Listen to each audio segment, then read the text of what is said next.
If you ever feel like it's also over, just come over, hop into the stream at twitch.tv/HasanAbi. Live almost every day from sunny West LA. I'll cover daily news, so tune in now, see what I have to say. Blast off, blast off. If you're unhinged, prepare to take a week off. Hasan, Hasan. I swear to God, Allah, please end this long pause.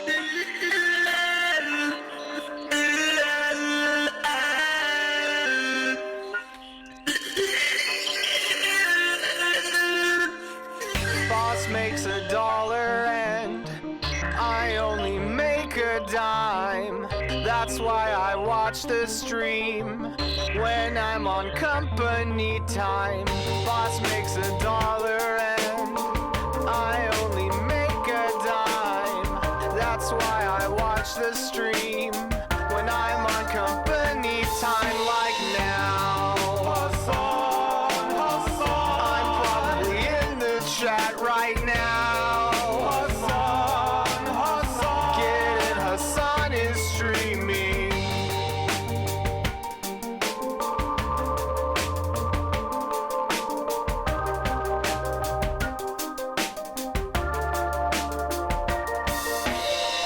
I'm just a gamer frog, of course I hate myself. If there's just one stun lock more, my hopes will go up on the shelf.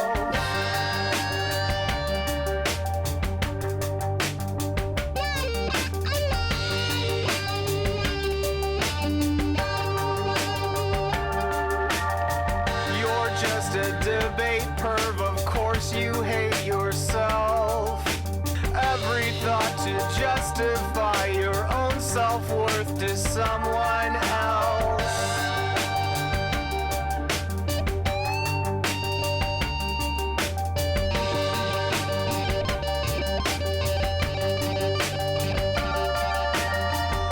Again, what do I always say? Lost in the sauce, you can't escape. How unhinged can one chatter get? Don't ban him, mods, they're our new pet. Show me the light and set me free from this black pill reality. Can I find hope? Can I debate for this top of the hour break? Boss makes $1 and I only make a dime. That's why I watch the stream when I'm on company time.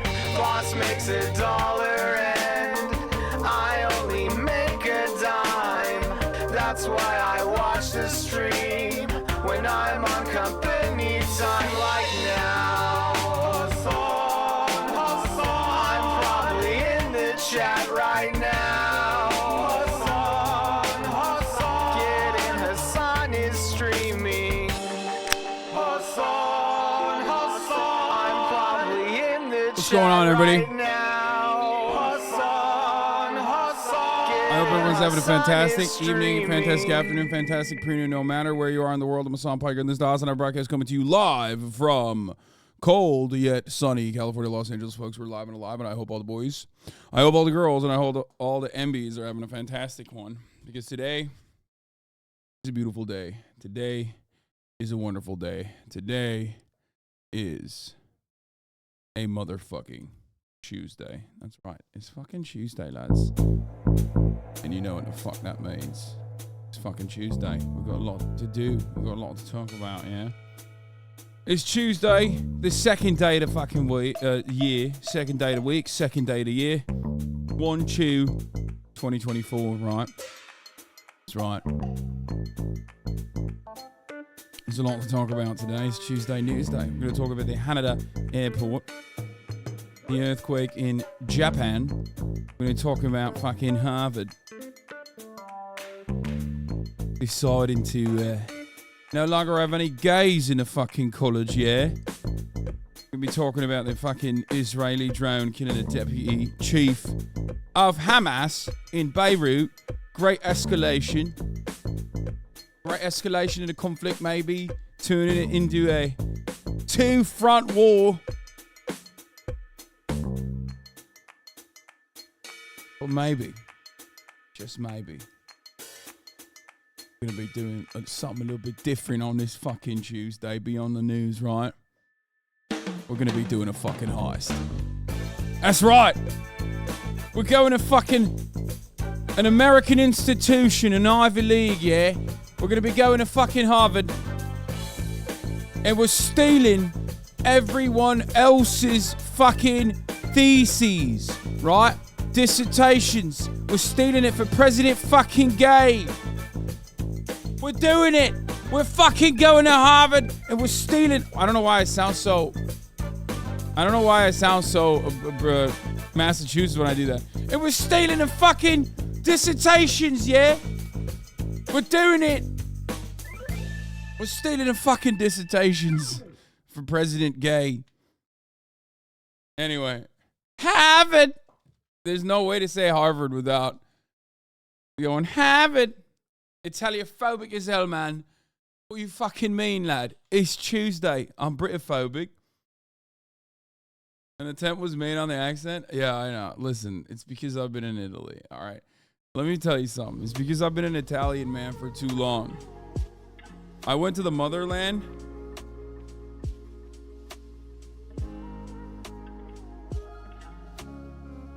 And it fucked me up.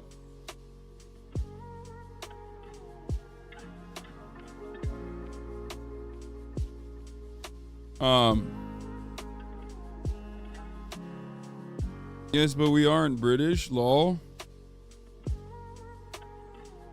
You're converting back into a Roman before my eyes? I mean, literally, I went from Italian to English, so.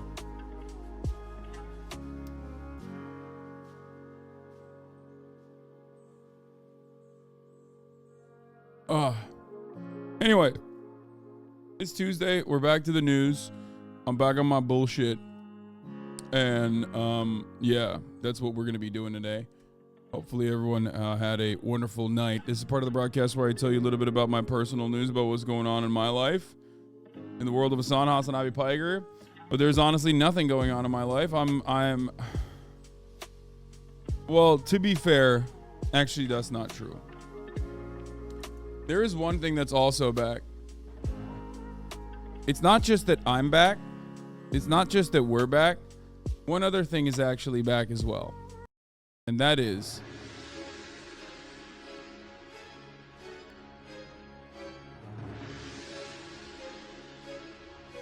One Piece updates on Mugiwara. That's right. Ladies and gentlemen, boys, girls, the One Piece updates are back. And let me tell you, I'm almost at the end of the Dressrosa saga. I've seen Gear 1. I've seen Gear 2. I've seen Gear 3. I've seen Hockey. And now, the culmination of it all, Gear 4. That's right. And Dressrosa is almost done, baby. It's almost done. And the Blind Admiral has genuflected to the king. There are so many twists and turns. There are so many complex dynamics. There's politics going on inside of the Navy. Are there good cops? No. But there are cops in the sea that are motivated by at least some semblance of keeping and maintaining a presence of law and order. The only good cops quit, like the other dude. Okay? Smoker and the Blind Admiral are working on taking down the pirate warlord structure. How fucking sick. Yeah, Kuzan Al-Kiji is the only good cop because he quit so far.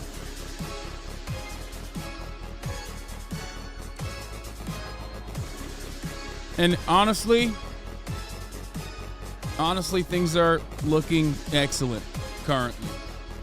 Things are looking excellent currently. Never ever trust cops. I called the cops to report abuse against myself and they arrested me. What? What is happening? Oh my God. I gotta stop reading chat. I just have to stop reading chat. Okay. Oh my Lord. Kuzan Hussein. Yeah, Uday and Kusei Hussein.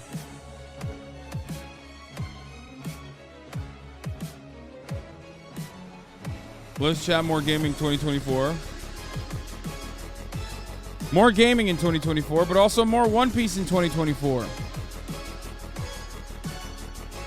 That's right. Dressrosa arc has been peak. Despite the pacing issues, I would say Dressrosa probably one of my favorite arcs, if not my favorite arc so far. Doflamingo, unironically greatest goated villain. You have incredible protagonists, antagonists. You have it all. And now you have the worst generation moving in. The machinations have set in. You have Kid making money moves in a different direction. You have Doflamingo now incapacitated. Who's Kaido? What will Kaido do? Why is Kaido so important?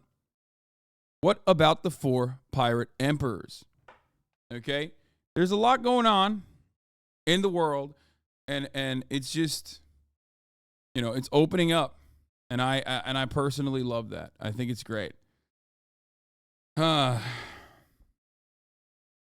trying not to type words like F, mother, effer, B word, ass, and shit. If it's a resolution of yours, why shouldn't I try to help? Good. Great.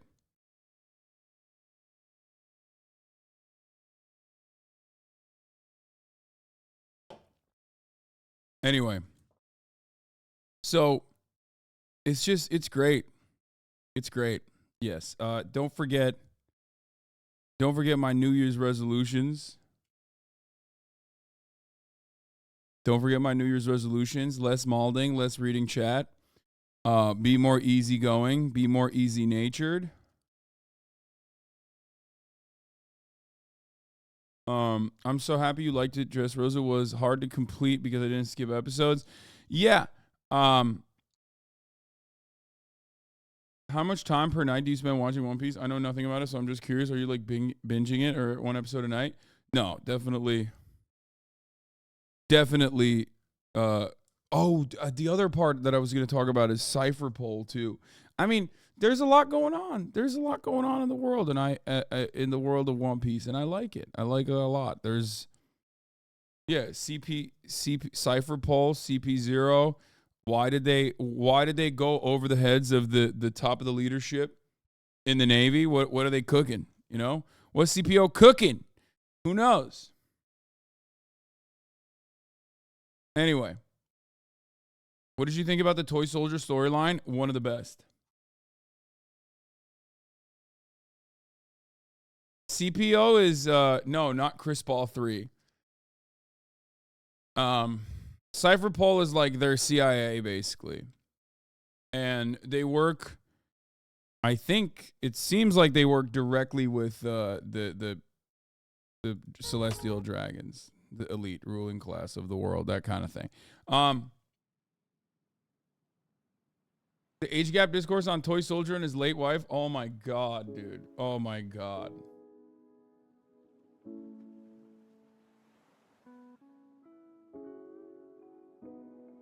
I hope you read this, Hasan. I'm 22 years old, and long story short, I went through a long psychosis for the last few years, lost my relationship with my friends and family, and it's been the hardest time of my life. Now I'm getting professional help, and I've been able to clear my mind and start to rewire from all the delusions. I give a big thanks to you for keeping me somewhat sane. Love you, man. Welcome back from Italy. All right. Keep up the good work. What do you think about God Usopp? It was hilarious. God Usopp is exactly the type of like subplot that I appreciate. Even though like Usopp is the Jar Jar Binks style comedic relief character that I don't personally like all too much, that like there's already enough comedic relief happening with like regular characters. God Usopp is like a great, clever way to a great and clever way to basically weave him into a serious story where he ends up accidentally popping off. I also love when he actually does unironically use his sniper capabilities and he pops off in general. Right? But God Usopp is great when it's like, God Usopp is a great addition because it's like, you know, he like accidentally pops off. He does, his fear causes him to like, you know, win a battle or something on accident. And then you are already close to the end of Dressrosa. How? I've been doing one pace and I've like Doflamingo's down.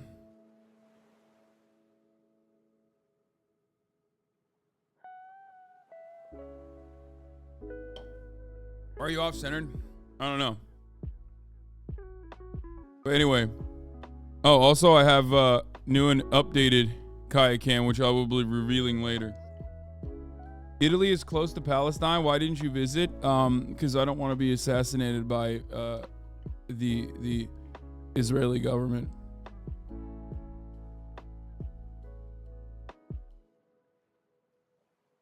And it's not because I'm saying like, oh, I'm so, you know, important or anything. Like I think it doesn't matter. Like if you were to actually go into Gaza, which you most likely would not be able to regardless. But let's say I made my way into the Rafah border and snuck into Gaza, I would be killed.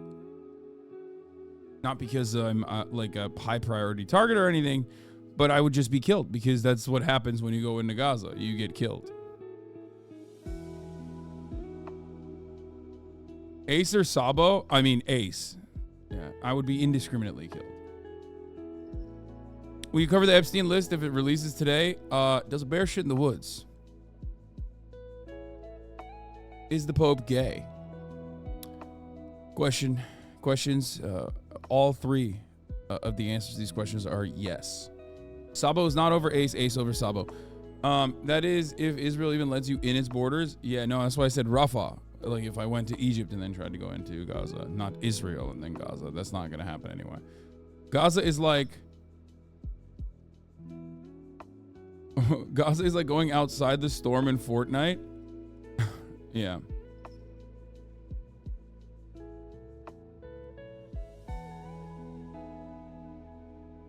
So, what's your favorite type of Cheez-It? White cheddar. Anyway, all right, we're gonna start. Hey, thank you, Themasius, for the playlist. Does Tin Man have a sheet metal cock? That is gross. That's worse than the age gap discourse between Tin Man and his wife.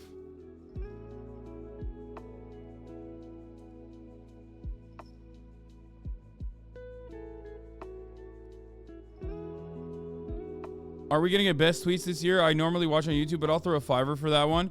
I mean, we could do the best tweets and worst tweets of 2024. Or, 2023.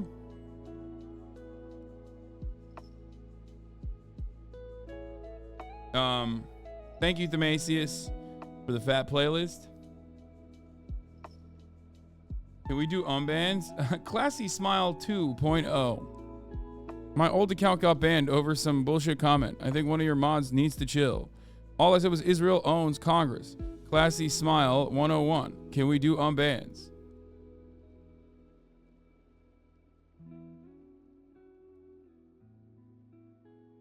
Jews being CEOs just shows they're good at business? What? My point is that it has to be natural. I would welcome a gay kid and not fight it, but I'm not throwing Barbies at him when he's 2 years old. Yeah, you didn't get banned because you said Israel owns Congress, which, you know, is already like kind of sussy in general, but you got banned for saying like, you got banned because we were talking about kids, like, and the development of children and how Jews aren't default CEOs. Please ban this guy. Safamet, don't worry. They're already banned. You can't ban him again. This is the... What is this? I watched a real life lore video about why Turkey's a NATO problem, and now I'm certain that you're a Turkish plant. Wait, that's hilarious because I haven't watched the real life lore video about how Turkey's a NATO problem, but I talk about how Turkey is a NATO problem all the time.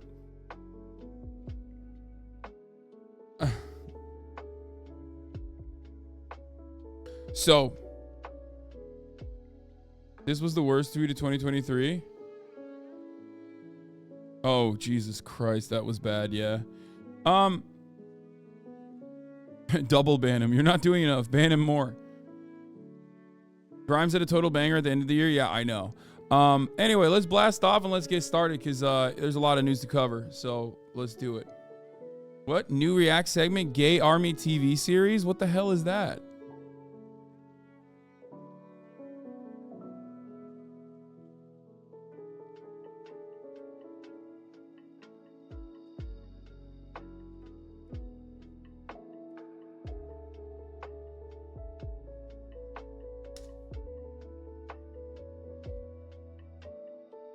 Turkey is no NATO problem. Well, every country has their own interests in mind as usual.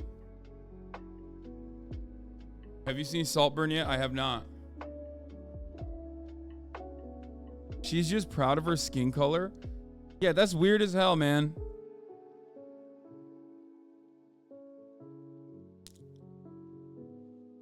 There is music in the background playing, yes. Okay.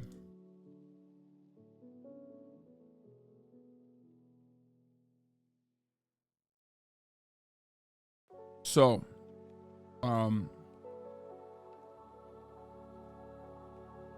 Japan earthquake.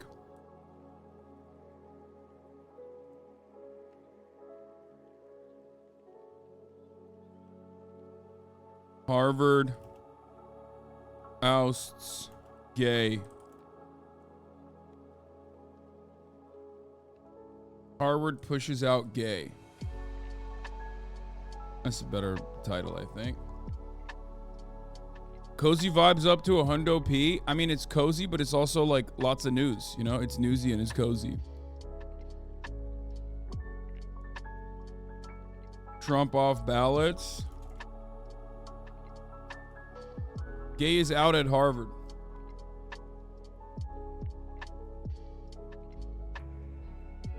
Did you feel the earthquake yesterday? It was off the coast of Long Beach. No, I did not. I have not talked about Chappelle yet.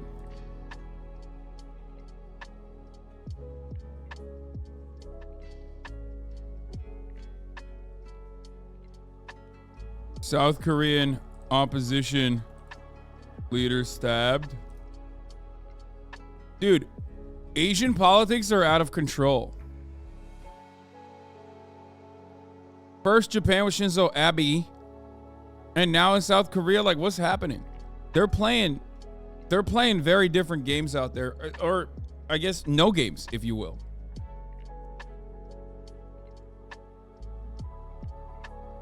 You know?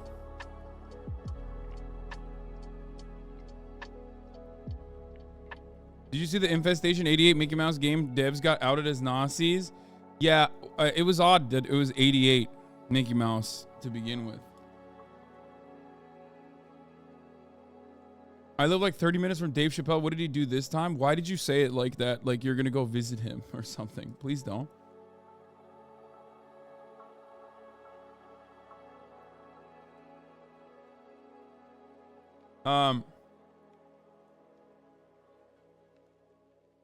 New board game to play on Steam. Yeah, stream. Yeah, I know. Finally, TrueAnon released their board game. We'll of course promote that as well. Does anyone have a blast off meme?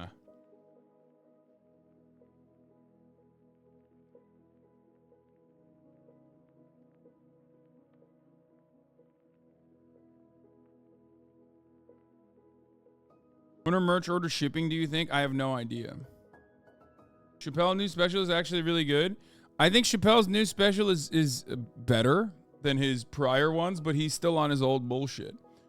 I suspect that there won't be as much chatter on it though, because like at a certain point, it's gonna get to it's too one note. You know what I mean? Like the more he hyper focuses as a stubborn old guy on trans people, the worse it gets.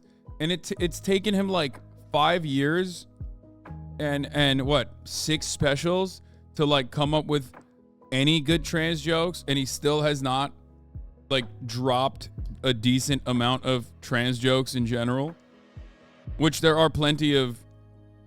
Like I saw something earlier today about a trans man being misogynistic, and then someone quote tweeted them on Twitter, and we're like,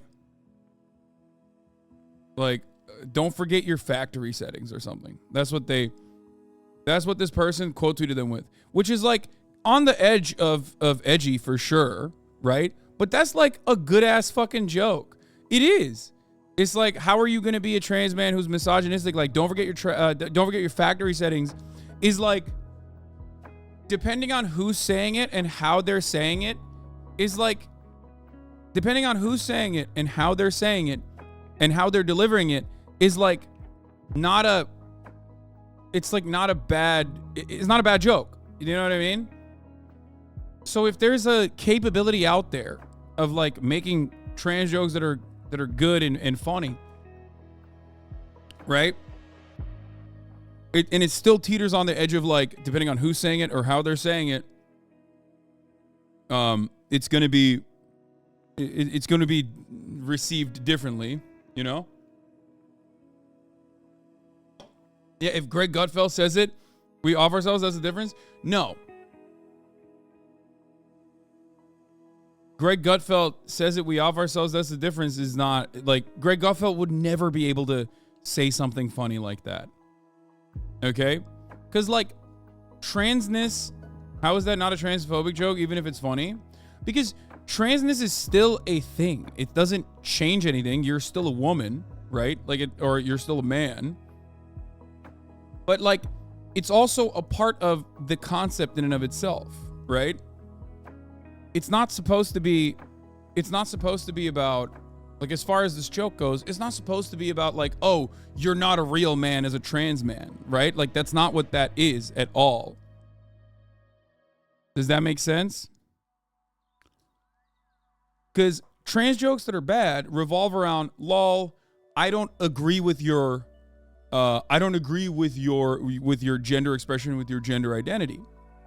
Trans jokes that can be funny or good revolve around the acceptance of trans men, trans women, NBs in general, while simultaneously not like acting as though it's not a real thing. It's still a concept. It's acknowledging what transness is without devaluing it or without saying you're not a real person. Right? Hasan Explaining Comedy episode 105, always, every single day. But it's fine. This is not like a big issue. I think it's important to acknowledge and recognize and talk about. Like, I don't think there's a problem with that. As far as jokes, as far as yokes go. Anyway.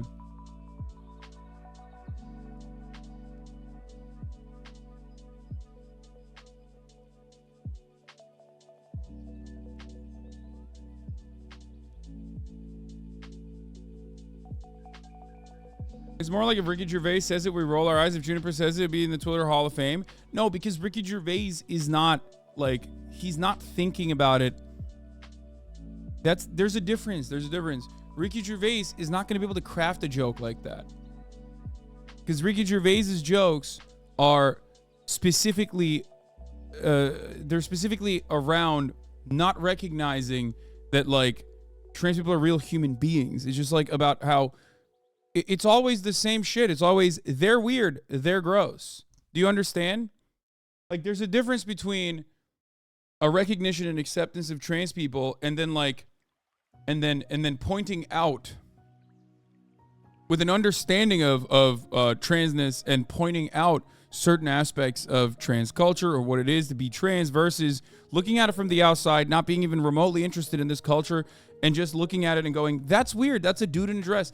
And repeating that over and over again, that's the difference. It's a difficult subject to broach and deliver good jokes on, especially because of how much legislation is being written and how shitty it is, like how shitty the treatment of trans people are in general, right? You made a funny trans joke some months ago about trans women picking Gertrude as a meme. Yeah, I've made a bunch of jokes about trans people, and it's never at the expense of, like, across the board, the entirety of the trans community as, like, being devoid of humanity, right? That's the difference.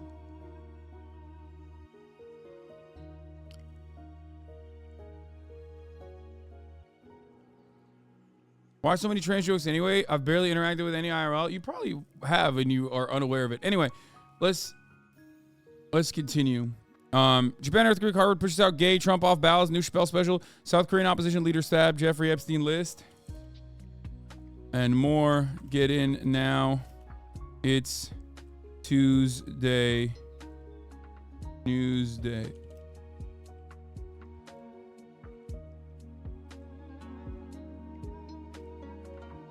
Like, do you guys understand the factory settings joke?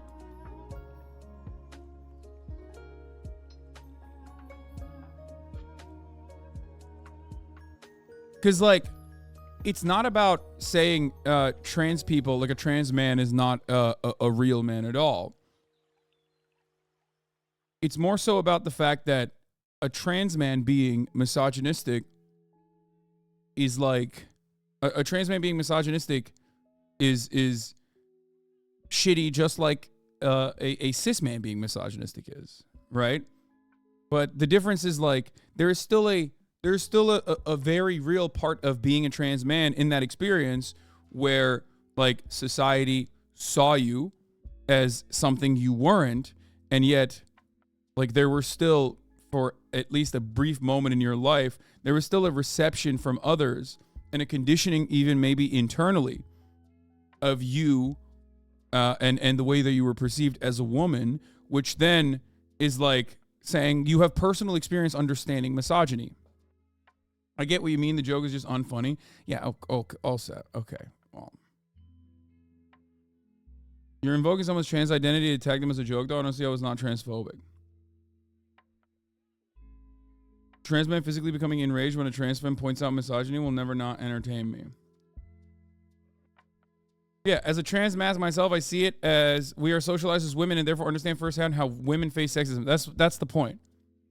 And that comes from an understanding of, like, transness as a concept and not directly and immediately pointing at it and going, trans people are not real, they're fake, and they're weird, and they're gross.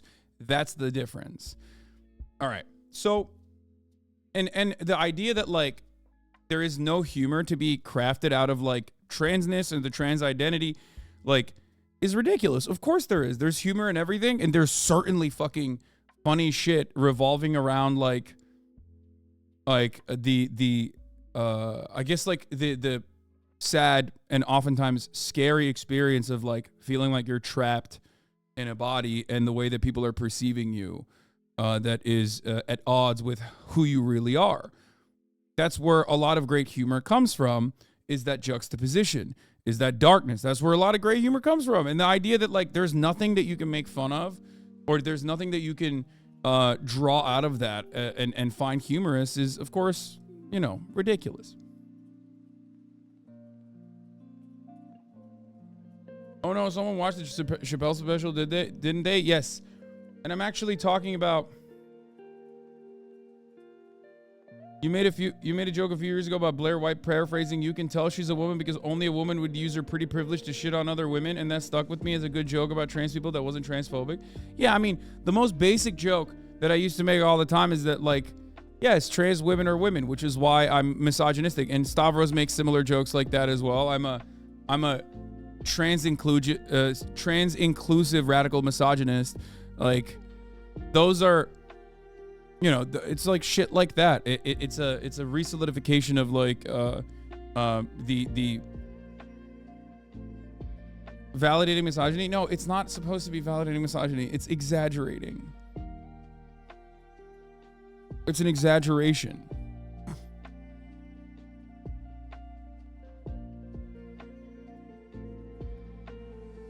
But it's also a joke, guys. Like, okay? And the joke is supposed to be the ridiculousness of TERFs in general, while also simultaneously reaffirming trans existence. Anyway. Watched the special and it was so bad, lol. I watched for the Taylor Thomas special last year and it was so much better. Yeah, I mean, I think, like, this Dave Chappelle special was a little bit better. Than prior ones, but, like, it's just still nowhere near as it's still nowhere near as good as like any of his good work. Like it's just so sad. He is absolutely making he's just making material for reactionary dads at this point, which is kind of sad. And it's not necessarily just like reactionary white dads, right? Just reactionary people. And that is it's a thing that I've brought up quite a bit, which is you can't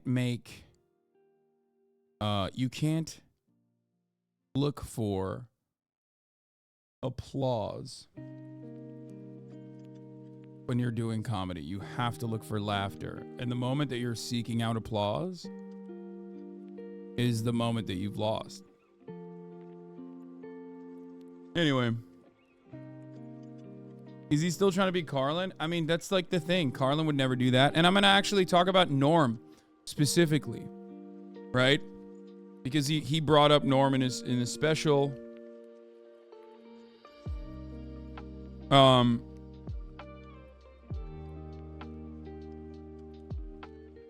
It's fascinating how a master of the craft encountered a topic he can't excel with, because there is a fundamental flaw.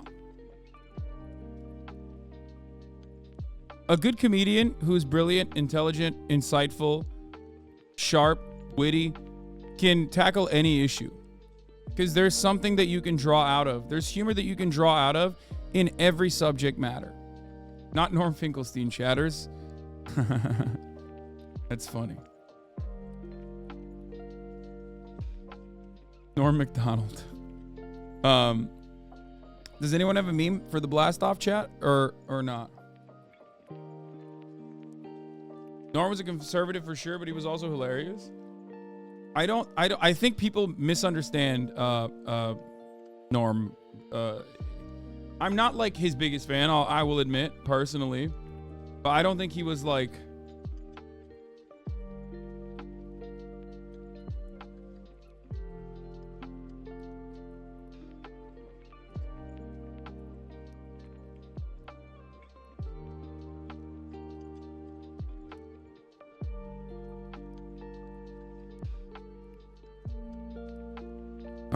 all right, hold on. Let's do this. Let's blast off.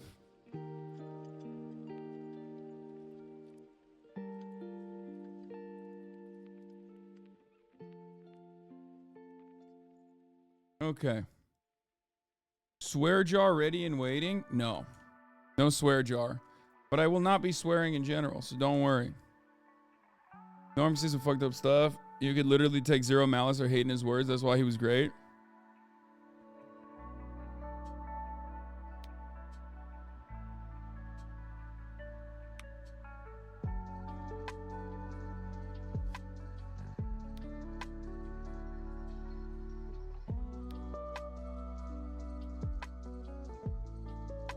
I like that I read the chatter who said fucked up shit, right?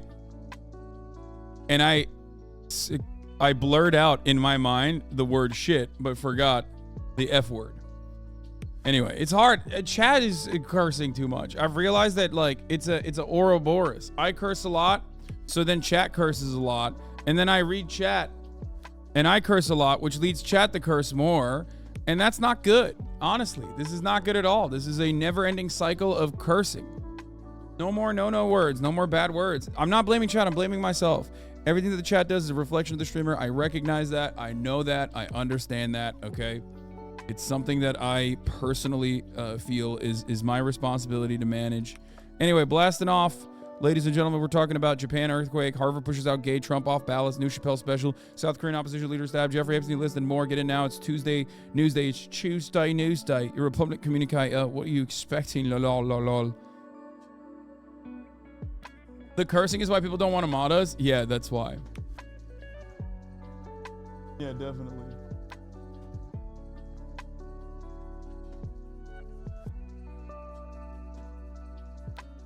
The thing with Chappelle is that he feels victimized. He's old. Yeah, I'm going to talk about all of that. Wait, why are you trying not to curse? No, I think cursing is fine. I just use it too much as a sentence modifier when I'm seeking out words that I can't remember or trying to craft a statement.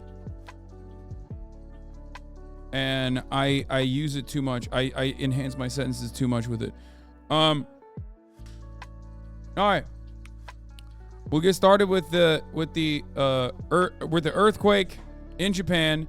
Aftershocks continuing in Japan after deadly New Year's Day earthquake hit Japan, and then also there was a plane crash that happened. A plane and a rescue plane collided.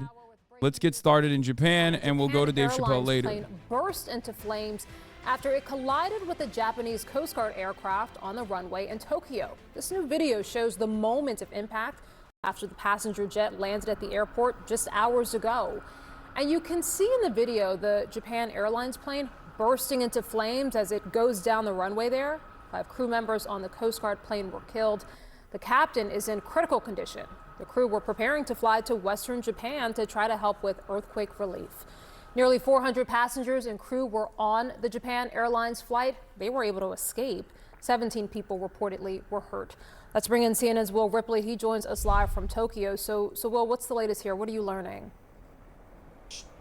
Rahel, just within the last couple of hours, the Japanese Prime Minister sending his condolences to the families of those 5 Coast Guard crew members. The Coast Guard has a base right next to the Haneda Airport, which sits in the heart of Tokyo, just 15 or 20 minutes drive from where I'm standing right now. It's one of the best airports to fly into in Japan because of its centralized location right on the bay, and you have a beautiful view of the city when you fly in. But on this very busy day, a day that hours after Japan was rocked by a massive earthquake, you had this Coast Guard crew, 6 people on the plane total, trying to get relief supplies to areas hard hit that desperately need the help. And at the same time, you had a packed Japan Airlines jet that was arriving from Sapporo, which was right in the prime of their tourist season up there on the northern Japanese island of Hokkaido. This plane had 367 people on board, including 8 children under the age of 2. So you had parents with their kids. You had 12 crew members and a fully packed plane. And just before 6 p.m. local time, as this aircraft was landing on the runway,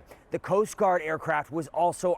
I know that Israel made a drone strike in Beirut, Lebanon, and killed the deputy chief of Hamas. I know. We're going to get to that. It's, of course, on the same runway. How did that happen? That is the focus and going to be the focus of an extensive investigation here in Tokyo, a nation that prides itself on public transportation safety, a nation that's never had a single fatality and decades of running bullet trains at hundreds of miles an hour.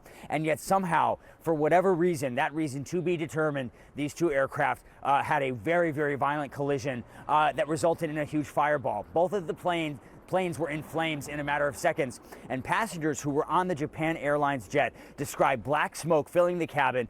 They were terrified. Parents, trying to keep their kids as safe as they could, wondering if they were going to make it out alive. A lot of passengers saying they just didn't think that they would, especially when the exit doors, according to the passengers, in the rear and middle parts of the aircraft were not working properly. But yet, through the front exit doors, and there's video of this that's emerging on social media, people, one by one, streamed out of each side of the front of the aircraft, and in just a matter of seconds, all 400 or so people who were on that aircraft made it off alive. 17 of them in the hospital with injuries, but an extraordinary thing when you look at the video of that plane that was then very quickly fully engulfed in flames, still smoldering on the runway. It took firefighters well over an hour to get the fire under control. Haneda Airport, a very busy hub, of course, shut down right now and likely to be shut down for quite some time as they investigate exactly how this happened, as they look into the cause of this. But still, the fact that so many people, hundreds of people, were able to walk away, even as Japan mourns the loss of these 5 Coast Guard crew members, it is truly a remarkable moment at the beginning of 2024, which has been very rough for Japan, given the earthquake first and then this collision on the runway right in the heart of the Japanese capital, Rahel. Yeah, certainly just a really dark period for Japan. But as you say, just remarkable that hundreds of people were able to escape those flames. Will Ripley live for us there in Tokyo. Will, thank you. Right, with us now, CNN aviation correspondent Pete Muntean. And Pete, when you look at those pictures, when you see that plane in flames, It's a near miracle that everyone on board was able to get out. What do you see when you look at it? What I see, and you see the impact there in the first 2 seconds of that video, is really a wake-up call, not only for aviation in Japan, but also around the world, and especially in the United States. We'll get to that in a second. Japan Airlines Flight 516, this was a Airbus A350, only 2 years old, came into land on runway 34 right there at Haneda.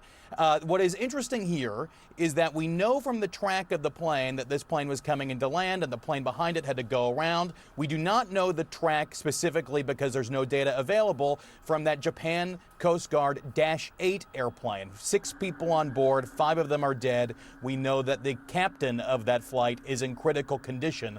What is really striking to me is the communication and the coordination by the crew that made this evacuation so successful. Not just the pilots, but all of the crew, the flight attendants especially. Japan prides itself on efficiency. They got these people out in a very short period of time. There you can see the 2 airplanes, and there's a big size difference here. A Dash 8 is a much smaller airplane, although it clearly did a lot of damage to the front of that Airbus A350. You don't see my cable management. This is the first time an Airbus A350 has ever experienced a hull loss, meaning the airplane is completely destroyed. What is clear right now is that there was a huge safety failure here in a culture that is incredibly safety conscious. The Japanese airlines had a spate of accidents in the 80s and 90s. They really cleaned up their act, but is also clear is that this was something where there was an airplane in the wrong place at the wrong time. And now the question is where the confusion took place. Was it a confusion on the part of air traffic control, or was it confusion by one of the crews involved in that Japan Coast Guard flight or in that Japan Airlines flight? So this is something that investigators really need to look at, and of course they will listen to the air traffic control tapes and the communication there to see if anything was garbled. That's racist culture that's incredibly safe. I mean, it's literally true. What do you mean? No, Japanese, it's not even just Japanese culture in general, but like the way that it's set up, there's like a shit ton of redundancies for stop, it's racist. No, it's not. What are you talking about? Same goes for earthquakes in general. Yeah, it's racist to say like Japanese architecture is pretty incredible at mitigating some of the worst impacts of earthquakes as a consequence of being an island that is prone to being hit by devastating earthquakes and tsunamis. No, it's just true. It's not a racist thing. I'm all pissed trying to say you live in Japanese hood. What? No, it's just, it's a ridiculous thing to say that is racist. It would be racist if you said like Rwanda's safety measures are lackluster as a consequence of their culture, because it's not a cultural phenomena and more so material conditions at play there. With respect to Japan, saying it's like Japanese culture or whatever is still silly because ultimately they just but it's not racist. How is it that some of the most earthquake-prone areas in the world always have these lax building practices?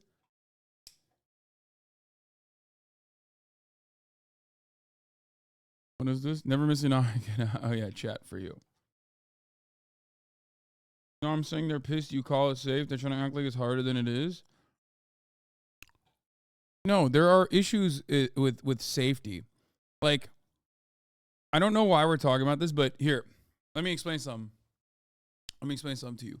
For example, there's this like Twitter phenomena, right? Where like women will post about like how South Korea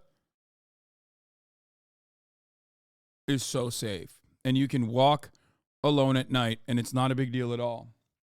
And similar things could be said about Japan as well, right? Similar things could be said about Japan as well.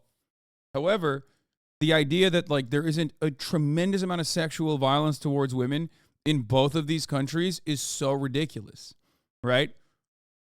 People just oftentimes will make these comparisons in a racist way, right?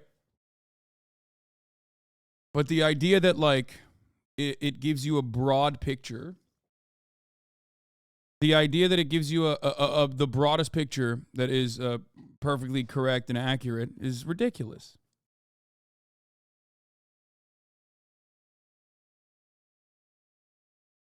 Yeah, South Korea's president is an incel, like an open incel.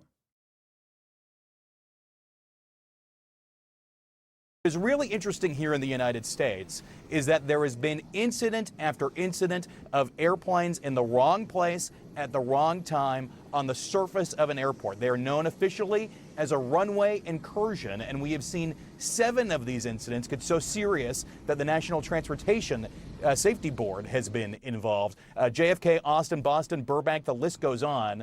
This incident really immediately reminds me of the Austin incident, where a FedEx flight was coming into land at Austin Bergstrom last February.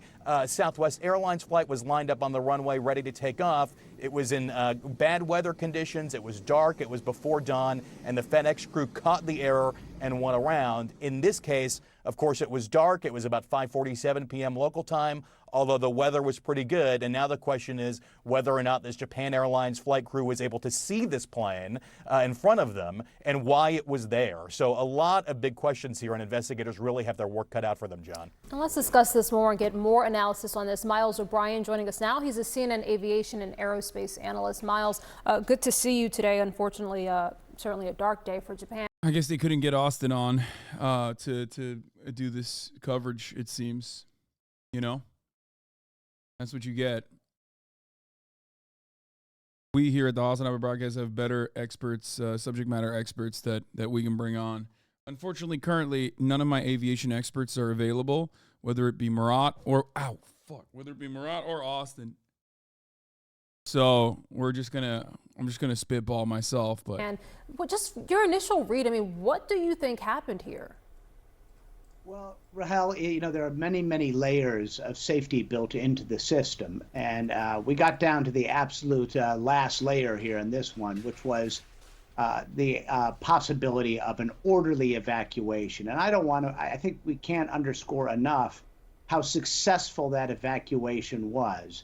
The crew did a great job getting them off. And if any group of people collectively would listen to a flight crew and do what they're told and follow the rules, it is the people of Japan. Anybody who's lived there and knows the culture there, they do in fact listen to rules and follow rules. So that was really fantastic, and there was a great demonstration of the possibilities there. The other thing to think about here, Rahel, is there have been decades of work on the part of the FAA and other organizations to reduce the flammability of the materials that are inside the cabin of an aircraft.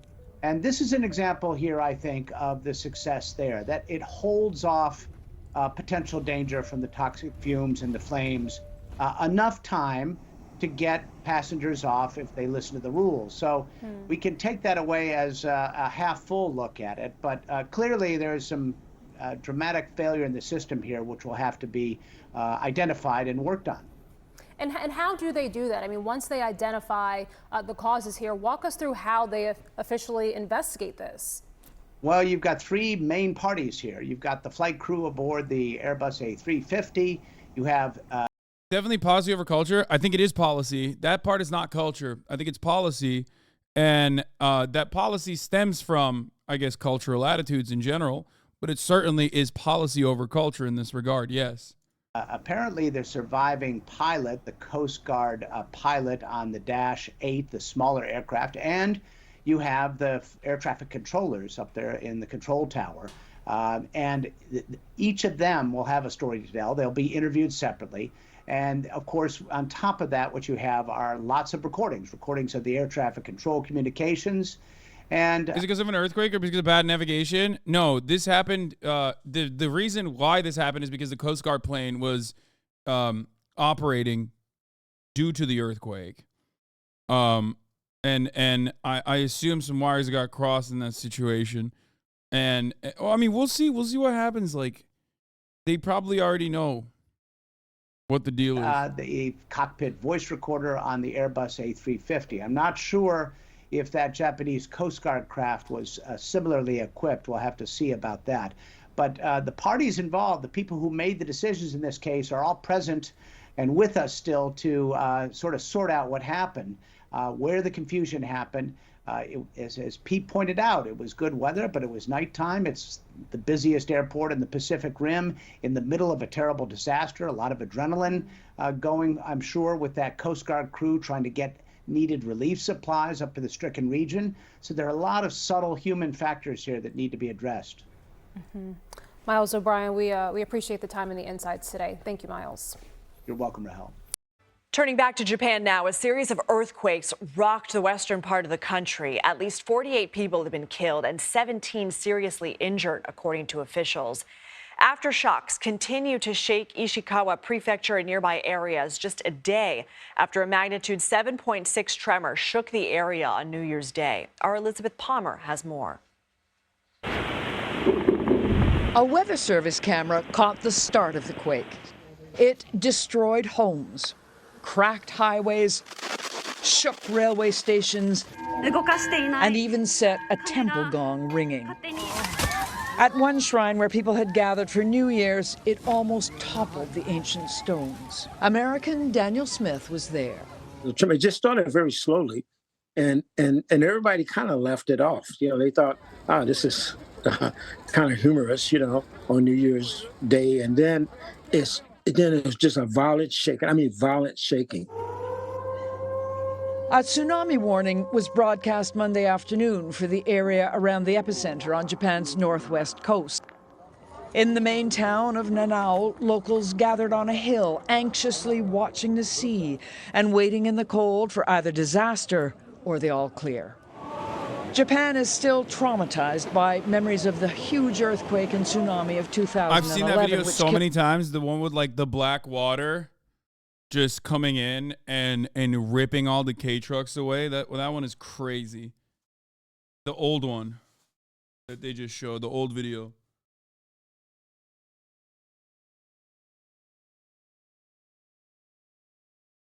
Oh. Oh. What a way to start the year, man. Killed more than 18,000 people and caused one of the world's worst nuclear meltdowns at Fukushima. This morning, with the threat of a tsunami over, Japan's nuclear authorities said its reactors were all fine. But large areas of the Noto Peninsula have been devastated. Mudslides and crumpled roads are now complicating efforts to find people who may still be trapped under the ruins. And this evening, we're hearing that at the main airport, 500 people are trapped in the building. Some of them are travelers who simply can't go anywhere because the runways have been too damaged for planes to come in and out.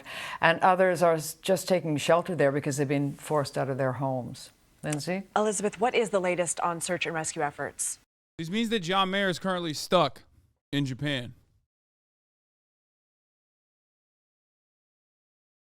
And I'm not even kidding. There was, if I wasn't going to Italy, there was a shot that I was going to go with a couple friends alongside himself to Japan over New Year's.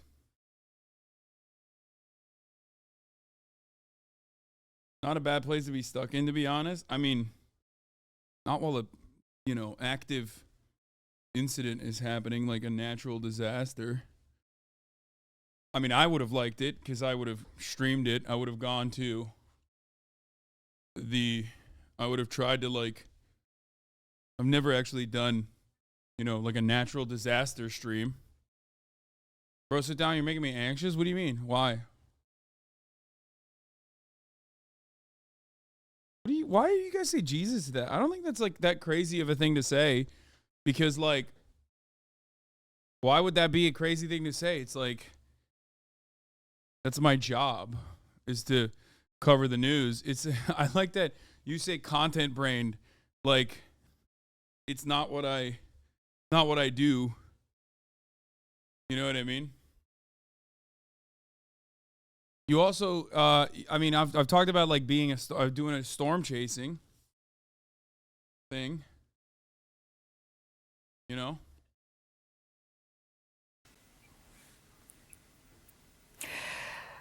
The Army has a base in that region. It's a peninsula on the northwest coast of Japan, and those soldiers have been deployed along with health search and rescue experts to try and get under some of the buildings that have collapsed. And of course, there is food and blankets and medicine on the way. But as you saw in those pictures, so many of the roads have been damaged that the Japanese authorities are being forced to think about helicopter or even ship deliveries to get the right amount of aid in time. We know Japan is no stranger to earthquakes. They have been working on fortifying. So was this region prepared for something of this magnitude? Japan's building code is among the strictest in the world, and most buildings are, if not earthquake-proof, at least earthquake-resistant, certainly in the big cities. But this is quite a remote area, which means there will be many more wooden houses. They're old, and they are not necessarily updated for the more modern building codes, which is probably why more of them seem to have fallen down than, say, earthquakes in bigger, more modern cities. Also, there are a lot of old people there who may not have been able to keep their properties up. And at least one man said that he thought his house had been damaged in an earthquake last year, and he was on the list to get repairs done when this earthquake hit. So the structure had already been weakened, and it just fell down. And Liz, as the country is recovering from these quakes, a Japan Airlines plane has burst into flames on a Tokyo runway. We understand it also is involving a plane to deliver aid for this other catastrophe. What more do we know? Well, it's tragic and it's ironic. About 6 o'clock here, there were suddenly reports of a Japan Airlines jet on fire, very dramatically. You could see it had come into land and it was in flames. The emergency chutes were deployed. Everybody got off safely. But it turned out that a little Coast Guard plane, which was apparently on the runway just as the big Airbus was landing, and there was a collision.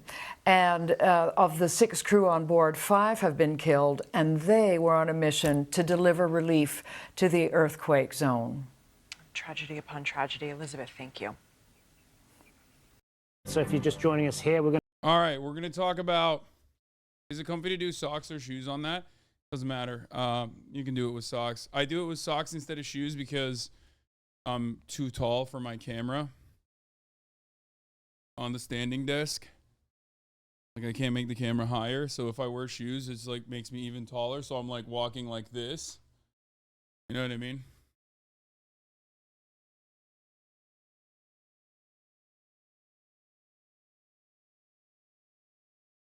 All right.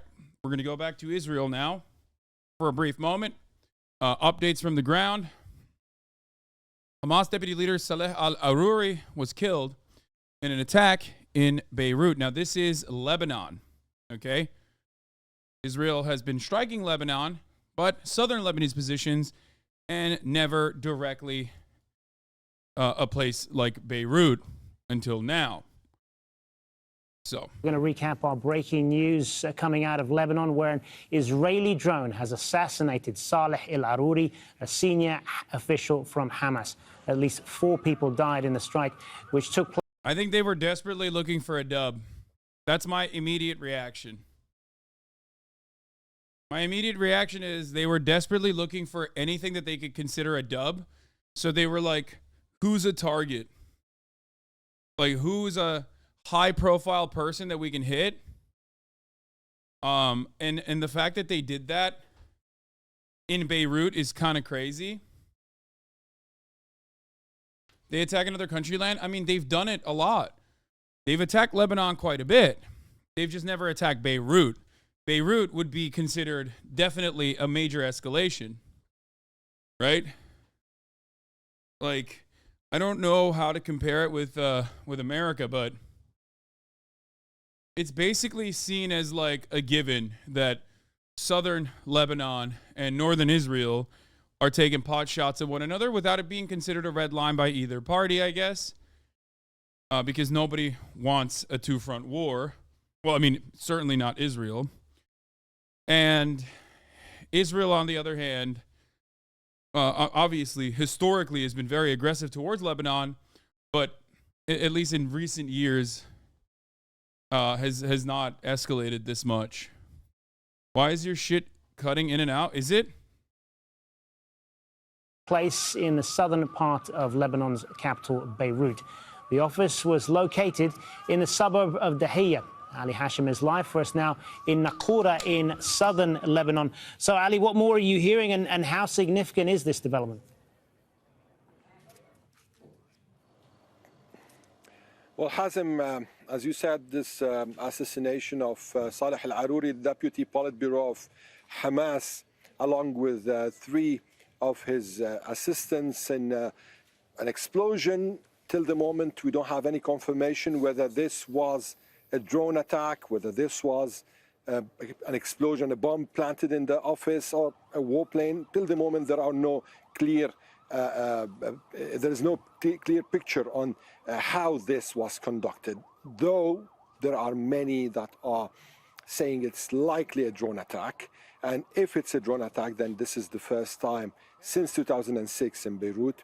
The other thing is that Saleh al-Aruri's significance within Hamas. He's the liaison between the military wing and the political bureau. He is the man who's known to be one of the founders of the military wing of Al-Qassam brigades. He was in Israeli prisons for 15 years, since the 90s and till 2010 when he was released. Then he left to Syria, and from Syria to Turkey, and from Turkey back came to Lebanon, where he was assassinated today.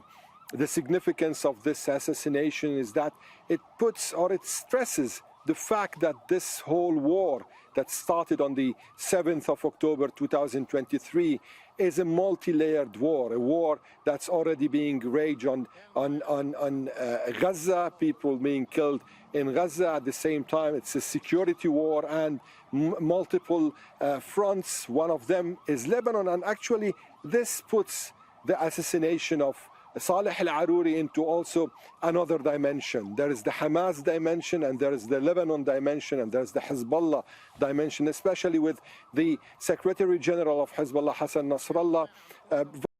So now Israel's attacking other countries. Israel hasn't stopped attacking other countries. Israel has not stopped attacking Lebanon. There's a difference between southern Lebanon and Beirut, however. Okay? It's like a difference between active border conflict happening somewhere. I want to give an American example, but there's no way to give an American example in this circumstance. But like if America and Mexico were like fighting, I guess, and they were fighting in the southern border, and then Mexico blew up an apartment complex in New York City. Oh, Ukraine is actually a much better example. Yes, Donbass and Kiev, great example. You're right. Russia and Russian proxies fighting against Ukrainian forces in Donbass was a constant thing. Blowing up positions in Kiev, however, I mean, if we're talking pre-invasion, obviously, if that had happened, if that had occurred, that would be a major escalation and very different. Vowing in the past months and years that any Israeli assassination to any of the resistance leaders, as he said, is going to be faced with retaliation, and a harsh retaliation. Now, we'll all be waiting to see what Nasrallah is supposed to say in a speech that was still before the assassination of Aruri was planned for tomorrow. Now, we don't know if this speech is going to continue as scheduled tomorrow, or it's going to be postponed for another couple of days for Hezbollah to weigh its options, because actually this is kind of a turning point in the whole confrontation with respect to the Lebanese front. For the front in Gaza, it's just part of this whole context, but for the Lebanese front, it could be a trigger for something bigger, especially that it comes a week after another assassination in Damascus. Israel is trying to take this whole confrontation to a new space. And this could mean not containing this war. Actually, many thought that the assassination of a senior Hamas leader could end this war. But the fact is that the assassination of a senior Hamas leader in Beirut could trigger a new dramatic context. And this is what many right now are really thinking. Observers can't really analyze in such a moment. So Saleh al-Aruri was assassinated, as we reported. He's a senior Hamas commander. He's a senior Hamas official. And you know, the irony here is that Israel wasn't able to assassinate or kill any of the major or senior Hamas officials and commanders in its 3 months war in Gaza. At the end, it came and killed one of Hamas's leaders in Beirut. This is one of the ironies of this war. And Ali, you're talking to us from Naqoura in southern Lebanon, where you've been reporting for several days now on the ongoing clashes between Hezbollah forces in southern Lebanon and Israel. What implications is the news of this apparent assassination going to have for that aspect of the conflict? You know, Hazem, there were rules of engagement that we've been referring to all over the past 3 months. Rules of engagement, whereas Hezbollah's hitting within 3 to 5 kilometers, sometimes 10 kilometers inside the Israeli territories, and Israel hitting also within the Lebanese territories towards the Litani River, which is like in a depth of 15 to 20 kilometers maximum. But today there's something outside the box. There's something outside the whole rules of engagement. And this, at least given the fact that Hezbollah... When they say rules of engagement, there's like rules of engagement that we all know and understand, right? International criminal misconduct in war crimes. Then there's rules of engagement that, like, Israel is supposed to have and America is supposed to have that are way above all of those. And then there are major escalations beyond those rules of engagement. And this would be a major escalation beyond even the already lowered, the already opened up rules of engagement. That's the difference here. And the expectation from people in Lebanon and the expectation from everyone is that Hezbollah might retaliate. It's the post-2006 rules of engagement agreed to by Israel and Hezbollah. No attacks beyond the borders and attempts to do that will be met in kind by either side. Yeah, this is like, this was a red line for Hezbollah. Committed to that in the past. This could mean, but we don't have a clear answer, but this could mean, if we want to analyze, that Hezbollah is going to respond from outside the rules of engagement. And what would this mean? This is the big question. How is this going to end? Is it going to end just with this hit for a hit, tit for tat, or this is going to widen the scope of the war? This is what many people are actually concerned of. And you know, in the past few weeks, people were leaving South Lebanon. And according to United Nations numbers, there are more than 70,000 Southerners who are not anymore in their homes at the border. But now with a hit inside Beirut, in the... Do you actually believe that? Do you actually believe Hezbollah would do anything? I mean, it's what they've said they would do. That's it. That's all I know. There's nothing I can say here. I do not see the future, okay? I cannot see the future. I can simply tell you what the priorities are and what the red lines prior were, and that's what I'm telling you. I mean, it could be a trial balloon of sorts to see how far Israel can push their neighbors in the region without them retaliating in kind. It could mean that. That's definitely something that they could be testing out. It could be Benjamin Netanyahu trying to escalate the conflict, maybe trigger a two-front war, draw out Iran, or do something that I consider suicidal of sorts, because he simply wants to stay alive politically. And the longer this goes, the longer he can justify being the leader and not going to prison over corruption charges. It could mean forcing America's hand into joining the conflict in a more active fashion. It's just like there are so many ways. They didn't retaliate when Soleimani was targeted, so they might not.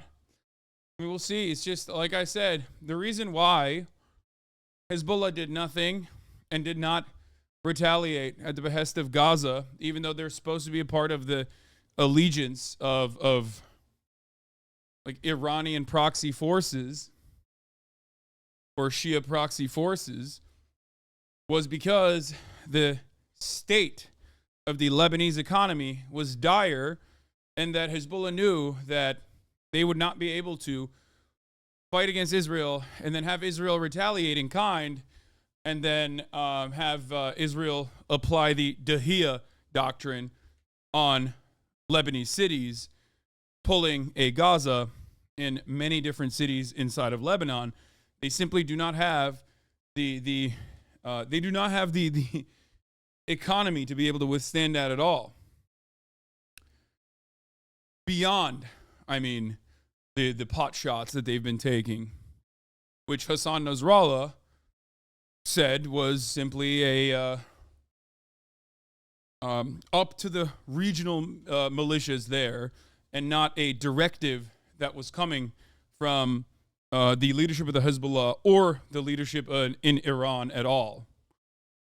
As far as like the leadership of Iran or the leadership within the Hezbollah structure goes, they simply said southern Lebanese militias are going to react and retaliate in kind due to the many escalations from Israel and Gaza. Well, beyond that, sit back, fuck around and find out. We are not afraid of America, that sort of shit. But they didn't really do much. So it's interesting to think. I also believe that the United States today or yesterday started pulling out one of their carriers from the region. So the timing on that is interesting as well. And Barak Ravid says, 2 U.S. officials told me that Israel is behind the strike in Beirut, but didn't notify the U.S. in advance of the attack. This has been happening quite a bit. This has happened with not necessarily just Israel, but also with Ukraine. This, to me, I guess it's more of a America's influence waning. Because, like, if Ukraine can get away with that, and Ukraine cannot maintain itself under Russian occupation without American support, without Western support, if you can't get Ukraine to listen to you and regularly move outside of the boundaries that you've established, then of course Israel's going to do that too.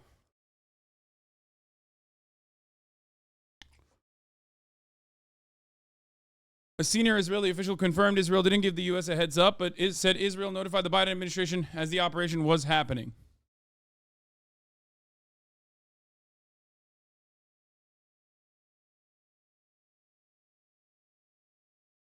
There's a statement from Hezbollah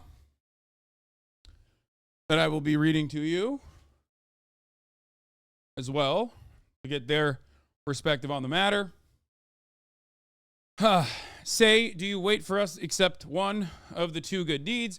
While we were waiting for you, lest God afflict, Allah Almighty, that sort of stuff. We mourn our Arab and Islamic nation. We mourn free Palestine and his great resistance and his proud people. And the Mujahideen everywhere. The great Mujahid leader and deputy head of the political bureau of Hamas, Sheikh Saleh al-Aruri, with a number of his fellow Mujahideen martyrs on the road to Jerusalem. We extend our condolences from our brothers in the Islamic resistance movement, Hamas, from the brave Mujahideen of the Izz al-Din al-Qassam brigades, from the people of steadfast Gaza, Holy Jerusalem, the wounded West Bank, and from all factions of the movements of resistance. The criminal enemy, which after 90 days of crime, murder, and destruction, was unable to subjugate Gaza, Khan Yunis, the Jabalia refugee camp, and the rest of the proud cities, camps, and villages. It's resorting to a policy of assassination and physical liquidation of everyone who worked, planned, carried out, or supported the heroic Al-Aqsa flood operation and contributed to the defense of the people of Palestine, the oppressed. And today's crime is a continuation of the crime of assassinated leader Sayed Radhi al-Musawi in another field of action and a new front of combat and support fronts. This heinous crime will not increase the resistance of the resistance in Palestine, Lebanon, Yemen, Syria, Iran, and Iraq, except in their belief in their cause and a firm commitment and determination to continue the path of resistance and jihad until victory and liberation. Now, the last paragraph is the most important part. The first paragraph is just the classic. Oh shit! Almost fell. The first paragraph is the classic shit where it's like, where our cause is just, our boys are holy, they're engaging in like a just cause, that kind of stuff. We consider the crime of assassinating Sheikh Saleh al-Aruri and his fellow martyrs in the heart of the southern suburb of Beirut to be a dangerous assault on Lebanon, its people, its security, sovereignty, and its resistance, as well as the highly symbolic and significant political and security message it contains, and a dangerous development in the course of the war between the enemy and the axis of resistance. We in Hezbollah affirm that this crime will never pass without response and punishment, and our resistance in its pledge is steadfast, proud, and faithful to its principles and commitments that it has made to itself. Its hand is on the trigger, and its resistors are in the highest levels of readiness and preparedness. And this is a well-known day that will be followed by many days to follow. So beautiful patience and beautiful patience. And God is the one who helps, and victory, God Almighty willing, is very near. So, Bernard Sanders came out of the gate swinging. People are finally coming on board, I guess. But, yeah, overall, they're saying they are going to retaliate. Be patient. Okay, so it said nothing. I mean, I don't think that's nothing.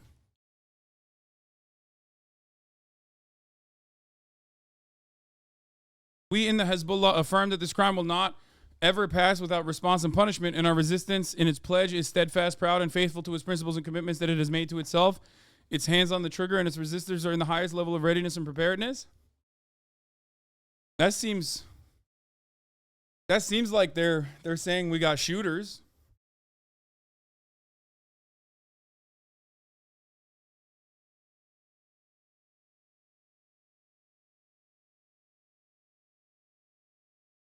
So there's that. So we'll see what happens. The one who killed is the one who wanted to harm Hamas. The interview with the prime minister's spokesman after the killing and the stuttering. What?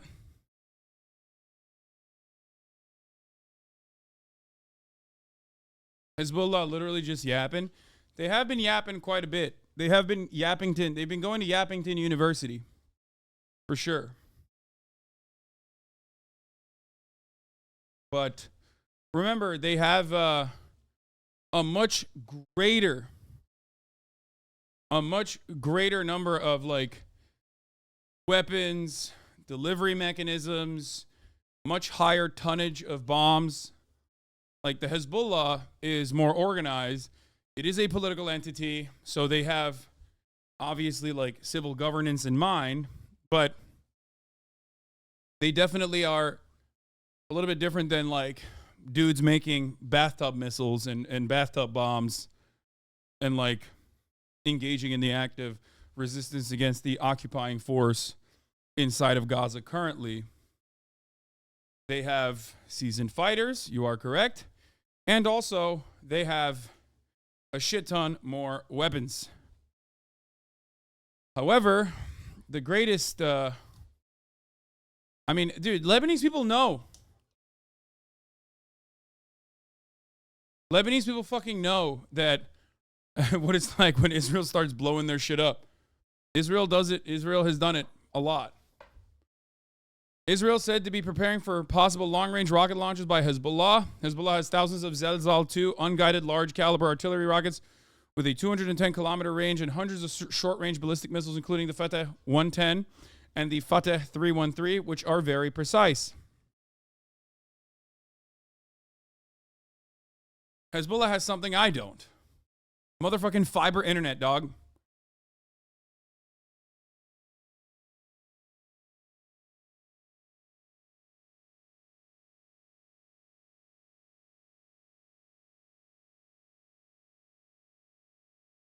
They do. Like, there's a non-zero chance that there's motherfuckers in Hezbollah right now watching, and they won't even see the top of the hour ad break. Because there's no ads being served in Lebanon. So, like, they have fiber internet, and they get to watch without ads. You, on the other hand, no fiber internet, have to fucking subscribe for $5 or for free with a Twitch Prime so that you can see the broadcast without being interrupted by 3-minute ad breaks at the top of the hour. It's nutty. It's crazy. I know. I know how it is. It is what it is. Okay?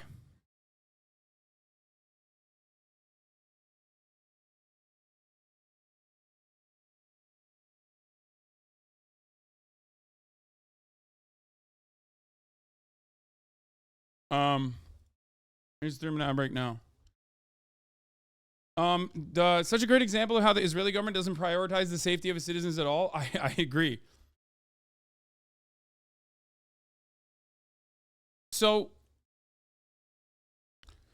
anyway, it is a dangerous escalation. I wonder what the other regional partners are thinking. Like, because there's Hamas members, especially like high-ranking members within Hamas in every other country. Now, Lebanon is different than Turkey. Lebanon is different than Qatar.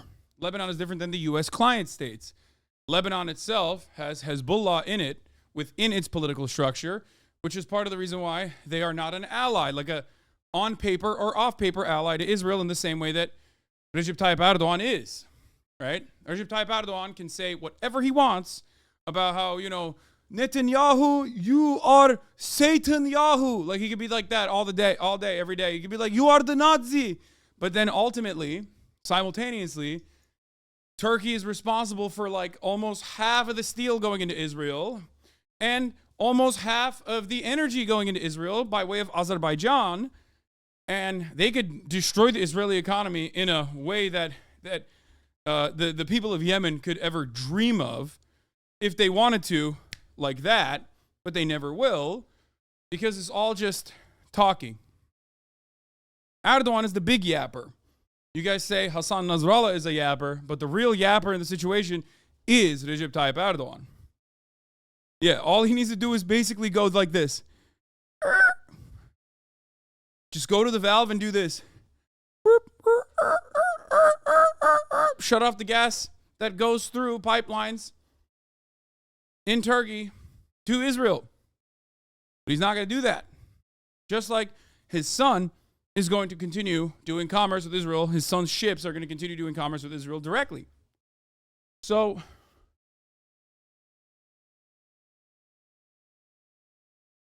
that's the difference. Which is why I doubt that, like, the leadership of Hamas is in grave danger in places like Turkey or even in places like Qatar. But they are certainly in danger in Lebanon. Why are you limping? I'm not limping. I'm walking. Walking here.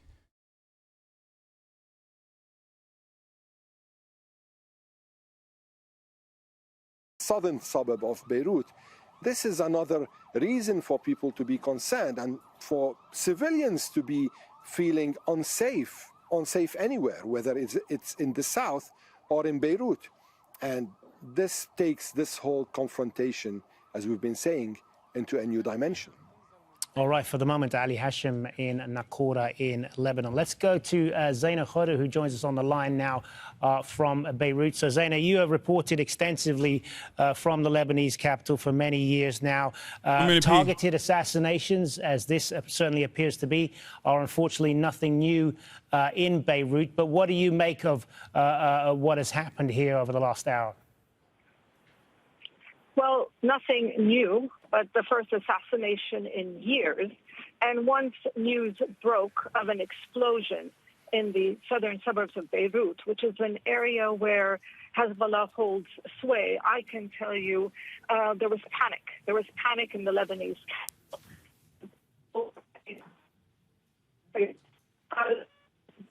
the Lebanese know what this means. There were reports of a targeted strike, a targeted assassination, a serious escalation. It definitely escalated and widened the ongoing conflict along the Lebanon-Israel border. The conflict along the border is now, it's going to enter its fourth month. But the targeted killing made many people here in the capital feel that this conflict could widen and could escalate. And all eyes are now on Hezbollah's reaction. Because even before Hezbollah joined the battle to support its ally Hamas in Gaza, the Secretary General of Hezbollah, Hassan Nasrallah, made it very, very clear. And his equation was there will be a fierce retaliation if any leader of the axis of resistance, whether it's a Syrian, a Palestinian, a Lebanese, an Iranian, any leader killed in Lebanon will trigger a fierce reaction. So people are waiting to hear, the Secretary General Nasrallah is supposed to speak tomorrow. It was a planned speech to commemorate the killing of the Iranian Quds Force leader Qasem Soleimani, but there are some reports now that that speech could be canceled. So it will really depend whether this serious escalation will lead to a full-scale conflict. Now, many in Lebanon will tell you that Israel is trying to trigger a conflict. It has been escalating attacks in southern Lebanon, but definitely this assassination crosses a red line, and assassination breaks really the rules of engagement, which have been in place for 3 months now. So all eyes on what Hezbollah will do following the killing of Saleh Aruri. And we have to point out that it's not just Saleh Aruri who was killed. He was killed along with a number of military commanders. So this was a serious blow to Hamas's military infrastructure, if you like, in Lebanon. Like I said, I think one of the interesting parts about this is like, why? Is there a real tactical reason for killing this dude? Only because you can't get to like Yahya Sinwar, which Israel has claimed they have, found his house, or he's in his house. They've have him surrounded for weeks. Every other week, there's a new update from Israel saying like, oh, we got him. We're going to get him. We're going to get him any moment now, right? Israel is doing another American playbook thing where they'll just be like, oh, we couldn't get Osama yet, so who do we get? This other guy. We got this other guy instead, and he's the most significant guy. This dude is obviously the deputy chief. He's very high up in the Hamas leadership structure. However, having said that, there are plenty of Hamas leadership that are operating freely in They're operating freely outside of the boundaries of Gaza, right? The problem is, you only do this, especially when it's a major escalation, You only do this when you're running out of options because people are looking at what you're doing with all of your military might. And they're looking at how many reservist mouths you need to feed. They're looking at the secondary impact of said reservists coming back home and having to deal with their own businesses. Because, like, the Israeli military is comprised not of military members, full-time military members, but instead of shopkeepers, accountants, marketing guys, small business owners. All of that is going to have a secondary impact on the Israeli economy. The fact that they're no longer working. DJs, right? Which is Israel's largest economic sector, right? Like weirdly named pizza shops and DJs, as Felix says. And that's their bread and butter. So when those guys are out fighting in Gaza, killing children, right? They're not back home doing pizza parties where they're DJing and stimulating the Israeli economy. So that puts a timeline on how long you can fight this war, how long you can engage in ethnic cleansing. And yeah, as the world's supply of trans is rapidly diminishing and house music, progressive house music is rapidly diminishing, that puts an endpoint on the amount of time that Israel can actively engage in this conflict, actively engage in ethnic cleansing. So, and it makes it less popular overall, the prospect of war less popular overall, especially when you have nothing to show for it, especially when you still have Israeli tanks being blown up, fucking, Roadrunner style, with like some 18-year-old in an Adidas tracksuit, a fake Adidas tracksuit, coming out of a hole and just like putting a bomb, Looney Tunes style fucking bomb, and then running away and then blowing up a fucking tank. When that's happening, you have nothing to show for it. You're having a very hard time like managing the situation and then showing everybody that you're doing a great job. When you have nothing to show for it, you get desperate. What do? First, you go to refugee camps and take every male, every military-aged below or above male, strip them, say they're all fucking Hamas terrorists, okay, and get at gunpoint, force confessions out of them to justify it, okay, and then turn around and go, look at us, we're doing a great job. Except IDF soldiers are still dying. IDF tanks are still blowing up. Missiles are still being fired, like on New Year's. Missiles are still being fired. You've occupied half of Gaza. You're blowing up the other side that you haven't occupied yet, but are like trying to occupy.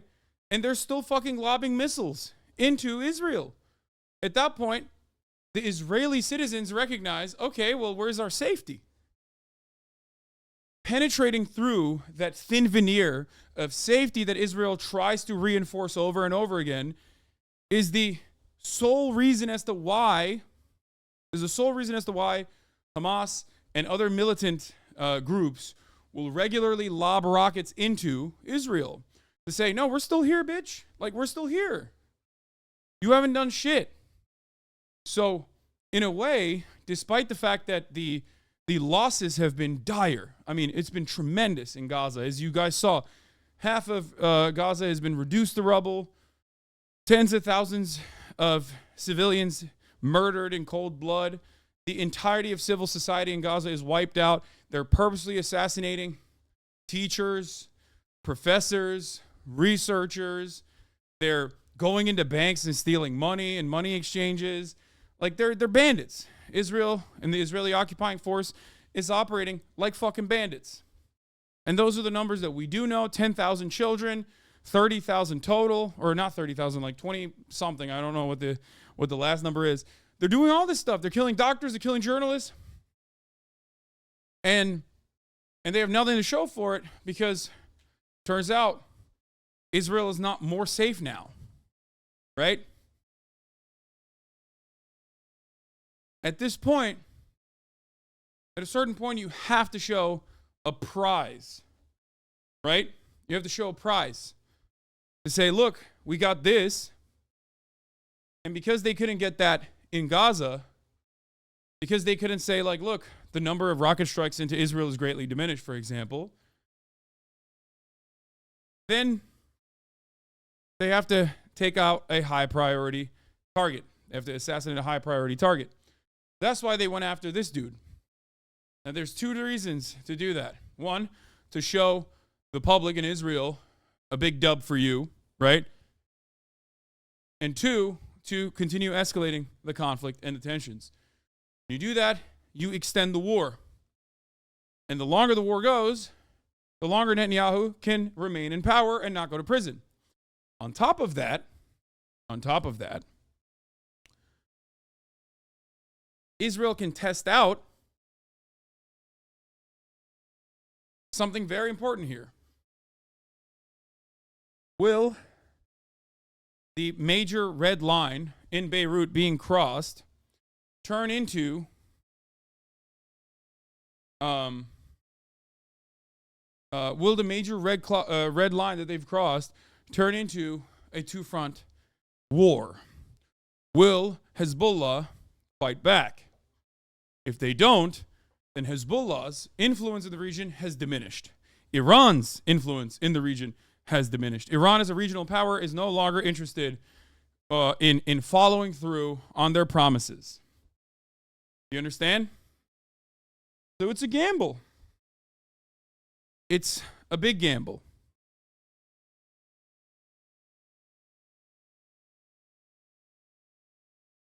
So we'll see how it turns out.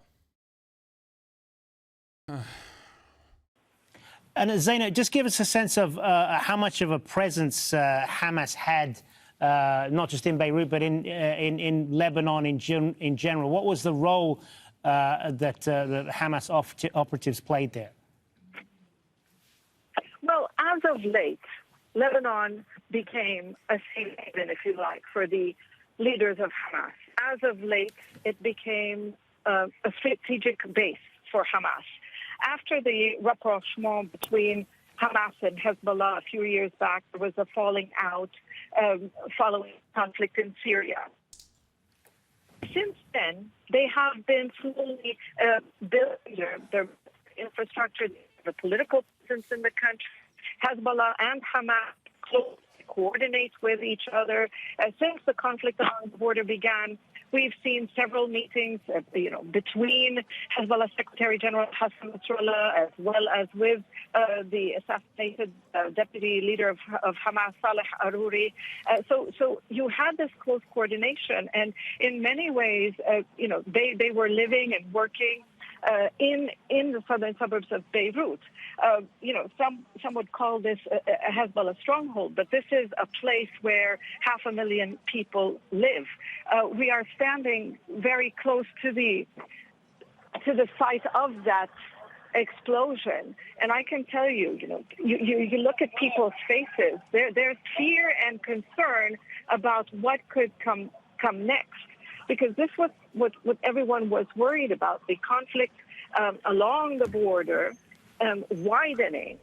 And but clearly this really is in many ways a turning point. But we have to see whether or not this serious escalation will lead to a full-scale conflict between the Israeli army and the Lebanese armed group Hezbollah. All right. Now, while that's happening, ironically enough, there are troop withdrawals happening in Gaza. Israel also, or Netanyahu's administration, has also taken a significant blow in judicial reform by the Supreme Court in Israel. So you have that as well. The American, one of the American carriers in the region has pulled out on top of that, which is why it seems very odd, the timing of this escalation, is very odd. I don't know if they have the proper intel or they've made the math calculations that, like, Hezbollah cannot retaliate. They do not want the smoke. Or because they want to very desperately pull back America and justify their existence by, causing retaliation from Hezbollah on, like, Tel Aviv or some shit, you know what I mean? And then turn around and go, look, Israel is being under attack by all of its regional enemies. And Elent 5 also correctly pointed out that the Houthis have been profoundly popular in the region. So Hezbollah, despite the fact that they have the Lebanese economy to worry about, absolutely sees how popular these actions are. This news is funded by... Hold on. How popular these actions are, the actions the Houthis are taking, and, that probably reaffirms that probably gives them additional reason to potentially attack Israel. Of the war in the Middle East, the Israeli army announced it is withdrawing thousands of troops. Yeah, Elon News says these troop withdrawals are essentially a way of being able to continue the war throughout 2024 at a low intensity by reducing ground operations to a level of counterinsurgency and also help the Israeli economy bounce back. Yeah, they did the ethnic cleansing, and they're going to continue it, and they're going to maintain bombing operations, I suspect. But they do not want troops to keep being put in harm's way, and they also don't have the bandwidth to continue feeding that level of troops. You just don't have it. The ROI is not there. From the Gaza Strip. Despite the announcement, fierce fighting continues in the region. Israel says its military killed dozens of militants in the north part of the enclave over the past day, while residents in central Gaza are reporting heavy fighting. This comes as Israel's Supreme Court has struck down a key part of Prime Minister Benjamin Netanyahu's controversial judicial overhaul. The planned overhaul sparked months of protests and rattled the cohesion of Israel's military. The law struck down by the court was the first major part of Netanyahu's plan to curb the powers of the judicial system and give more authority to the national legislature. Joining me now for more on all of this is CBS News foreign correspondent Ian Lee. Ian, good morning. Their troops have also said very unpopular PR. Yeah, that part doesn't matter. Inside of Israel, everything, think about it this way. Everything inside of Israel and the way that it's received, it's topsy-turvy. Things that are profoundly popular in Israel, like gross depictions of genocide and ethnic cleansing, are profoundly unpopular in the Western world. When they see that, they go, what the fuck? That's some Nazi shit. Like, what are you doing? But that level of dehumanization, that level of, like, reaffirming support for, or that level of, like, showcasing that you are genuinely engaging in an act of genocide, that plays well amongst the public in Israel. That's what they're expecting. So I don't think that they're pulling out their troops because it's doing bad PR. Israel does not care about the bad PR that it has. Israel only cares about America shutting off the money faucet and the allowance to continue conducting its ethnic cleansing campaign. H. Bomber Guy had a good tweet that I retweeted. If you're wondering why the TikTok generation sides so strongly with Palestine, it's because the IDF keep posting videos where they're destroying children's homes while screaming, "We are evil, yeehaw." Now, this is true, but that's simply a younger generation that has a very different media diet, developing a different understanding of Israel. This is no basis on Israel's policies at all. I don't think that Israel cares about that. Does that make sense? Like, I don't think Netanyahu cares about bad PR from the Western world. Yeah, they want to maintain a level of good relations with the Western world and the important demographics that go out and vote, but young people are not a part of that calculation at all. They already have mainstream media pretty much locked down. as the American State Department is unconditionally offering support to Israel, and the Biden administration is offering unconditional support to Israel while simultaneously saying, oh yeah, dial it back a bit. Please be the more moral army that we know that you are. Come on, Jack. But I don't think Israel overall cares about this kind of stuff getting blasted. I mean, think about it this way. It's just like, did Ukraine care about having every single interviewed soldier have prominent totem cops displayed? No, they didn't give a shit because that didn't actually stop the money faucet. Okay? Because ultimately, Americans didn't give a shit. They didn't. They don't care. And I said this before, it's not like the entire fucking Ukrainian forces are comprised of Nazis. They're not. And yet, if you looked at mainstream media and the coverage, they somehow found the only guys that were wearing totem cops. Totem coff is a Nazi symbol, the skull, for those of you who don't know. Okay? Or the black sun. So, I think that the maintenance and the PR that you have to do to the Western world is only as significant as how the mainstream media will cover it. The real problem would not stem from genuinely unpopular, genuinely like losing the popularity of the public in the Western world, but instead losing popularity in the circles that actually do care. Older voters, people who do go out and vote, people with people with disposable income, wealthier people on average. But more importantly, if the State Department made an internal calculation where they recognize that this allegiance is becoming not great, the return on investment is now no longer worth it. That's why you look at Ukraine, for example, and you see what happens when America decides to no longer support Ukraine unconditionally.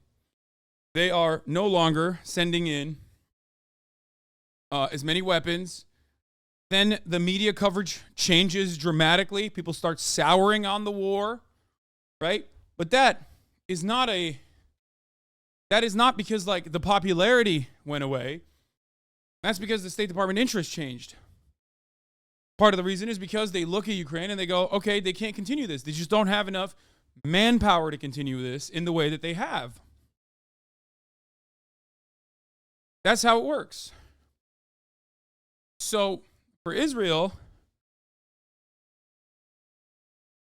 this changes, the calculations change only if the State Department no longer considers it to be a valuable thing for Israel to continue the maintenance of its ethnic cleansing campaign in Gaza. Not it's Westerners got bored of Ukraine. Westerners get bored of wars all the time. We got bored of Afghanistan and Iraq, and we still continued it for another 10 years, right? Especially Afghanistan. So that doesn't really mean much. It's more important for the economic calculations that you're doing. Okay?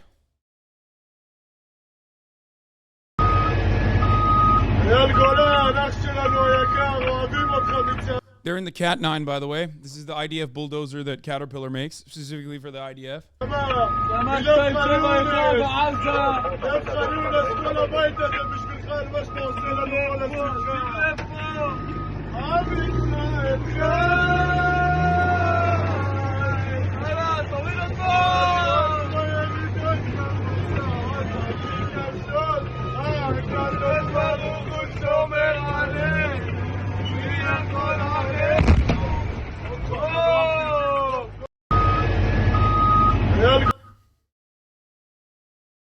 Must be nice loving what you do. Yeah.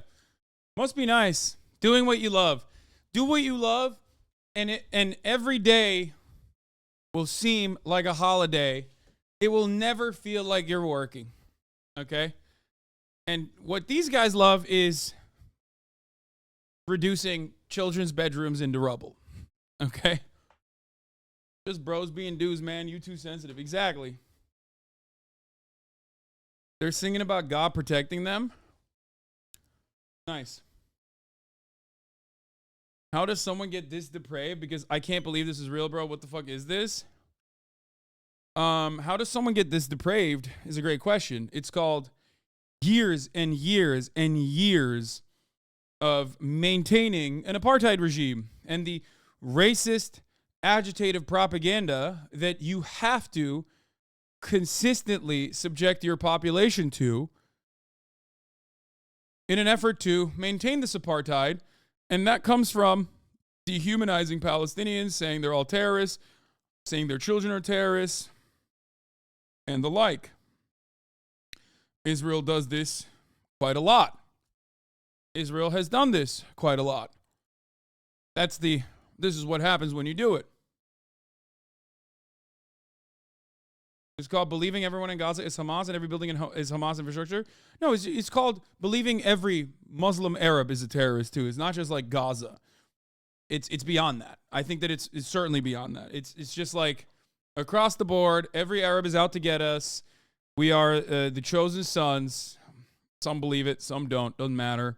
But it's not just necessarily like feeling that you are the chosen sons and daughters of God, but instead the elitist attitude that you have as a colonial force. That elitist attitude, that superiority complex, is reinforced through religion in some instances, and in other instances it could be completely devoid of religious text, right? But that's how it works. It's not dissimilar to white supremacy. It is very similar to white supremacy. Obviously, the people are not white. Volodymyr Zelensky says, people don't understand how the occupation morally degenerates the occupier. Kind of like how Frederick Douglass talked about one of his slaveholders' wives who started out nice but got so used to slavery with time and got crueler. I think breaking the silence explains the behavior of IDF soldiers really well. Does Netanyahu believe the religious justification? I mean, I don't know. I don't know how religious he actually is. It doesn't matter, though. Religion is simply a tool, guys.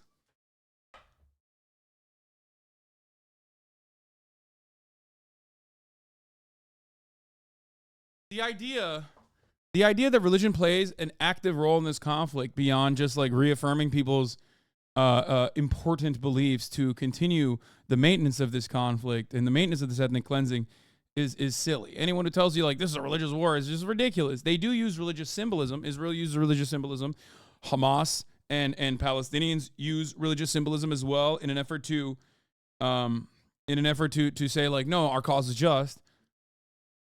But it's way beyond that. Like religion is just seasoning, okay? Religion is a motivator. Religion is a good and very powerful tool to motivate, galvanize, and organize. But it's nothing beyond that. It's just a tool, not a real reason. So I think it's obvious. Obviously, in Lebanon, there are many Hezbollah targets, but whoever did this strike was very surgical and went for a Hamas target because Israel is at war. Whoever did this has a gripe with Hamas. It's once again, whoever did this, it's not an attack on the Lebanese state. Whoever did this.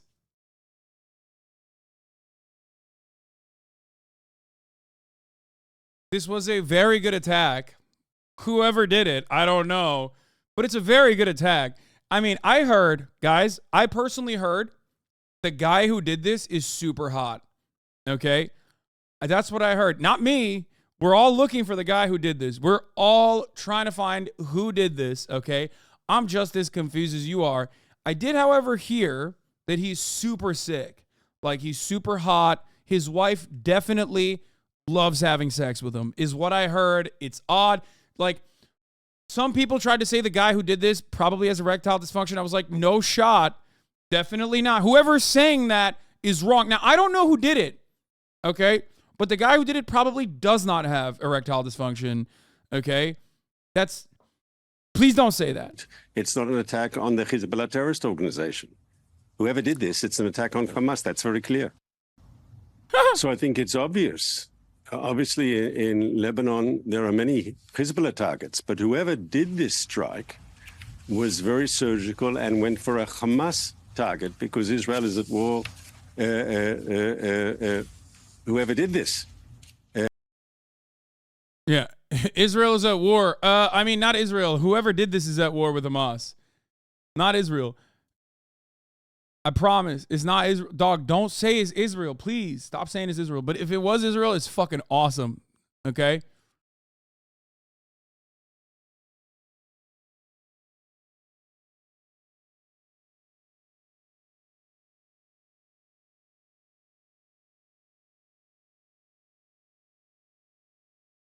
That was early on. That's why they were saying Israel didn't do this. Oh, here. This is an opinion about war is a dynamic thing, no less than an opinion about a restaurant. Remember how Rimini pizza was considered gourmet in the 80s? You wouldn't eat there today, even if it was served the same pieces and emek cheese and mushrooms from a box, because there are tastier and healthier alternatives. The war was also reasonable and justified on October 7th, but we are not on October 7th for a long time. We drowned in Gaza like we drowned in Lebanon. Another tunnel, less tunnel. The overall picture will not change. Nothing stolen is returned in a heroic operation. Hamas does not evaporate. The Palestinians are not immigrants. At the same time, unpleasant to say, we ourselves became living. No rape in 2023 justifies the destruction of a mosque in 2024, especially since the destruction does not solve the problem. It only makes it worse. 2 million Palestinians live in Gaza. The more we destroy them, the more they will hate us, and rightfully so.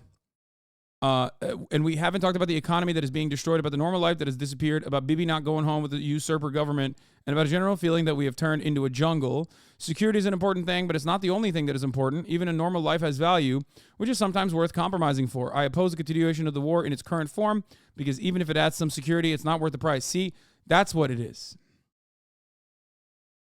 Do you understand? Like, this is an Israeli person who's like, yeah, no, it's valid to fucking attack Gaza, but the reality is, like, you're not giving us security. That's an important change of reference, important frame of reference, and an important shift, right? Now, obviously, if you're looking at it from the outside like we are, I mean, I know that that's not going to be giving additional security to Israelis. It never was, and it never was supposed to. The notion that Israel makes Jews all around the world more secure is a ridiculous one.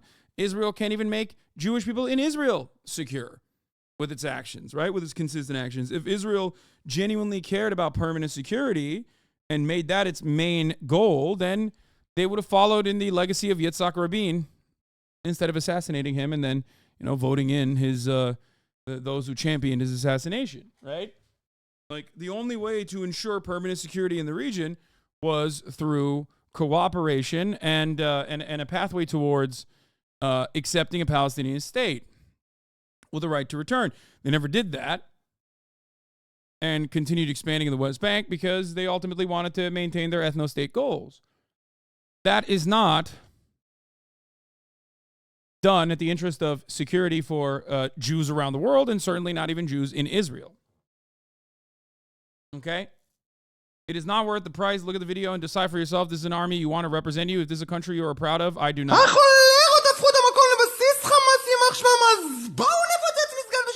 רמת קושי לעשות קקוש בלי צבע על קרמי באמצע שכונת בקשי אז פתחי את הפסים או קשר 5 מטר גילרויים לבנייזר סכין יפני וכפפות לאט כדי לשמור לגן ציפורן ושמתי משקפי מגן לקחתי את התיק של בקזה חיזקתי עם רבע לבנה נותן בקבצ'יט שדוחף לחרית מסיים במערכת משאיר 15 סנטים איזה פטנט עולמי חברי את המוקשים למסגד לקחתי ועל ארגז הצנחתי או שבהיתי נתתי ואז הצמדתי או תליתי תפחתי חייכתי צעקתי מי השם אליי השם גם פרסתי בקשר משקפיים שרשרתי איזה מוקש משגע את הבניין יזעזע חיברתי הכל טוב טוב איזה יופי.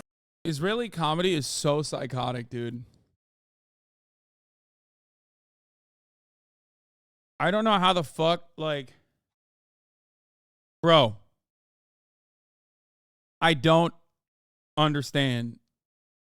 Yeah, they're putting that in a mosque, by the way. I do not understand, like, how Israel is the least funny nation on the planet. Like, how did this happen? Like, who, like, how?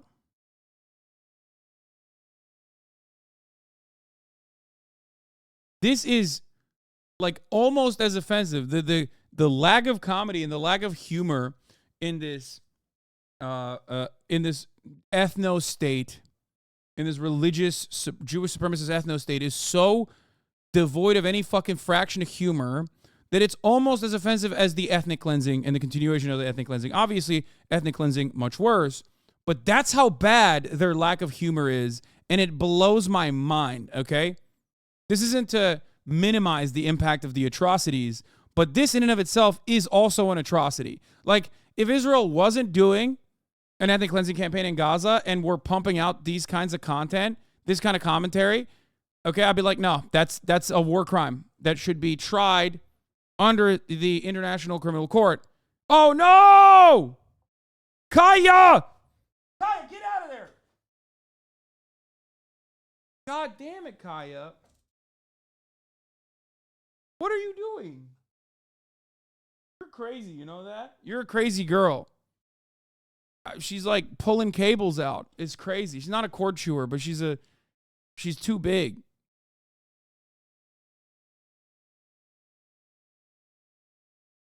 Matt Leap said this on his podcast. Somehow Israelis are actively the most unfunniest, even though Jews in America actually have humor. Yes, dude. That's it. Like, the contributions to comedy from Jews all around the world, with the exception of Israel, is so significant. And then you look at, like, Israel and you're like, how is this possible? What happened? Like, obviously, it isn't to say that, like, all Jewish people are funny in general. Of course not. But still, you don't got one funny motherfucker in Israel? What's happening? How?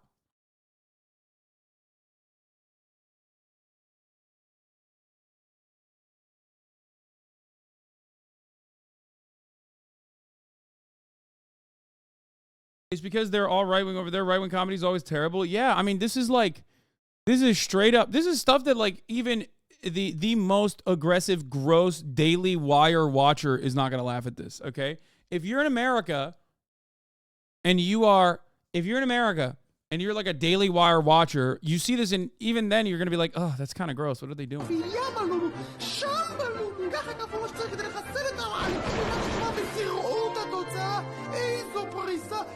עדינות, איזו רכות, אותו זה מגיע, יאו! אני פרסתי את נקודת היזימה ואת הפצצת שהקדשנו למלא אנשים טובים, וכמובן למה זה אשתי אהובה, חיים שלי מתגעגע. ספרנו לאחור, 7, 4, 2, 1, הנה זה מגיע! עם ישראל חי! Cap, this is literally Daily Wire humor. Bro, dude, I'm telling you, even Daily Wire is funnier than this. Like, here, let me show you another one. It's just like, what is humor in this regard? Just like being the least funny you could be.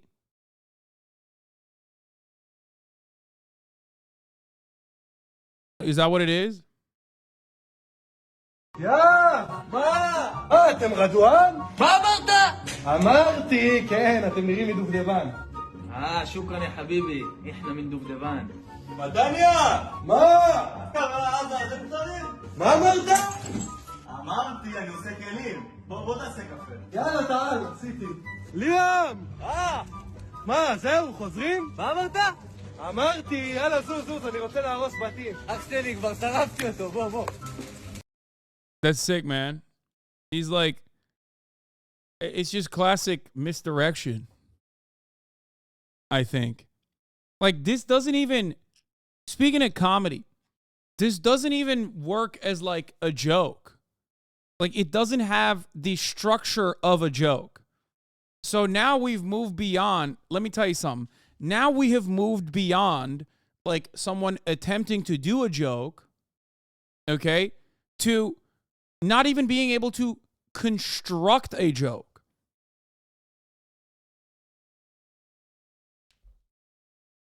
It doesn't make any sense.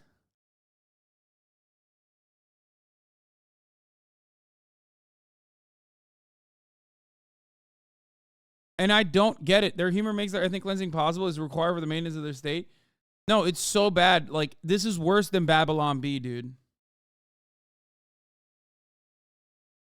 I saw a Twitter thread the other day about how genocidal regimes can only find unity through dehumanizing outgroups, and it can only get more and more depraved over time. It just feels so weird It's like when you stumble across something, like a culty part of the internet, right? And you stumble across it, and you look at it from the outside, and you're like, what the hell's going on here? Like, they're having a great time in the in-group over there, right? Like, they're yucking it up, okay? It's a real yuck show, okay? They're yapping. They're having a great old time, and then you look at it from the outside, and you're like, you're filthy and gross. Like, what? That's so weird. Why do you operate like this? What? Like, look at yourself, right? Kind of like your entire year recap. Not necessarily. I was thinking about that as I was saying it, but like at least there's like things that you can point to in the end of the year recap that like everybody understands is like fun and cool. You know what I mean? Every in-group has a level of what I'm describing, but this is way beyond, right? This is like objectively an evil and immoral thing to do, and most human beings understand it as such. I mean, guys, this is like the American military did a better job of ensuring this kind of stuff doesn't happen in Iraq and Afghanistan, which it still did, right? But they did a decent enough job of like hiding it. Like you think military veterans or active duty combat service members don't have dark humor? I guess they do, of course. But this is like Abu Ghraib happening every day, okay?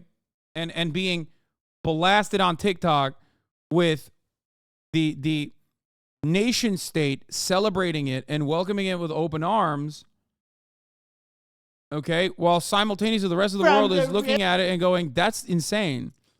Even right here, this is played off as comedic, but in actuality, it's literally just genocide denial. Yeah, I saw this one because Felix tweeted about it, about identity politics.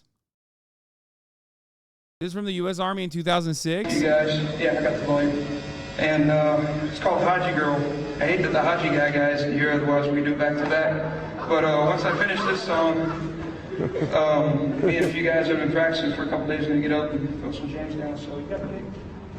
I guess there's also technological limitations here, though, because it's 2006, so it's not like a phone camera being immediately blasted on Facebook. This is like 1 year before YouTube even was invented, right? So there's also that. And I'm not going to show this, but like imagine this unique instance, right? Like that's why I'm saying, like imagine Abu Ghraib every day, 12 times a day, being put on TikTok, being posted on TikTok on a daily basis. Israeli comedian and soldier Guy Hochman posted a video on social media where he can be seen playing on the sea on a beach in Gaza where he claims everything is ours.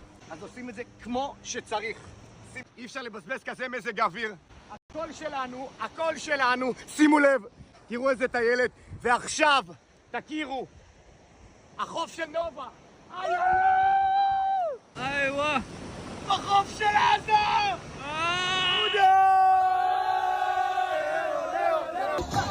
שמע ישראל, אדוני אלוהינו, אדוני אחד. From Israel, we want to do peace. Where are you from? He's like, get out of here. Get the fuck out of here. No, normally you'd be like, wow, that's anti-Semitic, dog. But then you're like, well, I mean, look at this dude's attitude. What's happening? One person is like skeeved out, okay? It's the difference between, yeah, I know this is in Qatar. It's basically the difference between like people constantly chirping at black people about like anti-white racism versus anti-black racism, okay? One is institutionalized, systematized, and dealing a tremendous amount of violence to a captive population.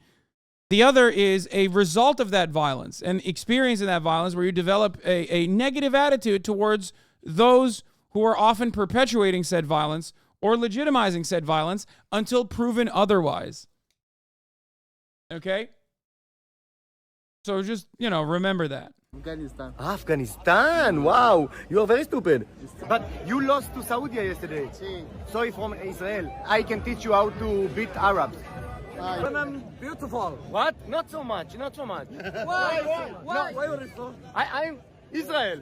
Where is Israel? Where is Israel? You have Israel. Only Palestine. No, this is Israel. We will fight to death to bring our hostages. But you know what will be Whoa! the picture of the victory? The victory will be when Gaza will go in fire.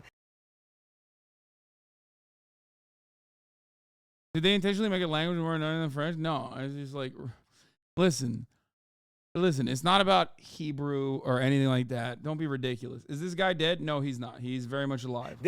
What he has killed, however, is not Gazan civilians, but instead, specifically comedy. He has murdered comedy. Okay?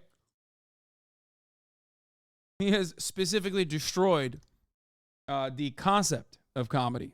He's liquidated it. God will look up and say, what is this? No, it is Hassan Israel deliberately revived Hebrew as a spoken language to suppress Yiddish. No, I know that. And if the revival of Hebrew had not been accompanied with an ethnic cleansing campaign against the indigenous population, it would be seen as a phenomena, okay? A linguistic achievement that is unheard of in such a short period of time, okay? If it weren't for all of the negative consequences of Zionism, Volibear Zelensky is correct. The revival of Hebrew would have been cool as fuck if not for Zionism. Like, I don't have an issue. Obviously, like it shouldn't have been done with the suppression of Yiddish, but still, it's crazy. It is a crazy thing.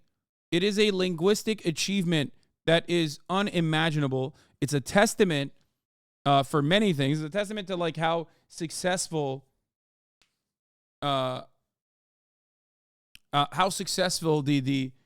national project has been. Okay. Yiddish is not Semitic language, it's European. Yes, I know. It sounds a lot like, it's like broken German, right?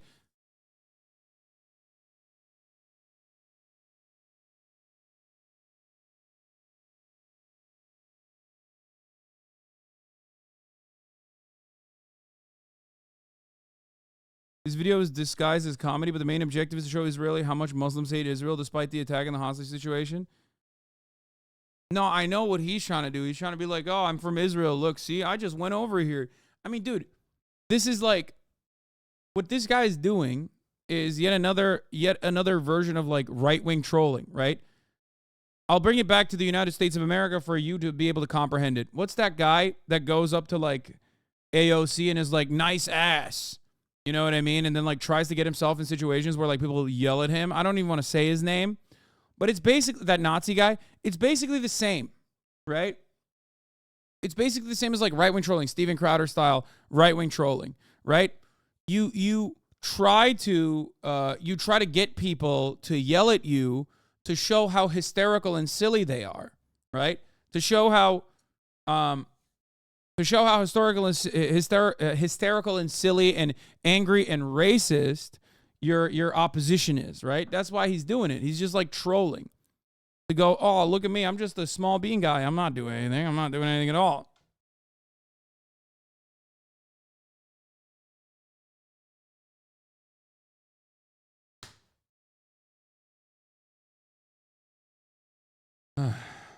So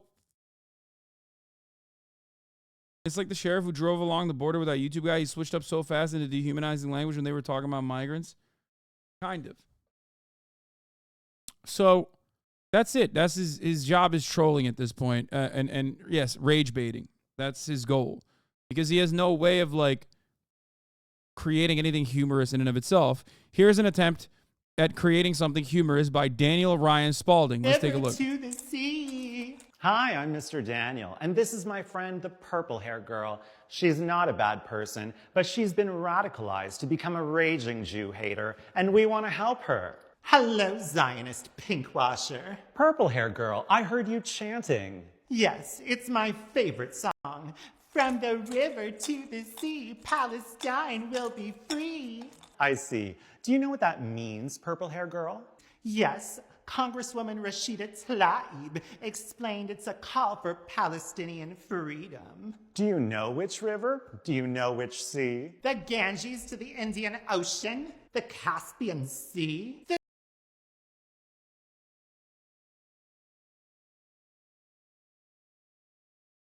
I want to die so bad when I see stuff like this. This is self-harm, I think.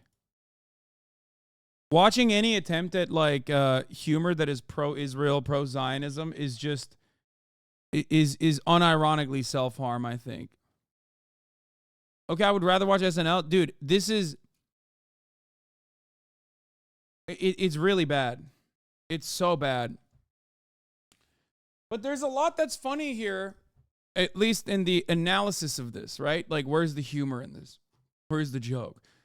The joke is that, I guess, blue-haired liberals are now purple-haired. Okay, and the woke SJWs are Jew haters. That's the joke. Because they don't want Israel to do an ethnic cleansing campaign, right?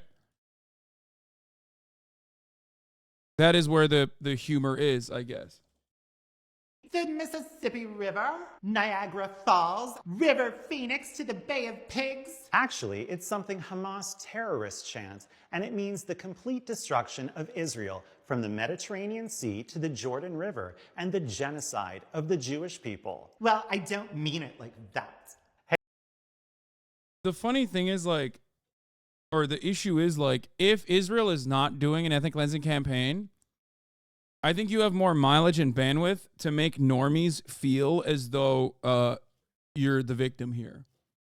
But because Israel is so openly, loudly, proudly declaring that they're doing an ethnic cleansing campaign and they love it, when you turn around and you say, well, actually, defending yourself against this ethnic cleansing campaign and the apartheid regime is actually offensive and violent towards Jewish people, that means you want the ethnic cleansing of Jews, you're, for no reason whatsoever, making people in the edges agree with positions that are inherently violent towards Israel and towards Jewish people across the board. There's no reason where you ever have to hand it to people who might have genuinely violent opinions and interests. It's akin to saying that like what Israel's actually doing and what Israeli officials are actually saying that they're doing and what Israel is actually genuinely defending, ethnic cleansing in Gaza, is actually blood libel. When you say that, and because anti-Semitism is a permanent bigotry, okay, it is a bigotry that is very pervasive. It's the oldest kind of bigotry too. When you take the very real instances of blood libel, okay, and you try to put that into a situation where there is no blood libel happening, when people are just genuinely, accurately describing the situation in front of their eyes, you all of a sudden end up muddying the waters about blood libel in general. Okay? Older than misogyny, huh? Good one, Chatter. Thank you for consistently doing the thing that... What's your solution? Just because I'm new to the stream, love from Germany. I've said this before, a one-state solution, moving towards a one-state solution, because the one-state solution currently exists. It just exists as an apartheid state.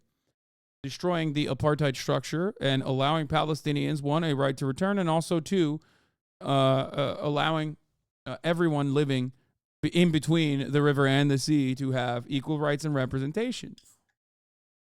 A secular state. Why not two is a great question that people ask me all the time. The reason why I'm no longer a two-stater, just like Avi Shlaim and many other Israeli scholars, is because the actions of the Israeli state since the 90s especially, since like 1967, has made it impossible for there to be a two-state solution. It's currently not a two-state. No, it's not. It is a one-state. The notion that there is a two-state right now happening is incorrect. One state. It's just one big Bantustan and then a couple small, well, 2 or 3 smaller Bantustans in the occupied West Bank.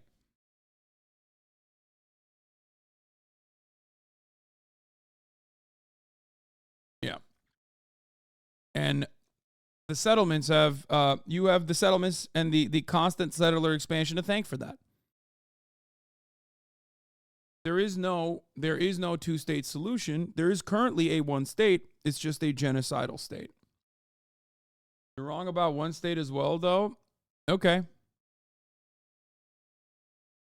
I mean, that's fine. You can say that I'm wrong about it, but the reality is that there is currently one state. It's the state of Israel.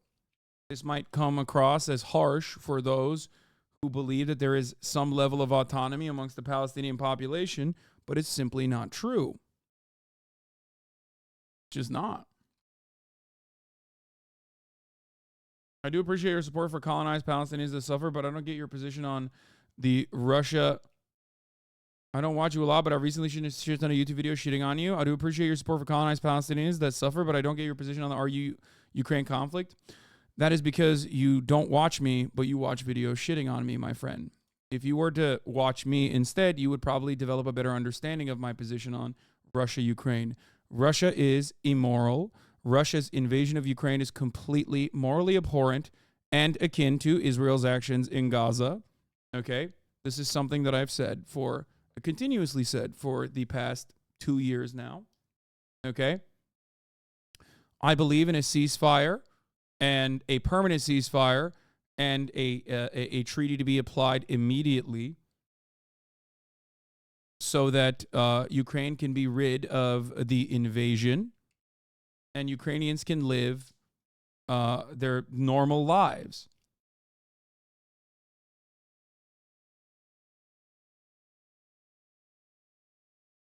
Have you watched some videos where someone is parsing you? Yeah, just probably.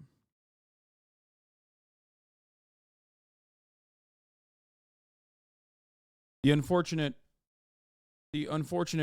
problem here is that those who are the real power players in the conflict, okay, the real power players in the conflict, unfortunately, do not have that interest in mind, as they have openly declared Ukraine to be a profound success, despite the fact that there has been a shit ton of casualties. And that is the issue. They want the continuation of said proxy war to be a proxy war because with, and I'm going to paraphrase Lindsey Graham here, as I have done time and time again, but it's a statement that has been echoed by Democrats, prominent Democrats in like Chris Murphy as well. For 5% of our U.S. military budget, we've been able to atrophy 50% of the Russian military, a foreign adversary's military, without a single active duty U.S. service member dying. I would say that is a profound success. And no, I am not saying that Russia would not strike after a treaty. Of course they would. Okay? Of course that likelihood is still there. However, just like my statements about Israel and forcing a treaty there, okay, a cessation of hostilities there, okay, you just go back to the drawing board and you continue the conflict currently as it exists. This should never stop you from trying to achieve peace at every single point. You understand? Because it's the exact same principle, the exact same moral compass that I'm applying in both of these situations. Okay?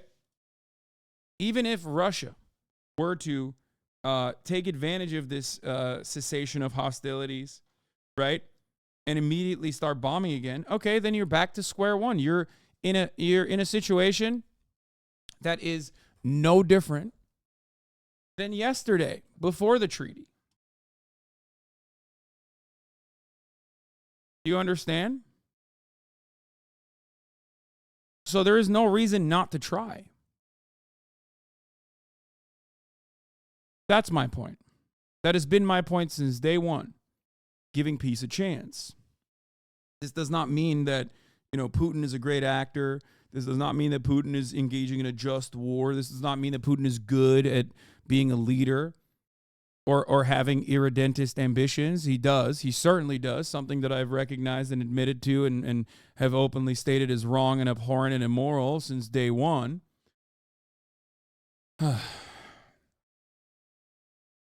It just simply means that you have to try.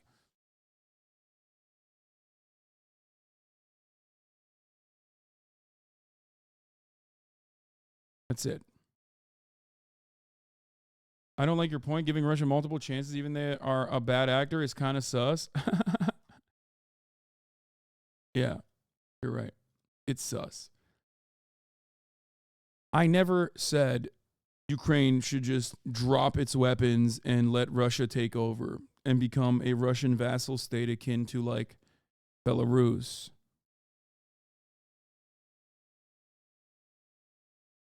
I'm saying that understandably war will continue if the bombings continue.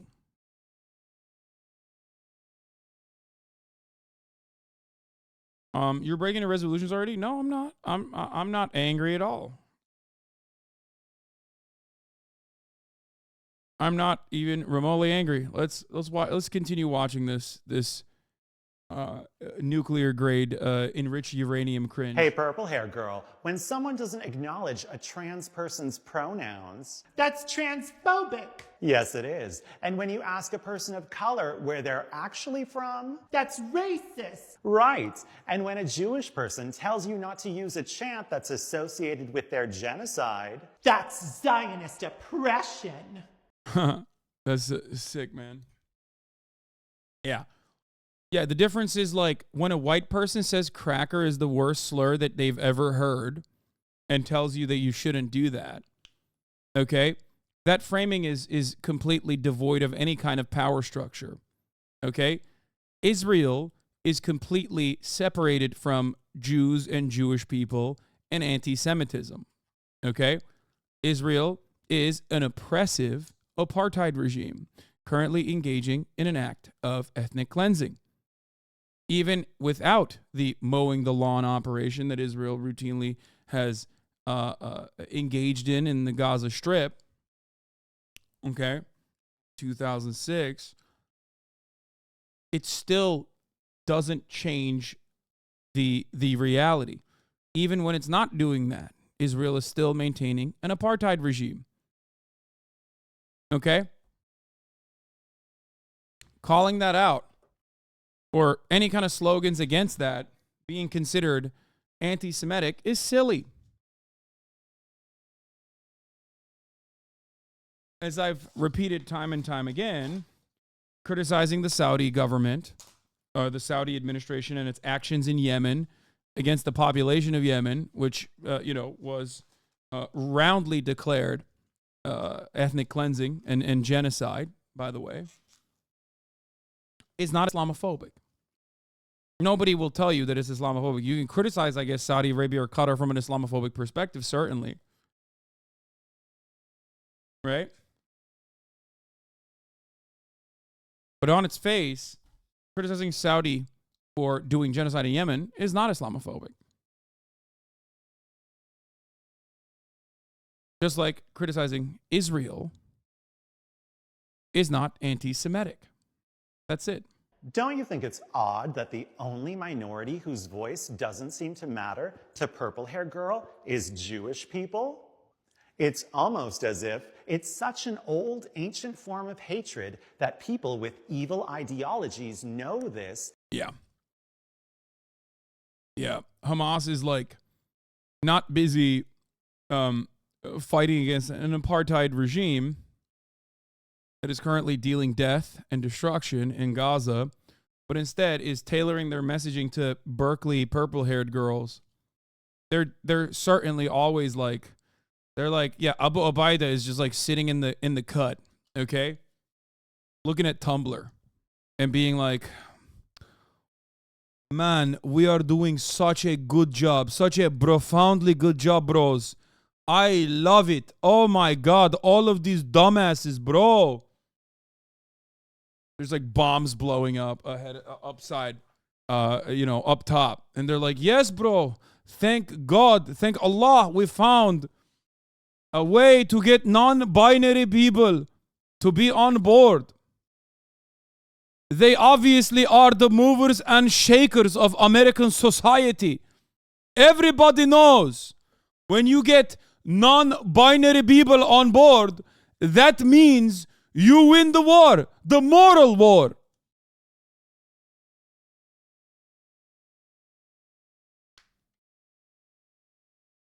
You know? That's how it works. That's how it works, obviously. That's what they're worried about. That's what they're crafting their narrative towards. And use this hatred as a way to brainwash people. I'm not brainwashed. I just think rape is an act of resistance when people are oppressed by Zionist, colonialist, apartheid oppressors. It's okay, Purple. I've never met a single person that has said this.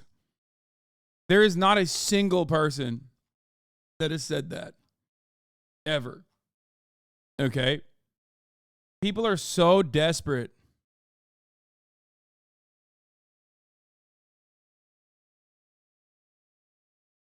to defend an untenable, unmanageable position that they just make stuff up. You have to make stuff up. What kind of strawman purple hair is this? Yeah, it's just...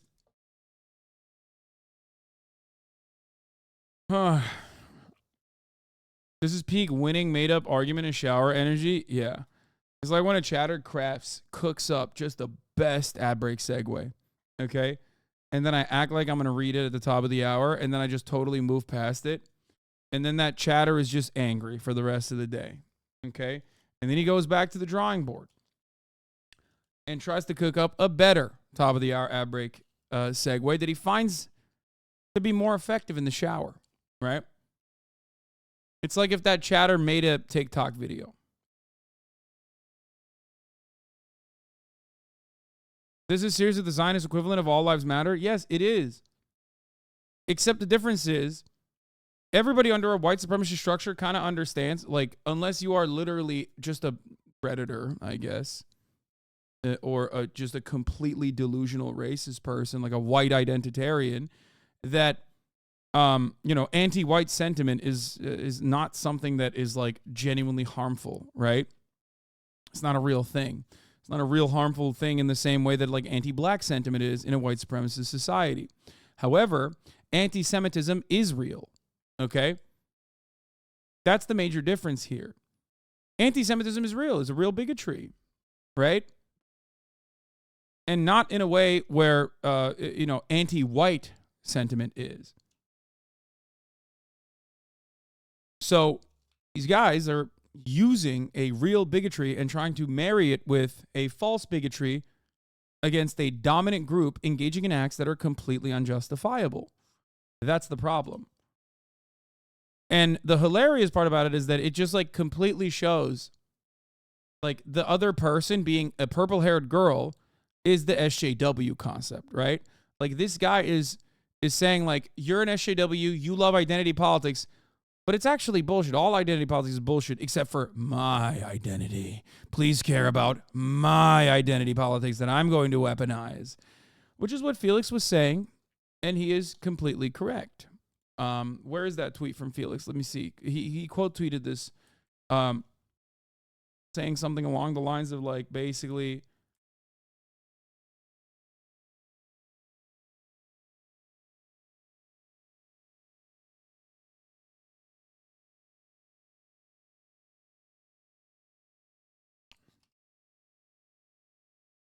he's just hard failing stand-up comedian taking that APAC check, pay for his rent this month. No, I don't think that's the APAC check. Okay, I think it's more so he just wants to be funny desperately while simultaneously trying to make a point. And it's very difficult to make an ideological point while you're trying to be funny to begin with.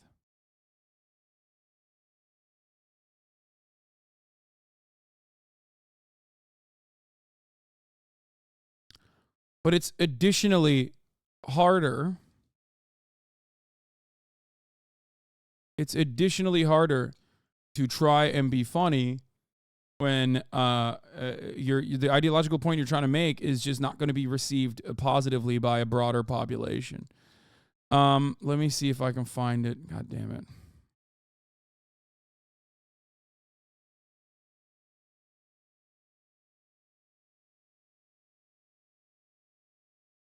But you do it 95% of the time? What do you mean? Oh, be funny while maintaining an ideological position? Yeah, I mean, it's not impossible. It's just hard. And I don't think I'm very good at it anyway. I would not say that I'm a funny person. I think some people consider it. Oh, here. This was the tweet. No one is against identity politics. They just want gushers to acknowledge them as the true protagonists of history instead of somebody else. I think he means gushers as in like, what, the purple-haired girl? Is that what he's saying? These blue-haired girls are so annoying. They don't realize that everyone wants me dead, and they're not even grateful for ways. Right?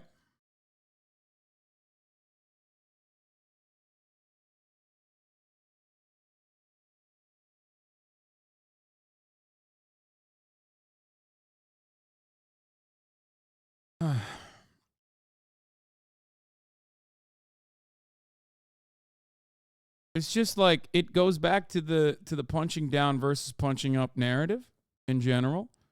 Much harder to, I think, be funny when you're punching down. Ways is Israeli, yes.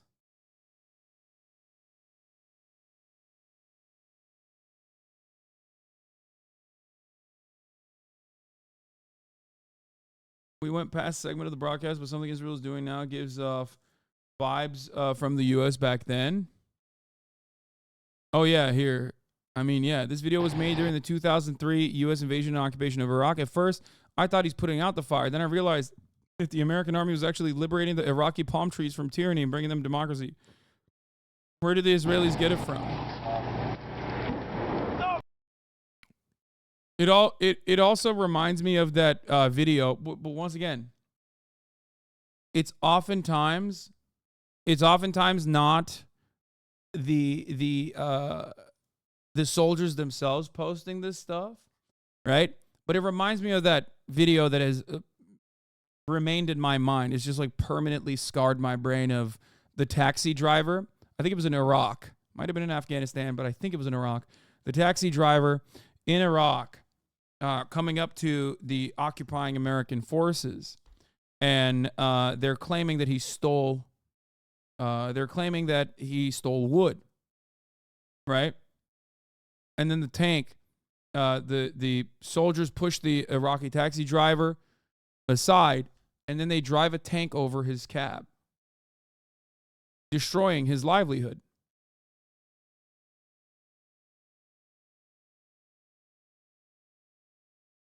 It's like there is no need to do that. You did not need to do that at all. You just did that because you're a disgusting savage. You're a monster. And you did that specifically because you are reaffirmed by other monsters in your vicinity. You do not see the people that you're dealing with as human beings.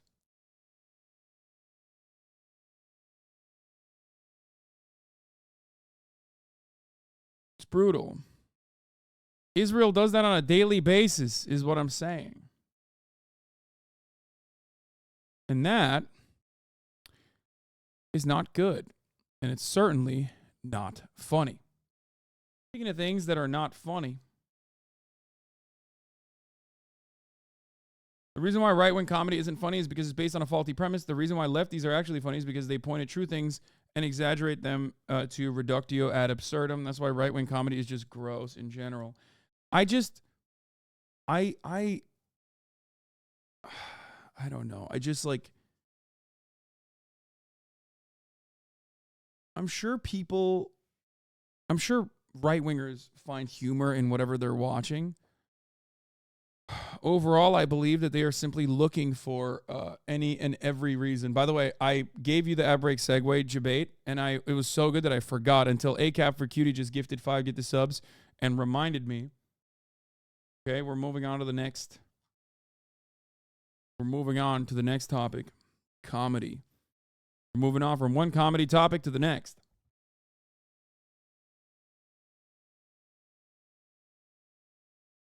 Okay.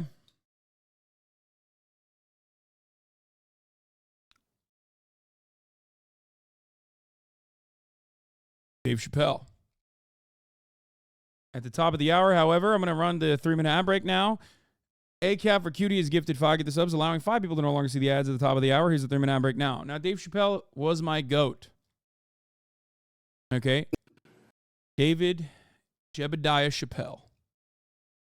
Not his real middle name. I just say everyone's middle name is either Jebediah or Robinette before you guys get mad. He was the GOAT. He was. Loved a lot of his comedy and his humor. And yet, for the past, 5-6 years now, he has not stopped trying to tackle big trans. Okay? Now, this was the response. His latest special is not as bad as some of his other specials, in my opinion. Some of his other recent specials, I mean. Obviously, Killing Him Softly clears everything that he's ever done in the past 6 years, right? However,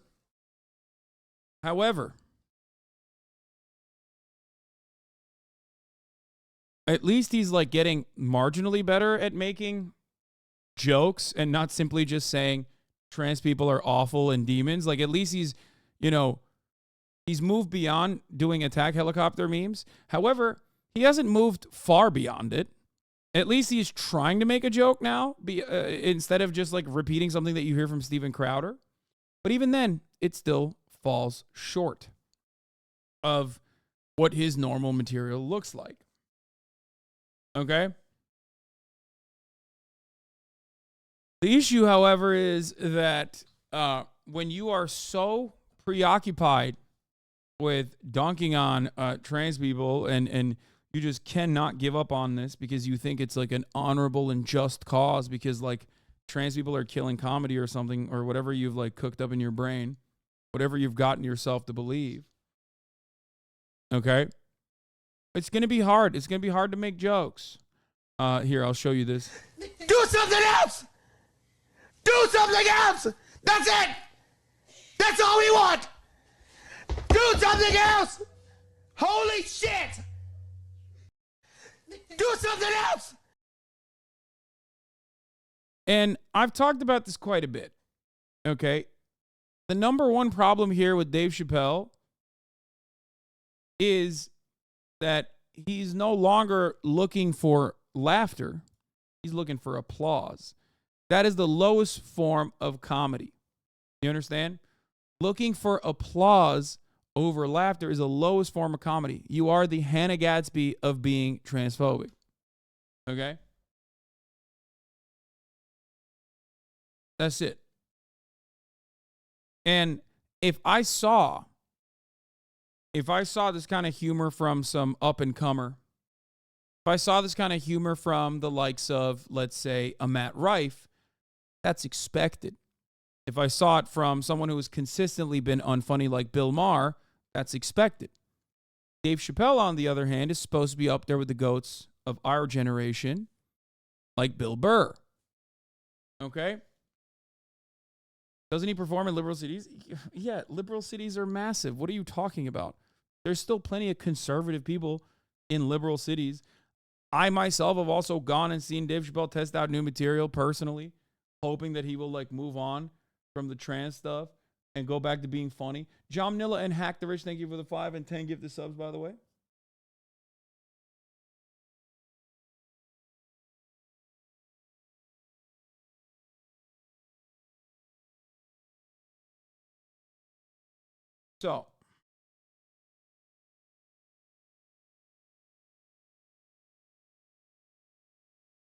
So you're okay with him dunking on every other group?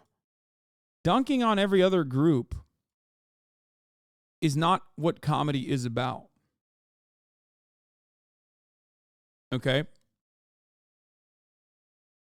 There is a lot. I said this earlier, but I will repeat myself for the sake of this segment, for those of you who just came in. Comedy comes from understanding a lot about a particular in-group. Oftentimes, that's the reason why a white person making jokes about black people can come across kind of racist, out of touch, and not funny, Whereas Dave Chappelle making jokes about black culture and black people is going to hit way harder. Okay? One is a part of the in-group and is embedded, understands it, sees the humanity of it, and can make jokes about the different phenomena that they have experienced. A cis person can make jokes about trans people. I'm a cis person. I make trans jokes all the time. Okay? The difference, however, is that it's not simply me looking from the outside and going, aren't they just weird?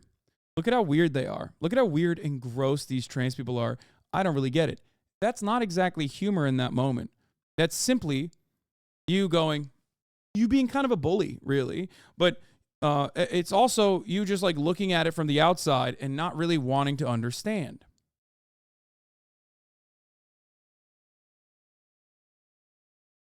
That's the major difference. That's why when his jokes on like black culture or white culture, white people, they hit pretty hard, whereas his jokes on trans people just basically stay at the hackiest, lowest common denominator. Specifically, his bit about Norm MacDonald is what I want to talk about. I believe this is it. And the only thing that got me out of that space was a comedian friend of mine, the late, great Norm MacDonald. That's right. Shout out to Norm. And what Norm did, which I'll never forget, is he knew that I was the biggest Jim Carrey fan in the world. Now, I'm not going to go all into it, but Jim Carrey is talented in a way that you can't practice or rehearse. What a God-given talent. I was fascinated with him. And Norm knew that. And he called me up and he goes, Dave, he says, I'm doing a movie with Jim Carrey. Do you want to meet him? And I said, fuck, yes, I do. And it was the first time I could remember since my father died being excited. And the movie was called Man on the Moon. I didn't know any of this. And in this movie, Jim Carrey was playing another comedian I admired, the late, great Andy Kaufman. Yes, and Jim Carrey was so immersed in that role that from the moment he woke up to the time he went to bed at night, he would live his life as Andy Kaufman. I didn't know that. When they said cut, this nigga was still Andy Kaufman. So much so that everybody on the crew called him Andy. I didn't know any of that. I just went there to meet him, and when he walked into the room where we were supposed to meet, I screamed, Jim Carrey! And everyone said, no! Call him Andy. And I didn't understand. And then he came over and he was acting weird. I didn't know he was acting like Andy Kaufman. Just like, hey, how you doing? And I was like, hello. Andy? Now, in hindsight, how fucking lucky am I that I got to see one of the greatest artists of my time immersed in one of his most challenging processes ever. Very lucky to have seen that. But as it was happening, I was very disappointed. Because I wanted to meet Jim Carrey, and I had to pretend this nigga was Andy Kaufman all afternoon. And he was clearly Jim Carrey. I could look at him and I could see he was Jim Carrey. Anyway, I say all that to say, that's how trans people make me feel. So that's a joke. It's crafted as a joke. It's got the structure of a joke. Dave Chappelle is a goat of comedy after all.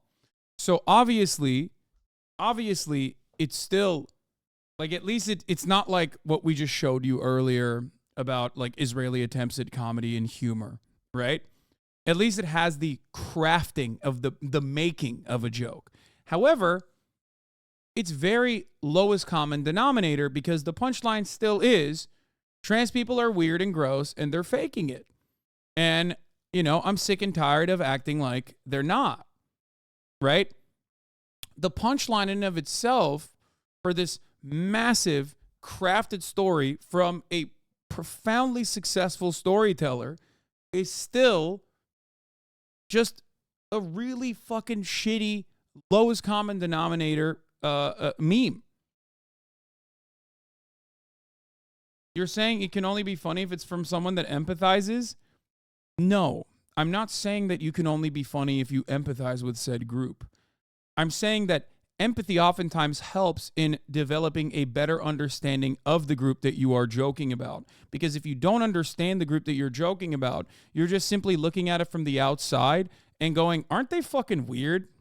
They're just weird.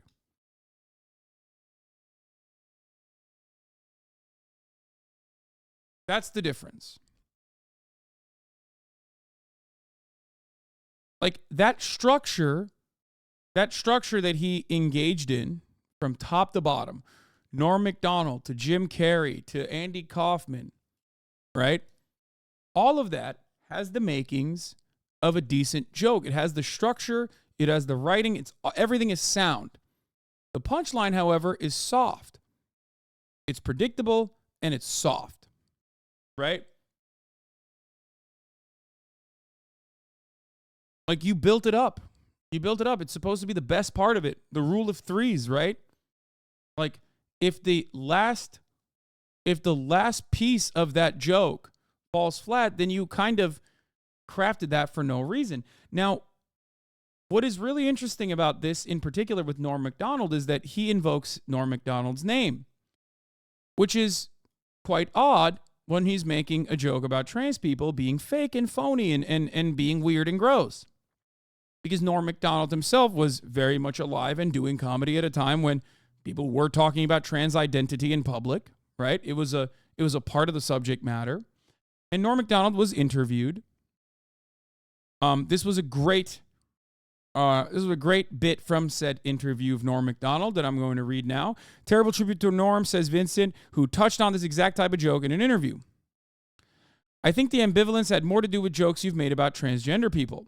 Now, remember, a lot of people who fucking post Norm Macdonald on Twitter, Norm Avatar Twitter accounts are oftentimes the dumbest right-wingers you've ever seen. And plenty of people will just go, you just don't get it. Norm Macdonald was a super reactionary guy. Now, just like with every artist from every different industry, you're not going to like all their work, right? Norm Macdonald has a lot of hits, some misses, in my opinion. Doesn't really matter, right? But here's what he had to say about a joke that he cut out of his special. Yeah, the other thing was a joke about Caitlyn Jenner, which, as a matter of fact, was a joke I deliberately left out of the Netflix special, Norm says. It wasn't much of a joke, really, and it's weird when you have to explain jokes that aren't that funny. The joke was about how everyone was saying Caitlyn Jenner is beautiful, but she's not really beautiful. In that joke, I went to great lengths to say you should love Caitlyn Jenner and accept her, but you don't have to pretend she's beautiful. There's no reason to do that. That was the entire point of the joke, he says, which is still a better joke than anything that Dave Chappelle has crafted about trans people. Okay? Like the idea is like, there's affirming trans identity and saying that trans women are women, And then there is the notion of taking it one step further. One is normal and perfectly valid. The other is like supporting delusion, kind of like that, right? Now, having said that, he still considered that to be not a good enough joke. He said it was pretty weak. That was the entire point of the joke. It was pretty weak. So I won't do those jokes anymore, which is fine, because the reason I didn't do the joke on the special is because I came to an understanding that other people came to much sooner than I did, which is what the interviewer asked. He says, which is that a lot of people are idiots. You don't want to have a joke be misunderstood and then someone goes and beats up a trans person.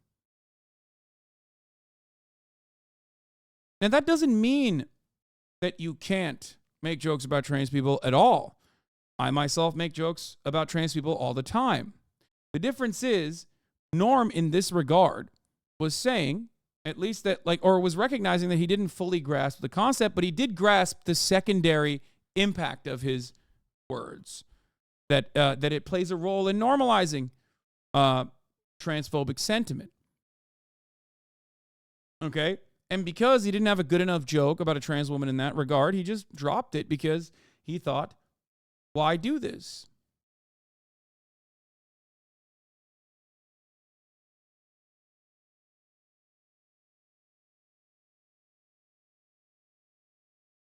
I don't understand this attitude towards comedy, that comedy should be scrutinized exclusively on how funny it is. Surely there can be funny jokes that we should still denounce because they're harmful. No, that's what my friend, that's precisely what I'm saying.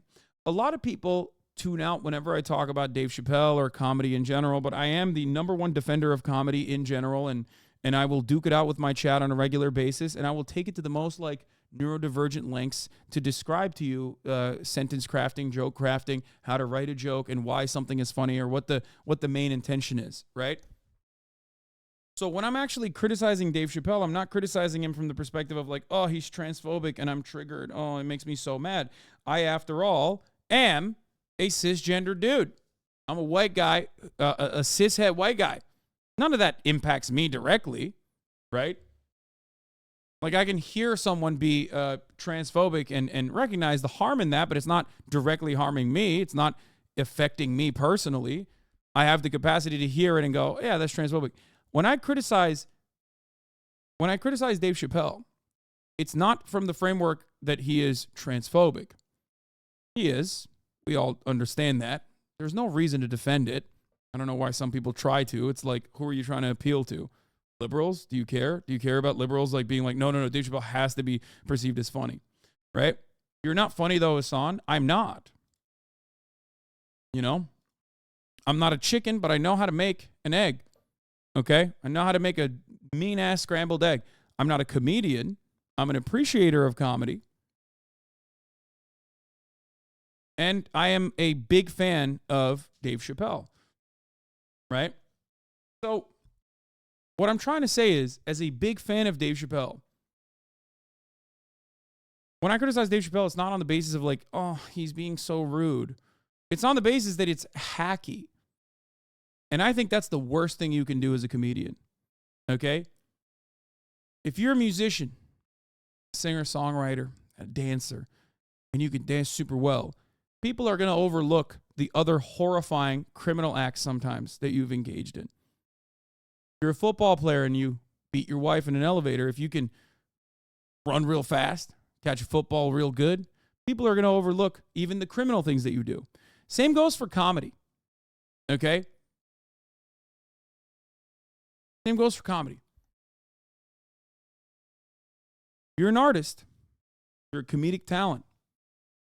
Okay? You're going to be able to get away with a lot of awful stuff that you do in your real world life, and maybe even in your stand-up specials. Okay? However, the worst thing you can do as a comedian is no longer be funny.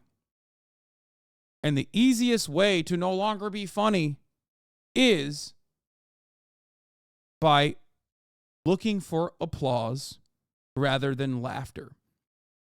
And when you go for the lowest common denominator, bottom of the barrel, hacky bits, saying, don't we all feel like trans people are just fucking weird and gross?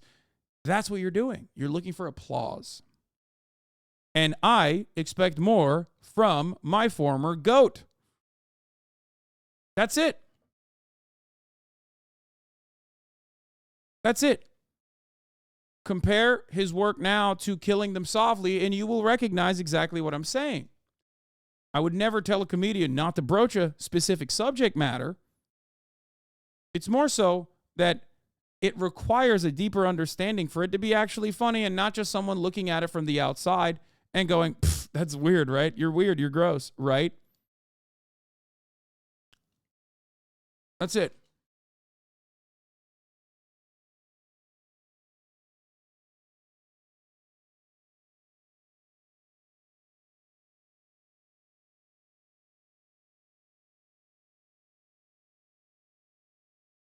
It's hard for one brother to turn his back on another, but yeah, man, he's been falling off a bit weird. And for example, when we talk about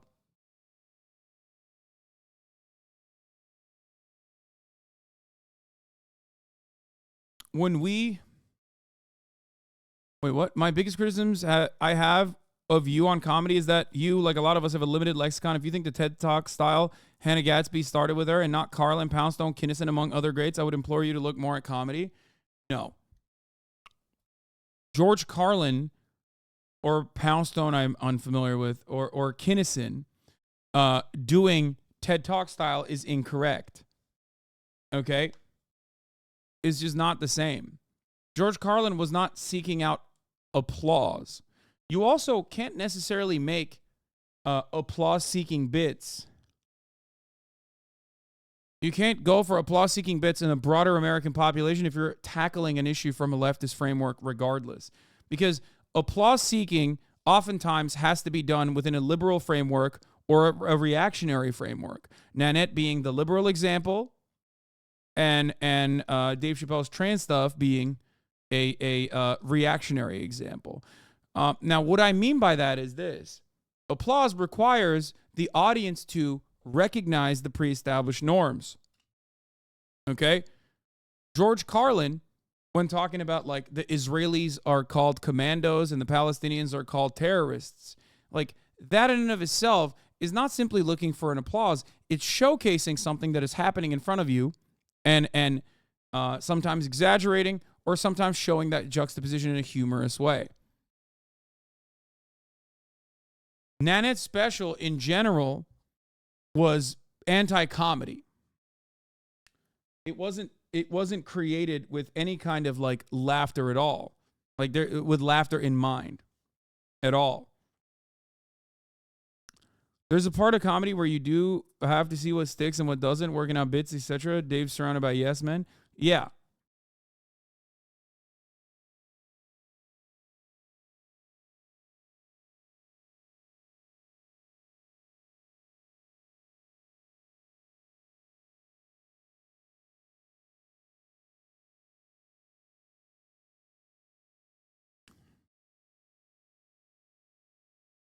So, sorry, but the hell are we to say these people are seeking applause now? What?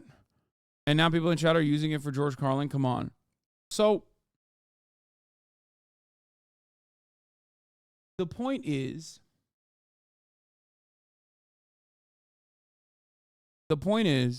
if you develop a better understanding of dynamics, if you have a personal involvement in the subject matter, that automatically comes with a better understanding of the lived experiences, obviously. And you will be able to craft humor in a much easier way, in a much better way. That's the difference between Dave Chappelle making jokes about white supremacy, racism, and black existence in America versus Dave Chappelle talking about trans people. Dave Chappelle does not care enough to understand trans people and is perfectly comfortable making jokes about trans people from the outside and pointing to them and going, yeah, they are fucking weird and gross. Lol, am I right? Precisely the same 4chan shit that you've seen recycled over and over again. Okay? And what is offensive here isn't necessarily that it's, oh my God, transphobic. It's that it's hack. It's hacky. That's the problem. Like Norm, David's a childhood hero of mine, and I can speak for hours on amazing work he did. And if you think of stand-up as a complete art form that's more than just the written jokes, he's maybe still the best alive. So this stuff just makes me genuinely sad at this point. I agree with this 100% wholeheartedly. Because he's still so charismatic and such a good storyteller, right? It's basically, it's like seeing one of the best baseball players, right? It's like seeing Ohtani try to play like high school softball and whiffing, okay? It's like, how did this happen? Like, what are you doing? Is that good? Did I use a good sport reference there?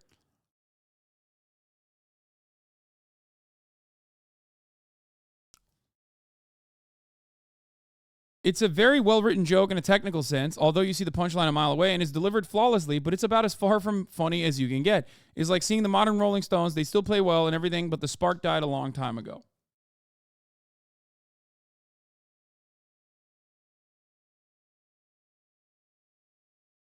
So obviously he will never fall off, say, because he's Dave Chappelle. You've got the I liked him when I was a kid bias, bro. Grow up. No, dude. I love comedy. I think comedy is very important. Okay? I think comedy is great. It's like one of the few forms of art that I consume on a regular basis. I care about it quite a bit. I don't like it when people are constantly chirping about it, especially when it's mostly unfunny people who don't care about humor at all, who don't understand it, and don't want anyone to listen to jokes in general.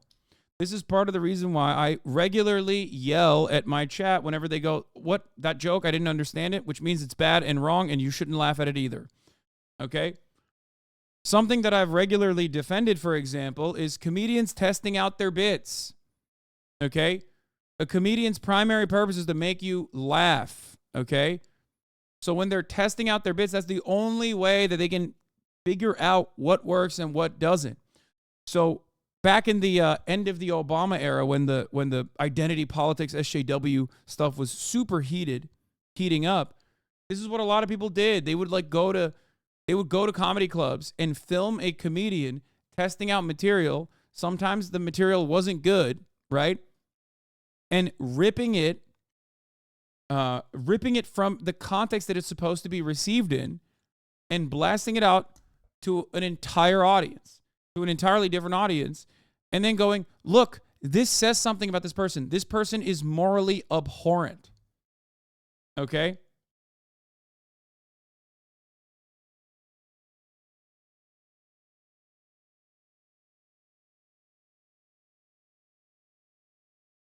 Dave has blood on his hands and his ride or die fans don't. It's a serious issue, kiddo. You just have lame takes. Welcome, Raider 1. What's my friend?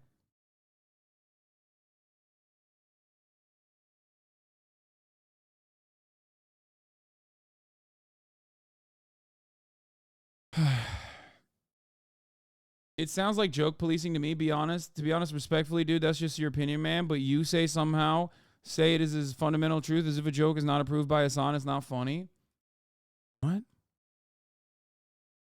No, you're receiving it that way. This is my perspective. Respectfully, I'm giving you what my opinion is.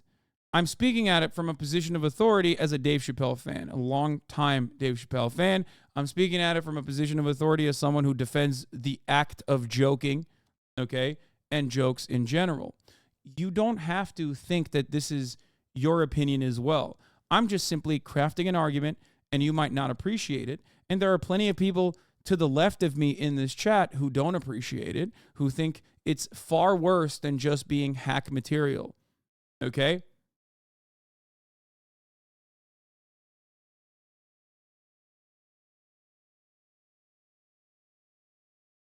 That's it.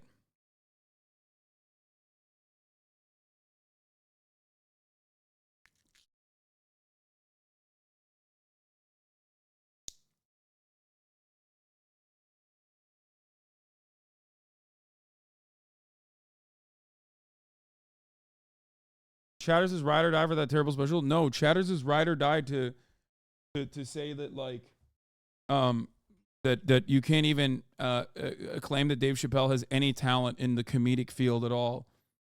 There's two different types of people who are currently yelling at me in the chat. Some who are saying Dave Chappelle is transphobic and therefore has never crafted a good joke and will never be able to craft a good joke, and all of his jokes are bad. And even the crafting, the structure of a joke or the storytelling aspect of it is also bad, which is not true. From my perspective, this is simply not true. Okay? And then there are other chatters who are saying, you didn't laugh at the Dave Chappelle special, you hate comedy and you're policing comedy. No, I'm not. I am a firm believer that you can make jokes about anything, okay? It's just that it's almost like the thing I talk about all the time with respect to accents, okay? Accents of people who have been historically colonized. You can do it. You just have to be really good at it. Because if you're not really good at it, then it's going to be very racist and people are going to yell at you. That's it. And the same thing goes for trans people. Like, there is hilarity and humor in the concept of being trans, growing up trans, like the way society perceives you. There is definitely things that are funny about the culture that has been built around it, right? I make jokes about trans people all the time. The difference is, it is not at the expense of trans people, and it's not usually looking at it from the outside, looking in and going, you're weird and gross, and you're fake, and you're not real, and you're doing something I don't like, and it's immoral. That's the difference.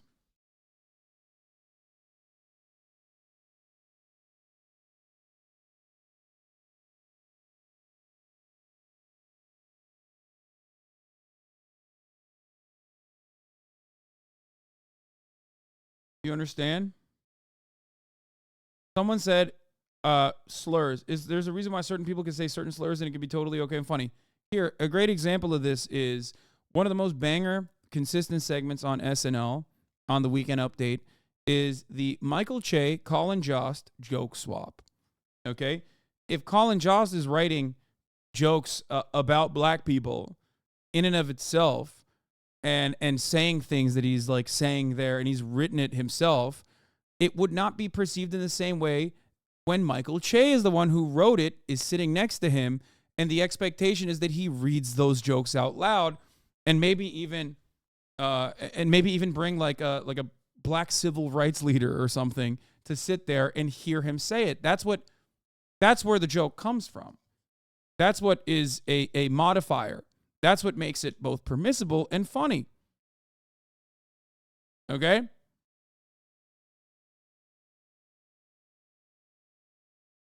By the way, she wasn't a real civil rights leader, Lamont. I don't know who that person was. I'm just saying that it was presented as a civil rights leader. So that is a great example of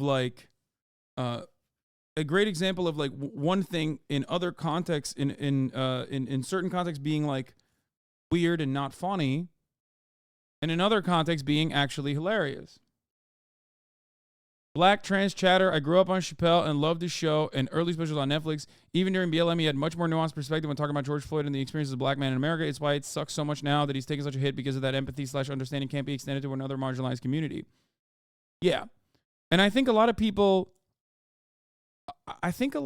basically get stuck on the language that we're using when we're criticizing and think it's simply about Dave Chappelle not being empathetic and him being reactionary and hurting people's feelings. That's not it at all. Empathy simply allows you to understand an in-group better so you can craft jokes that are humorous instead of just looking at it from the outside. That's it.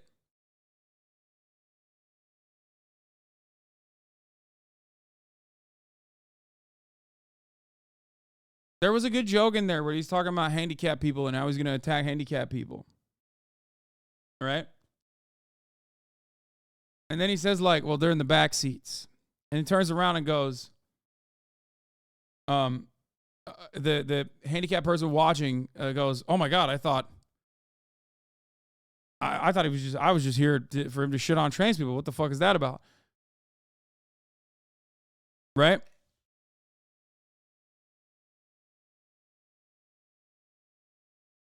Do you get it?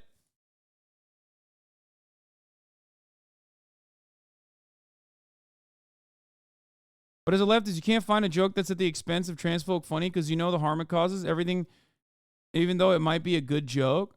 No, that's not it at all. No, that's not it at all. I can not only separate the art from the artist, but I can also separate the art from its impact when looking at it. Okay? I even said in his last special, the Beyond Pussy one was a banger. When he talks about trans women saying it's beyond meat, it's pussy too. Like that, in and of itself, standalone, is a banger joke. The problem, however, is that it's sandwiched between him being like, I'm transphobic, by the way. I hate trans people, by the way. TERFs are right, by the way. And then it's like, well, all of a sudden, you got good meat in the sandwich, but the bread is stale and moldy. You can't have that sandwich. It's not, it's just like you ruin the rest of the sandwich. Right? You get it? So he is still capable of making funny jokes. He is a very talented comedian. So obviously, as a consequence of that, he is capable of making good trans jokes, and that's my expectation. But he doesn't care. He doesn't want to go there because at this point, I think he is unfortunately too far removed from ever having people receive him as a new guy, as a newcomer, because he will always be the Dave Chappelle. And I saw this when I went and I saw him perform at the, I believe it was a Belly Room. It was right after his special. So, of course, he had no good material. It was like, it's the worst a comedian ever will be, is immediately after their special is released, because now you're testing out new bits. It's going to be the worst. You haven't refined them yet, right? But a big part, maybe he ain't listening because only a small minority is complaining. Oh, I mean, I don't care. Dave Chappelle can make an entire stand-up special that's like transphobic all day, every day, okay? From start to bottom. It doesn't change my perspective here. I'm just simply giving commentary. It's not like someone has to be killed or canceled so that they know their art stands on its own, or they know that their art is no longer as good, okay? Like, leaning on the majority opinion here makes it seem like you're defending something akin to, I don't know, Baby Sheldon. Like, that is the most popular TV show, right? The Big Bang Theory is super popular. It doesn't mean it's actually good, right?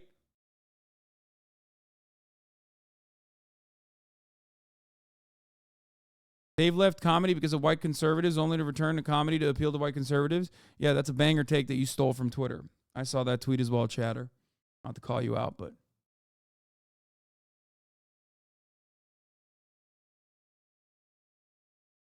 I don't think Dave is ever capable of making genuinely good trans jokes or gay jokes because Brody just ain't woke enough. I think you need a leftist worldview to come to comedy to hit. That's why Dave Chappelle was so good at making jokes in the black experience. No, that's not true. It just comes from, like, he would just have to,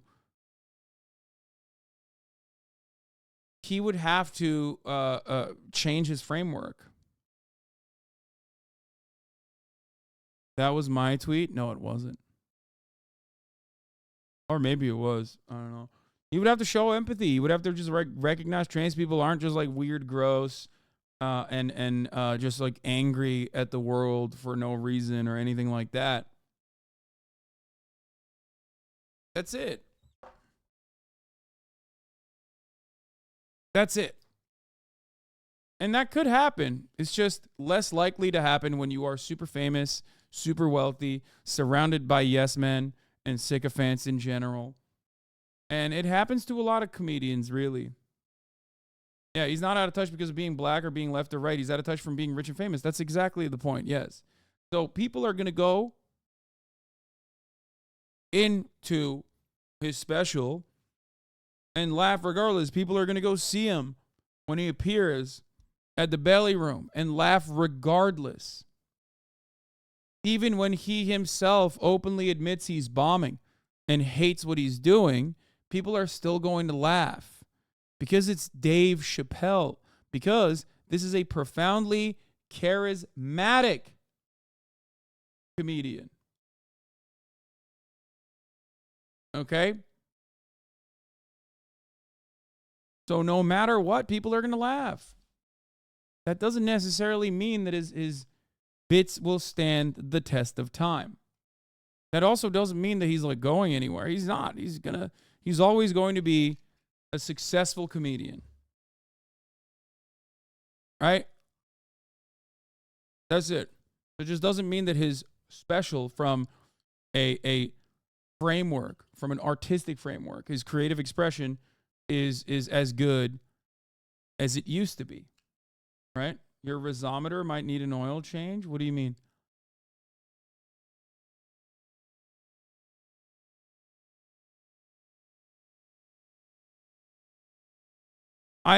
That's the reason why I brought up the Israeli comedy. The reason why I brought that up beforehand is because Israeli comedy plays a role in dehumanizing Palestinians, Arabs, Muslims in general, and there's oftentimes like not any real humor there. It's devoid of humor, mostly because it is reactionary. Okay? That's it.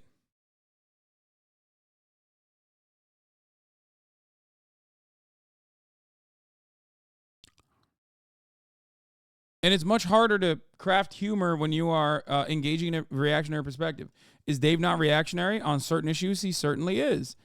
On the issue of trans people, he is reactionary. And therefore, his content suffers as a consequence of that.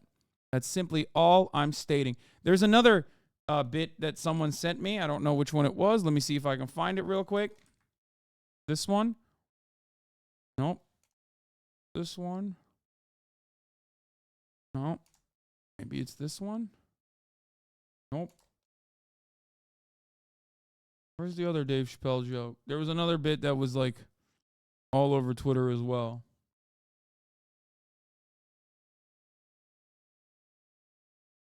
Also on the issue of housing. I mean, he's not making jokes about that.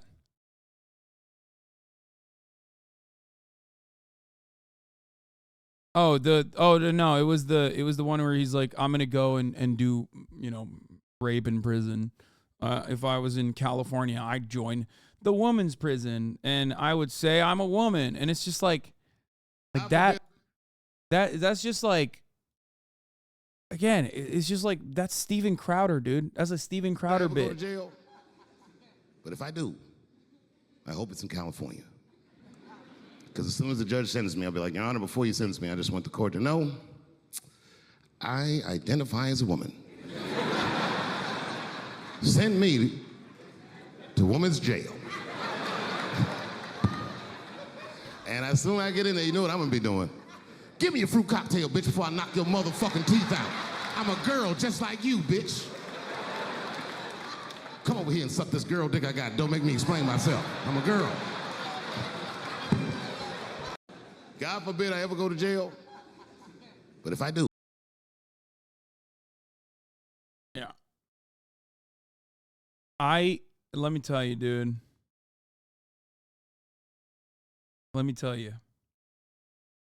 It's just like, it's just sad. It's sad to see.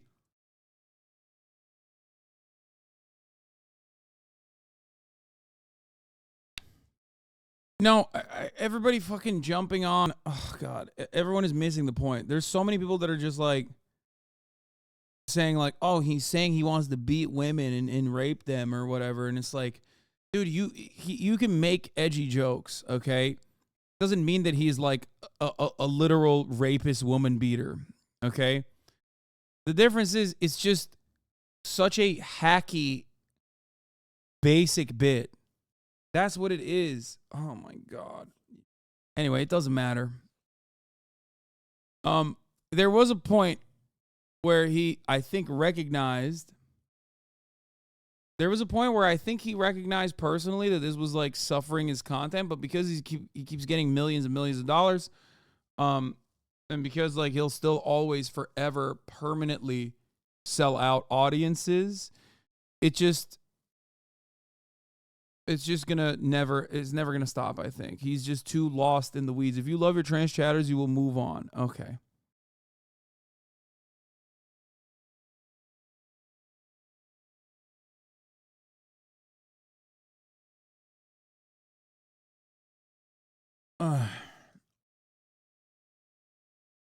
What the fuck are you saying? He's making a disgusting transphobic joke. What the fuck I'm saying is not that it's disgusting in and of itself. It's also oftentimes it is just an incredibly unfunny, incredibly hacky bit. The criticism doesn't come necessarily just from its being disgusting and transphobic. It comes from it being unfunny and hacky and something that you've heard from Steven Crowder. Mining Steven Crowder bits and 4chan bits from like 2017 is the lowest form of comedy, and one that I do not expect from the likes of Dave Chappelle. That's it. That's it.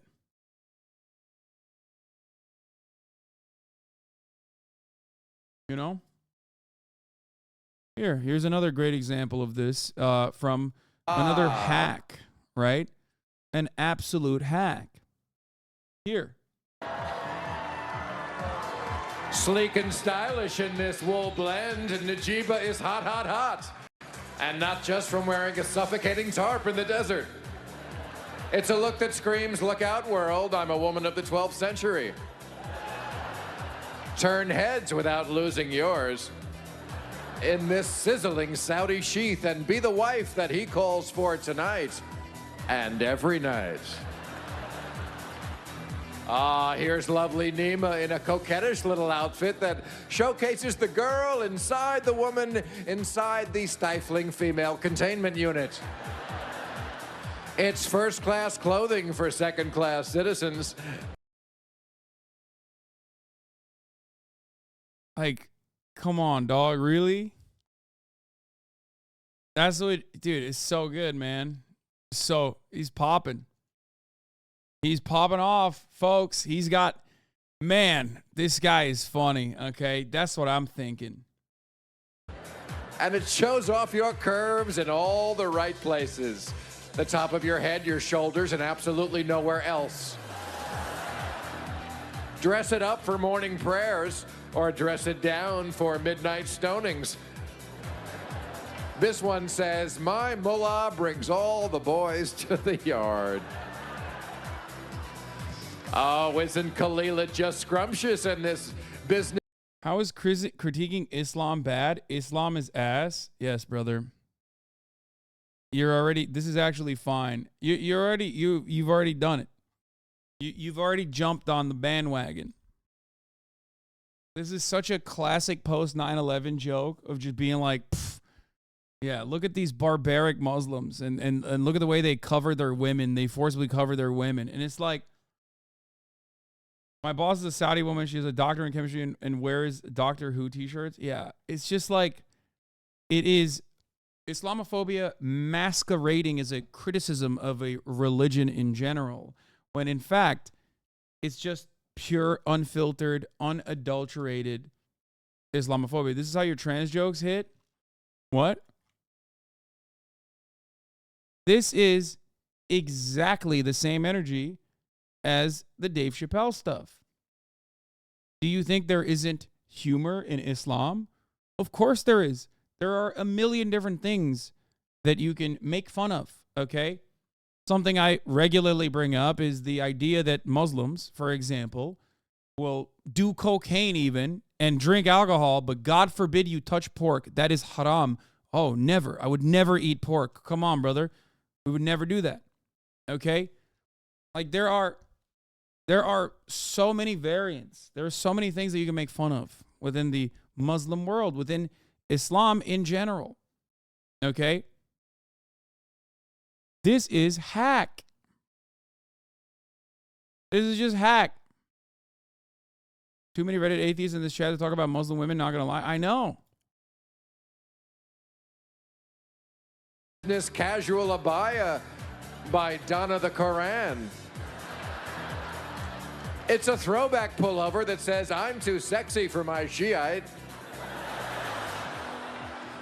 You'll be proud. Some chatters said you were being the joke police. No, it's because chatters also agree with Bill Maher on this. That's the difference.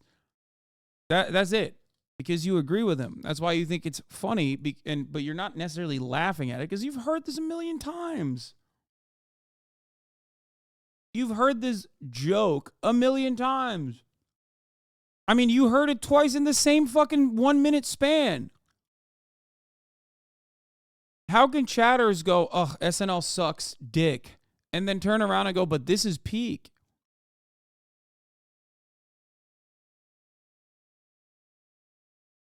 I hate how people don't realize how dumb it is until you draw comparisons to what this would look like if you did it for Christians. It's just like, there are a ton of things that you can make fun of within Christianity as well. The difference is when people make fun of Christianity in America, you're projecting this isn't funny. Wait, what? I did not say that this was funny. What are you talking about? I don't know why. Okay, I'm gonna stop reading chat. I think I'm getting baited.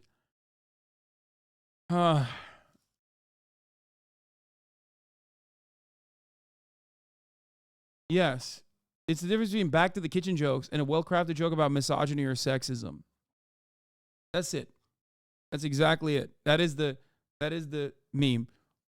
Chatters are very quick to go, Jeff Dunham sucks, but then watch another dude make the Ahmed the Dead Terrorist memes, okay, and go, that's hilarious, that's peak humor. And the funniest thing overall is that it's not only peak humor for chatters, but they also defend it. Like, no, actually, this is a peak humor because it's actually morally righteous too. It's peak humor because it's morally righteous, because it's only critiquing Islam. Come on, it's just critiquing Islam. Honor the Quran. It's a throwback pullover that says, I'm too sexy for my Shiite. You'll be proud to walk 5 steps. And notice how, as someone from a Muslim background, okay, I'm not talking about the dehumanization aspect here. And I'm not talking about like what this does as far as like promoting Islamophobia and the death and destruction that befalls the Muslim world in the hands of American imperialism. For the trans chatters that are listening, I'm simply critiquing it on how hack it is. And that's the same thing that I do for Dave Chappelle as well. There are ways that you can make jokes about Islam. There are ways that you can make jokes about trans people in general that can hit. There is something that's funny in every aspect of our existence. Okay? Steps behind your husband in this ensemble. It's also perfect for when you don't feel like leaving the house, because if you do, you'll be beaten. Available at Kmart by Isaac Jihadi. And finally, here comes lovely Anon. Anon is wearing a daring French cut with a plunging eye slit. Slut. This one comes.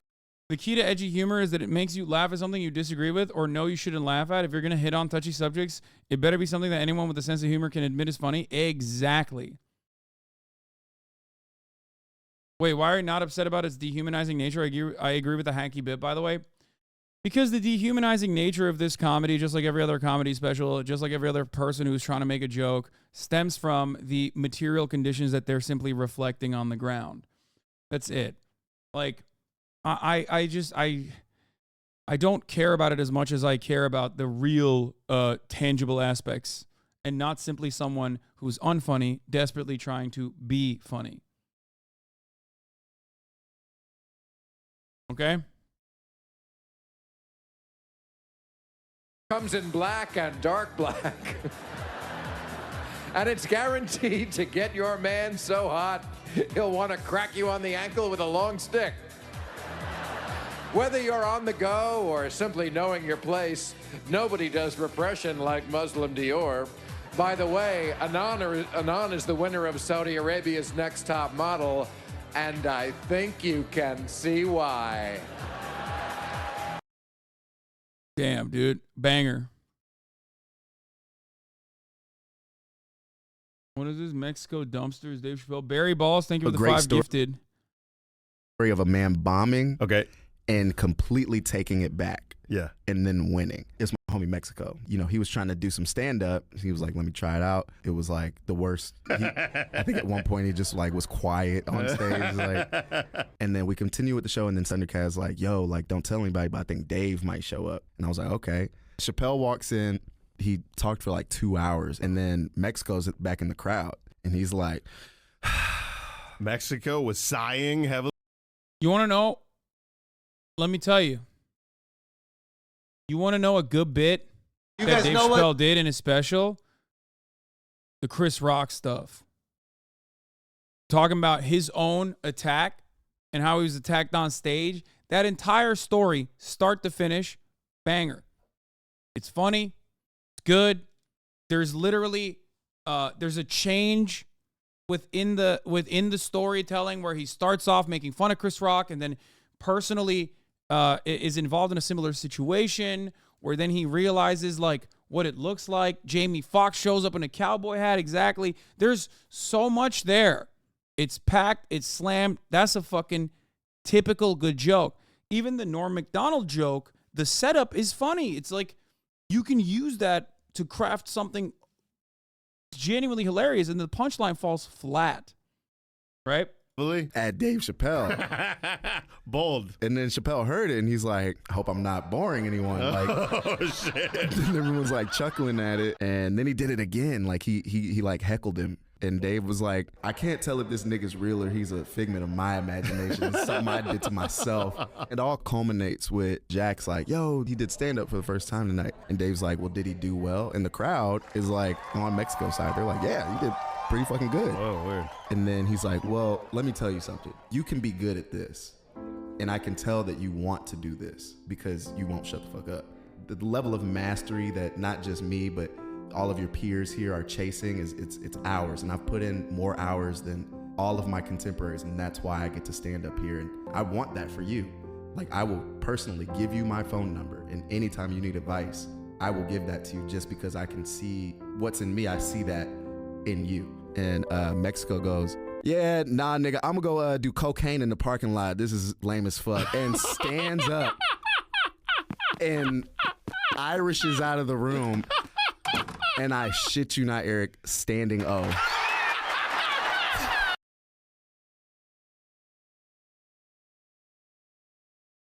Jesus.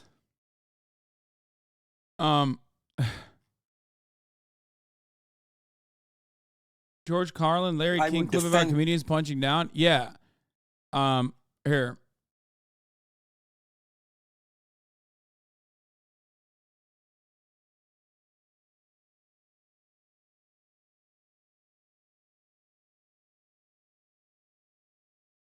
Did you touch on his dreamer bit and closed out the show telling his audience they're living a dream watching Dave Chappelle and him grinning and ending his routine?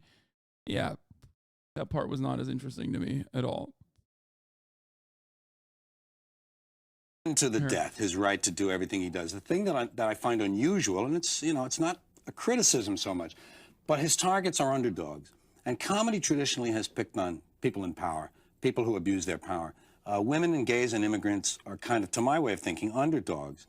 And, he ought to be careful because he's Jewish. And a lot of the people who want to pick on these kind of groups, the Jews are on that list a little further. You got women, gays, gypsies, blah, blah, blah, blah, and then suddenly you find Jews. And Andrew, suddenly Andrew's arrested. Yeah, so, obviously he should do what he wants. And why does he get away with it, do you think, then? Well, we have never laughed at jokes about the poor. He's appealing. I think he's appealing largely. I think his core audience are young white males who are threatened by these groups. I think a lot of these guys aren't sure of their manhood because that's a problem when you're going through adolescence. Am I really? Could I be? I hope I'm not one of them.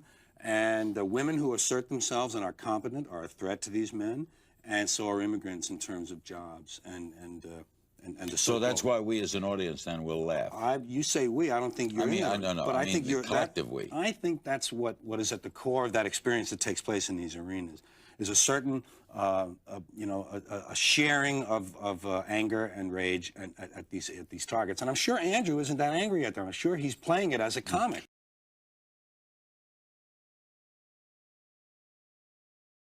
The difference is that Mara is transparently trying to dunk and humiliate Muslims as a group, just using humor as a tool for that, except it's just not funny. That's the difference. Would be a Republican today, by the way. Yeah, I know. A lot of people consistently say that George Carlin would be a Republican, and it's like, I think they genuinely have not understood a single thing, a single George Carlin joke ever, if they say something like that.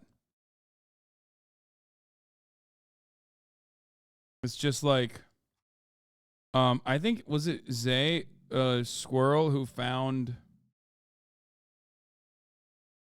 I think it was Squirrel who found a George Carlin bit that even I hadn't seen. I don't even think it was a bit. It was just him talking about how he's like a Marxist. I unfortunately think Carlin would have definitely fell for the cancel culture shit, unfortunately. No, I think he would have been like Bill Burr. I think he would have been exactly like Bill Burr.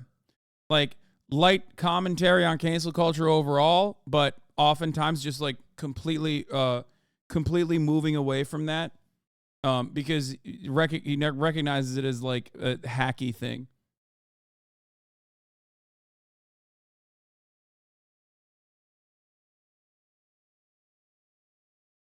He was not a Marxist? No, he himself referred to himself as a Marxist, I believe. You began a sentence a little while ago with it's not a surprise. It shouldn't be a surprise. It shouldn't be a surprise that rich white men don't care about poor black people, period. So they're not high on their list. They're not high on their list.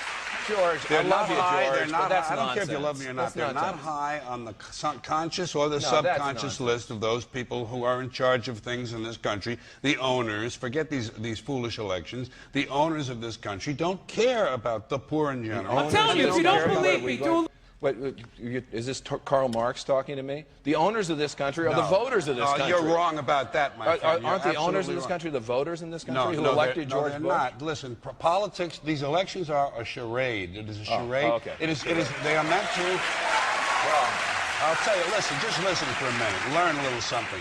The elections and politicians are in place in order to give Americans the illusion that they have freedom of choice. You don't really have choice in this country. Well, and let me ask you this about the looting. Would you agree that there was two kinds of looting? That there was the kind where people were desperate because they were starving and maybe were taking food out of a store, and then there were some people who were taking stereo equipment? Yeah. Would you agree that there was two kinds of looting? Yeah, people were walking away with television sets. Hey, would you agree that there was those two kinds of looting? Yes. Okay.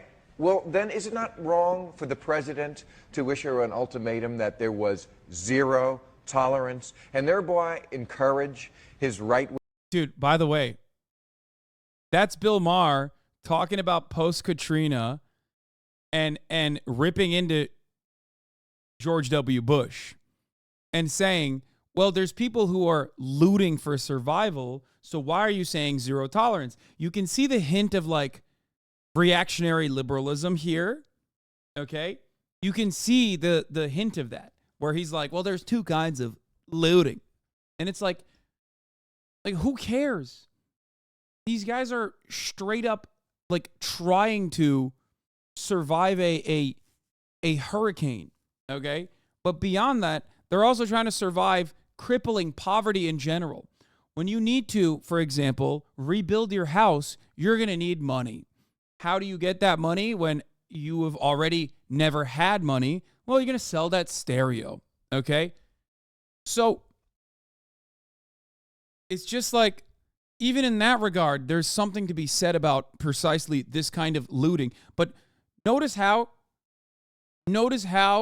my man here is against, he's positioned himself as a contrarian against George W. Bush. So he's, of course, saying like, well, you know, if there's two different types of looting, well, why are we criticizing all kind of looting? Wing flacks in the liberal media to go ahead and say this gives us light. Your best take is, would you steal a bread or a stereo when stereo buys you 20 loaves of bread? Yes. My other take on that is that, you know, a Gucci bag also pays for rent.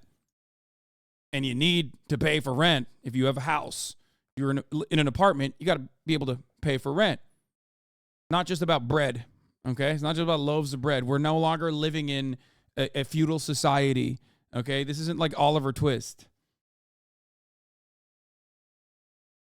Why is bro having me agree with ethical crime? License to suggest that we shoot people on sight as if in the middle of this crisis where so many people are dying already, what we need to do is shoot Tyrone because he's getting out of Circuit City with some soggy tweeters.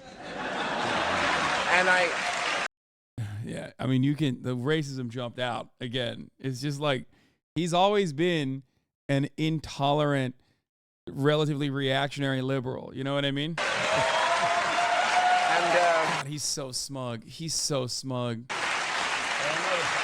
I think Tyrone always had soggy tweeters, quite frankly. I have an addendum to that.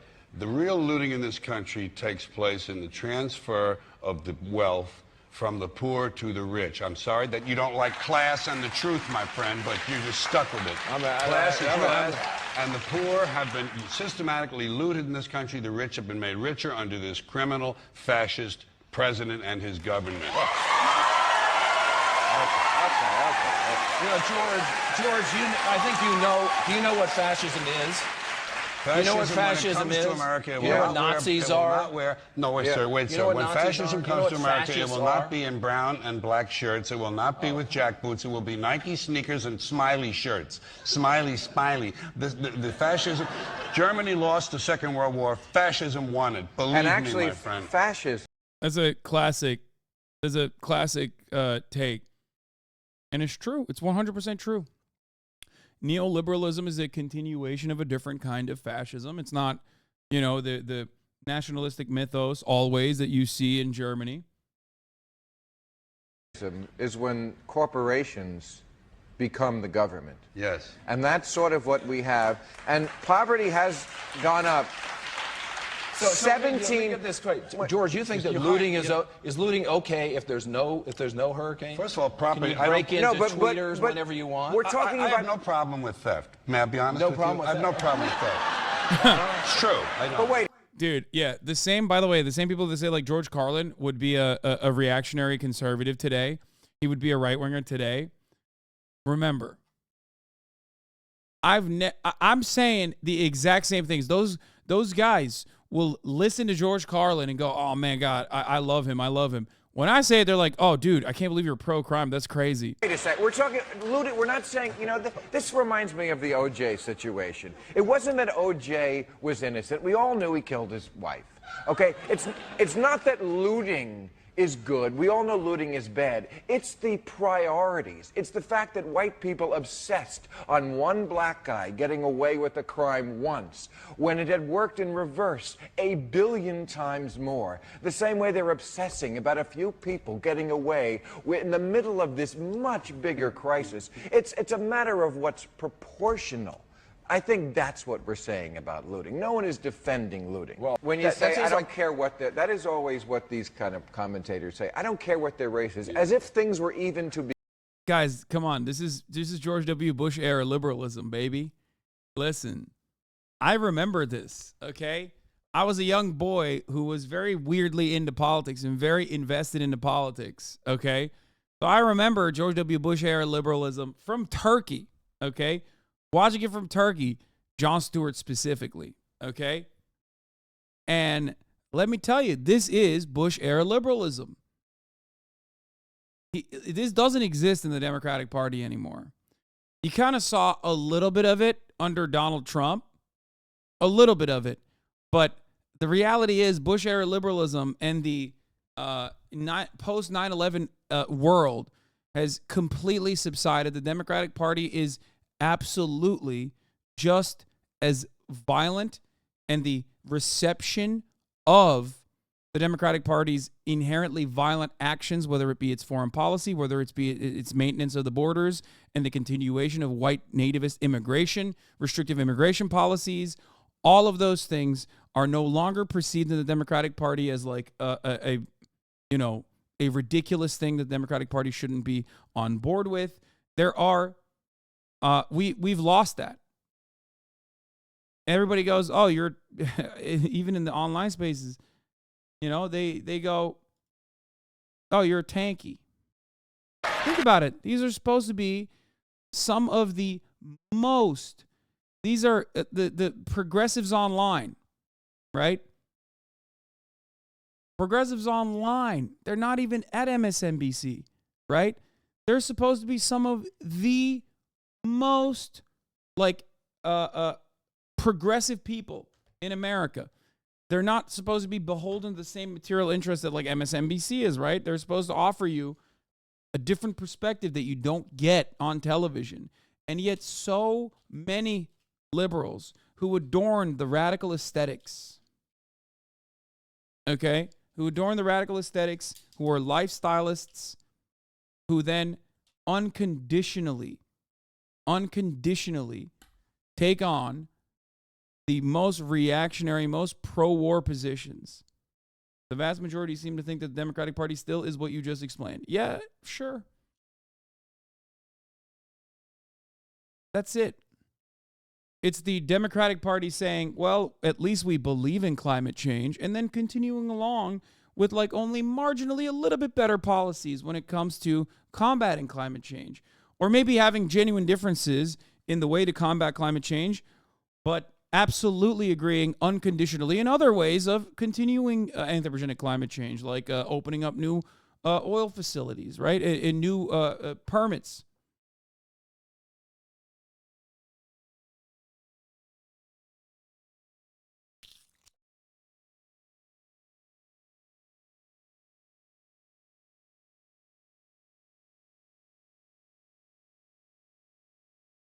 Yeah.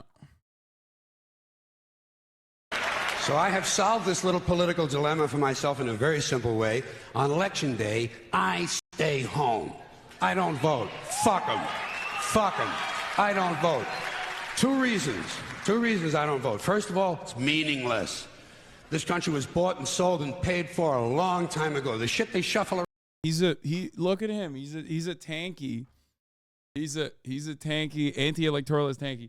Which, like, as a political commentator, I don't even necessarily agree with this take, but it doesn't matter. Every 4 years doesn't mean a fucking thing. And secondly, I don't vote because I believe if you vote, you have no right to complain. People like to twist that around. I know. They say, well, if you don't vote, you have no right to complain. But where's the logic in that? If you vote, and you elect dishonest, incompetent people, and they get into office and screw everything up, well, you are responsible for what they have done. You caused the problem. You voted them in. You have no right to complain. I, on the other hand, who did not vote, who, in fact, did not even leave the house on election day, am in no way responsible for what these people have done and have every right to complain as loud as I want about the mess you created that I had nothing to do with. So I know that a little later on this year you're going to have another one of those really swell presidential elections that you like so much. You'll enjoy yourselves. It'll be a lot of fun. I'm sure as soon as the election is over, your country will improve immediately. As for me, I'll be home on that day doing essentially the same thing as you. The only difference is when I get finished masturbating, I'm going to have a little something to show for it, folks. Thank you very much.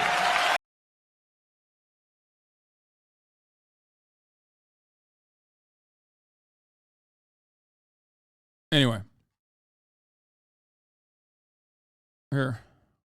But I've never been comfortable with, because I'm at heart a lefty.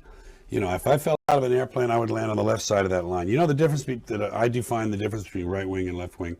People to the right of center. Well, let's start with the people to the left. People to the left of center, liberals, Democrats, populists, they're interested in people, human beings. Listen, left, right doesn't matter. At the middle of the hour, at the top of the hour, you see a 3-minute ad break, okay?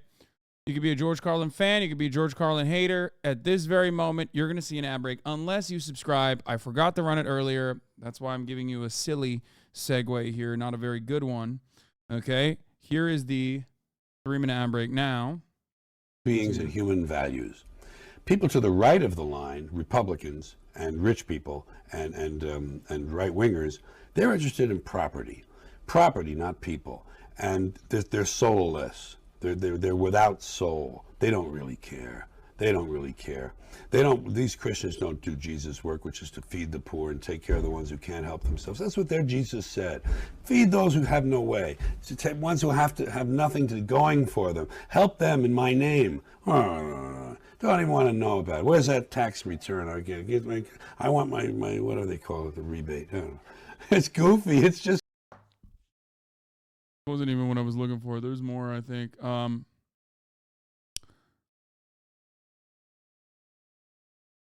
Here. This isn't. He's not being a comedian here, by the way. In a lot of these instances, he's not.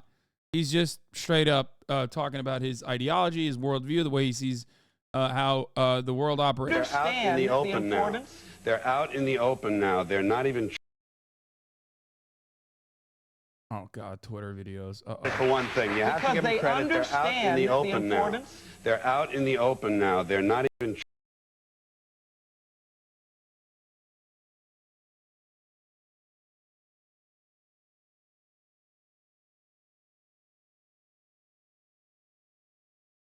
Oh, God.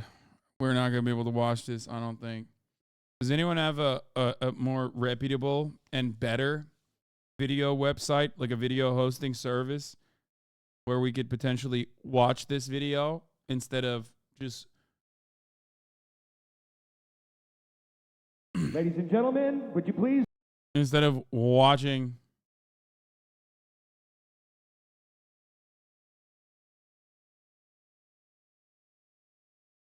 Hey, comedian is... Oh, this is it, yeah. Hey, Okay. comedian, his newest book, Napalm and Silly Putty, is #1 on the New York Times bestseller list. The man who made Harry Potter cry. George Carlin, ladies and gentlemen. There you are. Hello, thank you. Hi, Robert. How do you do, Howard? How are you doing? Good to see you. Okay. Last week, paper front page, Bush picks industry insiders to fill environmental posts. Oh, my God. Wait, is that RFK? Mining industry lobbyist is the number 2 at the Interior Department. A lobbyist for the National Cattlemen's Beef Association is the chief lawyer. The number 2 at the Environmental Protection Agency, a lobbyist for Monsanto, the chemical company now devoted to agribusiness. The chairman of the Council on Economic Equality, a lawyer who represented General Electric in its fight with the EPA over toxic waste sites. I can't tell. It's so... Someone said Ralph Nader. I don't think that's Ralph Nader.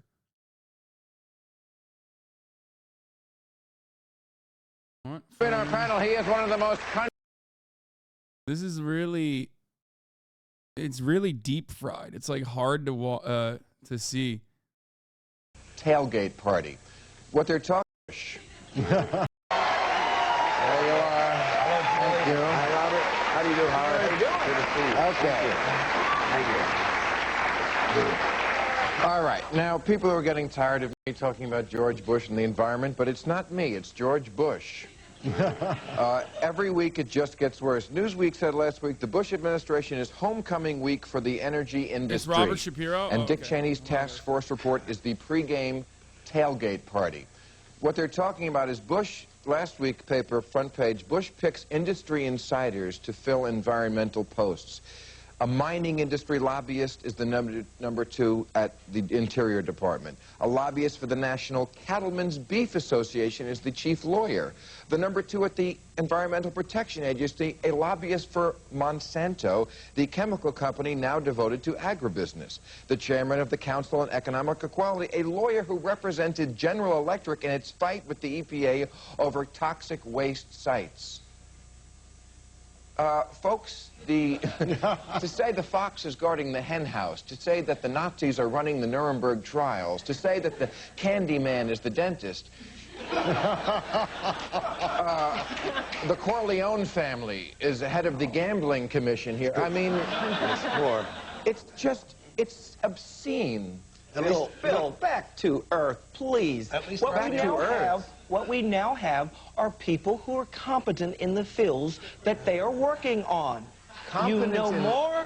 We now know more about environmental responsibility. Because they're used to evading them. Because they understand. That's the... Yeah, you have to give them credit for one thing. You have to give them credit. They're out in the open now. They're out in the open now. They're not even trying to conceal it anymore. The owners of the country they got their election. They said, we're going to get this election. We put you people in that court for a reason. All right, Now's the time to pay Earth us. for you now. Yeah, forget all that stupid, will you? They're out in the open. They're openly driving the bus, and we're all in the back. There is no national conspiracy to buy elections and control America. Now talk about back to Earth. That's part of the problem. That's part of the problem that we have, is that people make these kind of irrational statements. Unfortunately, George Bush has the right to put anyone he wants in his cabinet. It's our shame on us for electing him. You're right. Shame on you. That's right. Shame on everyone who voted for Ralph Nader. We can thank Ralph. Oh, blame it on Ralph Nader. Right. Why? Bernie Sanders. Bernie Sanders. The Bernie Sanders of the past. Got a screenshot of you out of the chair. Get ready for a week of hell. Thank you. Oh, so sick. The Nader bros are responsible. Everybody knows it. Everyone who voted for him blew the election, and everyone said Gore and Bush. Al Gore blew the election because he was so afraid that Monica Lewinsky. Never mind. No, he was too afraid to have President Clinton, who was popular at that time. But he would have been better than this, and he would have protected the environment. I don't challenge. He may have blown the I don't election. challenge the facts that you present. That those backgrounds are there. What I challenge is the idea that there's some kind of conspiracy about now this. I get to talk. I get what to talk. we don't I get to have, talk. what we haven't had. Let me just make this quick point. What we haven't had is a serious question about what to do with all of the energy needs that we have in America. A bunch of liberals want to tell people you can't drive this car, you can't have these lights on, you can't have a swimming pool. That's the attitude of people who don't understand what business. I love how nothing changes in America. Nothing.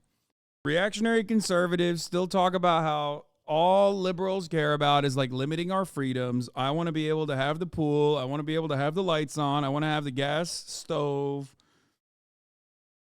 And then the Democrats are like, well, you know, the system works, but it's just the problem is you didn't vote for the right person and you didn't vote hard enough.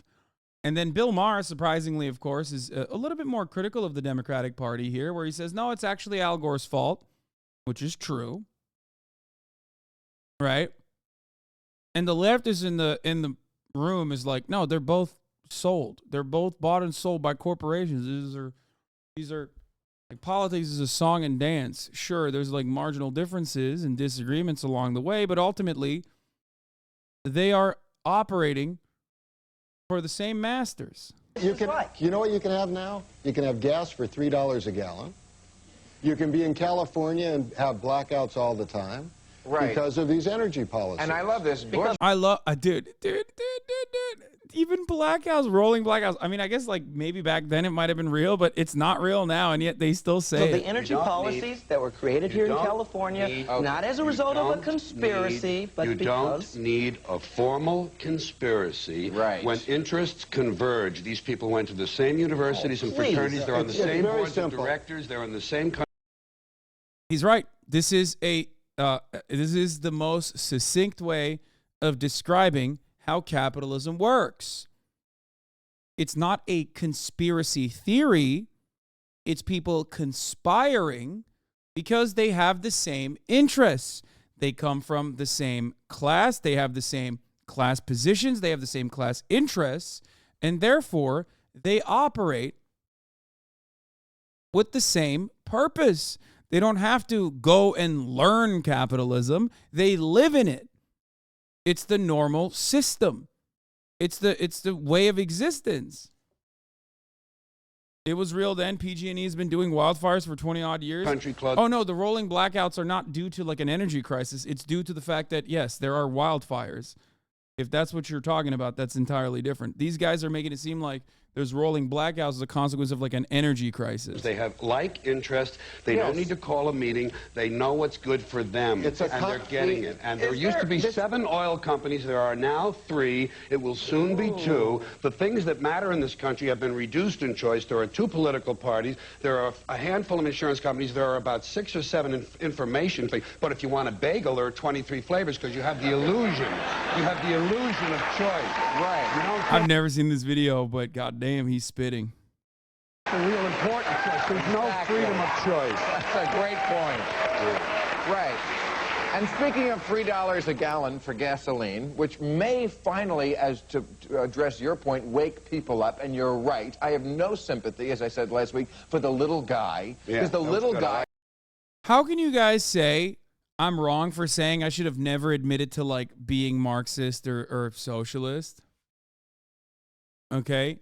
When, like, if you look at all the old Carlin clips, he's just, I say almost damn near verbatim identical things, but because I get slapped with the socialist sticker, they look back at him with great reverence and say he's the GOAT, and look at me now and say, you're wrong, you're a socialist communist, you want murder, death, and destruction, you suck.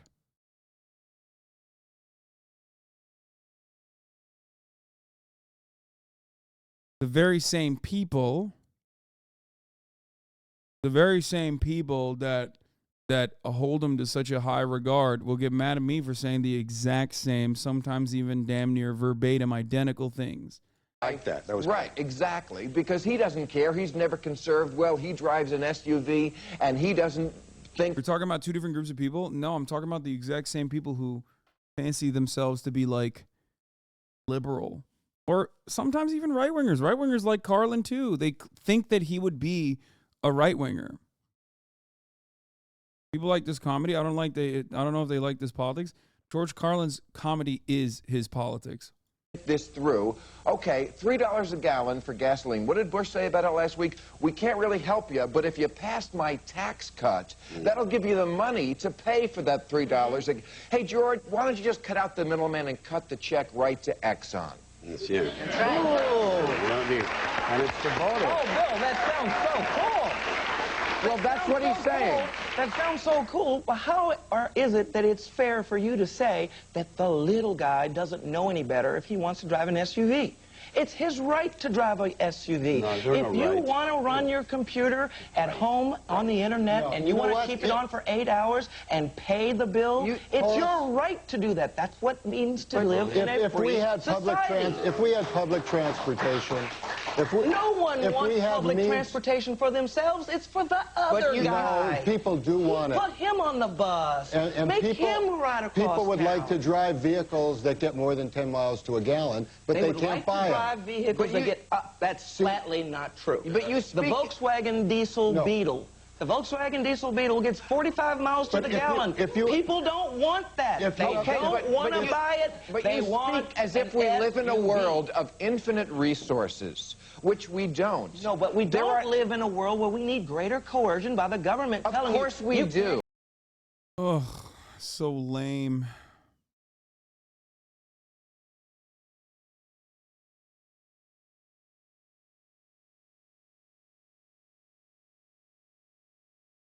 So bad. There's a part 2 on this as well, I guess. I don't know if I want to watch the whole thing. Famously, Volkswagen never lied about their...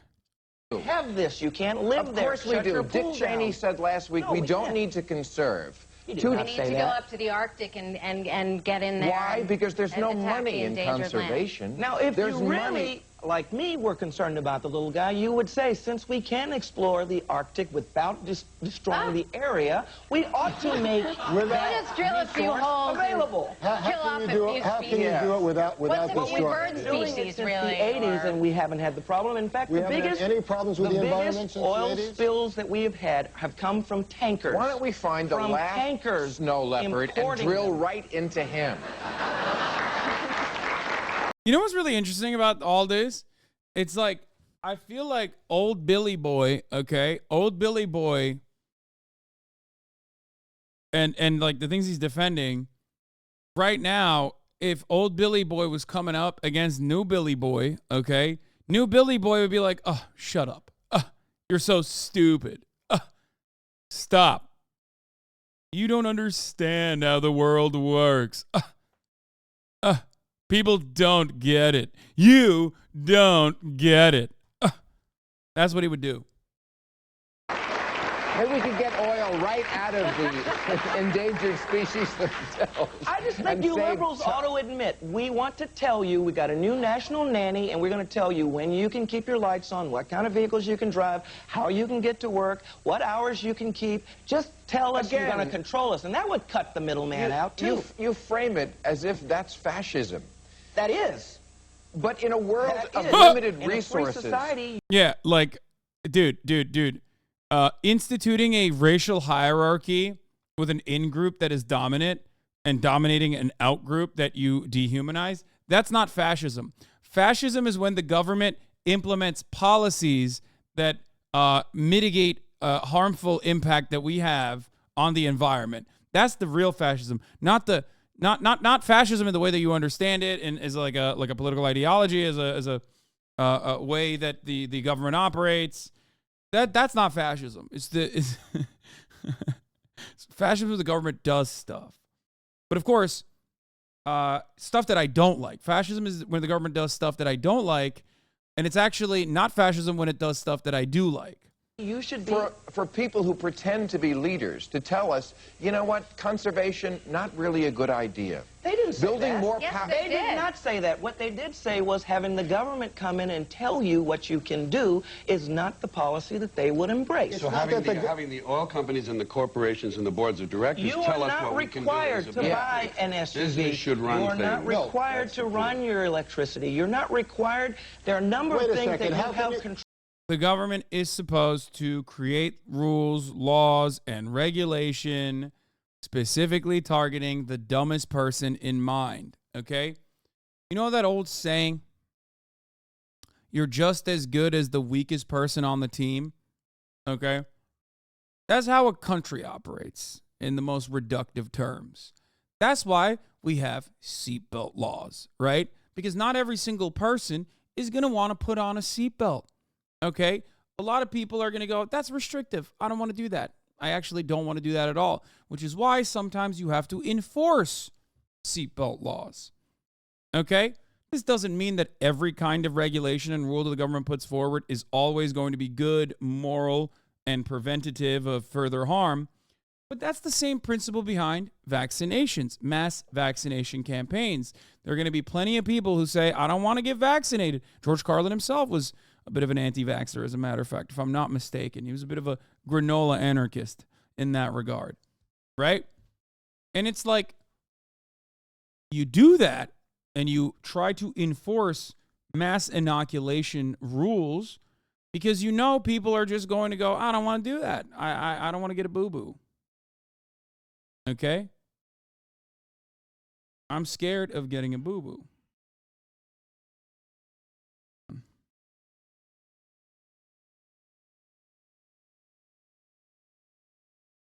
That's why the nanny state has to kick in order to ensure that our hospitals are not overflowing.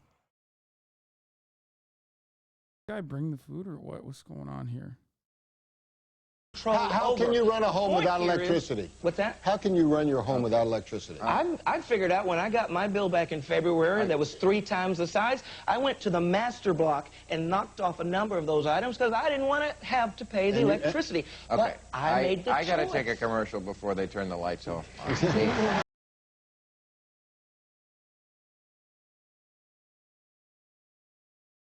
All right, I want to... I don't know if you are aware of this book. It is the #1 bestseller. Yours is going to be #1 next week. But this one, that's USA Today, I think. Okay, right. This has sold 4.1 million copies. The Prayer of Jabez. If you haven't heard about what this is, you'll appreciate this. W.C. Fields, you know this story? When he was on his deathbed, he was a famous atheist. One of the few people like us who was willing to say he was not too fond of religion or children.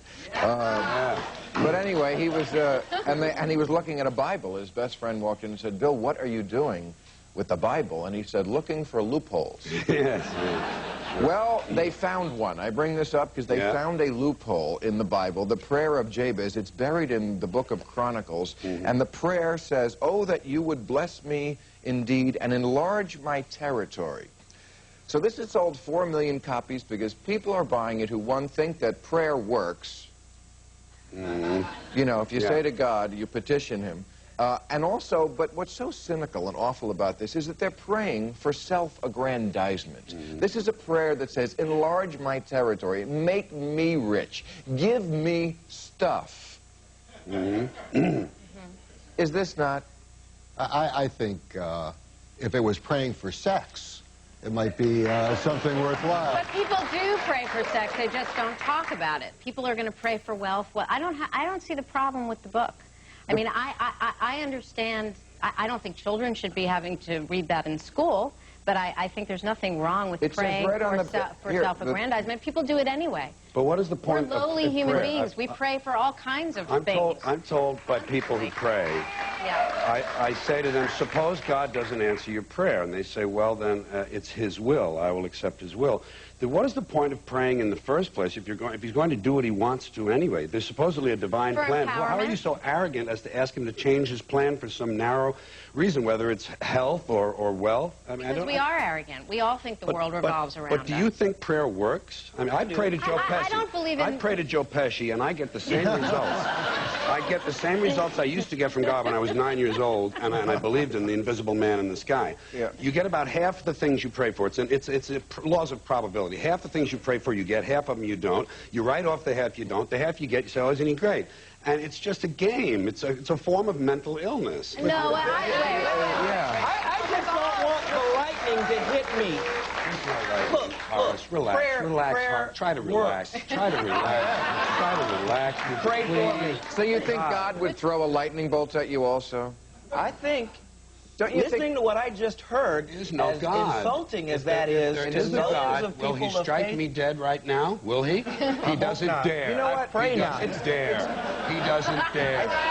He doesn't dare. I think it's so much more. I mean, I believe in God. I think you believe in God? Of course I do. I just give him so much more credit than you do. It's insulting. I've had a chance to And he's tell you what my supreme being. opinion It's is so about it. insulting to think that he's up there reading these petitions. Please give me a real estate business. A Mercedes. A Mercedes. I mean, But it's not about- that's insulting. But to that's it. your, but that's your interpretation. That's what they're of the praying prayer. for. The book says prayer should be for peace, for family, for health, for... Why should we... I'm using plastic utensils because I hate the environment. And I want to do my part in destroying it. I've decided. And not because, like, when I order out, they just simply put it in there. Yeah. Control or mandate what peace. people pray for. It's not a mandate. Pray for whatever they I'm want. understanding what has gotten you so doesn't upset. matter. God says in the Bible that he cares about... Oh, this is just some r/atheism stuff. Mar later went on to produce a movie about how big of an atheist he is. I know. What Juneteenth is? It's a federal holiday, okay? We're celebrating the end of slavery, and there it is. That is. Bravo. This is the first year, so they didn't attach a sale to it yet, but, you know, we're American, you know what I mean? Within 5 years, there will be Juneteenth sales, guaranteed. Every store, 3/5 off every item.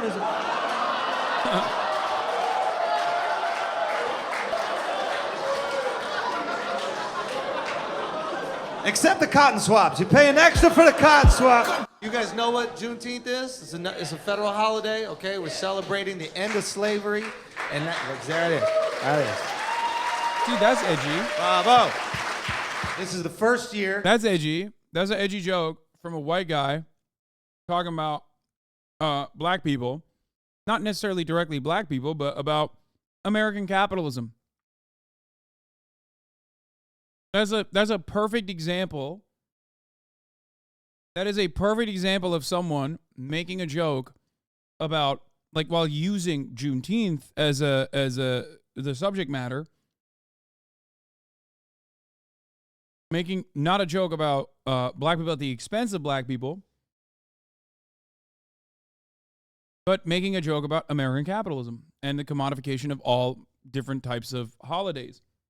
Or all different types of, like, important times of, important historical moments. Did you see this bit about China and Taiwan? I did not, but I assume it'll be bad.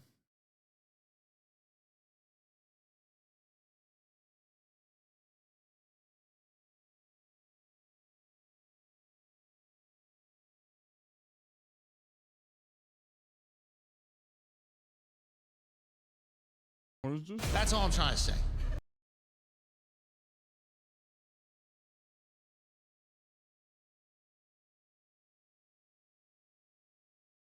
Where is his Taiwan joke? I've never seen this one. Life or death makes even the most offensive situation tolerable. Okay? Even race. Yeah, how we are 3/5 of a man, I get it. No, he's not saying black people are 3/5 of a man at all. The joke is that corporations oftentimes will commoditize, like, will always commoditize important historical events and will go to subjects, go to lengths that are, like, completely intolerable under other circumstances such as the utilization of the 3/5 rule as a way to market on Juneteenth. The joke is not black people are 3/5 a man. If China invades Taiwan, The joke in and of itself is about corporations. it's Australia and the U.S. that got to defend Taiwan. Now, here's the thing. It's a reference to the 3/5 compromise in U.S. history. I know that. I know what it's a reference to. Okay, we're moving on. All right. Explaining jokes is always good, and it always lands. If China invades Taiwan, it's Australia and the U.S. that got to defend Taiwan. Now, here's the thing, and we haven't had this discussion, and we need to talk to y'all about this a little bit, but let's just be honest right now. How confident are we that we're going to be able to know who's who, right? Let's just... That's a reasonable question, right? Once China touches land, it's going to be the Spider-Man meme.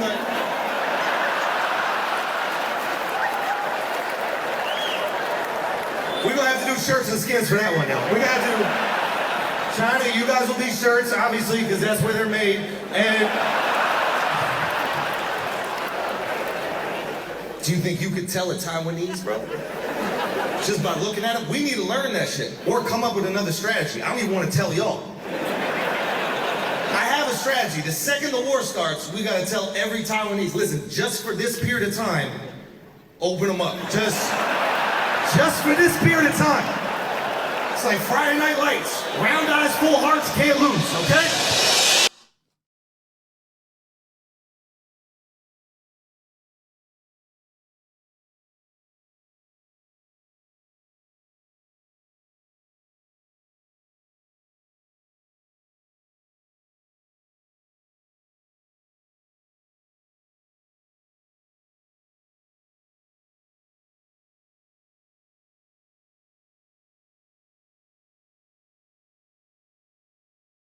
I'm not saying anything. I'm just moving on from that.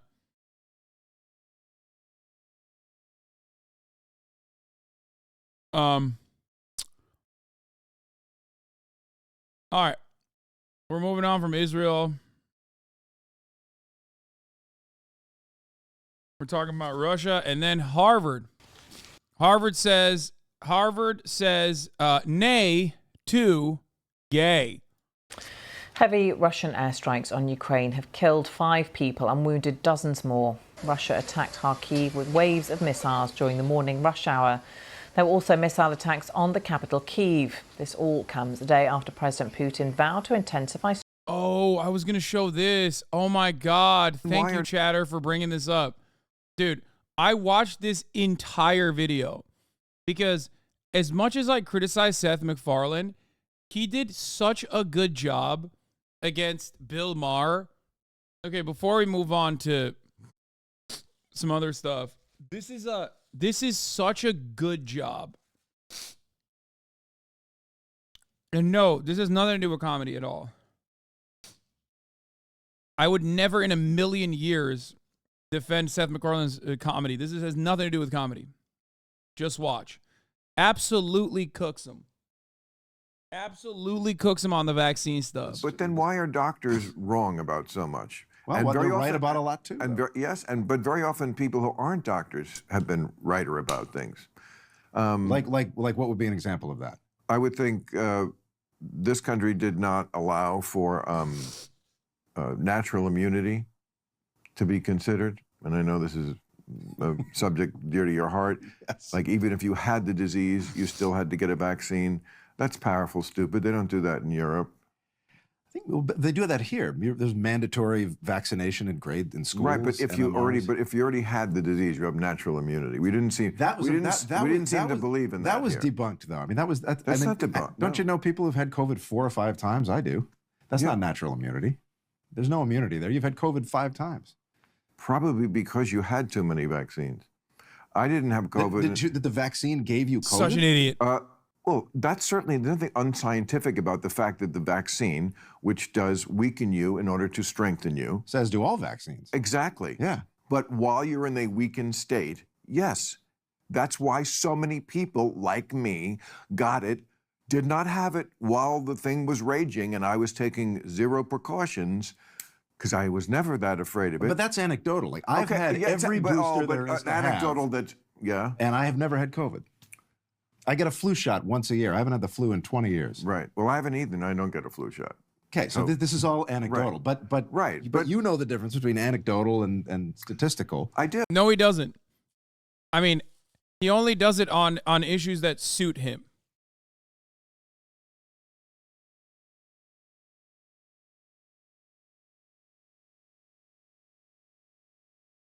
I can't believe it's not Peter Griffin, it's Brian. No.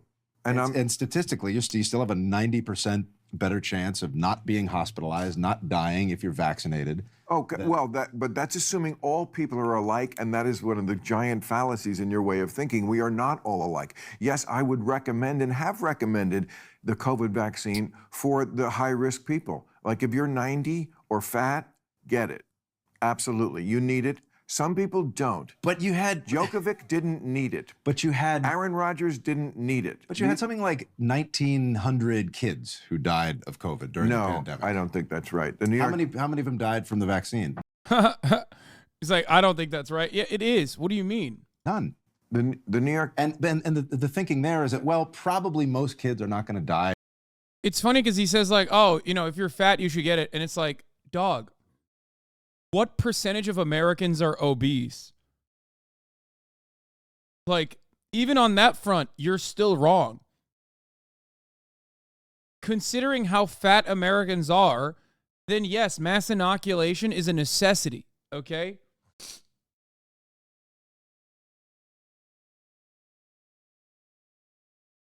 It's really frustrating to have this conversation, and he's still having it, like... He's literally having this conversation in 2023. Okay? It's so dumb. The entire purpose of the vaccines is to ensure or to get as close to a 100% as you possibly can that you won't die when you get COVID. Okay? You won't take the fattest of L's, death. You won't get hospitalized. That's it. It doesn't matter. It doesn't matter how it was promoted, sold, what people thought it would do, okay? That's just it. That's the major reason. And everyone has a different motivation for spreading that, right? Capital owners want it because we are livestock, and you vaccinate your livestock. That's it. Why do you vaccinate your livestock? You don't want your livestock to die. And if we are livestock, then yes, our bosses, who also inoculated themselves, and in some instances, inoculated themselves first, okay? They want you to get vaccinated too, so that you can get the fuck back to work, so that the worst aspects of COVID are limited.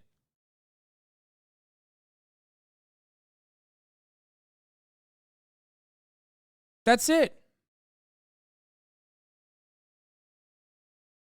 This is just Brian Griffin reading a 2021 Institute of Virology public health recommendation, and the vaccine skeptical people were all moved by this. Convinced me that we need mascots for public health like Japan does. I mean, yeah, that would be pretty far in general. All right, let's continue. From COVID. So why bother with the vaccine? Because it's only going to be a few hundred kids, right? I don't know how many kids died. That seems very high to me. I know at one point the New York Times grossly, talking about misinformation, they had to apologize. They got it completely wrong. She reported something like 900,000 children have been hospitalized, and it was like 63,000.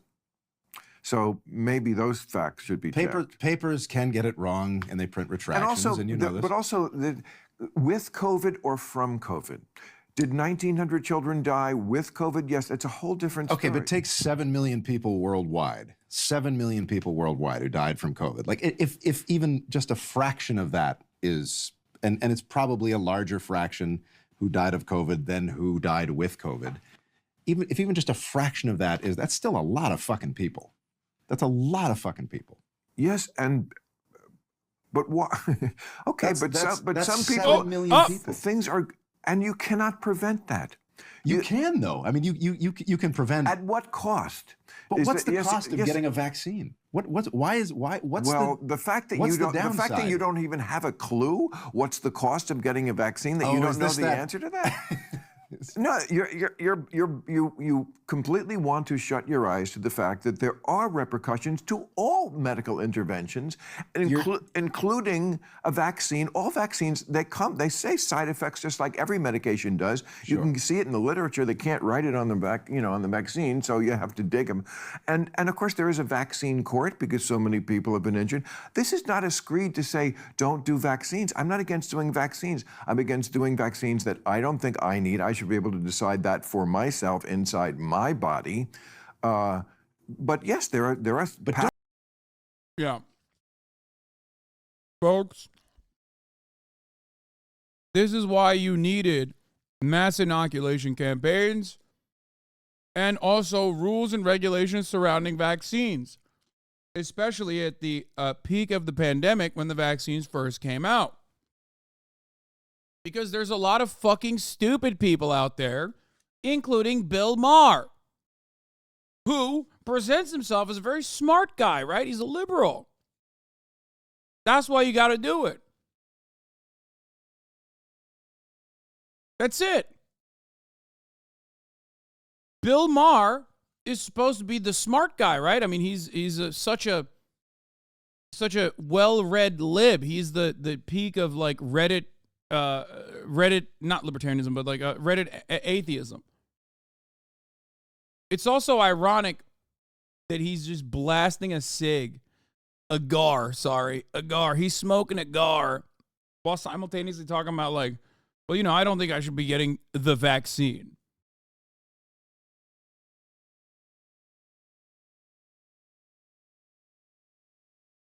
It's ironic also because he did get vaccinated, which you'll find out in a second.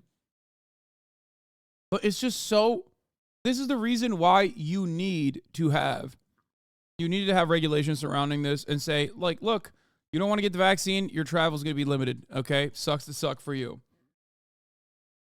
Not because people just simply wanted to stop you from doing fun stuff, but because you're too stupid to know any better. That's it.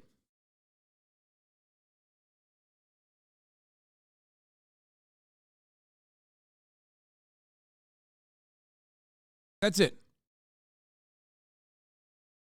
Don't you think that would come along that I would fight you for? But don't you think to get the vaccine? Okay, but that's a good point. To get the vaccine, and you bring me to my next point. Don't you think that the vitriol and the aggression towards that the anti-vaccination movement, the way it souped itself up during all this, that the next time there is a pandemic, our public health system is so weakened. Yes, it's exactly, so because of them and their fucking misinformation that made people skeptical. The fact that everybody came out and said, if you get the vaccine, you cannot get the disease, and then of course that was wrong. And if you get the vaccine, you can't transmit it. But and they were that learning right alongside us. I understand. They're not. You just said yourself, doctors are often wrong. They are, especially when they're researching a brand new disease. And I am not blaming them for it. I'm just saying that's why there shouldn't be the science. There's no the in science. That's what you want.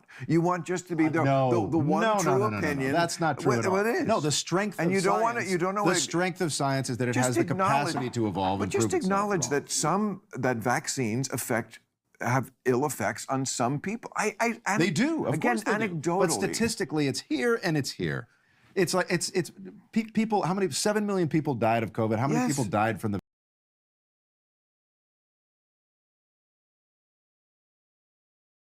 The likelihood that an unvaccinated person that will die of COVID in comparison to that same vaccinated person not dying of COVID is too statistically significant. The difference is too statistically significant, whereas a person dying of a vaccine injury is statistically insignificant.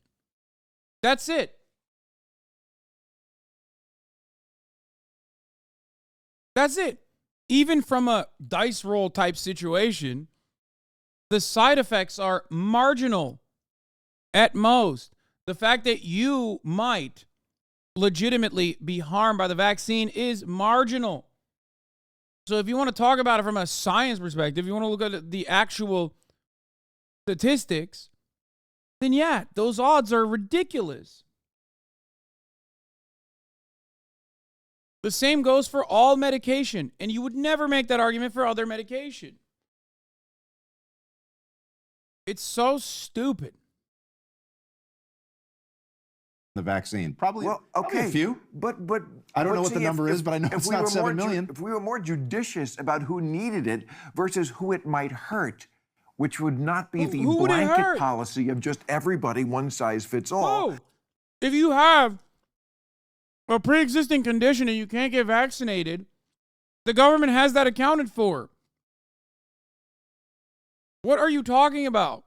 It's not like you couldn't opt out of vaccinations. It's just that you couldn't opt out of vaccinations for ridiculous reasons like religious reasons, or I don't want to do it because I am afraid.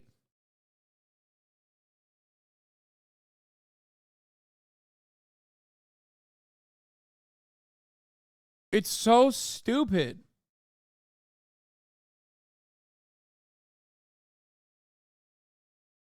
Then perhaps we could take down the damages from the vaccine that happened. But then why vaccinate for anything? And then take down the...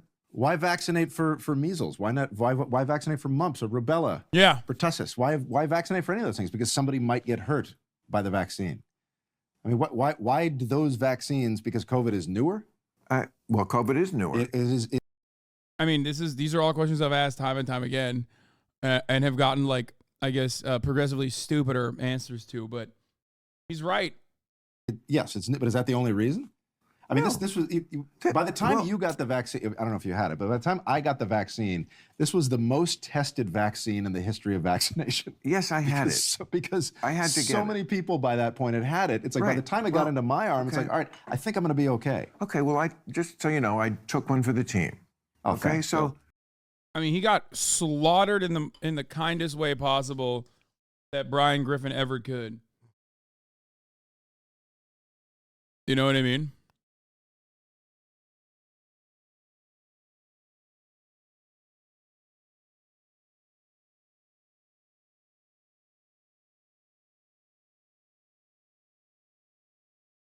The only thing, this only works if there's mutual respect. Yeah, I mean, Seth MacFarlane is like a bit of a petulant lib himself in many instances, so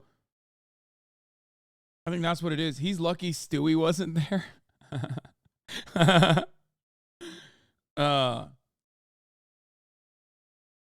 Shilling for the vaccine in 2024 with all the data available isn't smart. The vaccine doesn't stop you from getting or transmitting COVID, so it's 100% a personal choice to get it or not. No, it doesn't matter. Okay? A seatbelt doesn't stop you from still getting in a car accident. Okay? What are you talking about? Or even being significantly harmed in a car accident. But the government should absolutely still regulate it and ensure you have to put a seatbelt on while you're driving. That's it. The vaccine is a seatbelt. It is not for me. I will take the vaccine, okay? And I did. And even got a booster on top of that. I don't anymore. But regardless, if there was like a massive, pandemic again, like it was, or if it was a variant was like genuinely ripping through, I would absolutely take the vaccine again, okay? The idea that like the vaccine doesn't stop you from getting or transmitting COVID, so it was 100% a personal choice is stupid, okay?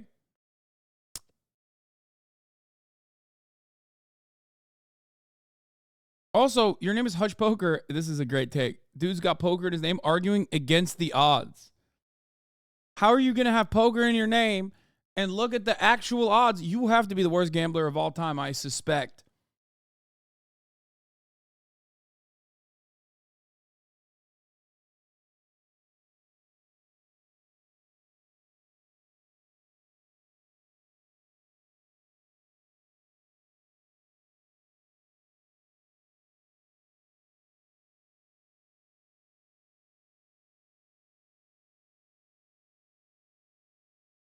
For index cases, being fully vaccinated with an mRNA vaccine reduced the odds of onwards transmission by 4/5 compared to unvaccinated index cases. Yeah, that's partially because it would reduce the symptoms dramatically too. That's it, including the most important symptom, which is going to the hospital and dying. Okay? That's it. That's it. That's literally it. It's like, I wanted everything to open up. I wanted it desperately, okay? I wanted it more than I want every single person to not see the top of the hour ad break. So when the vaccines came out, I was joyous. I was excited. And I thought others would also be just as excited at the prospect of no longer having to be stuck indoors. So I was shocked when I saw all the very same people who were like, open it up, turning around and being like, I'm also anti-vaccine, brother. Okay? Weird. Mr. Bowie, thank you for the 5 tier 1 gifted subs.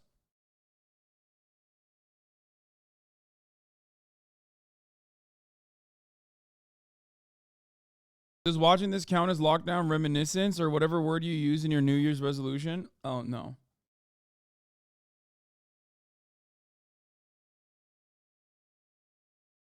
Anyway, here's the 3-minute ad break now. I'm fully vaxxed, got COVID recently for the first time. I was so sick. I'm so grateful I was waxed because I definitely would have been in the hospital without it. Then it's like, you don't understand how any of this works. What?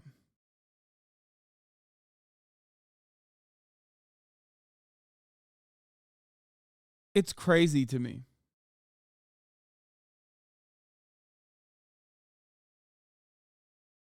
It's also crazy because like people still are pushing this stuff. It kind of only went away because everybody figured out, like, if you're still talking about COVID at this point, you're annoying, right? So most people were like, I'm still worried about COVID, but I'm just going to, shut up because I don't want to come across as like annoying and push people away. And on the other side, on the much worse side, of course, because like at least the COVID people who are still worried about COVID are legitimate in the sense that like COVID is still a problem, right? Whereas like the people that are like anti-vaxxers and people who still harp on COVID on the right-wing side, those guys are insane. They're both annoying and also simultaneously out of their minds and spreading misinformation still.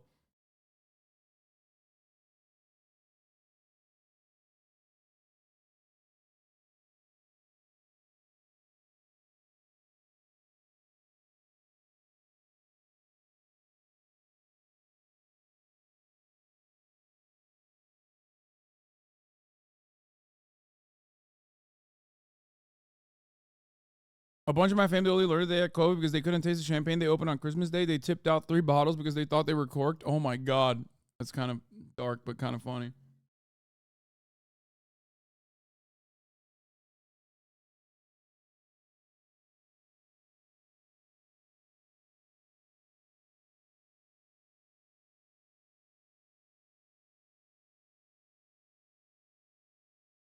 It's crazy though. I don't know, man. Americans are just so out of control.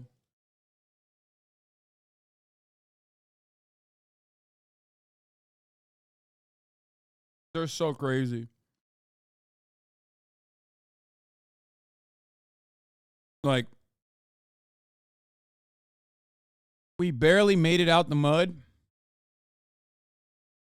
We barely made it out the mud last time. Like, oh my God, next time is done. It's so done. It's a major problem. My spouse is disabled and has to worry about getting the care they need because people can't be bothered to wear a mask in a medical setting.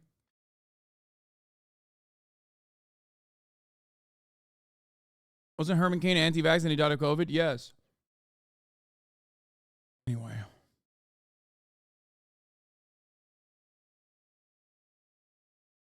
What is this? You exported your brain rot to Aotearoa too? What? I didn't believe you when you said it would happen back in 2020. Oh. You mean, wait, what? Why are people throwing up Fs? Oh, because Herman Cain. Oh, New Zealand. Yeah.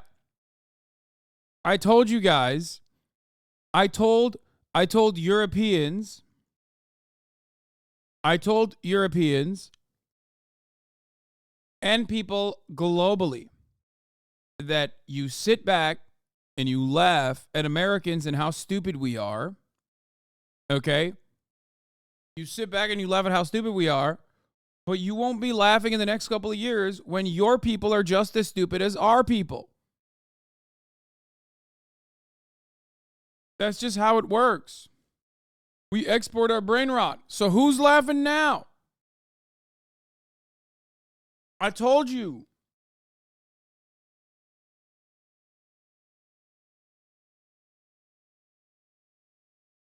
I told you.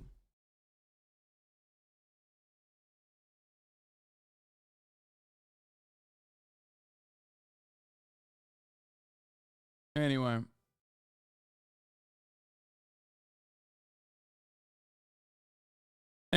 All right, let's get to Russian missile strikes killing civilians in Ukrainian cities. Strikes on Ukraine. A correspondent in Kyiv, James Waterhouse, sent this update. This is how close the missile got to hitting this block of flats. The crater is about 5 meters deep, and just look at the devastation caused. You can see the windows completely, not blown through, blasted through. You can see drying laundry, or what was once drying laundry, inside. Smoke is billowing higher up, and even the block on the other side has been blown through, and the buildings across the road from there, such is the force generated from blasts like this. In case it wasn't obvious, this is from a missile, but Russia uses drones as well. And to be honest with you, we haven't seen attacks like this since the early days and weeks of the invasion. Last night there was a 6. Here's another thing that I was right on, by the way. This is another hate to say I told you so moment, but I told you. I mean, much like many others also said that Russia was going to obviously increase and escalate its attacks in the winter. It's just like it was going to happen, and now it's happening.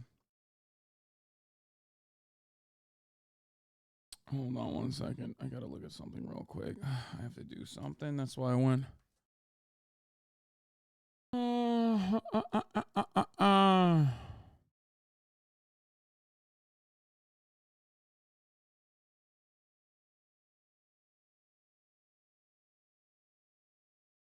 Wait.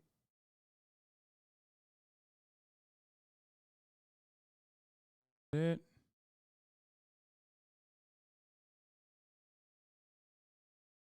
One second.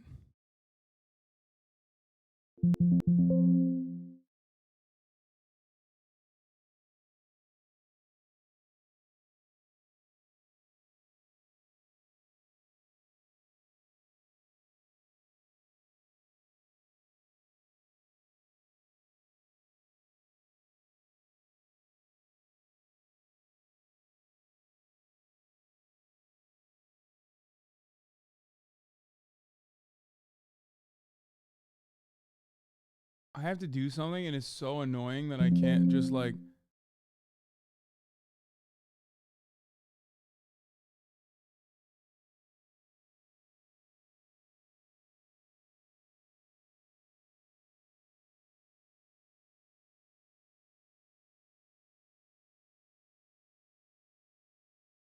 Oh, I think I got it. Hold up.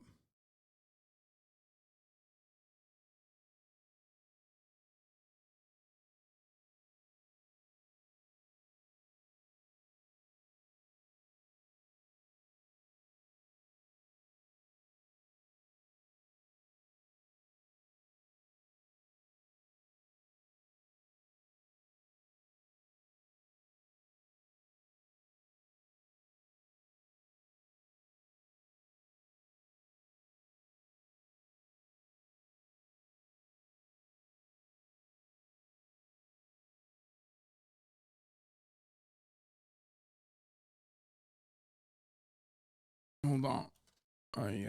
Oh, there it is. I did it. I did it. Okay. I think I did it.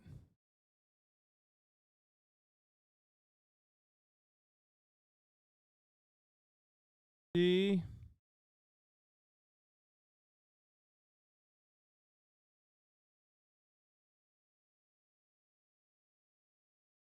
Hold on. Sorry.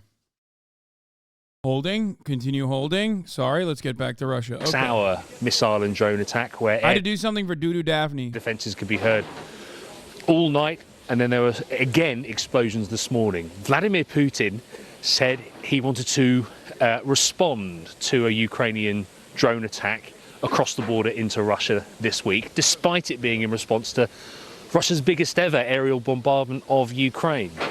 The timing is also significant as well, because there were fears Russia had been stockpiling missiles like these to use around the New Year period. And with no more military aid set to arrive from the US for now, attacks like this test air defense systems which rely on continued Western help to be replenished in the long term. So it's incredibly uncertain. It's an incredibly critical time for Ukraine. James Waterhouse there in Kyiv. This just into the newsroom, a Fox News alert. The Harvard Crimson, a student-run news. The one thing I'm going to say, remarkably different coverage when it comes to who's the clear bad guy and who's the clear good guy on Russia-Ukraine. On Israel-Palestine, no such distinction is seen. Okay? Just so odd. So strange. So strange that it's like, oh, well, both sides are kind of doing stuff. I don't know, whatever. Quite interesting how that works. There's a clear bad actor. Okay? A clear side doing evil in both of these conflicts. In Russia-Ukraine, the irredentive actions of the Russian state are far worse than anything Ukraine ever could have done. On Israel-Palestine, Israel's ethnic cleansing campaign in the Gaza Strip is the clear evil act. But for some reason, the media cannot turn around and see the distinction. These are paid talking points, waiting for instructions from the CIA. Who's killed more civilians, Russia or Israel? What? Why was Ukraine resorted to terrorism themselves, bombing Belgorod? There are no more military targets. Do two wrongs, make a right. I love you, man. Hutch Poker, you are my goat. I love Americans who push Z. I really do. I'm sorry. It's awesome. It is. Here's why it's awesome. Because most people that are like pro-Russia in America are oftentimes like the very weird reactionary people, right? And what I personally love about this is that dudes who are pro-Russia, who are saying like, no, Russia's actions are actually perfectly valid, like you're crazy. They overcame the anti-Russian talking points, like the anti-communist talking points. Okay? And then they got duped by a Telegram group. Lots of leftist Twitter rides Putin's meat. No, man. No. No. You look at... First of all, you look at Twitter. That's number one. And it doesn't matter. There are plenty of people who call themselves leftists or progressive. That doesn't mean that they're actually real. Okay? It can also mean that they are just regressive or reactionary on one particular subject matter. There's plenty of that as well. Okay? But the reality of the matter is, like, Jackson Hinkle, Dems love the label to dismiss them instead of addressing their point. You think it's a paid talking point for me to say that Israel's doing ethnic cleansing and Russia's actions in its invasion are absolutely, one, a strategic flub in general. NATO is now seen and perceived as stronger and more influential than ever before, and also just an overall major mistake in general. You also called me a Democrat, ironically trying to label me to say that I want to label people to dismiss them instead of addressing their point. Sometimes the reason why I consider, like, sometimes the reason why I just jump over the things that you're saying is for your own sake, because I think it's really silly.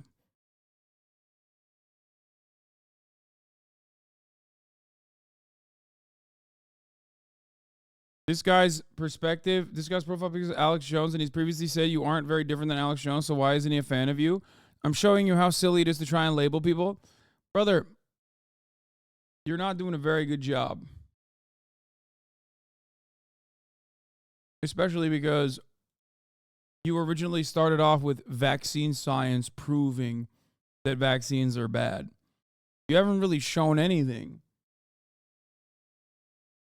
You literally said I'm, CIA backed, and I'm waiting for instructions from the CIA. Okay, why has Ukraine resorted to terrorism themselves? Bombing Belgorod, where there are no military targets, do two wrongs make a right, is so funny. Because it's literally the same principle beyond, like, going, well, I can't believe Hamas is retaliating. It's like, yeah, dude. People that are defending themselves against an invasion will engage in acts of violence that could be considered acts of terror. October 7th being a great example of this. Ultimately, you have to look at the larger picture. Okay? That's it. That simple. I've talked about the proxy war component to this war.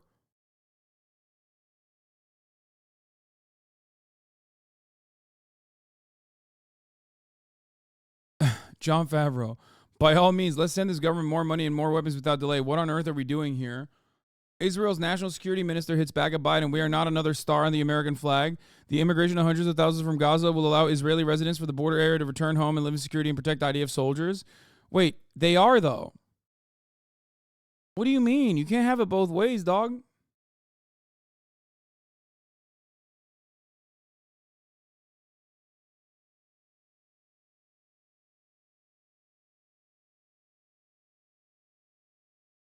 Anyway.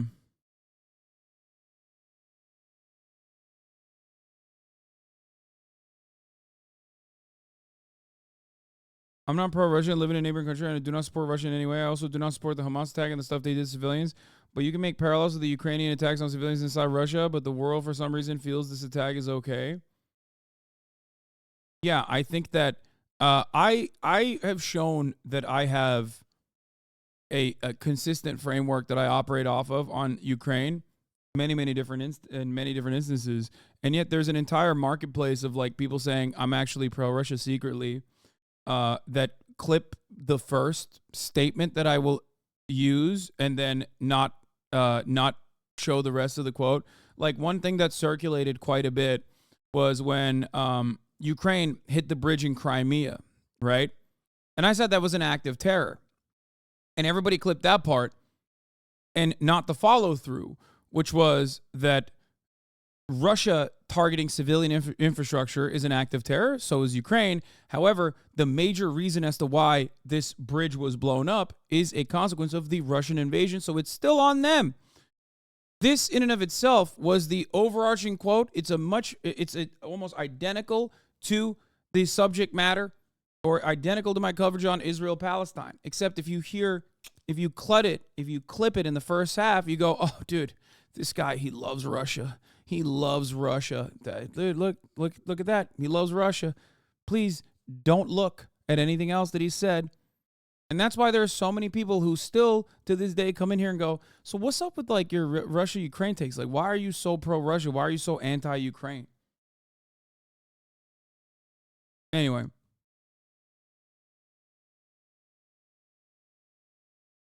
Attacking civilians and civilian infrastructure is wrong. Doesn't matter who's doing it. There's obviously going to be other additional reasons Okay, there's obviously going to be additional reasons as to why or how certain attacks on civilians are occurring, and you have to analyze it within the framework of like who is engaging in the more morally permissible framework. What? Can someone ask Hassan if he got my special Christmas package yet? Wait, what was it? Oh no.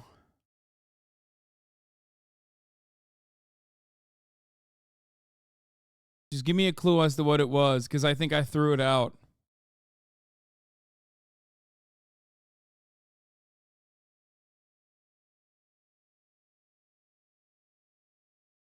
What was it? Bad Empanada made a good video about you being takes on the Russian war. Wait, what?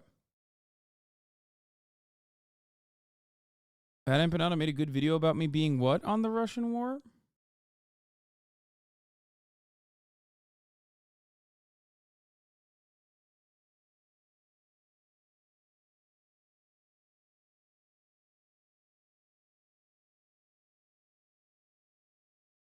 Where's Lolo?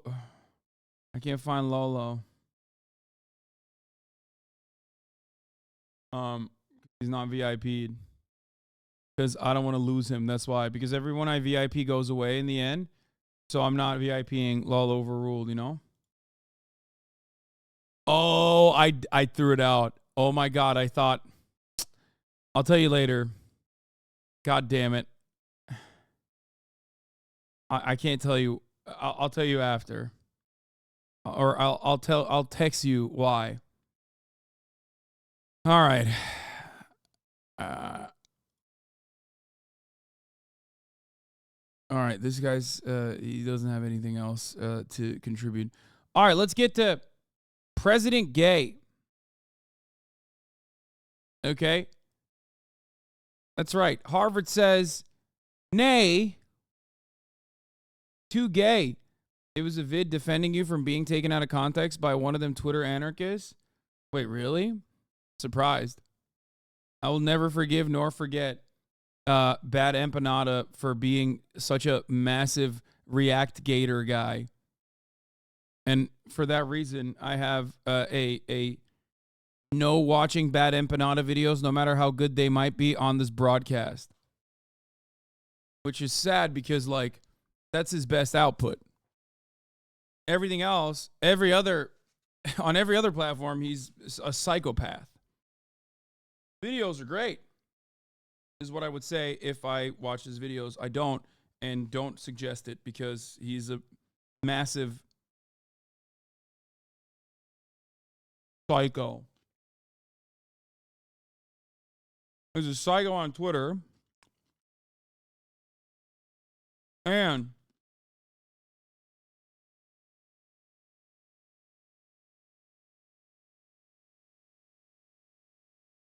I take criticism well, Hassan.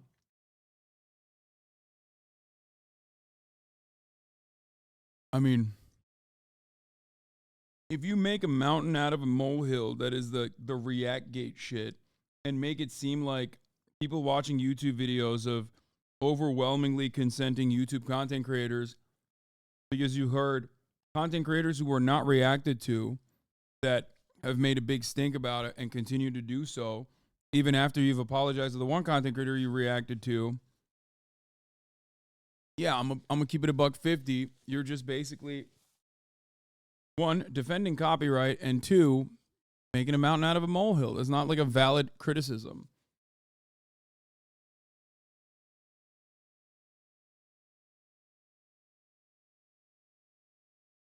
You know? Bring him on, talk about Argentina? No, it would be akin to reacting to his videos, which I will not do.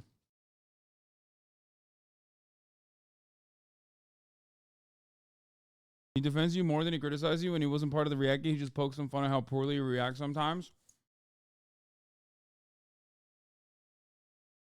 No. He is very 0 or 100.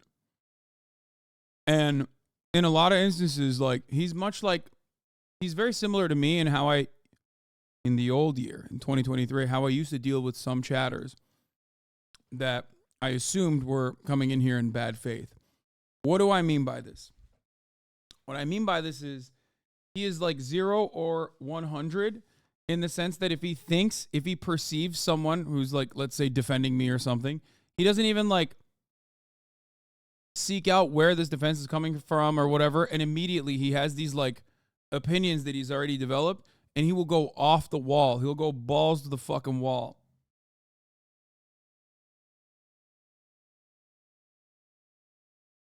But yeah, no, he's got some very good YouTube videos. I'm obviously joking. Pat Empana's indifferent to you, but his community fucking hates you as much as like we hate Bill Maher. Maybe no, his community is fine. You're quite similar, but he's completely unhinged. Yes. On foreign policy, I think like we don't have too many disagreements. However, I conduct myself very differently than he does. I actually don't know what to the extent of what his foreign policy takes are, but I suspect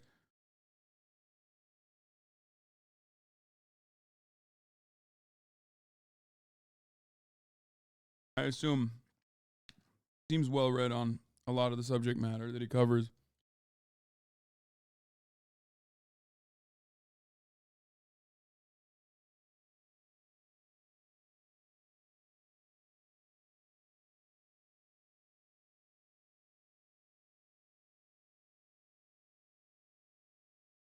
Pretty bad socialist. The problem with him is he doesn't believe Americans are worth a shit.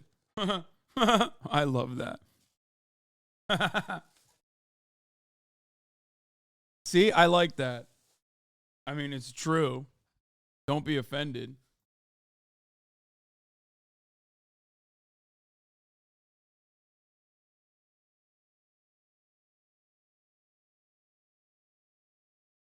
Newspaper out of Harvard is now reporting that All right, their let's talk about president, President embattled Gay. President Claudine Gay, is set to resign imminently, reporting she's planning to do so this afternoon. She's been in the position just 6 months. She's now facing lasting criticism about her alleged inability to manage anti-Semitism.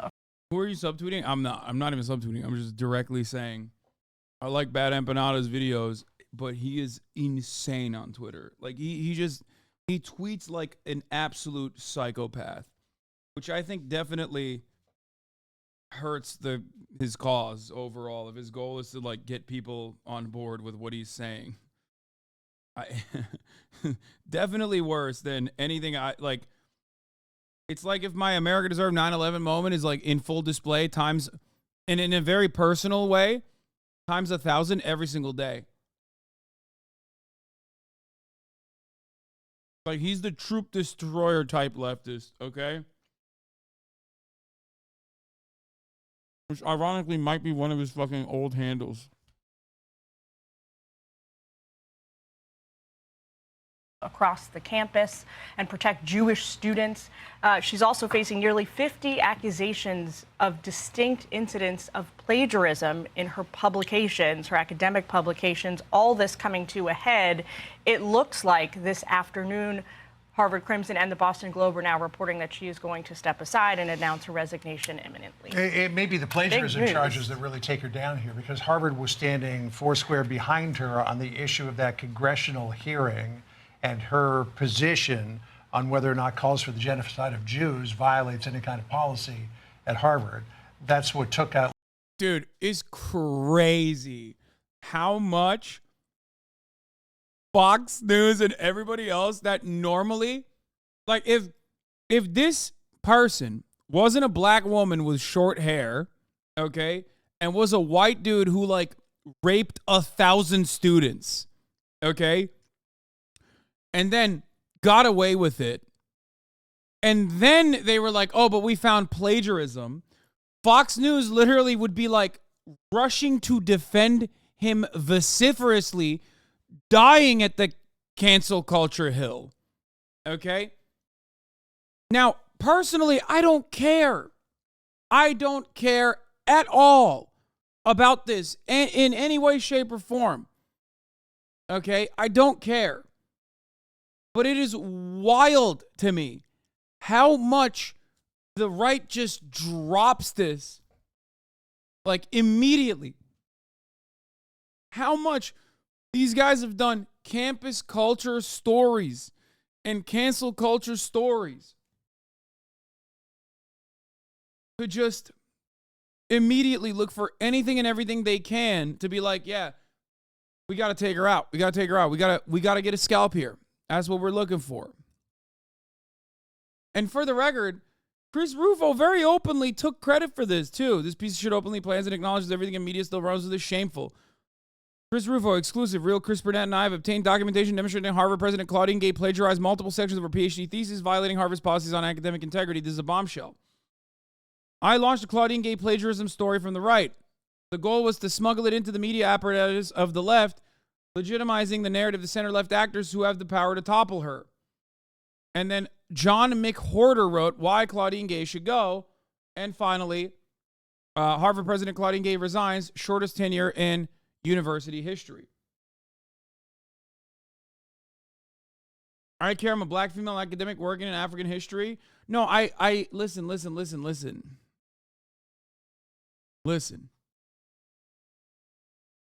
I know why this happened. That certainly plays a big role in this. That's why I said if this was like a white dude who had said some unhinged, like truly anti-Semitic stuff, right? Fox News would be defending it.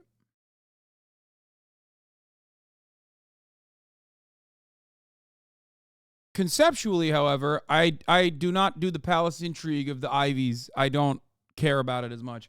I absolutely despise how much emphasis is placed upon stories like this in the media. How much like New York Times readers love reading about this kind of stuff, right? I hate it. I do, however, find it hilarious. I mean, these institutions are overall just a place for the children of the wealthy to network with one another and continue being a part of the ruling class. I despise it. I think it's silly, probably because I didn't go to an Ivy League school. Maybe if I did, I'd have a different perspective on it. Do, however, have a lot of Ivy League friends who, they're fine. Great. And even if they can't keep a job, they still somehow always have like a dude that they can work with at like a hedge fund or something. It is genuinely shocking. But the major reason as to why this like plagiarism stuff happened is because Claudine Gay, like they needed a scalp. They needed to punish at least one of the major private institutions for not being sufficiently pro-Israel and for not necessarily punishing students hard enough for being pro-Palestine. Okay? And it's ironic because like Claudine Gay herself is, I suspect, much like many of the other college presidents, a Zionist. Or at the very least, she presented herself as such. She presented herself as someone who is pro-Israel, which, of course, very different than like the actual academia. I wouldn't say like the researchers or the departments are themselves comprised of people who believe in Israel's ethnic cleansing being totally morally righteous, right? But, the people in the administrative side, of course, for the most part, are going to be usually Christian Zionists.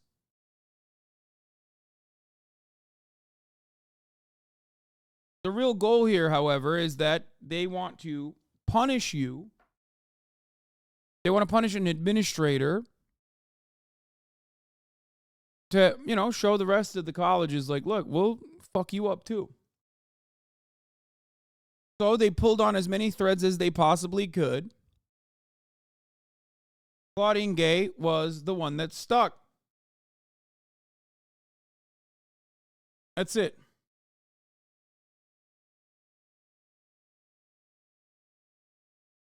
Wait, do you agree with her getting fired or not? No, of course I don't agree with her getting fired. She didn't get fired. She resigned.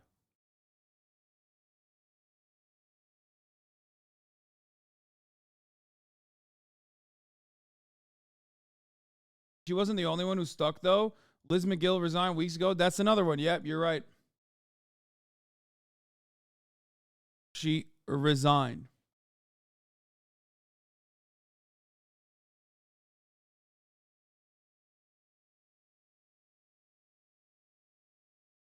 And it's not enough. They're trying to go after, they're trying to take the scalps of every single one that went to that that congressional hearing.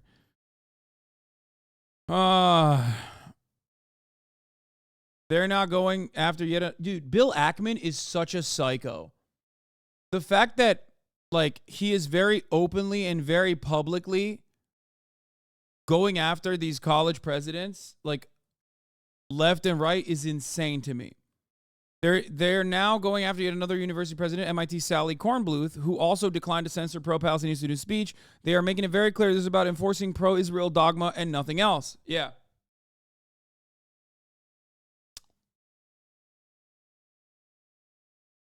All the plagiarism isn't a good look, though. What plagiarism? I don't even know what that story is. And before you yell at me about it, I don't care. Like, is it fake? Is her entire field fake, or is it real? First, let's establish that. Because right-wingers will be like, what is she studying? African-American studies or some gender queer thing? That's all fake. And then they're like, I can't believe she plagiarized the paper on gender queer studies, which is the most important subject matter to begin with. Like, which one is it? You don't care about any of this, okay? You literally don't care about any of this. You do not care that, like, she missed she didn't properly MLA format her fucking paper from, like, 45 years ago. You don't care. You don't care. And I'm sick and tired of acting like you do care. It's the same principle behind people being like, there was a swim meet in Kansas where a 14-year-old trans girl participated and got 11th place. We need to start jailing every trans person immediately for the sanctity of women's sports. It's like, you don't care. Shut up. You don't care. I hate it. I hate having to be a serious guy for a brief moment. I hate having to learn about these things specifically so I can talk about it. And it's just like,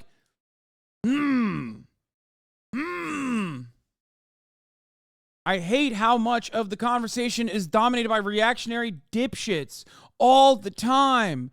And I especially hate, specifically debate lords do this, okay? The people that claim that they're also progressives, they're also allies, they're also liberals, who then take that framework and literally operate on that framework as though our interlocutors are being honest and just. Oh. I love that these people also personally consider themselves to be so brilliant and so smart, and they love the Socratic method. Okay? They love the Socratic method. They know that truth is, you arrive at the truth in the spirited debates. And it's like, dude, you are literally a squirrel. You're a cat with a laser pointer. It's that easy. I could dangle keys in front of you and shift your attention away. You did it. You did it every time. You, those of you who fancy yourselves to be this incredible, intelligent, critical thinker, okay? Every single time you get duped by the absolute dumbest, most baboon-brained idiot of all time coming into your chat or coming up to you and saying, like, we got to talk about trans women in sports, specifically swim meets in Arkansas. Every time you entertain that conversation, you have been duped. They won. The right-wing reactionary that you consider yourself to be infinitely smarter than defeated you. Okay?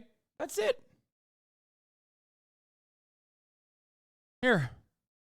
New plagiarism allegations that surfaced on Monday against Claudine Gay, leading to her resignation, and threatened to mire Harvard deeper in debate over what constitutes plagiarism and whether the university would hold its president and students to the same standard. The accusations were circulated through an unsigned complaint published Monday in the Washington Free Beacon.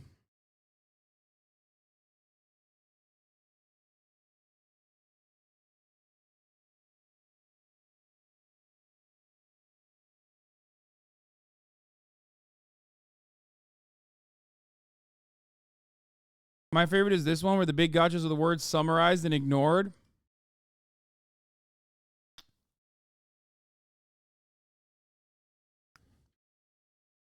The key to the ecological inference problems is that researchers only observe the marginals in these tables. The final row summarized by DT, final column summarized by X. Goodman's regression is based loosely on the following accounting identity. Adjust the shortcomings of rude. So what is it?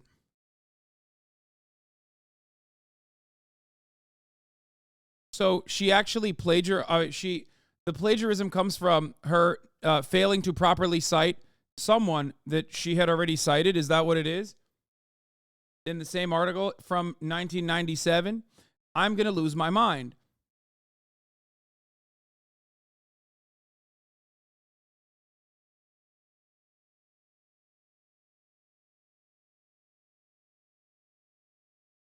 And she didn't even, like, so what is it? Under the Goodman framework discussed in this chapter? I guess she didn't, so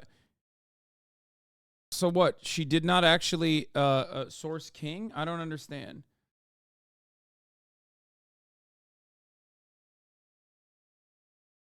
There is not a single instance of plagiarism here. They're not even saying the same thing. One of these paragraphs is about crime, and the other is about political turnout. Using cliches like there are two primary reasons is not plagiarism. Externally associated with affordable housing development involves its implications for neighborhood criminal activity. There are two primary ways in which low-income housing development could affect crime. First, new low-income housing may alter the composition of an area's population by displacing current residents and attracting new ones. New affordable housing may attract new residents and displace existing. Wait, that's not... How is that plagiarism? Okay. That's not even an incorrect citation. That's just simply not plagiarism.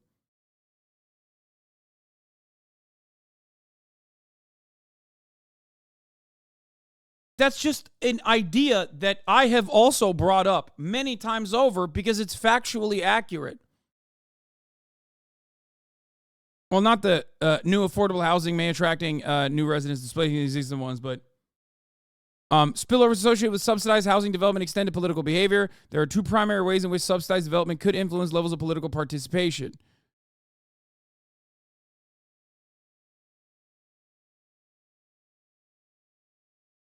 You plagiarized the law? You just didn't know? Yeah, dude, I plagiarized something I've never read before.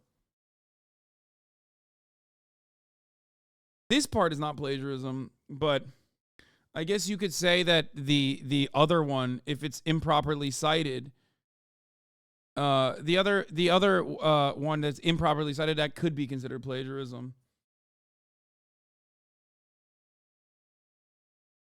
By Harvard's own standards, she plagiarized. Any student doing the type of work she did would face consequences for it. I feel like if you're a student in academia, it's definitely at least a little important to you because there are pretty big consequences for doing the types of things that Gay did. I agree with you about the political motivations being behind her targeting, though. There were more instances of plagiarism by Harvard's own standards. There's this video I came across my YouTube feed. It's the guy talking about your name for no reason. It's clear there's pure jealousy, but it made a comment saying that you don't advocate for trans people because you wouldn't date or have sex with one. I'm not going to watch that video, but that's pretty funny. Yeah.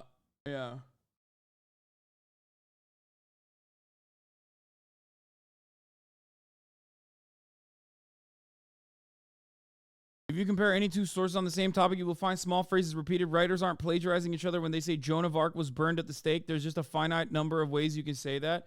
Reusing the phrase Goodman's model is based is not plagiarism. It is citing a source, i.e. the opposite of plagiarism. If media orgs want to rely on bad faith actors like Rufo for their political hits, they should at least double check his work.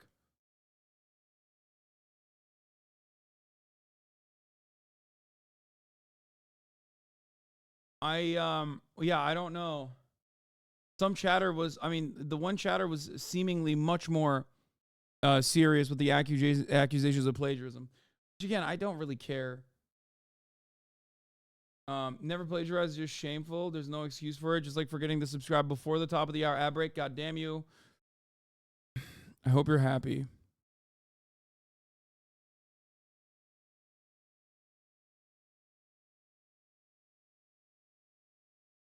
God, there's so many people doing the same, plagiarizing the top of the hour. Ironically, many of you are plagiarizing the top of the hour ad break from each other currently. as it stands. Here's the 3-minute ad break now. The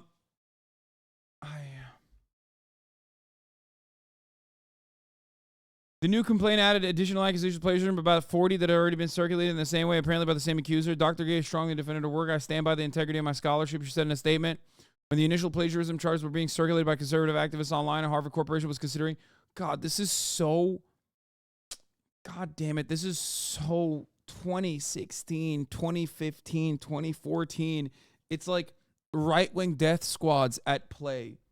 This is straight up no different than 4chan. It's literally the same principle. It's just like getting liberals, getting like relatively right-wing liberals to be agitated about silly things that they bring up. Okay? None of this should be treated with seriousness. When a right-wing person, and I say this with all sincerity, if the Washington Free Beacon writes something about you and you take that seriously, you are a clown and a sucker. If right-wingers come up and say like this person needs to be canceled, okay, while simultaneously consistently yelling about cancel culture, and you take them seriously, you are the biggest sucker of all time.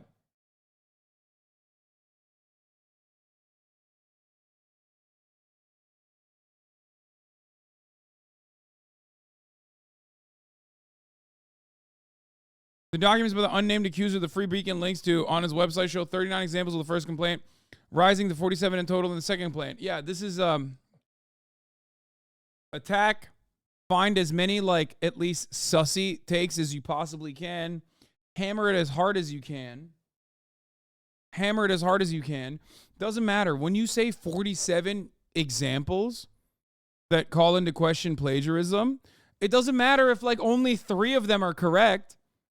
Okay, if only 3 of them are like actually failed to cite, right? Like if you failed to cite a source properly, doesn't matter.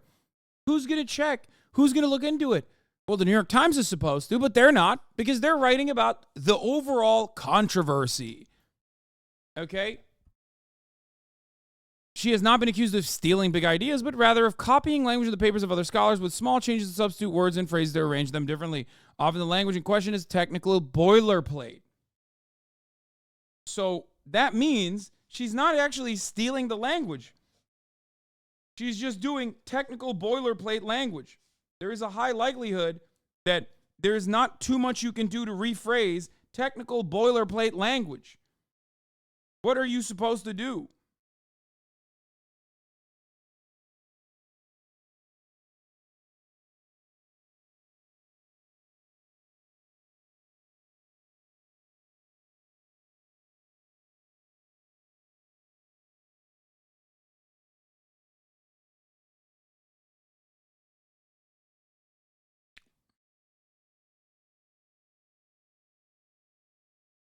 God damn.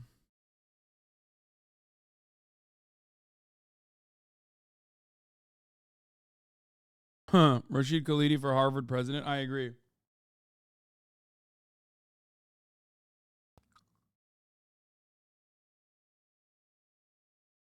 My understanding in academia is that once somebody wrote about something, it's like King's X for anyone else writing about it ever.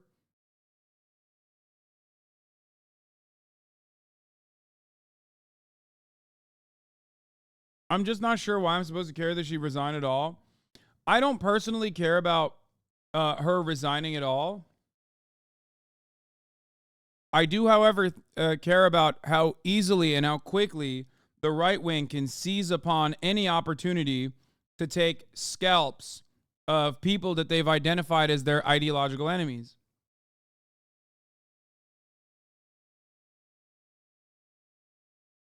That's it. And the reason why they forced her to resign was because while being a Zionist, she was not sufficiently pro-Israel, like willing to punish enough pro-Palestinian students.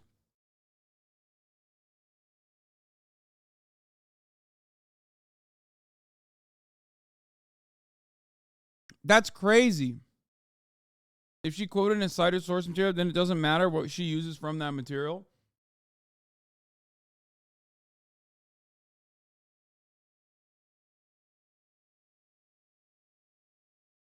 The problem is she didn't do a good job because she is a Zionist.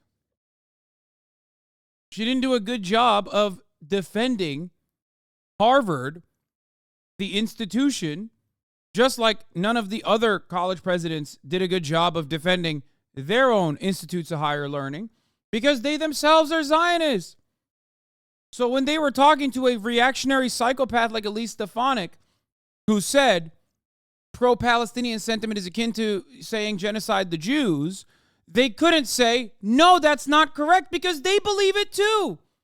And I said this at the time. They took the weirdest position possible, where they had to be free speech maximalists while simultaneously also considering any kind of pro-Palestinian sentiment to be anti-Jewish. So they ended up saying stuff like, yes, from the river to the sea is also anti-Semitic and means genocide the Jews, and yes, that should be allowed on college campuses. Instead, the argument should be what you are saying does not constitute as hate speech. That's it.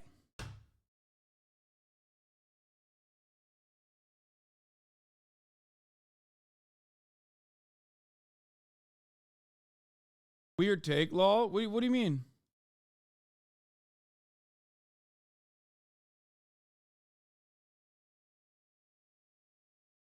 Is this only in the Ivy Leagues? Can you answer my question right now? Death to Jews isn't hate speech? No, of course death to Jews is hate speech. What are you talking about?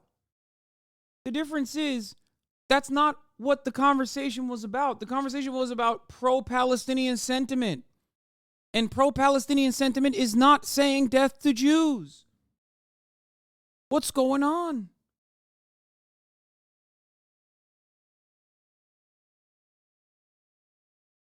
This is the problem.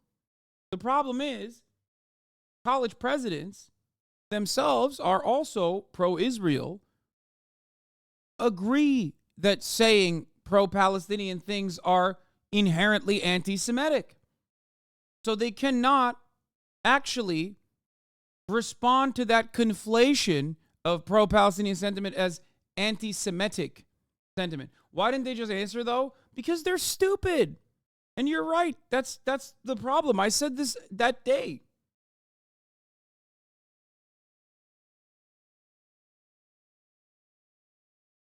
Because it is inherently a I guess moral conundrum that you get to when you are a liberal who is also a ultra-Zionist. You end up finding yourself in this weird conundrum where simultaneously you do want people to be able to freely express themselves about Palestinian liberation and whatnot. Obviously, it's a college campus, right? And you deep down inside do know that that's not, saying from the river to the sea is not genocidal, right? But you also simultaneously have to kind of say, oh, well, maybe it is. I guess it kind of is. So there's two different conflicting thoughts that you have. There's this cognitive bias.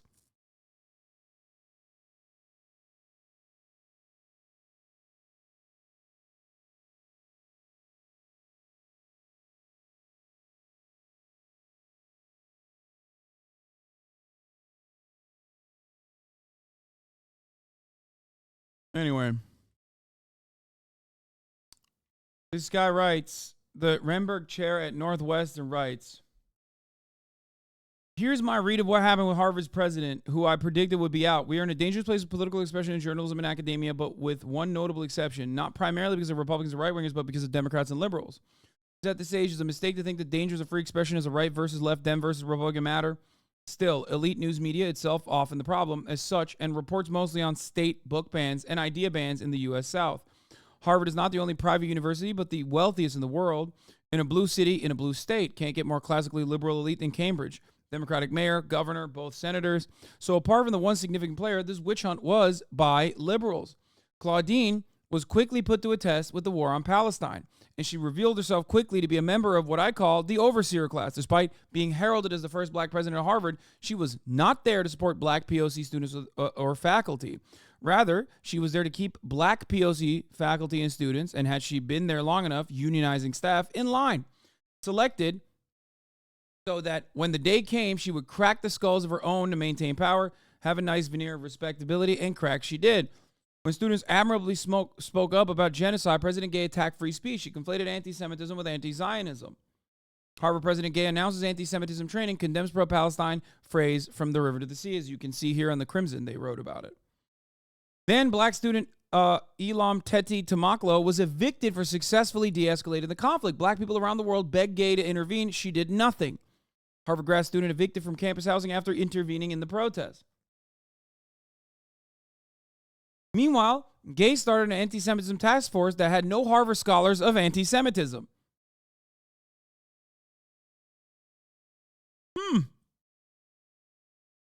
That's odd.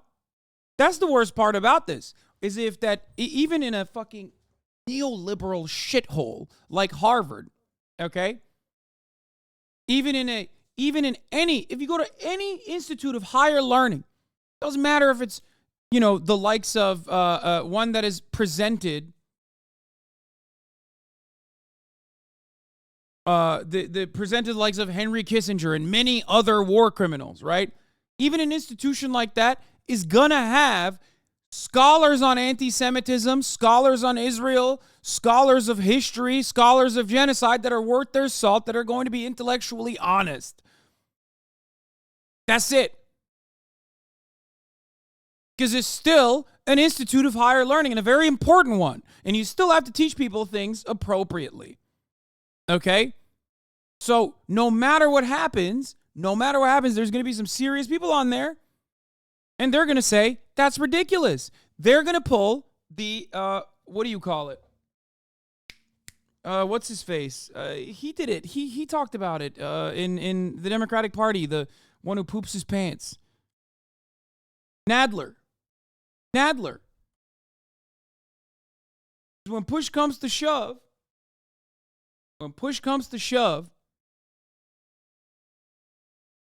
okay? No matter what happens, you're going to have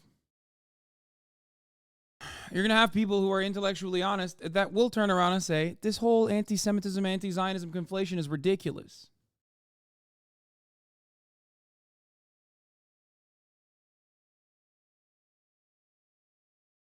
Okay?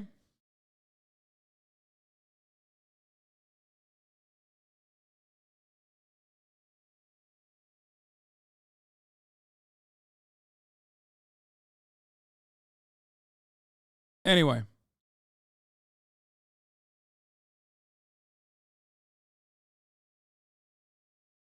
So, she said nothing about the destruction of every university in Gaza and the murder of several of her counterparts. Peter Beinart said, why doesn't Harvard's new anti-Semitism task force include its own scholars who study anti-Semitism plus Israel-Palestine?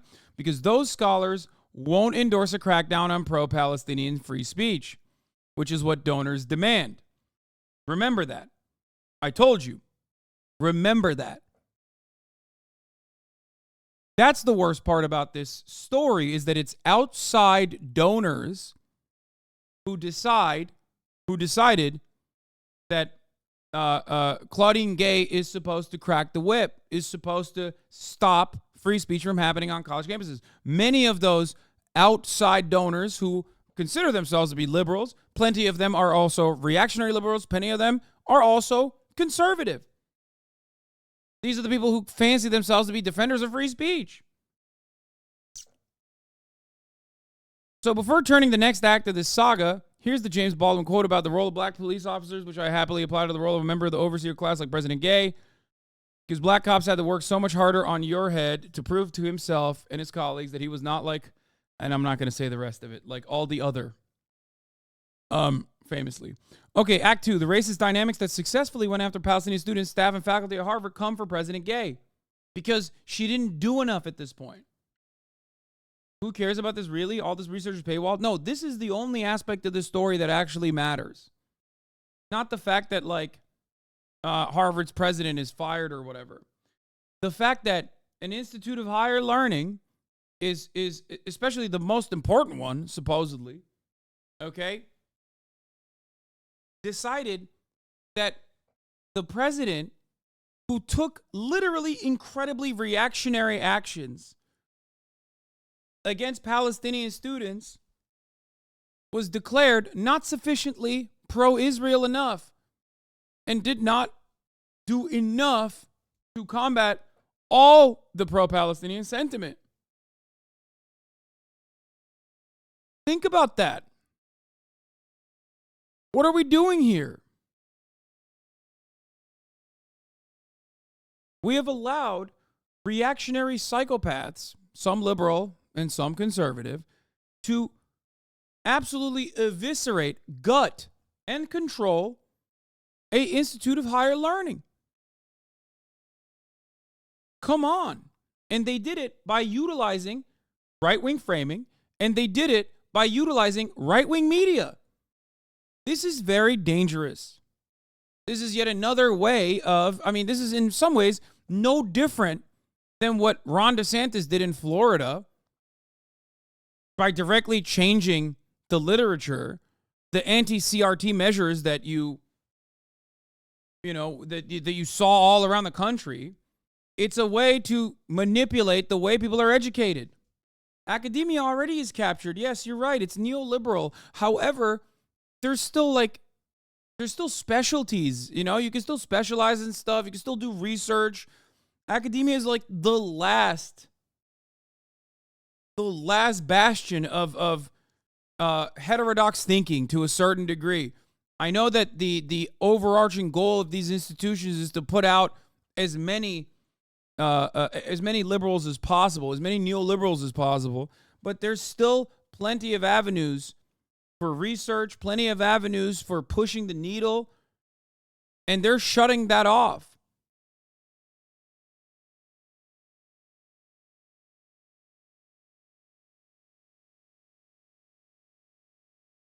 I'm sorry, that's unacceptable. That's terrifying.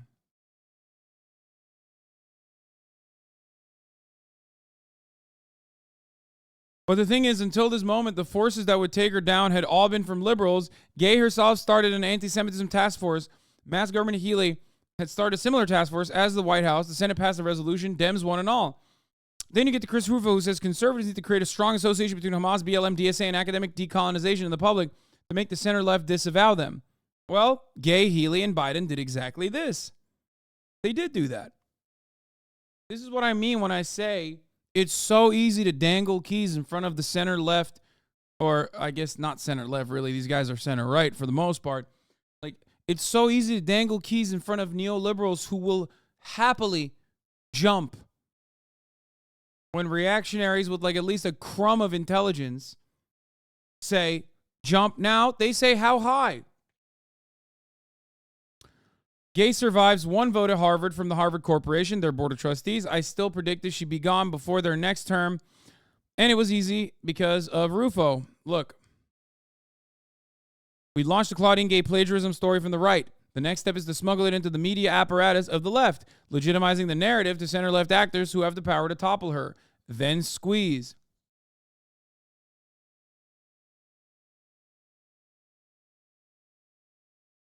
They found something.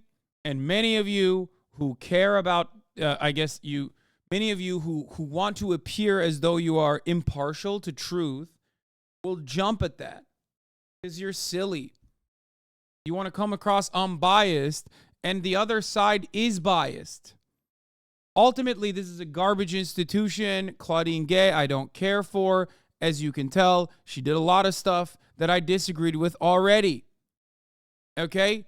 But understand that when you think you're being impartial and you think that people on the other side are going to see your impartiality and go, well, that guy's moral, he's righteous, okay?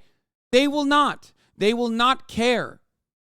And if you don't get it out of your head immediately that right-wing actors, center-right actors, people who present themselves not as conservatives, but happily, seemingly always align with conservatives for some reason, like Tim Pool, they will always be able to manipulate you every single time because they're biased as hell, and they openly will show it in many instances, and their audience knows. Or they present themselves as unbiased arbiters of the truth when they're saying the most biased things you've ever heard. Stop.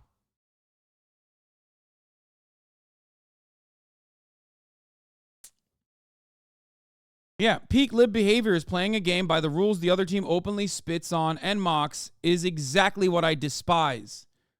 This is why I always say liberals and leftists as well, because leftists also engage in this. They always end up losing. They always end up losing out to those who very openly are just biased, manipulative. They don't care about anything. It's so dumb. Rufo says they launched a gay plagiarism story from the right. The next step is the smuggle of the media apparatus on the left. The narrative to the center left, actors who have the power to topple her.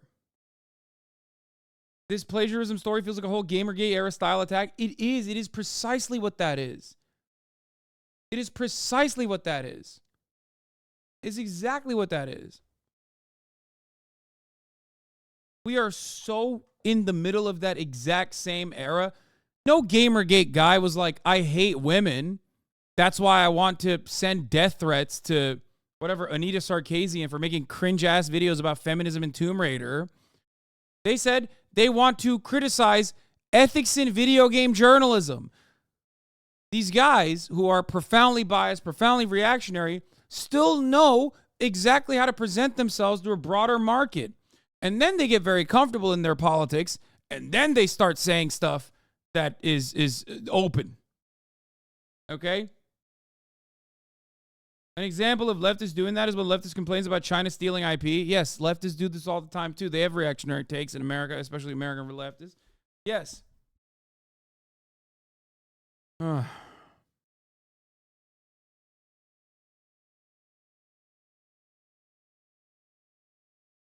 How many stories did we get from the New York Times about Gay and Penn and MIT? The liberal Times moved the liberal dial to force the liberal Gay out of liberal Harvard.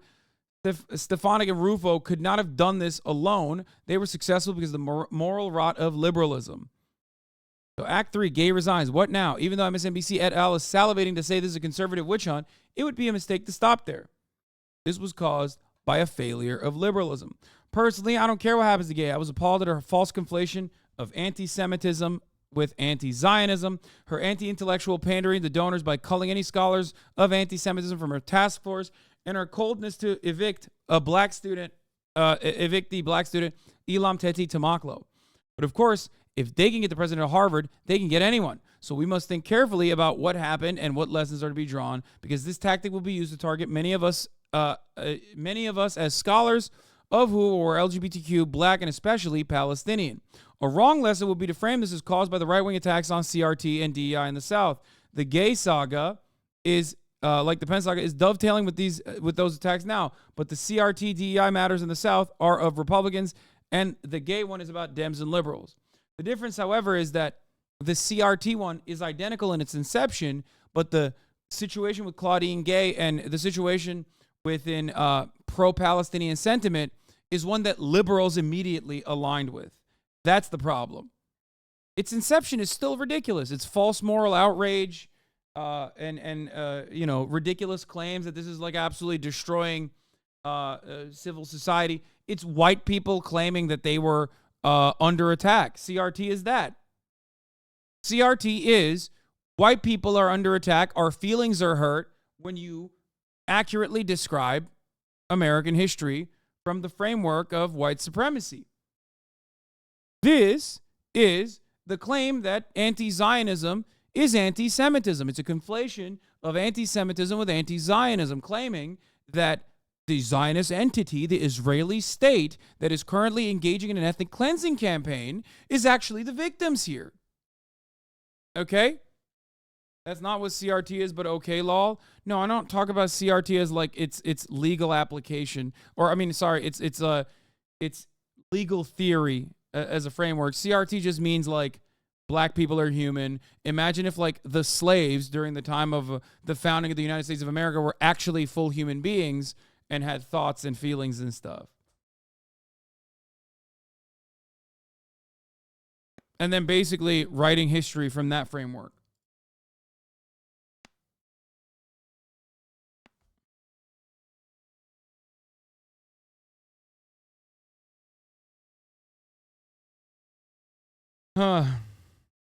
Anyway, here's some interesting lessons questions I think are more important to liberals leftists to draw from this.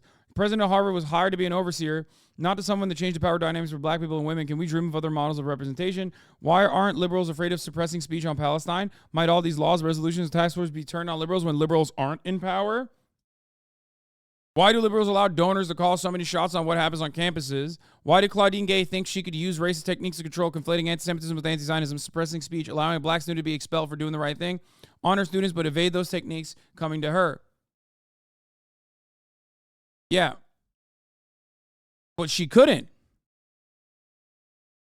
That's exactly what happened. The very same reactionary forces that she used against her own black and brown students came crawling back up her ass and fucked her. Okay? That's exactly what happened. There you go. That's exactly what happened. The same exact reactionary conflations came back and destroyed her career. Why does mainstream news media sometimes see a threat in the policing of everyday life by Republicans but sees no danger when it's Democrats increasing policing budgets, arresting more black people, deporting more Latinx people, suppressing Palestinian protests? Why is the singular story of Claudine Gay almost exclusively the story of an individual?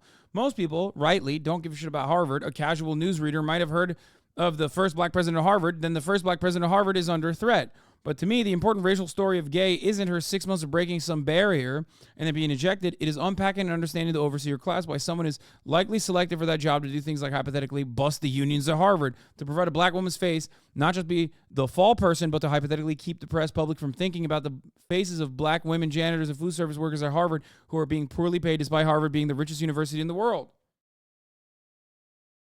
Yeah. Why is there so much hate towards Claudine Gay? What have I missed? The hatred comes from her being a figurehead for a neoliberal institution that was a Zionist herself, but wasn't sufficiently Zionist enough in the sense that she didn't sufficiently punish pro-Palestinian protesters. And the more Israel's actions draw a reaction, an understandable reaction from the 18 to 35 demographic who sees it and goes, that's ethnic cleansing, you're insane, the worse it's going to get. Because if you can't control the media in the same way that the State Department always controls media narratives on America's allies, but TikTok is a little bit harder to dominate the narrative on, especially because Israel is just like seemingly untenable and or unmanageable in its endless conquest, then you have to punish people in power a little bit to show others like, hey, listen, if you don't fucking comply, if you don't stop this pro-Palestine shit, like, we'll come for you too.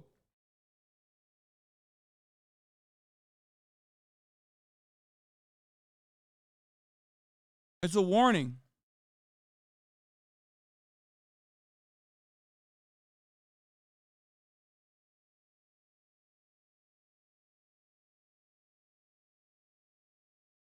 That's it. Now let's watch Fox News flex on her. Liz McGill over at UPenn. The woman at MIT continues in her job, but as the plagiarism charges mounted, that's when she seemed to really... Look at that. Look at that. They want the MIT they want more scalps. You cannot satiate it. I want more. be on shaky ground. And even though noted alums like Pershing Square billionaire Bill Ackman were like really putting a lot of pressure on the college to take her out, they were resisting. They resisted. Ultimately, this may be what takes her down. This may ultimately be it, John. Also, you know, the school has not publicly spoken about her tenure since December 12th when they issued the findings, or didn't issue the findings, excuse me. They issued an announcement that she would remain in her role. They said they conducted an investigation into the allegations of plagiarism and were standing by her. They had her edit a couple of her published works with the university to include sourcing that they said was missing. But other than that, they have been standing completely by her. It will be very interesting to see what kind of a statement or public announcement accompanies her resignation over the coming hours. A lot of eyeballs on that. You know, in terms of the court of public opinion, a lot of people were saying, well, how can you be the president of a university when a student would be penalized for turning in such work? Boom! Who said that in the chat? Verbatim. That's how media works, baby. That's how it works. From the mouth of a Fox News anchor to the ears of a chatter in the HasanAbi broadcast. Probably a self-declared, self-fancied socialist, communist, Marxist, Leninist, third worldist, Maoist.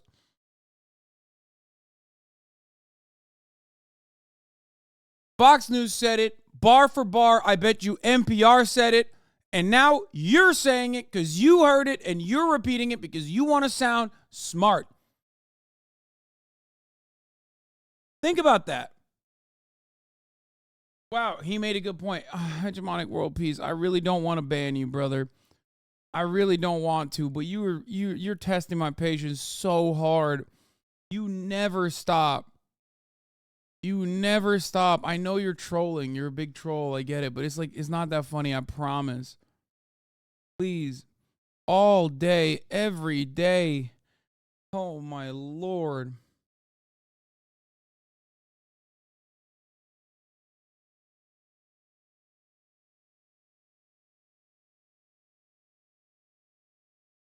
A micro version of this is people saying you aren't accountable for your mods. Oh, God. Yeah, that. Or any number of different things. Hasan has a house. Hasan has a car. Hasan buys expensive stuff for himself. These are things that you normally would not consider to be, like, genuinely problematic or anything like that. But if people say it enough times, it becomes a problem, right? It's a problem out there in the orbit. Hasan loves Russia and hates Ukraine. Hasan wants Ukrainians to die, okay? And guess what? Many people are not going to investigate it themselves. They're just going to hear Gucci shirt, Porsche, house, Ukraine, and they're going to go, that guy's real controversial. That guy's real controversial. Chair streams. Hasan doesn't do enough transformative content. All of the things that if you were in here for a long enough time, you would know about. You know what I mean? Can you guess who was bitching about you staying in a nice hotel in Rome? I don't know, but I don't care. And, yeah, I legitimately think that it's ridiculous. I think most people don't give a shit about that at this point. But, that's it. I don't think most people care. That's like old, the whole like, oh, dude, Hasan is rich. Like, I don't think people definitely don't care about that. It's just people that are trying to replay that same bit over and over again as it's dying out. Bro, your haters are saying you're on the verge of a mental breakdown because your views went from 30K to 29.8K. Yeah, I mean, dude, who cares? Why are we talking about random, irrelevant things, okay? Let's get back to the point at hand. The issue is this, okay? Once you say enough things about a person, you can basically you can dominate the conversation. And that's it. And at that point, it's not about the veracity of the claims at all. It's not about that at all. It's not about what the truth is. It's about noise, right? I'm collapsing tomorrow right after China. Exactly. Exactly. If you were in here, at least for an hour, right? you would recognize that most of these problems are completely made up. Completely made up. And that's pretty much it.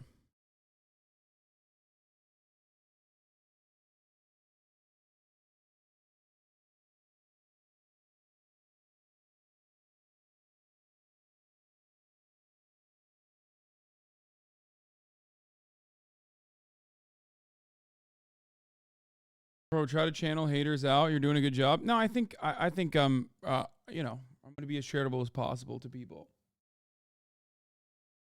I'm going to try to be as charitable as possible this year. 2024, baby. New Year's resolution.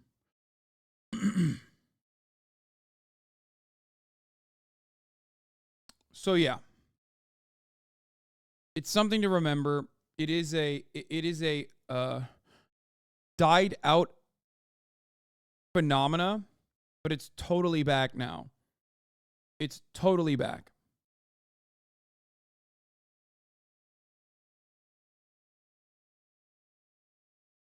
Okay?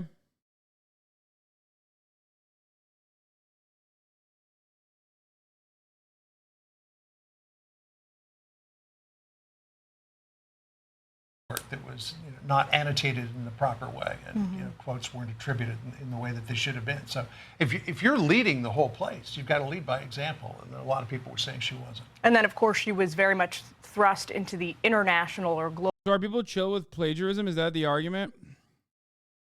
Yes. That's the argument. No, that's not the argument. The argument is that there isn't any real severe plagiarism claims here. It's just that if you overwhelm the conversation, if you dominate the conversation, and I know, look, Helm Cletus, you're in here most likely in a bad faith way, but I'm going to do my very best to respond to you in a positive way and try to help you be a little bit more open-minded, because there's probably other people that maybe misconstrued or misunderstood what I had to say.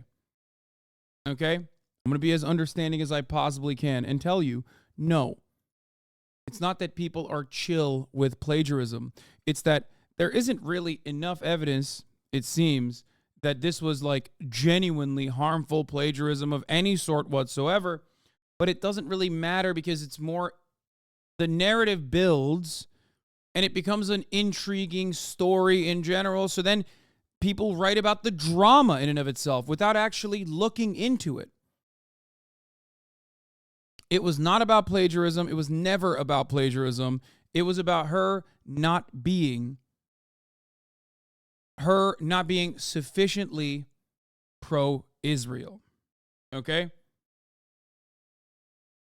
That's it.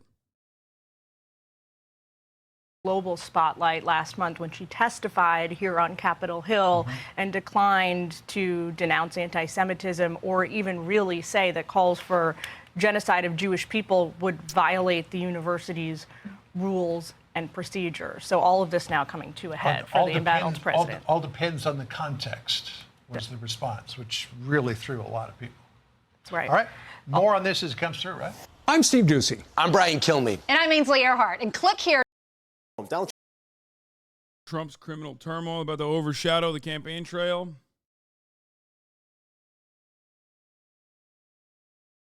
Yeah, Brian, kill me. Brian, kill myself.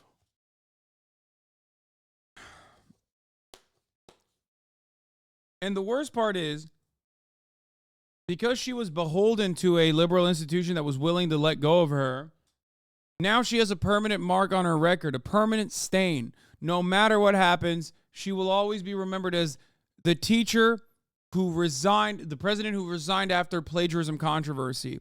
Doesn't matter. It's done. It's a wrap.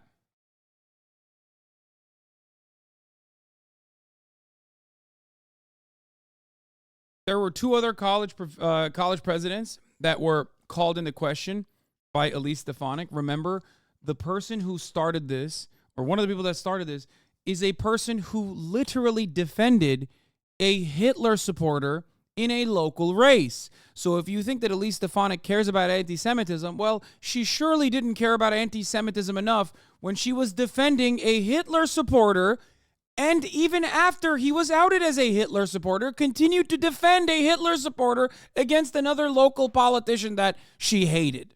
So the idea that this person cares about anti-Semitism is ridiculous. You are a dupe. You are a sucker. You are a fucking moron if you believe that.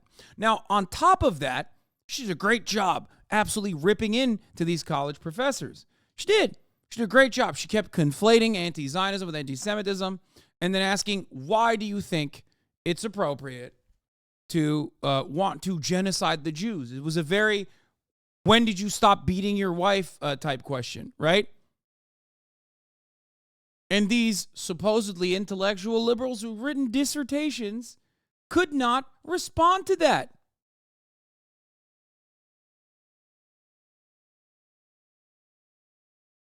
They couldn't respond to it appropriately.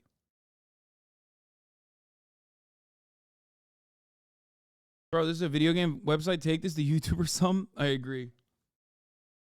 Trump's legal team facing a very busy 24 hours ahead. Trump's lawyers are expected to appeal 2 decisions to remove him from the primary ballots in Colorado and in Maine. With us now to explain all of it, CNN senior legal analyst Ali Honig at the Magic Wall.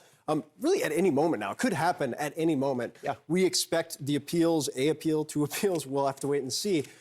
Just to step back, though, what's the landscape right now in this new year? Yeah, Phil, so the 14th Amendment, Section 3, has gone from relative constitutional obscurity to the spotlight very quickly. Let's just remind ourselves what it says. No person shall hold any office who shall have engaged in insurrection or rebellion or given aid or comfort to the enemies thereof. Seems fairly straightforward. The problem is it is being interpreted and applied very differently across the map. Let's take a look at the current status quo. These 6 states have rejected challenges, efforts to try to remove Trump from the ballot. Some of them are still being appealed, Arizona and West Virginia.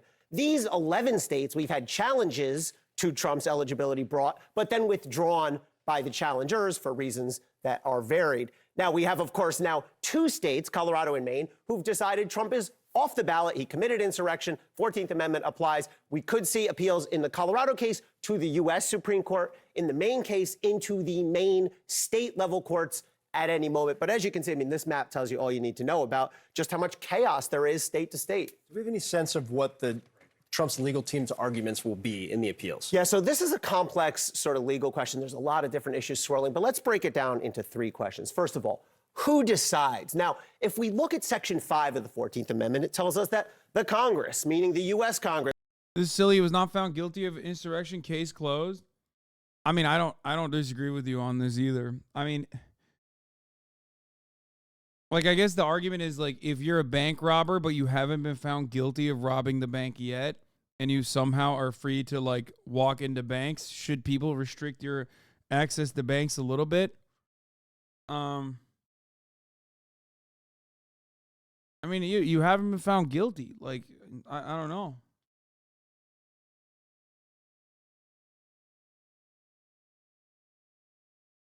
That's not how it works.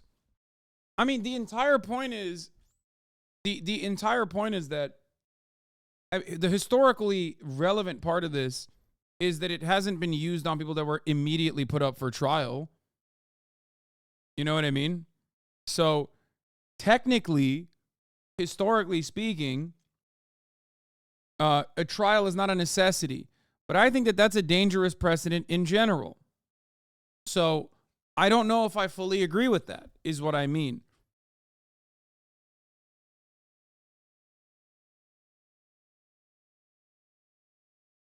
Like, in theory, I don't agree with that.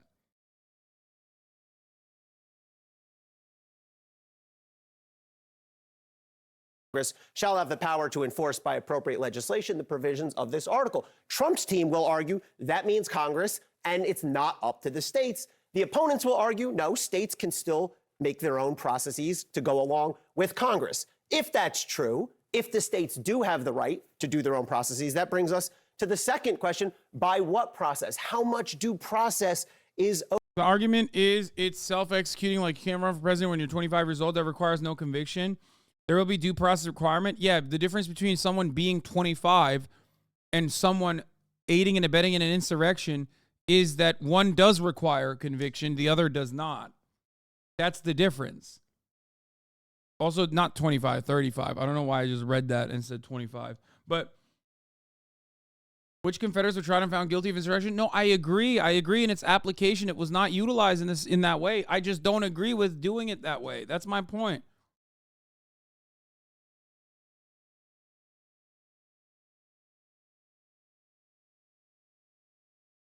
You get it?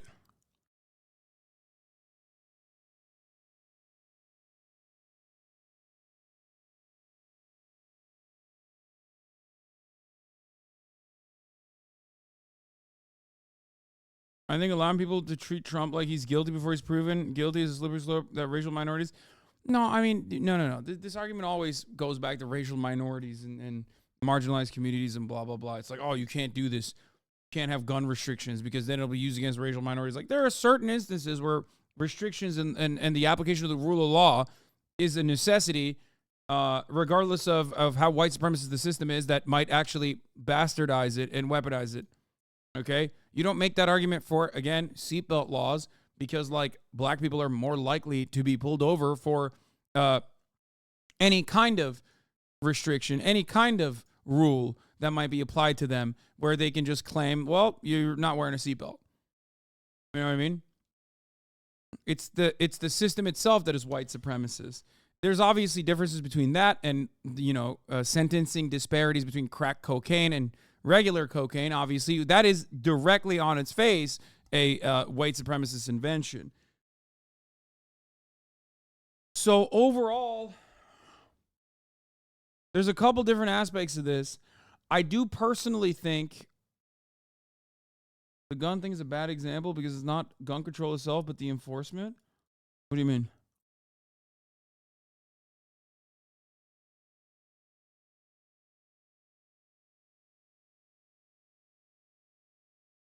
Trump does not need to be convicted to be disqualified from holding office. Just read, dude.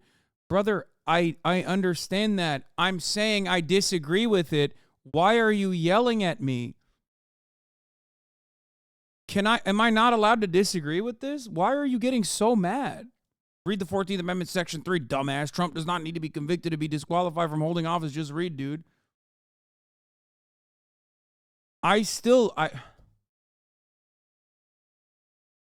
a fast historical overview of the 14th Amendment, Section 3 by a historian that makes some of the same points you are making.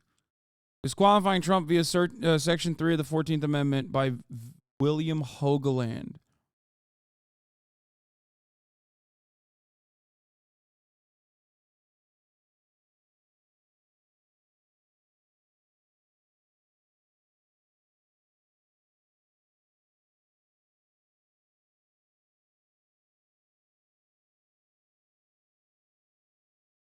Okay, I disagree with this as well, but I think it's objectively hilarious, so who's to say if it's right or wrong?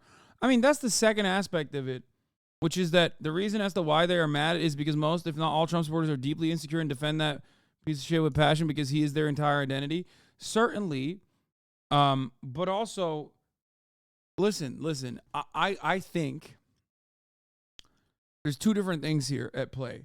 One, as someone who doesn't believe in like the American institutions, of course, I'll sit back and, kick my feet up and enjoy the show and laugh about whatever the outcome is, because either way, one party is going to get upset and it'll be funny. But having said that, if you were to ask me what my genuine perspective is on this matter, do I think Trump should be kicked off the ballot? I think Trump should not be kicked off the ballot. I'm a firm believer that you should literally be able to, once again, one of the only American pro-prisoner reforms that we have, or something that's in the law, is that you can, even if you can't vote, you can run for president from prison. And I think that's a good thing. I don't think it's a bad thing. I think it's a good thing, okay? Now, this has nothing to do with that, okay? Before chatters this chatter in particular, who was like rushing to dunk on me on this, I know that wouldn't change this decision. Oh my God. I'm gonna put a 1 minute timeout on you because I'm gonna put a 1 minute timeout on you because you're frustrating me, because I feel like you're yelling at me with your caps log. frothing at the mouth at like showing how, you know, you want to prove me wrong on something before I can finish my point. That, what I just described to you, that you can, even if you can't vote, which you should be able to, even if you're in prison, by the way, you accuse him of yelling at you before he used caps lock. No, he was using caps lock. And that is yelling. This is the best way that you can describe yelling in chat. And also how fast you're typing, how much you hit the enter. People are coming at you for bizarre reasons right now. I know. I think people are very excited at the prospect that I'm like finally reading chat again and responding. So everyone is like getting into it. So what I was going to say is, I think that's a good idea that prisoners should be able to run for office, and they should also be able to even vote, right? And beyond that, I think that disqualifying someone specifically because you believe that they've aided and abetted an insurrection, which I believe Trump did, you know, especially before they were convicted personally of said crime, and what the severity is, it needs to have a super high standard, super high bar to clear, in my opinion. There's a move on to invoke Section 3 of the Constitution's 14th Amendment ratified in 1868 to disqualify former President Trump from re-election. According to Section 3, a person who is sworn to uphold the Constitution when serving in the federal or state government and has then engaged in insurrection or given aid and comfort to insurrectionists can hold elected office in those governments. The original intent was to bar certain leaders from the former Confederacy from holding office. I think in a way I am doing what I get mad at liberals on, because I feel like this is something that Republicans would do 100%. Like, it's ideologically I don't agree. I guess, or in theory, I don't agree with it, but also it's like decent politics, I guess, even though it is still going to, such a soft leftist take, it is still going to not work because the institutions are already not really interested in upholding anything and instead just upholding right-wing hegemony. So the Supreme Court is going to defend Trump, and then this will turn into, look how they tried to massacre my boy, but Teflon Don still survives, and it will galvanize his base of support. That's what I think.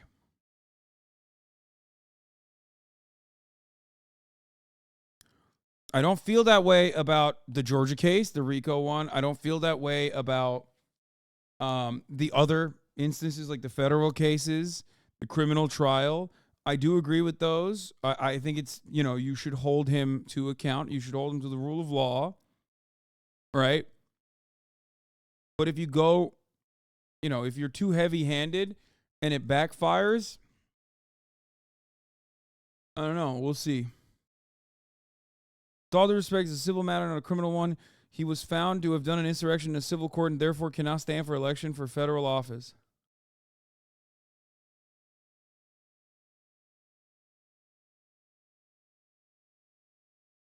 Our Section 3 disqualification doesn't require a prior criminal conviction on charges that are insurrection.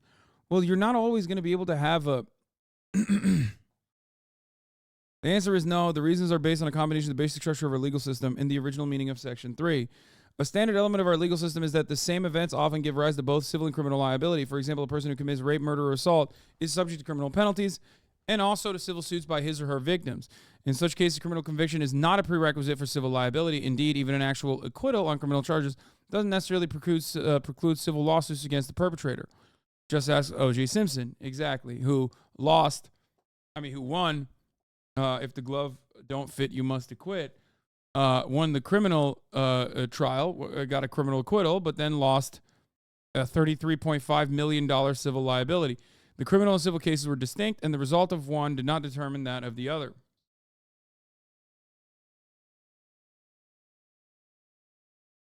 Same reasoning applies to Trump. The absence of criminal conviction for insurrection doesn't immunize him from civil proceedings arising from his role in the January 6th attack on the Capitol. Disqualification under Section 3 is a civil issue, not a criminal one. It cannot result in a prison sentence or other criminal sanctions. There are many reasons why civil and criminal cases arising from the same events might turn out differently. The most obvious is that criminal conviction requires proof beyond a reasonable doubt, whereas a civil plaintiff does not and can prevail merely based on a preponderance of evidence standard. Slightly more than 50% chance that her position is right.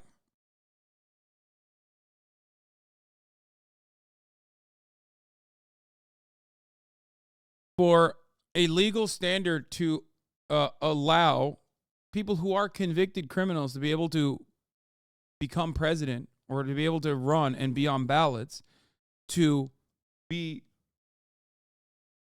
turn around and toss someone off specifically on a civil case where the standard is much lower, I think is not appropriate.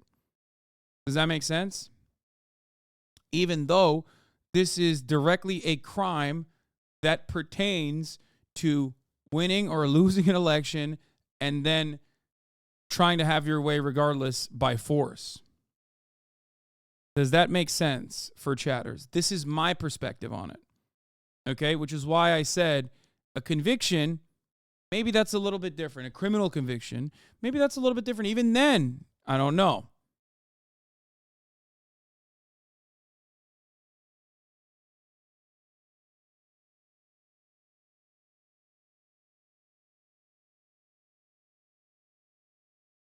In the Colorado Section 3 case, state courts found that the plaintiffs had sufficient proof to satisfy a clear and convincing evidence standard, a higher burden than preponderance, but less proof beyond a reasonable doubt. The lower standard of proof and other procedural differences between criminal and civil cases are justified by the generally less severe consequences at stake in the latter. Civil defendants don't risk the death penalty, prison terms, or getting a criminal record. In this case, Trump doesn't even face the prospect of forfeiting any of his property or paying damages.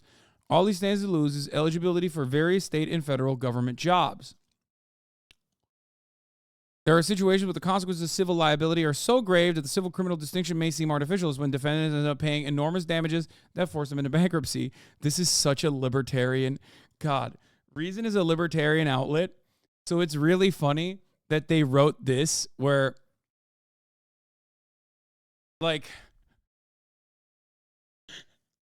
only a libertarian think tank would write bankruptcy is akin to the death penalty.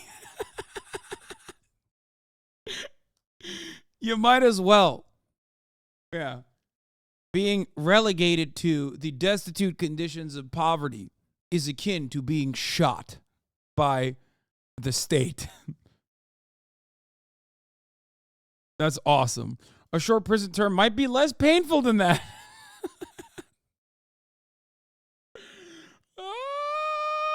In addition to the general considerations about the structure of the legal system, there are also points specific to the original meaning of Section 3. None of the ex-Confederates who were a judge disqualified during Reconstruction had ever been convicted of any crimes related to their roles in the Civil War. That strongly suggests the original understanding didn't require prior criminal conviction for insurrection or any other offense before an insurrectionist could be disqualified.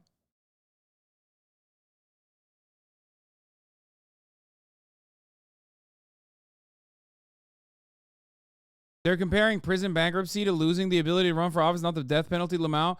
No, they're saying they're comparing bankruptcy to going to prison and anything else, and saying going to prison is far preferable, or going to prison is like getting bankrupt. If not, bankruptcy is worse than going to prison. Okay? I am exaggerating by saying the death penalty because they brought up the death penalty up here when talking about what can happen in a criminal case versus a civil one. And I think that's pretty funny to be like, well, you know, bankruptcy is much, much worse than going to prison. Anyway.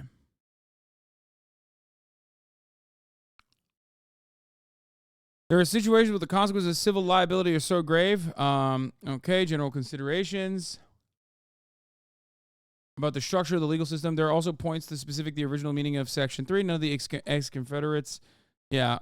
In addition, it's important to recognize that tens of thousands of Confederate troops had surrendered under parole terms that arguably exempted them from prosecution for their wartime activities, so as long as they did not engage in further insurrection or other lawbreaking.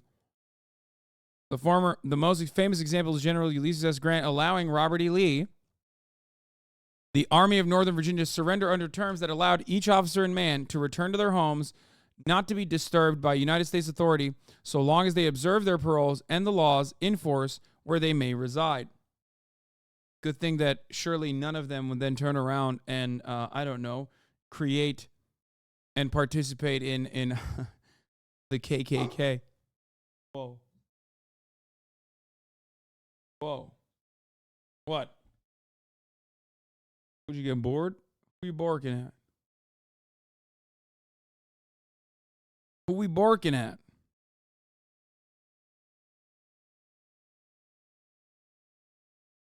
Why are we barking?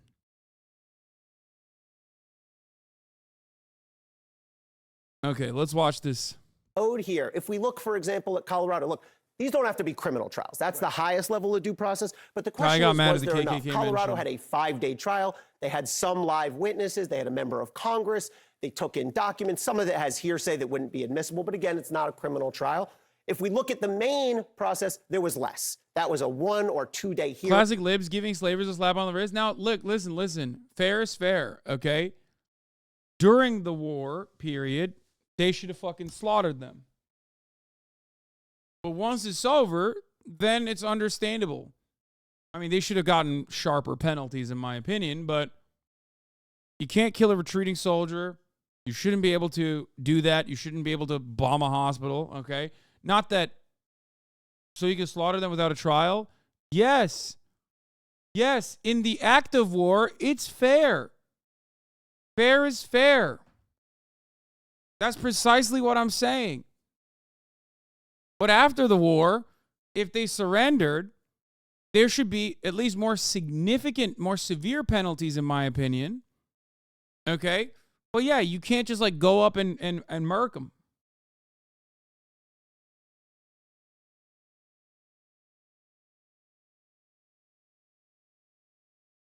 Should have sent the Confederates to be slaves in the Ottoman Empire.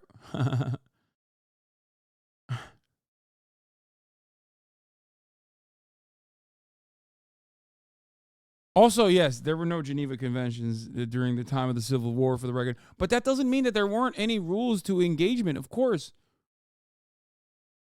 Since, even at a time when, you know, there was Vikings and shit, there was at least, like, some level of application of, like, understood rules and shit. Obviously, it changed depending on where you were, what kind of war you were waging or where you were waging the war, but there's always been some level of standards, for sure.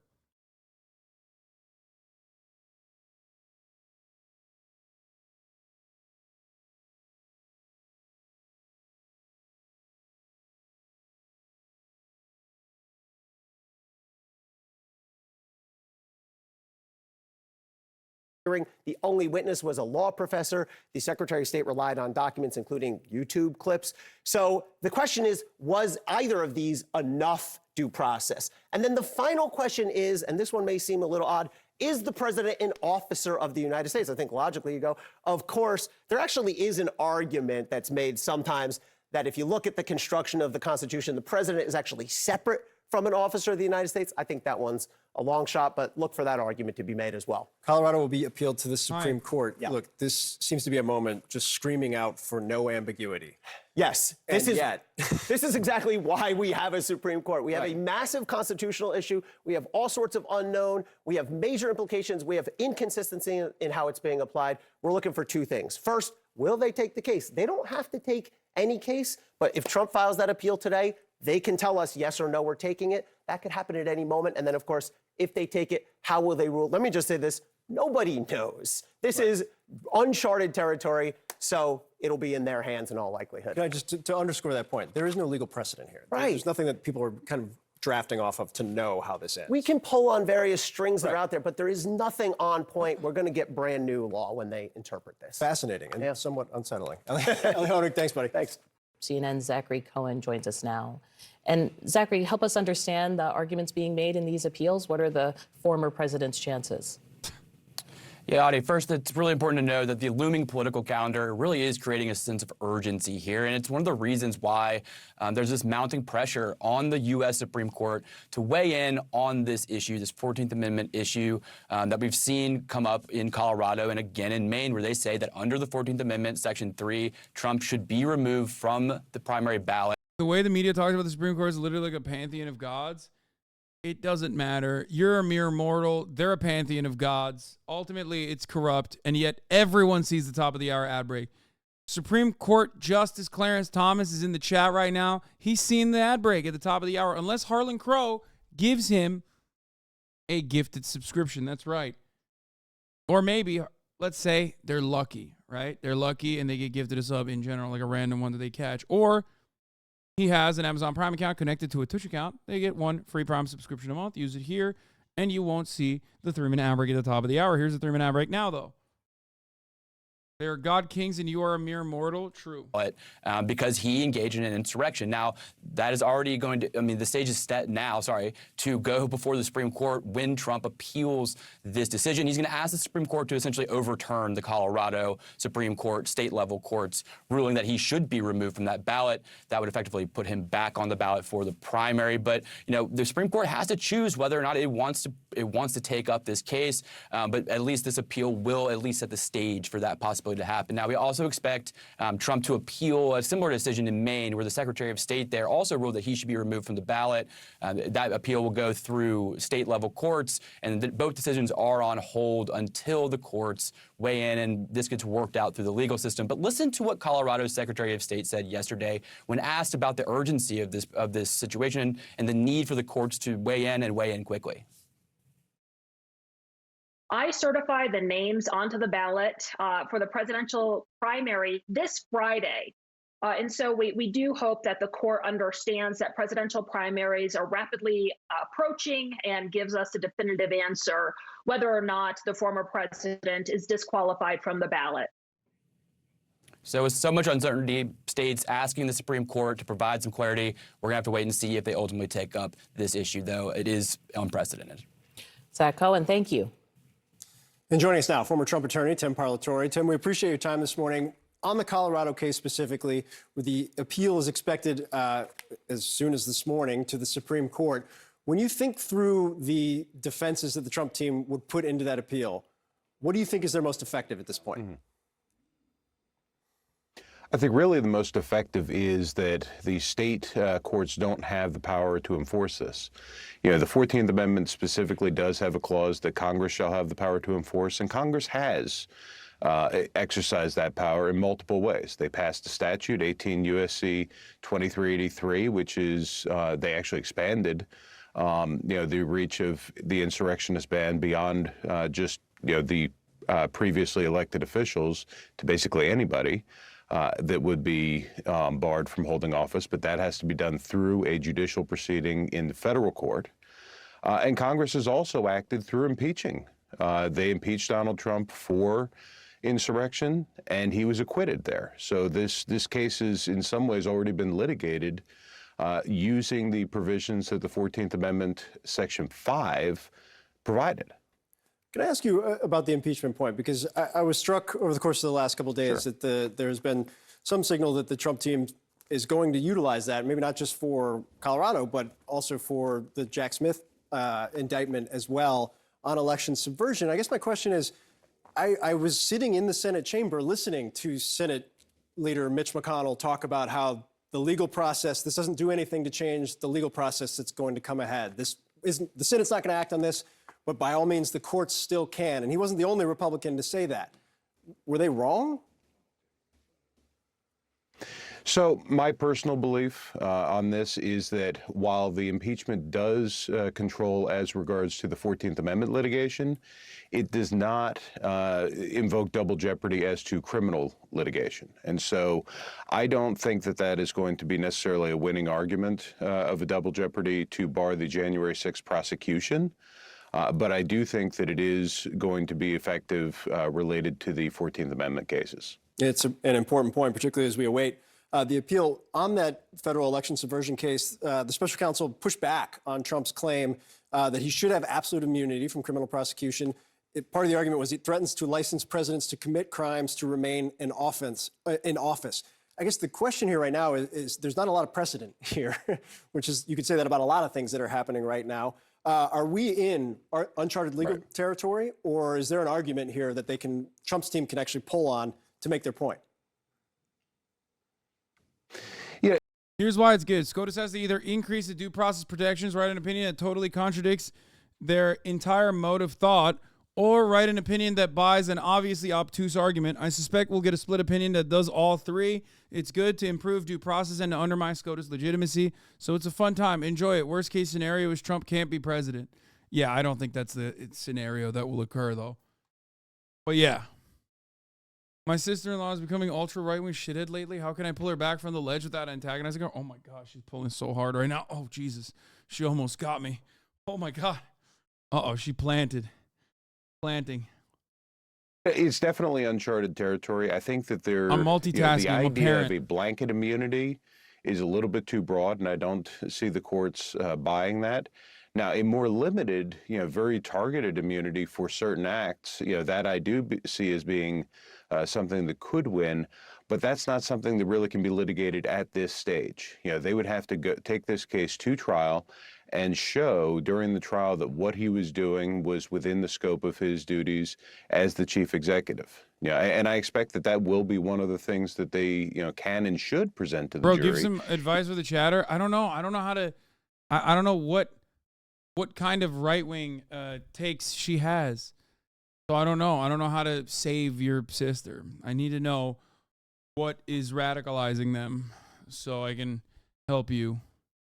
Is that he was acting based on the information, that he had, that he reasonably believed that there would be fraud, and that as, the chief executive charged with ensuring that the laws of the United States are followed, that he was pushing, for investigations. And if they make that argument credibly, then I think that immunity could apply at that stage, but not here. And it seems like they're on the path to making that argument, whether it's credible or not, is still to be determined. But in that defense itself, when there's a list of dozens of people who've made very clear they told the president explicitly there was no fraud or that his theories were inaccurate, some have said that they felt like he acknowledged that was the case at various points. Doesn't that undercut that point? Sure, and that's why it's something that really does have to go to a jury. And it's the last point that you raised there about whether he acknowledged it. I use what I learned from Hasan to push my right friends more right. Wait, really? That's your job, is to make them even more reactionary? Good job. That's going to be key. And so that's when you have disputed issues of fact like that, it's not something that can be decided by a judge at a motion stage. It's something that must be presented to a jury because the juries are the arbiters of fact. It is a very busy day ahead and a very busy year ahead. Tim Parlatore, we appreciate your time as always. The names of Let's do it. people associated with Jeffrey Epstein could time. be unsealed as early as today, possibly including some powerful people. Last month, a federal judge ruled the names of Bill Clinton. Epstein's alleged victims 150 and those times. connected to him must be made public. The list could contain more than 150 names. It does not imply knowledge of his alleged crimes or involvement in them. Nancy Chen has more. Nearly 4.5 years after Jeffrey Epstein died by suicide in a New York federal prison, names of Bullshit. Epstein's associates, employees, Guys, died by suicide. Okay, sure. and alleged Fake victims news. are expected to be unsealed in court documents related to a 2015 settled civil suit involving Epstein accomplice Ghislaine Maxwell. Maxwell is currently serving a 20-year prison sentence for helping Epstein groom and sexually abuse underage girls. Maxwell and Epstein have been accused of running a sex trafficking operation. In 2020, alleged Epstein victim Virginia Giuffre told Gayle King she believed Maxwell likely had incriminating information on high-profile people. People like who? People well-known names? Very well-known names. The government officials, the politicians, the royalty. Giuffre accused Epstein and Maxwell of sex trafficking her to Britain's Prince Andrew when she was 17. He denied her allegations, and they settled out of court in 2022. Former President Bill Clinton, who has never been accused of any wrongdoing connected to Epstein, could also be named in the unsealed documents. CBS News legal analyst Ricky Kleeman says Yeah. this is believed to be the final document. Guys, never connected to any wrongdoing, okay? Totally. And the only guy who could connect him to the wrongdoing is dead. And the only evidence that may or may not have existed about him is gone. They lost it. You know, some real interesting stuff happened with those tapes. Who knows? Dump related to Epstein. I think it's highly significant for documents to be unsealed so that the complete story of Jeffrey Epstein Well, I guess and Ghislaine is Ghislaine alive. Maxwell can be made public. We need to know, as members of the public who have an interest in... Wait, Clinton, Trump were frequent... Wait, what? Old flight logs revealing that former President Bill Clinton and Donald Trump took trips on Jeffrey Epstein's famed Lolita Express. I knew Trump hung out with him, but when did he actually fly?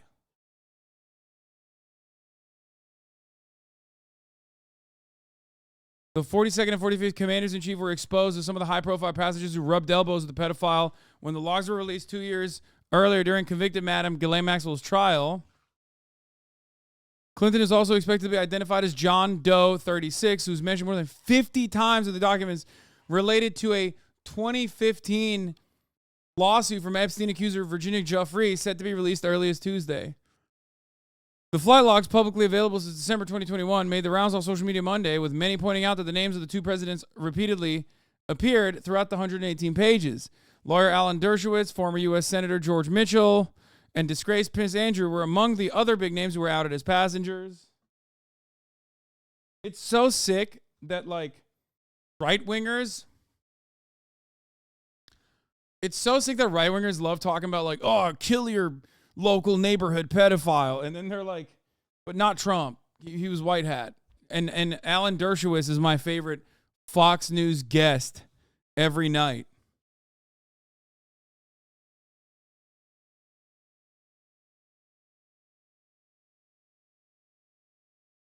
Is this why you predicted Bill Clinton dies this year? I mean, we'll see. Then real estate developer Trump and Epstein were known associates. Yeah, Trump took at least 7 trips between... Okay, no, this is... We did know this, sorry.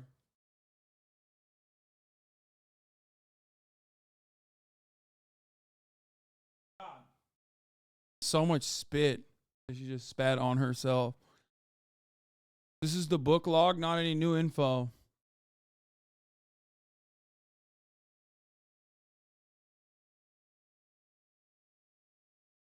The logs, however, do not indicate that Trump or Clinton ever visited Epstein's island in the Caribbean, the center of his international sex trafficking ring. Yeah, what about Dersh, though? The docs still haven't been unsealed, as far as I know, right? Keeping women and young girls, children, safe from predators. We reached out to a representative for former President Clinton who pointed us to a statement from 2019 that said he knows nothing about Epstein's crimes. Now, the judge in this case did allow anyone who did not want to be named to come forward and petition the court to keep their name a secret. But just because you're on the list doesn't mean that you're necessarily guilty, but it could also mean that you could get cleared. Okay. So what? Wait, DM me. I have proof on Obama. And by the way, I have both sides of the spectrum. Wait, the elites are satanic pedophiles. I've been saying it's so disgusting. DM me. I have proof on Obama. And by the way, both sides of the spectrum, the elites are pedophiles, and it's how you keep him in place and more. What? DM me. I have proof that Obama is a pedophile. It's such a funny thing. Okay, who are the newly revealed Jeffrey Epstein associates? You're fat ass, dude. Look, she is such a fat ass. She just got tired, so just sat her ass down. That's so funny. And she's trying to use her hands, too. I love that. It's so funny.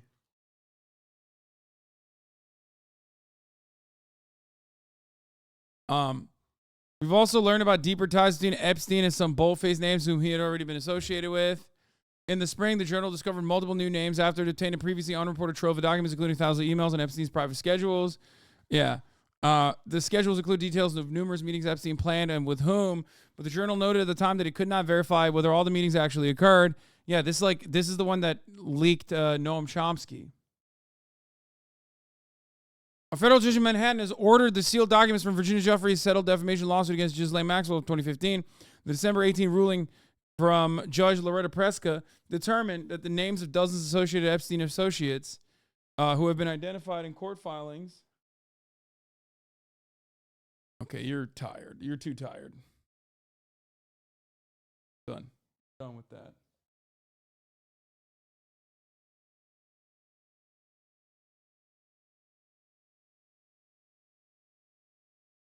Look at this. You can like get up here. Isn't that crazy?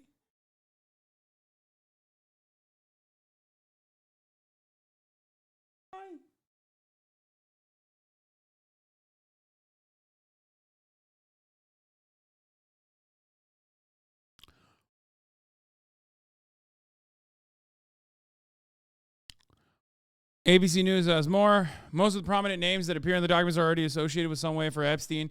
For allegations of wrongdoing, for having worked for Epstein, flown his plane, visited his home. Some were mentioned during Maxwell's criminal trial in 2021. In some instances, the only appearances of the names are in potential witness lists or in proposed terms for searches of electronic records. ABC reports that among the names expected to appear are Prince Andrew and Bill Clinton, which we know. New reports detail how Epstein references famous associates as a part of his efforts to groom his victims. Vera Wang, the designer. Naomi Campbell. What?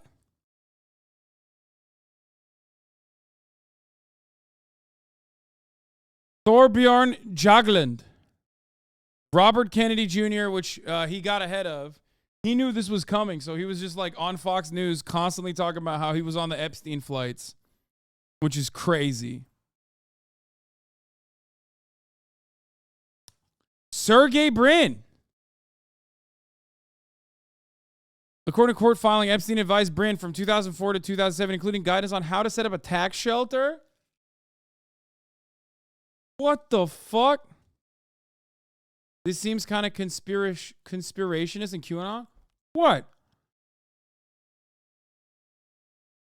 Did you just say the New York Magazine.com's Intelligencer article documenting like court, writing about court documents that have been unsealed about a prolific pedophile who was besties with like world leaders for no reason is the same as like QAnon? I'm so confused.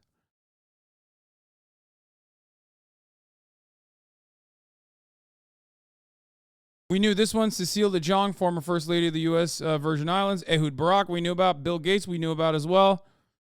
Gates is an average bridge player, had met her at a tournament in 2010 while Gates was still married to his now ex-wife. Antonova later sought money to fund a startup that would help people learn the game online. Then in 2017, after the Antonova relationship ended, Epstein reportedly emailed Gates requesting that he reimburse him for the cost of schooling. That message came shortly after Gates rebuffed Epstein's efforts to get a major charitable fund with JP Morgan and Chase off the ground.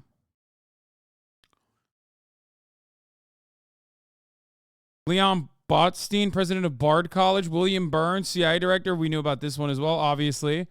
Noam Chomsky. We also learned about, this is old stuff, yeah.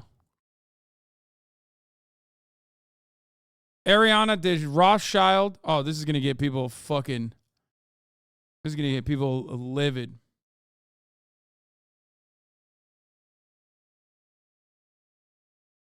Catherine Rumler, Goldman Sachs General Counsel. Lawrence Summers. Yeah. Oh, yeah. Peter Thiel. Tom Barrack, close Trump ally and private equity manager. Leon Black.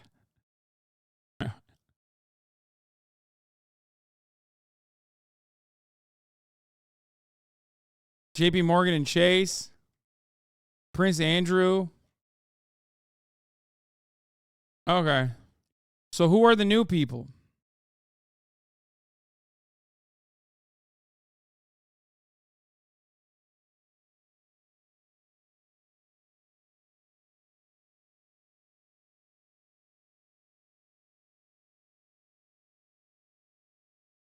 What is the connection or the association that people have to be on the list? You could be as much as an employee or a linchpin behind all of this. Okay, so it might say nothing. It might Say something. A lot of people are watching. When the clock strikes midnight tomorrow, it won't just mean the start of a new year. Oh, here it is. Also, by the way, big dubs for anti-copyright bros out there, but I guess like not really. Disney has lost famous Mickey Mouse copyright for the first ever Mickey Mouse. It's done. be when copyright Not like the current Mickey Mouse, but this one, the Steamboat Willie one. protections expire on a number of well-known books, films, and musical compositions. That includes works like All Quiet on the Western Front, Peter Pan, and the Marx Brothers musical Animal Crackers. But one work that's entering the public domain on 2024 is getting a lot of attention. CBS News senior business and technology correspondent Jolene Kent has the story. It's a simple early rendition of perhaps the most recognizable cartoon character ever created. The 1928 animated short Steamboat Willie marked the film debut of Mickey Mouse. And Minnie, too. Now, almost 100 years later, this landmark piece of entertainment will enter the public domain, meaning Disney will lose its right to control it, and others can use the images as they wish. This was set to happen years ago, until Disney, with other groups, got Congress to pass extensions. But the last of them expires at midnight on New Year's Eve. And what basically is happening now is that we will be able to do to the great works of Disney what Disney did to the great works of the public domain before him. And that's how creativity is supposed to happen. We build on our past. Lawrence Lessig is a Harvard law professor and expert on copyright issues. So this is a bit of a full circle moment then. Absolutely. And I think he's a big time Wolfpack advocate too. He's like a big anti money and politics guy, right? Isn't it? I think this is Disney should Lessig celebrate. I remember him from my TYT days. That because what we know about the creativity of Walt Disney and the Disney Corporation Wolfpack. is that they've made stories relevant. Wolf-pack.com. So starting on Monday, anyone has the legal right to use Mickey and Minnie Mouse in new creative works like books and films. But there's an important caveat. It has to be the Steamboat Willie versions, not the more familiar renditions of the characters that followed. What are the limitations? What are you not allowed to do? You cannot use the characters in a way that misleads consumers into thinking that Disney has produced or sponsored your product. Jennifer Jenkins teaches at Duke Law School, specializing in intellectual property and the public domain. The way I think about that is the public domain is like a box of chocolates. You never know what you're going to get. Oh, God.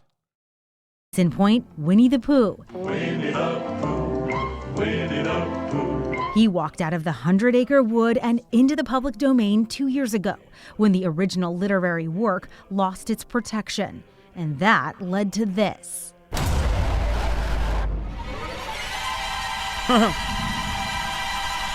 Winnie the Pooh, Blood and Honey, a critically panned, low-budget slasher film where the beloved characters go on a murderous rampage. Blood and Honey was buzzworthy because of the shock value, because it grossed people out. But in the long run, our culture gets to decide what kinds of public domain reuses. Oh, shit. I was literally going to watch this When the 3 clock weeks ago when it strikes first came midnight out. tomorrow, our culture gets enduring appeal. Disney is the poster child for just how valuable the public domain is. If you think about their beloved movies that we've all watched, so many of them are based on public domain works. We've got The Lion King and Frozen and The Little Mermaid and Sleeping Beauty and Snow White. I could go on. And so that makes this moment deeply symbolic and highly anticipated because Mickey Mouse is the emblem of both of those tendencies. Steamboat Willie is getting lots of attention, but in recent years, copyright expirations have become routine. Over the years, many other characters have entered the public domain without much fanfare, including Tarzan, Sherlock Holmes, and even Frankenstein's monster. What are some of the high-profile characters that will enter the public domain in the next few years? So we have a lot to look forward to in the next few years. We've got Donald Duck, we've got Superman, we've got Batman. We've also got movies such as The Wizard of Oz, Casablanca, Gone with the Wind. The fact that they are like the fact that it took this long is just ridiculous in my opinion. I think public domain should be much shorter. The time frame for like IP to enter public domain should be infinitely shorter. We have a lot of wonderful works and a lot of forgotten works going into the public domain in the next few years. You're off to see the wizard, the wonderful Wizard of Oz. For CBS Saturday Morning, Jolene Kent, Los Angeles. Now I want to sing this. Right? 20 years? What? No, not 20 years, man. No. How about 10 max?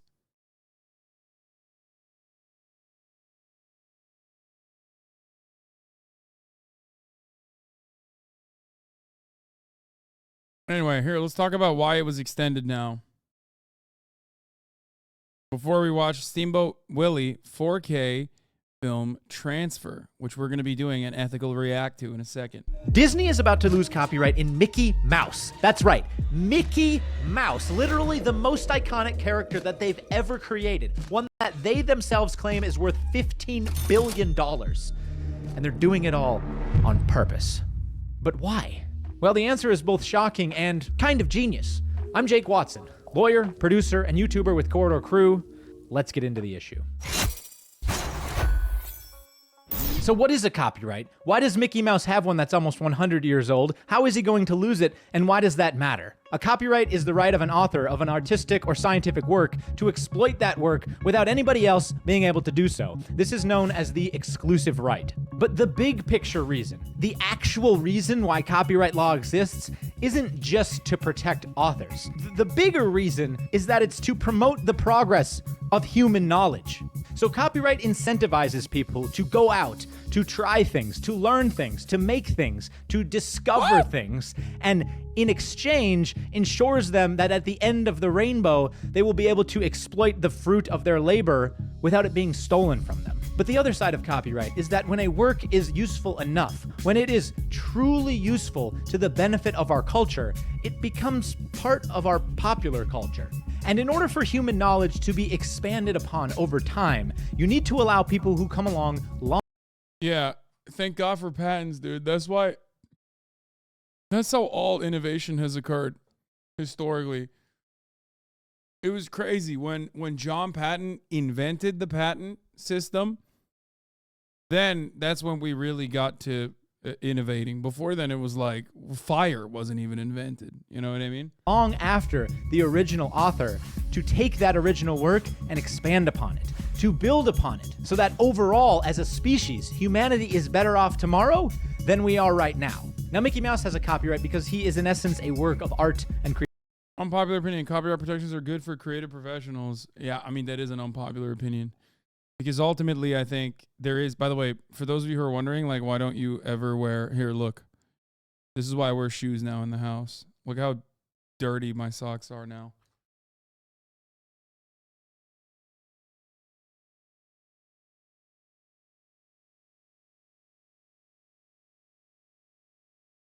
I feel like copyright and patent are different, no? That's number one. And number two, I think that like some level of protection should exist. It's just like so funny. He uses Dracula. Nosferatu was literally stealing Dracula IP, and they just decided not to sue them. Creativity, a contribution, if you will, to human knowledge. And, well, that contribution is owned by the Walt Disney Company. I own all this now. In fact, Disney owns so many versions of Mickey Mouse, it's more like Mickey Mice. But the very first version, the OG version of Mickey Mouse that Disney first ever published was in 1928 with a little film called Steamboat Willie. And the copyright for that film lasts 95 years. More on how we got there in a minute. What it means right now is that on January 1st, 2024, Disney is going to lose their copyright in this very first version of Mickey Mouse. But what's more is that this will set off a timeline where over the coming years, several other versions of Mickey Mouse and several other iconic Disney characters will also lose their copyrights. So how are Mickey and his friends going to lose something that they've held for almost 100 years? All copyrights, every single one, is limited by time. And when the copyright protection on a work runs out, the work enters the public domain. Now, the public domain isn't like a repository for lost Disney characters or something. It's just this idea that when the time runs out, the exclusive right held by the copyright owner no longer applies. The thing is, once a work enters the public domain, it stays there forever. Now, as you might imagine, this is incredibly significant because it allows literally anybody to take the original work, to use it, and even to resell it without the permission of the copyright owner. Now, of course, Disney would be concerned with this. They don't want other people going out and selling their work without their permission. Do we have a problem? No, sir. No, Mr. Mouse. But that's not what's shocking here. What's shocking is that the copyright in Steamboat Willie was supposed to expire 40 years ago. Now, as you probably well know, Walt Disney started creating some of the most iconic characters ever in the 1920s, 30s, and 40s. And all of these characters were protected for 56 years from the date of publication under the rules of the 1909 Act. So let's just do some rough math here. 1920s plus what, 56 years of protection leaves you roughly where? Late 1970s? Oh, that's weird. Look, there's a footnote here. The Copyright Act of 1976. Oddly convenient, Disney. You see, with their old friend Willie only being protected under the rules of the 1909 Act, his copyright was set to expire in 1984, which would also set off that timeline where numerous other characters that Disney owned would also expire and enter the public domain. So what was Disney to do? Well, let's see. You've got a multi-billion-dollar character about to be pushed into the public domain. Oh yeah, that's right. They did exactly what you think they did, which was to embark on a very serious lobbying effort to get Congress to pass the Copyright Act of 1976. And I gotta say, the effort worked because the act extended copyright to characters created before 1978 for a total of 75 years, an additional 19 years above and beyond the original rules of the 1909 Act. See, Minnie? Money can buy happiness. And laws. Haha. I don't want to completely undermine the 1976 Copyright Act by saying that it was entirely because of Disney. I mean, there were several other legitimate reasons why it was created and passed, and efforts for its development began in the early 1960s. It also codified the fair use doctrine, which is awesome, but also Disney. And look, well, it is nearly impossible to obtain comprehensive information on Disney's lobbying efforts from 1960 to 1975. Disney, even today, self-reports that they spend between $4 and $5 million per year on federal lobbying alone, which doesn't sound like all that much, but when you consider that this is self-reporting, that they claimed in 1997 their mouse was worth $8 billion, and they have numerous other connections with very influential lobbying groups like, oh, I don't know, the National Association of Public Broadcasters, the NCTA Internet and Television Association, and the Motion Picture Association of America. Look, I'm not blaming them. I'm just saying they like their mouse. That's why in 1998, Disney once again lobbied Congress, this time to pass the Copyright Term Extension Act. The Copyright Term Extension Act did exactly as the name implies, and that was to amend the 1976 Act to expand copyright protection by an additional 20 years. For a total of 95 years. Once again, only for works created before 1978. Now, Disney's influence here cannot be overstated. For starters, one of the more derisive terms for the act was just to call it the Mickey Mouse Protection Act. That's probably because, in addition to self-reporting $6.3 million in lobbying efforts for the act, Disney also made significant campaign contributions to key people involved in the development and passage of the act. By some reports, 18 of the 25 congresspeople who originally sponsored the bill received $800,000 campaign contributions This is also why Little directly Rhonda from Disney, including the Senate majority. Was slated to suck a fat one. You can't go up against the Disney, man. You can't go up against the mouse. The mouse leader house. at the time. Of course, if you're going to spend that kind of money, I think there's a reversal there, and you're now required to go out and take them out to dinner first, which is exactly what then Disney CEO Michael Eisner did with Senate Majority Leader Trent Lott at the time to discuss, the development and passage of the act. Oh, I don't think that's legal, Minnie. And it worked. This effort bought them a 20-year extension on all of their copyrights created before 1978, when on October 27th, 1998, Bill Clinton signed the bill into law. Now, it's at this point in Disney's journey that I need to stop for a second, because what they did here is really dumb. They did not use today's sponsor, Squarespace. You see, Squarespace has been building and improving their platform for so many years now. There's so much more than just beautiful award-winning templates and 24/7 award-winning customer service. Of course, they still have those things. But Squarespace today, right here, right now, is an all-in-one platform for building your business and growing your audience. I'm going to show you the link. And I think talking about off your first purchase of a website or domain. If you're interested in getting 10% off your first purchase of a website or domain, go to squarespace.com/corridor crew or just click the link in the description below. Now, what I'm about to tell you next is a shocker. This brings us to today, where 95 years later, the very first version of Mickey Mouse is about to enter the public domain. So this naturally begs the question, why hasn't Disney done anything about it this time? I mean, can't they just lobby Congress again, get their copyrights extended, and everyone goes on as normal? Well, yeah, they could, and there are several reasons for why they aren't.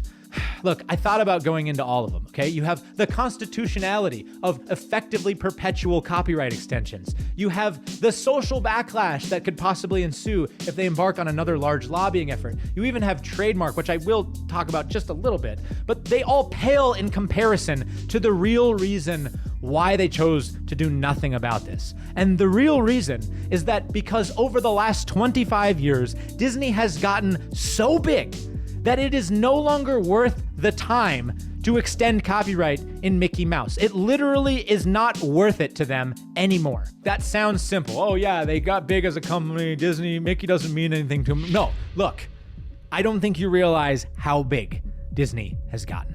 Since 1995, the period right before the Copyright Term Extension Act, Disney has made 22 major acquisitions which have dramatically shrunk the value of Mickey Mouse as a total portion of their entire business. I mean, this is probably the reason why they did that, right? The inevitable. But also, they could just keep making Mickey Mouse. I'm sure they will. Compare that to just 4 acquisitions made in their entire existence before 1995. But that's not what's truly staggering here. What's truly staggering is that the value of these acquisitions, when adjusted for inflation, that means everything I'm about to tell you is in today's real dollars. The value of the acquisitions before 1995 were worth $200 million. And the value of the acquisitions made after 1995 are worth $160 billion. That's an 800 times increase in acquisition value from before 1995 to after 1995. 800 times. For comparison, here's a little chart of Mickey Mouse worth his $15.4 billion in today's money next to some of the major acquisitions Disney has made since 1995. Are you ready? 1996, Disney buys ABC and ESPN for $19 billion. 06, Disney buys Pixar for $7.5 billion. 09, Disney buys Marvel for $4 billion. 2012, Disney buys Lucasfilm for $4 billion. 2019, Disney buys 21st Century Fox for a staggering $71.3 billion. And on November 6th of this year, Disney announced an $8.6 billion deal to acquire full control of Hulu. So now they own ABC, ESPN, Hulu, 21st Century Fox, Pixar, Marvel, and Lucasfilms. That's why it was funny when like people were talking about Elon Musk taking Disney out of the Teslas, like the Disney app out of the Teslas, while still keeping Hulu in the Teslas. And they've all acquired them since 1995. Mickey who? I am really strong. No, you're not. Holy crap. Like I wrote this, this is the 7th time I've gone through this. It still blows my mind. Think about it this way. Even when Mickey Mouse does enter the public domain, say you could go out there and you make something really cool with Mickey Mouse, something well within your rights, something 100% in the manner that copyright was intended to promote the progress of science and the use. Guys, it's horizontal and vertical integration. Come on, it's not a monopoly, guys. Arts. Could you even put the dang mergers piece and somewhere acquisitions, that isn't directly owned or heavily controlled by Disney? Oh, but Jake, you could put it on YouTube. Yeah, that's a great idea. It gives me another idea. The idea that in 2014, Disney bought Maker Studios for a casual $500 million. Yeah, that was a dumbass decision. And it owned 60,000 partnered channels at the time. Now, granted, that deal went sideways, and I think Phil DeFranco owns it now, but look, that's not the point. The point is that now, today, in this world, Disney is an absolute behemoth. And that's kind of what makes this terrifying, but also genius, because it's like they've just spent the last 25 years silently and diligently working away in preparation for this exact moment, which Sup, you beautiful is bastard. probably exactly what they did. I mean, they're literally choosing not to even attempt to extend copyright protection on the most iconic character they've ever created because, well, like he's truly mouse-sized to them now. Like he's like a little baby boy mouse. Little Mickey boy, come here, get a little hug, Mickey. When I started researching this video, I really wanted to say that it was a win for the people to have Mickey Mouse enter the public domain because it shows that the his haircut is so police-like. Law is still working in this country, but Disney is playing such a different game of chess that calling this a win simply because Disney chose not to do anything about it is like saying you won the race because you ran unopposed. Let's be frank, Disney is about as threatened by Steamboat Willie entering the public domain as Shaquille O'Neal is threatened by Kevin Hart. Oh, and one more tiny, small, itty little bit of thing here. Disney's also not going to do anything about extending their copyrights because they still own trademarks in every character that they've ever produced. And the best thing about trademarks for them, at least in this situation, is that trademarks never expire. But don't worry, trademark is a vastly different area than copyright law, so it's not like Disney's gonna start going around and using their trademarks effectively as copyrights. It just means that they're gonna try. Now look, on a more serious note, in my opinion, it is a good thing that Mickey Mouse is entering the public domain, even if it's largely due to the fact that Disney just chose not to do anything about it. For 95 years, Disney has held the exclusive right in the character of Mickey Mouse. But Mickey Mouse is so much more than a character now. He's a part of our popular culture, whether you like it or not. He's here to stay. And I'm sure that his success is well beyond Walt Disney's wildest dreams. And to be fair, it's because of the hard work that Disney has put into that character, which has made him so influential over all these years. But when we remind ourselves that the purpose of copyright is to promote the progress of sciences and useful arts, so that those who come long after the authors may... Yeah, newer versions of Mickey Mouse is still not in public domain, so technically it's Steamboat Willie that is like pretty close regardless, but that is what is enter the public domain. Pick up that work and expand upon it and build upon it so that humanity is better off tomorrow than we are right now. I think it's time to start building. And honestly, I think the Walt Disney Company knows this too. And after researching this topic, here's my take on it. Disney just did what any other well-managed and well-positioned company would do in their circumstances.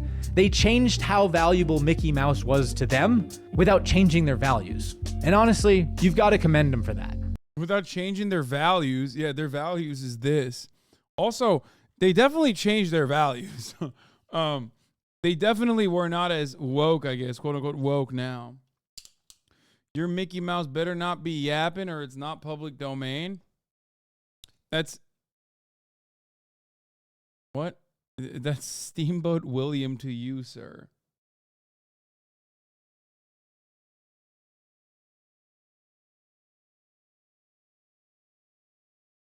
The mouse itself was an anti-Semitic caricature. The name itself originally was Mortimer. Mortimer. Oh, man. What is this? This is some great hog content. What is that? I mean, I do recognize that I'm at Fox TV. I have a sense of loss.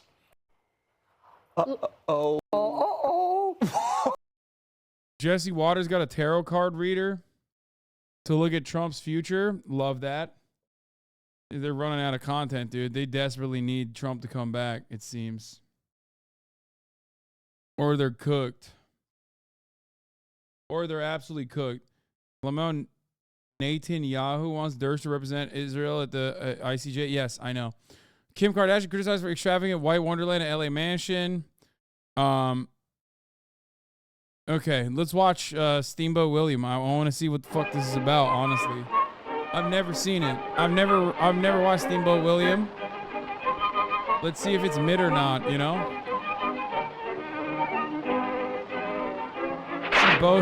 Someone just says she bowed on my willy until I steam, and maybe Disney should sue you for that, honestly.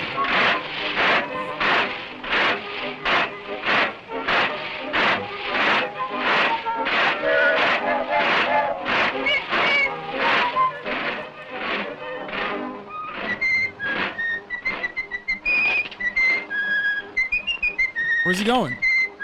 Where's he going? That's so silly. How is he fucking... wait, I don't get it. How is he... It seems to me like he keeps going left and right over and over again, and the boat is just going straight.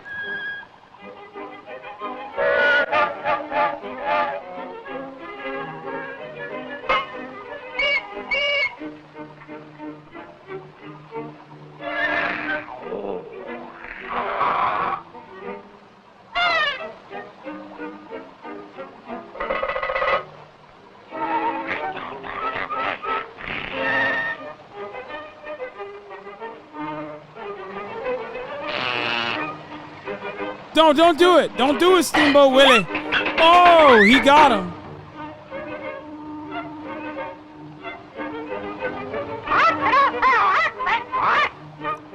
What's the parrot saying? Get that fucking parrot.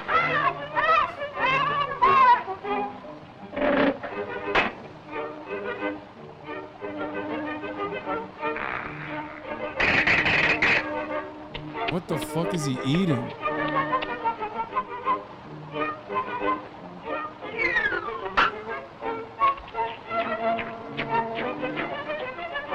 Tobacco?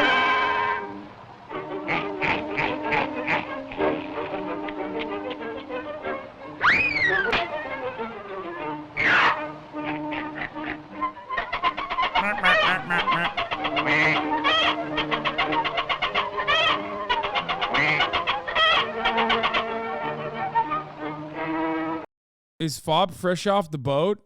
Is that this cow is fresh off the boat?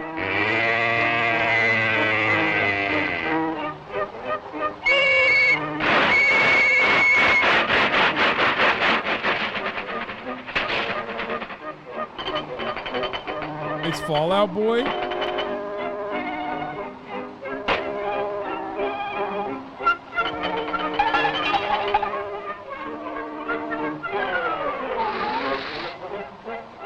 I'm gonna play NoPixel after this.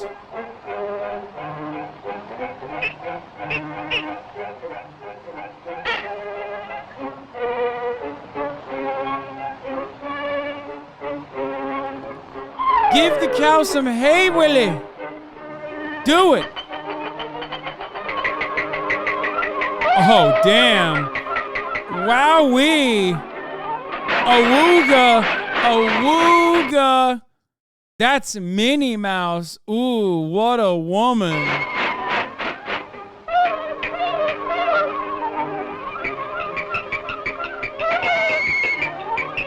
Look at that harlot.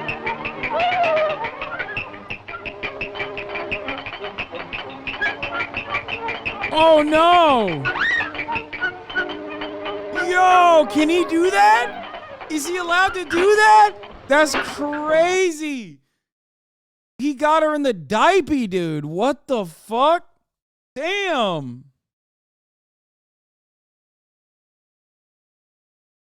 Yo, I didn't know. I didn't know Steamboat Willie was like that.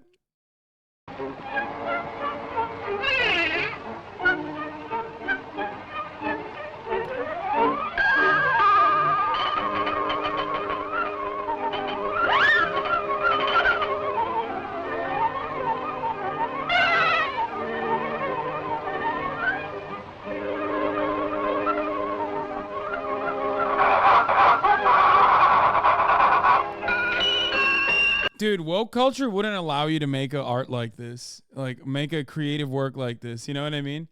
That's what the wokes took away from us. Remember what they took from you, okay? Yeah. The liberals don't want you to watch this. The liberals don't want you to see this.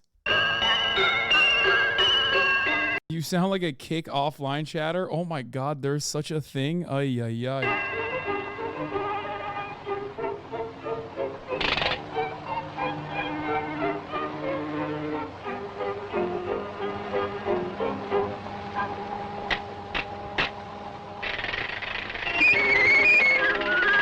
No way!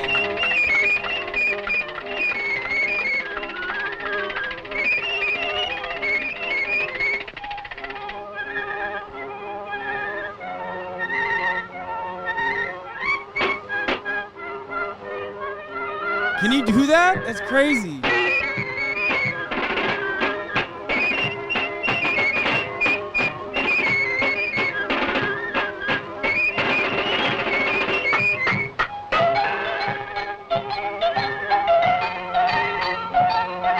Mickey Big Stepper.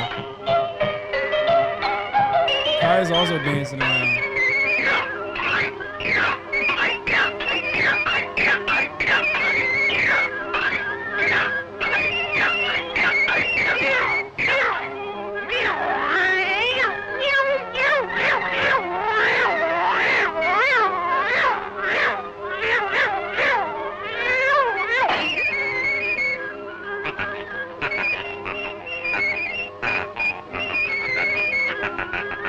Okay, this is animal abuse. This is animal abuse.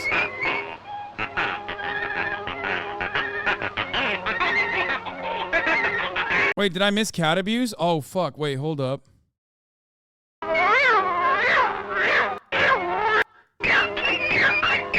Yo! Let's go!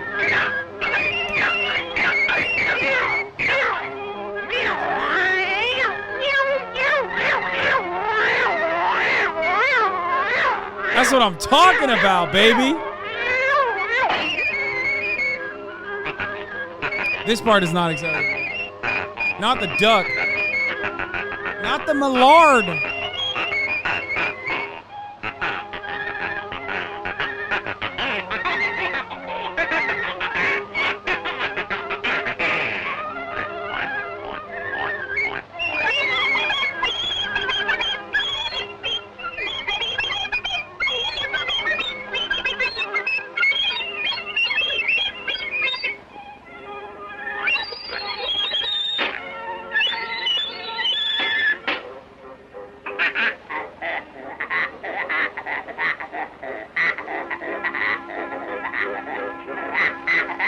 Damn, bro, he's going after her titties like big time. That's kind of wild. This mouse is freaky, dude. Did no one investigate Walt Disney for like animal sex? Because like, what is happening? Yo, straight up, Mickey is a freak, dude.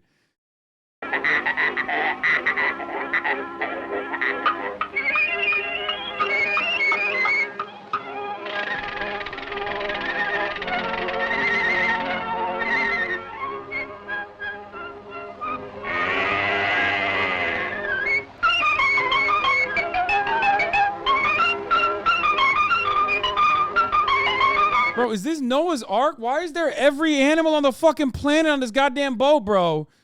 What is happening? Why is there every animal, dude? There's like cows, pigs, parrots, cats, ducks.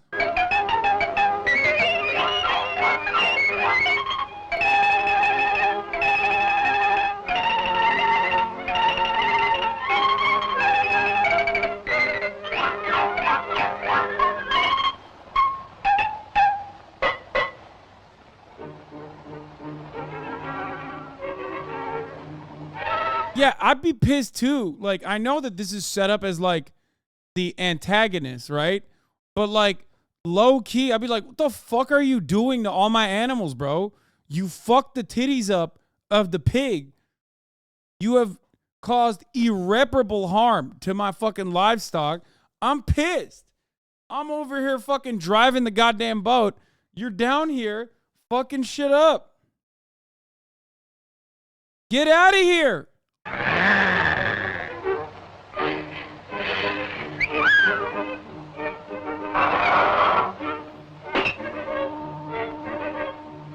Some of y'all never worked in livestock transit and it really shows. Yeah, this is what people always do, right? In livestock transit, like is a famous part of it is when you play is when you play the drums on the cow's teeth and tongue.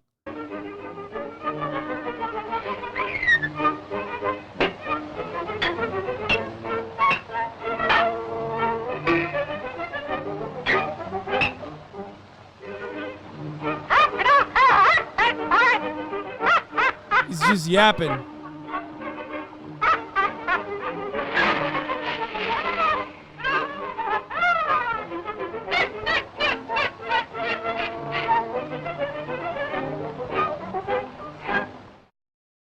Nice.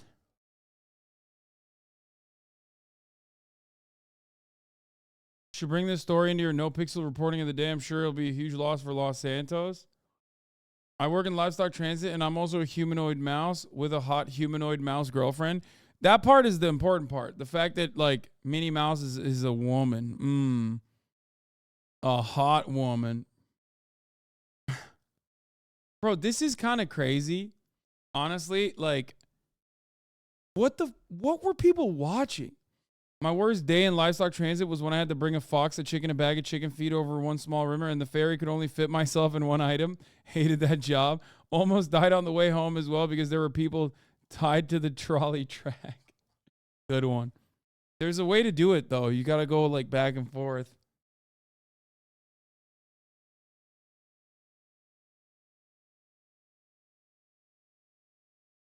There's a copyright is up. There's the FPS. Mouse, official early gameplay. What the hell? There's the 88 one too, by the way. This was announced months and months ago. Yeah, I mean, I'm sure they knew that it was happening, so that's why they did it. It's crazy because, like, what is this? Not this video game, but, like, what is this content? Like, that's what you watch when you were a kid back then? It's so odd. Yeah, the 88 one is like Nazis, right?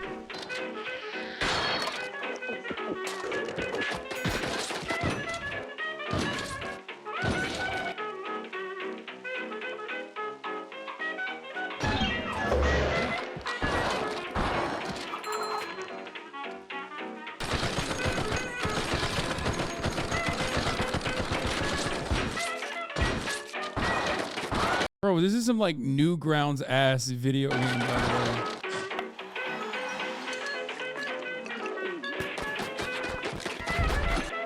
Like, I don't know what is so fascinating or revolutionary or unique about this beyond the fact that it's a gimmick, right? This is the one that's, like, potentially the Nazi one, right? Hey there. Thanks for coming out. We've got a bit of an infestation here at the storage facility. Thought it was just rodents, but there's something else in here. There's nests. They're everywhere. We tried to take care of it ourselves, but things have escalated. The exterminators are our last hope. Please, help us before. They already changed the name to it because they claimed they didn't know about the significance of 88.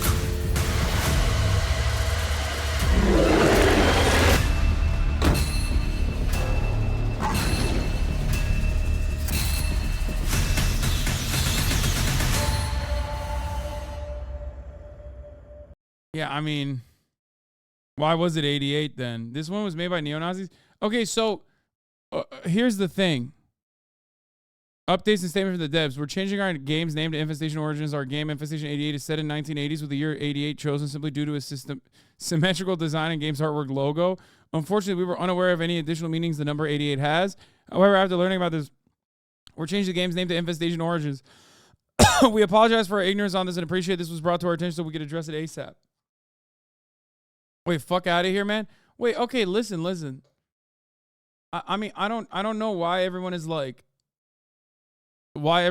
jumping to conclusions here. I feel like you might be a little libbed up. Like, is there more? Is there more on this?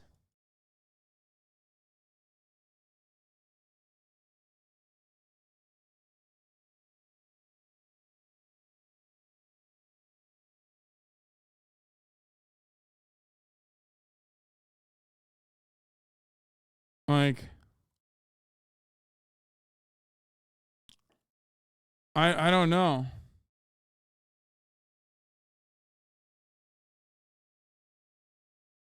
Okay, wait, never mind. There is some weird... Okay, never mind. I'm looking at this list, and it's odd. Okay, look, I'm not saying it's impossible this game wasn't made with ill intent, but 88 is an immediate red flag. Okay?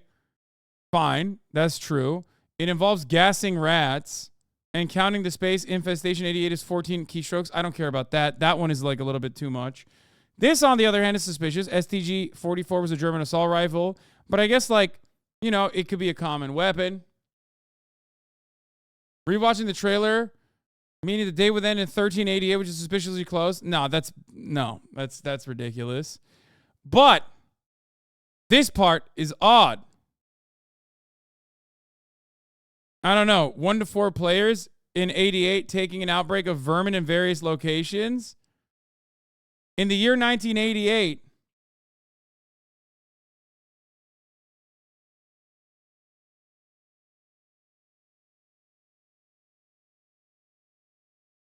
no, I don't know. This is the only thing that's suspicious is like, I mean, 1 to 4 players is common. I don't know. The other stuff is ridiculous though. Like, ooh, 13 is suspiciously close to 14. Like, come on.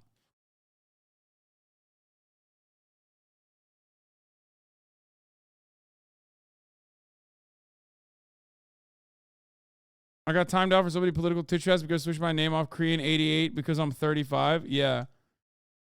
1 to 4 players. No, the weirdest part is vermin, dude. That's like,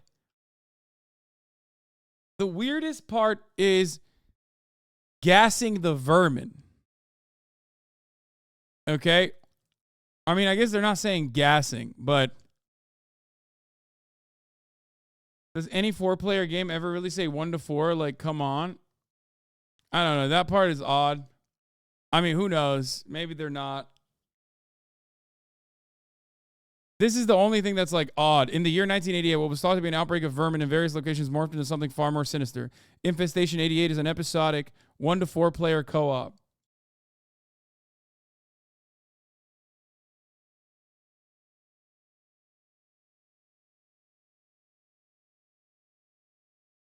I don't know why they wouldn't just say 4-player co-op. Ultimately, it doesn't matter. But you know, who knows? Who? I don't know. I don't really. It's just like there's a little bit of sauce for it to be like kind of sussy, but not necessarily so sussy that there is like full sauce. You know what I mean?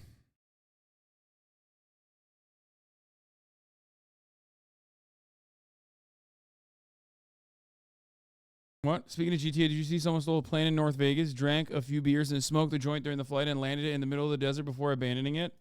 That is cool as fuck. Plane stolen from Las Vegas airport after a series of burglaries. Plane's owner found part of a joint and multiple beer cans in the cockpit. There's nothing cooler than that, dude. Holy shit.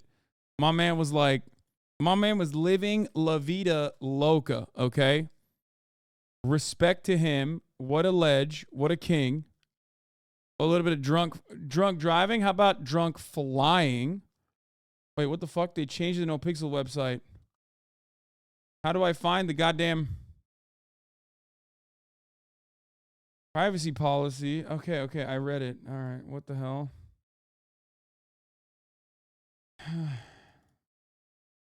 Okay, where's the... How do I click on... Oh, there it is.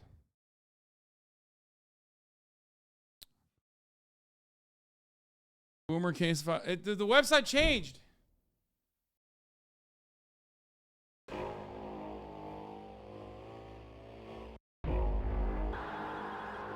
Connection failed. Connection rejected by server. Steam must be running. Oh.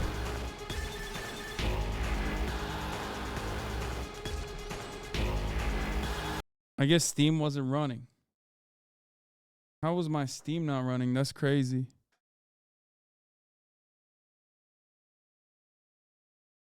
You've been kicked out of town? Probably, dude. I didn't play enough. I don't know if you know this, but standing for a long period of time does as much harm as sitting down. I don't know if that's the case, but it does annoy me. Oh, shit, I have to download something.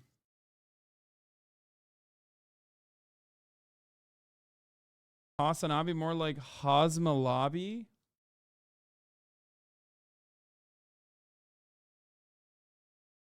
I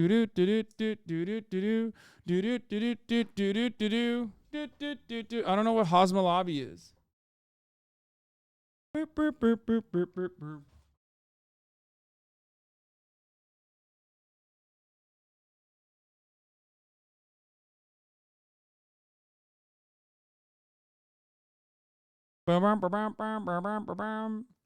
Oh, you're saying I smell Abi. Like I smell.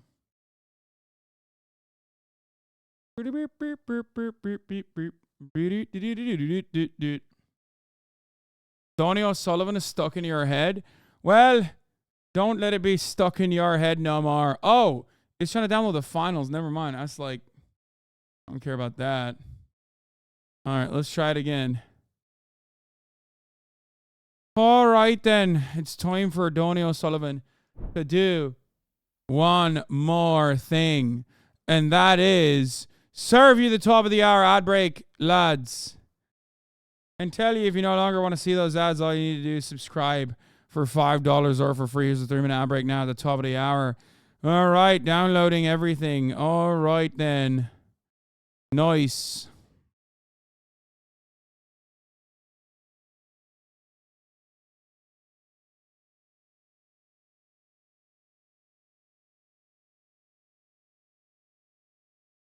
Verifying assets.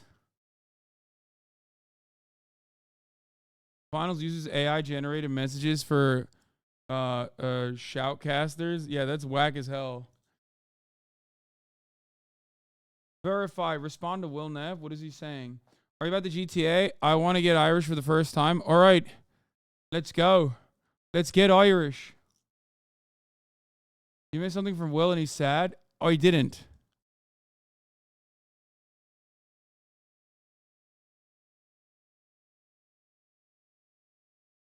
Servers have been crashing quite a bit today for your information. Oh, great. Love that. That's usually how it works, though. Every time I get on it, the servers crash.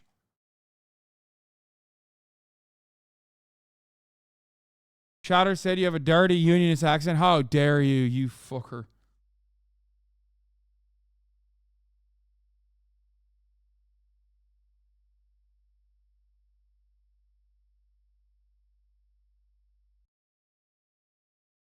It was crashing a bunch yesterday, too. When is it not crashing? Lads. Donny O'Sullivan is back. Last known location. It's time. Little Soul Apartments. You are now unemployed. You've received something in your mailbox. I don't know where my mailbox is. Wait, how do I change the... What the fuck? Why am I in first person? Oh, it's V. All right. What's going on then? All right, my cigarette pack is... No, it's out.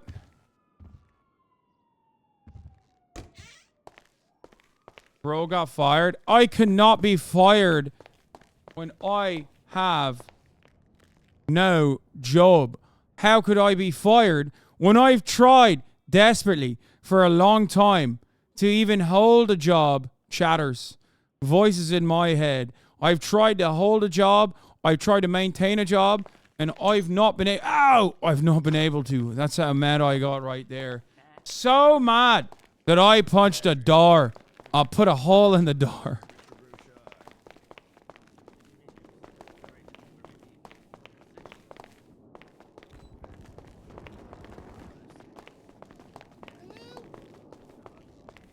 You should do a charity goal that gets you the Donny O'Sullivan haircut. Fuck no. That hair is absolute garbage.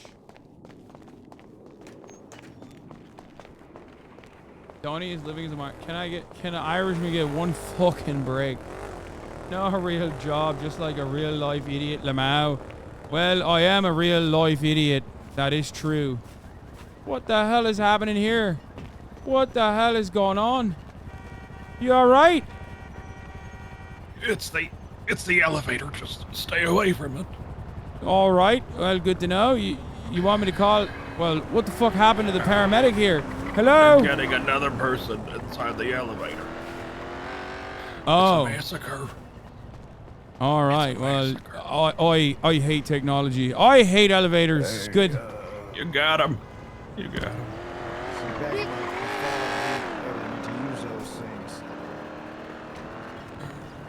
All right. All right, Fedora Man. You have a good day. Kick the fire hydrant? What the hell is going on with this fire hydrant? Ow, I almost tripped on it.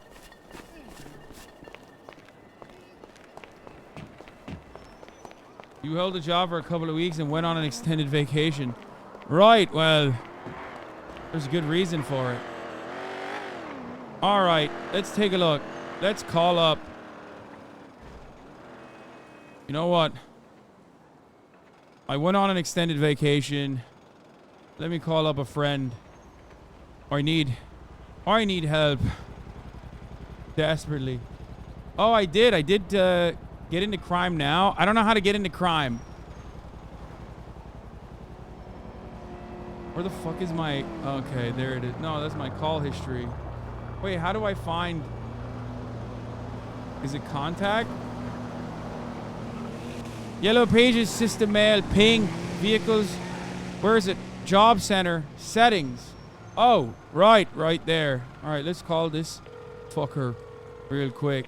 See what he's up to. I'm in line. I'll call you in a moment. All right, then. Wait, in line where? Senior Buns. Okay. All right.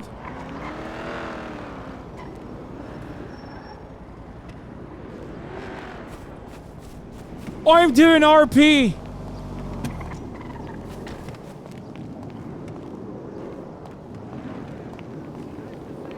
Is that Will?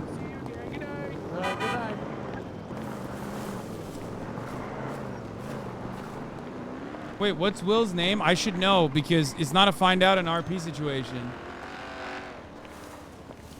He's my cousin, right? Wait, James Marco saying Marco? No, chat. No. No, I thought he was going to do an Irish person. He's going to make an Irish character. Yeah, remove cam. No, shut up. What is happening? Why do I have like so many weird RP peers in here right now? What the hell is going on? No, Will is supposed to be making an Irish character, my Irish cousin.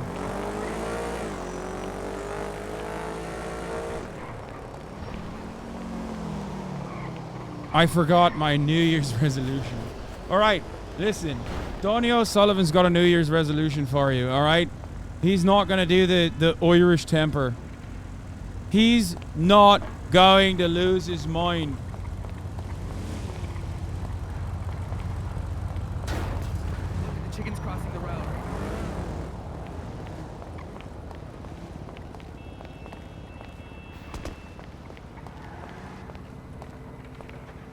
Pitching again that your cousin should be called Sully O'Dullivan. All right, man. Do you have a job for me, sir? Wait, what? No job. No fucking job, huh?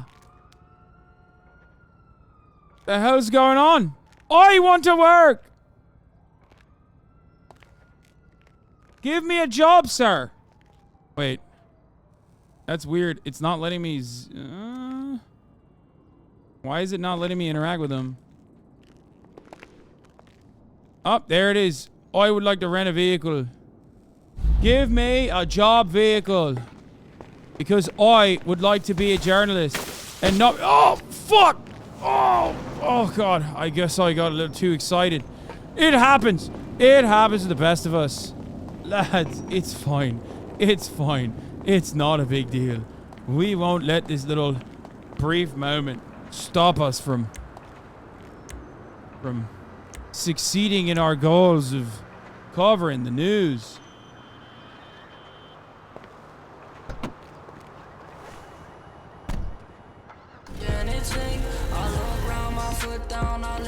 Oh my God. I hate when the radio's on. I hate music playing in the car.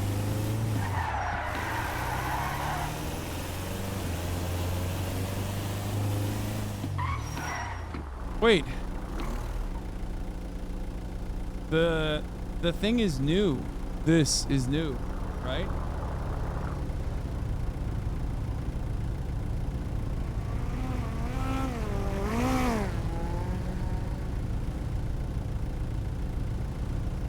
Let's see if I get a job.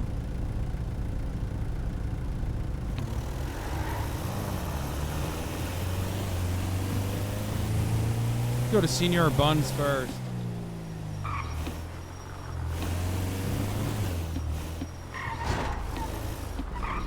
This is where Senior Buns is? Oh, wait.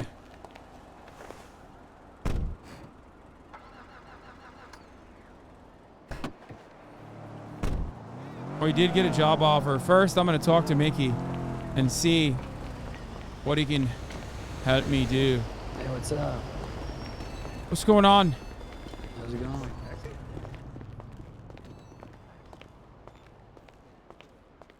Where is this fucker? It's a tip. Click the buttons faster. Why is he back What there? do you- Ma'am. I'm gonna punch someone. He covered the trial. He's been gone and doesn't know about it. Yeah, I don't know about what's Exactly going what on. that guy ordered. And can you read it back to me? And can you read back to me exactly What are you doing, things he Mickey? ordered so I make sure it's not right?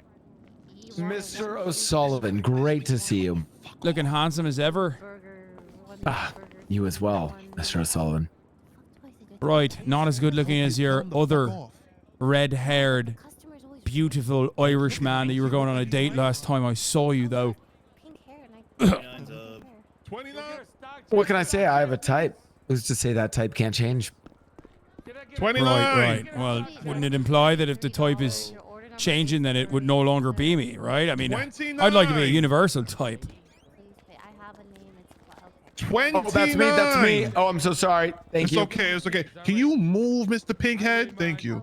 Here you go, sir. You have a wonderful day. Thank you for coming to see your Oh, buns. thank you so much, Beanie boy. Mr. Sullivan. This way.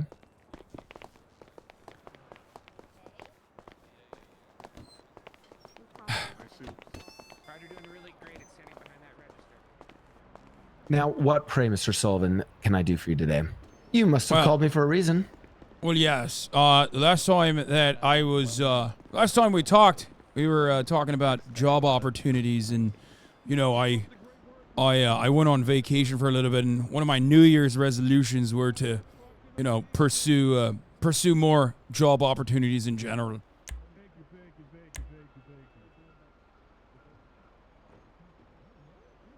What? And what kind of work are you interested in? You know what kind of work I'm interested in. The Yeah, Yakuza job for kind. tonight. Come with me. You say is the phone job right now? Hold on, I am going to see what kind of job opportunities I have here before I do the news job. Are you seeing what's going on with the fire hydrants in the city today? Terrible infrastructure. That's why I'm trying to get Ramaswamy elected. Oh, Ramaswamy, I've interviewed him. He's got some crazy ideas, like making sure that truck drivers can only piss inside of bottles, making piss breaks illegal, and turning minimum wage lower, making minimum wage lower than it is. Oh my God, I actually have an incredible job for you. What?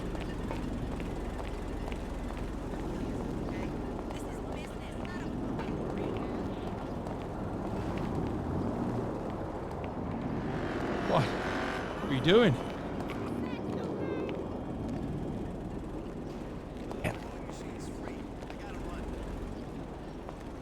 So, Mr. Ramaswamy, let's just say that I might need you. Let's see, what's today's date? January 2nd. I need you exactly 4 days from now in the city for a job. All right. Well, that's 4 days from now. I need some muscle on this job. I've got some muscles. Exactly. I think I that's can what oblige. I've seen the way you fight, and I know you can. Well, let's just say there's going to be an event, a rally, that might turn into a protest on the 6th of January at City Hall. Ooh, all right. What kind of rally are we talking about? Sure, Surely can't be like illegal or nothing, right? No. It's a rally for Mr. Ramaswamy, and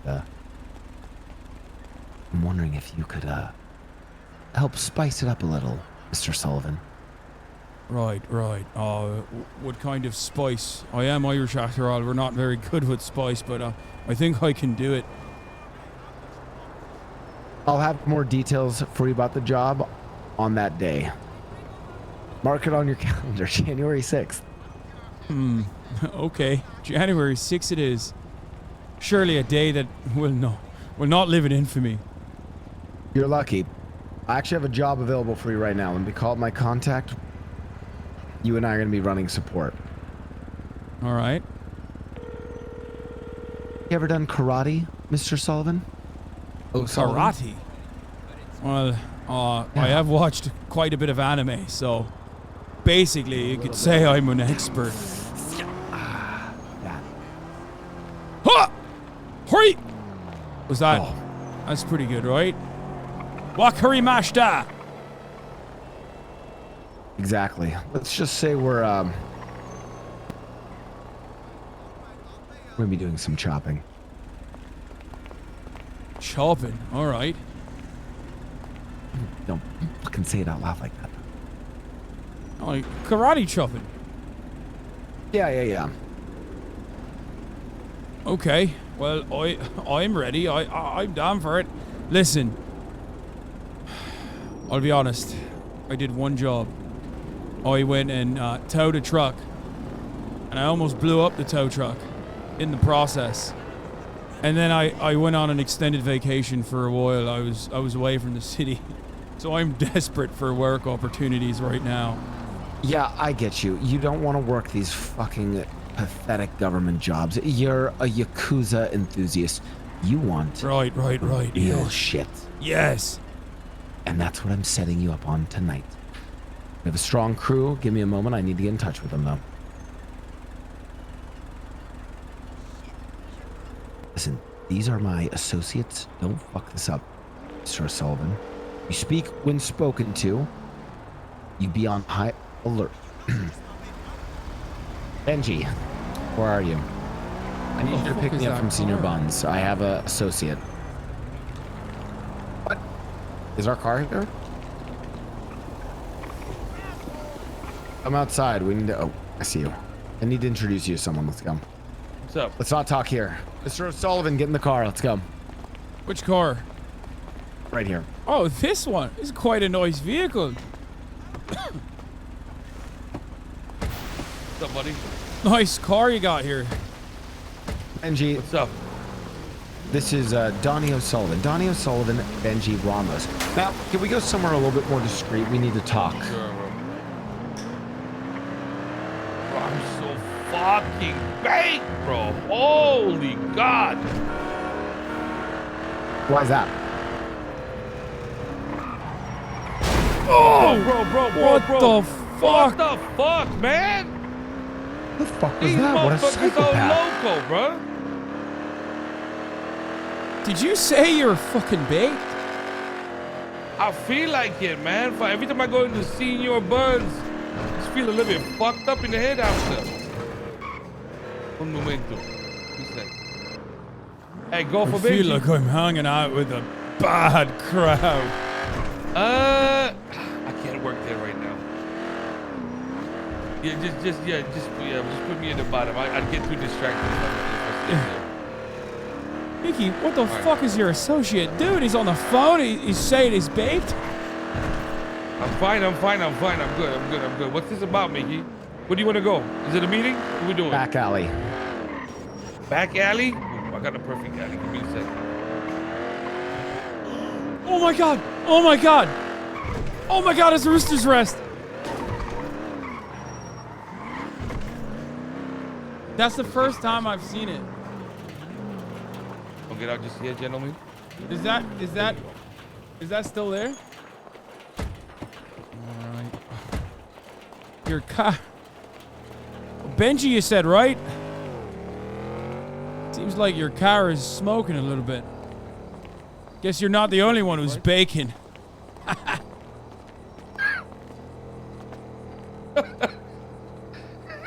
wasn't that funny, but thank no, you for finally being somebody kind. did. No, somebody finally did a dad joke just like me. Hey, okay, let me ask you something, man.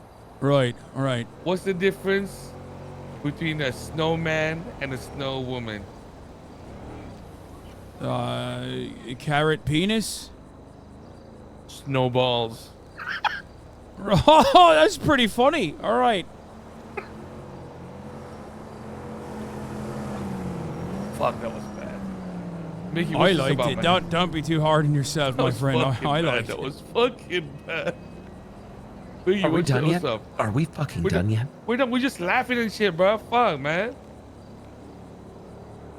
Benji, Mr. O'Sullivan is a, well, he's kind of, he's a brute.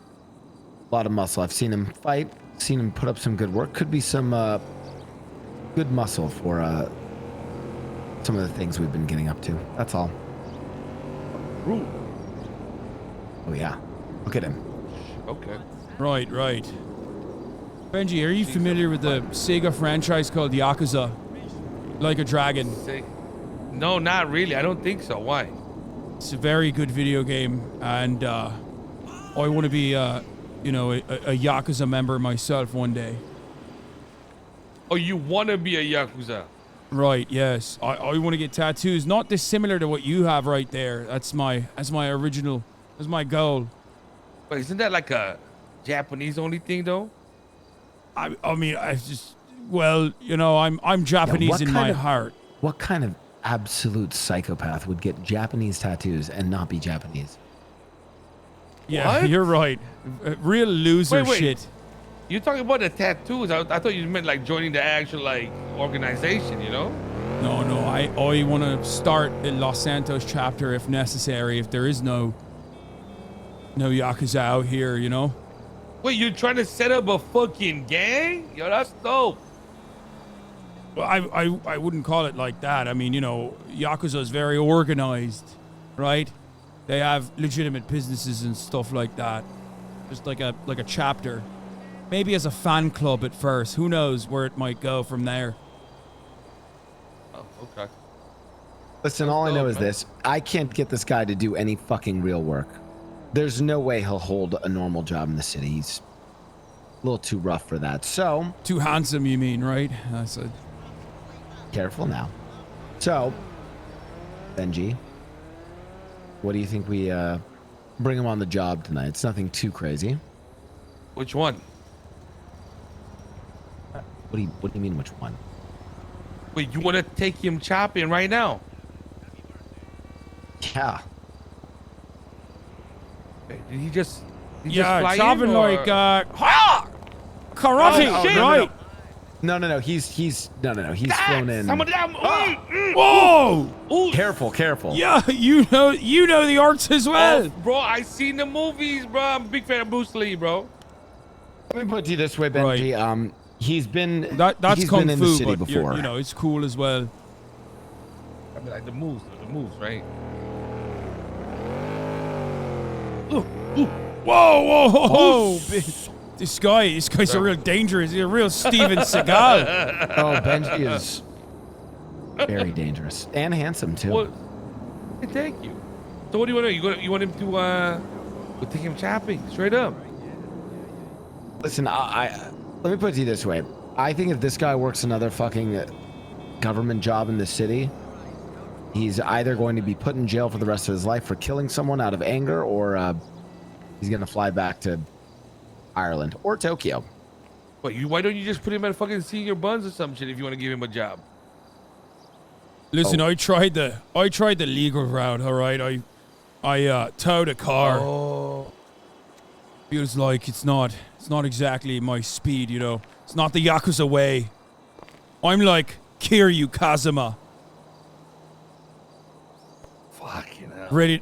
You're really into ready that to shit, bust huh? skulls, you know. I'm not saying like fully put him on the job, Benji. I'm saying like let's let him run with us and he can run protection. You know, we don't have to. Oh sure. Bro, Doesn't have to fully meet, bro. you Let's know. go, bro. Nico. You don't even gotta go with Timothy, bro. It's whatever you want. It's still go. Listen, it's fine if you still want to go with Timothy. I'm just saying, I trust this guy's muscle. That's all.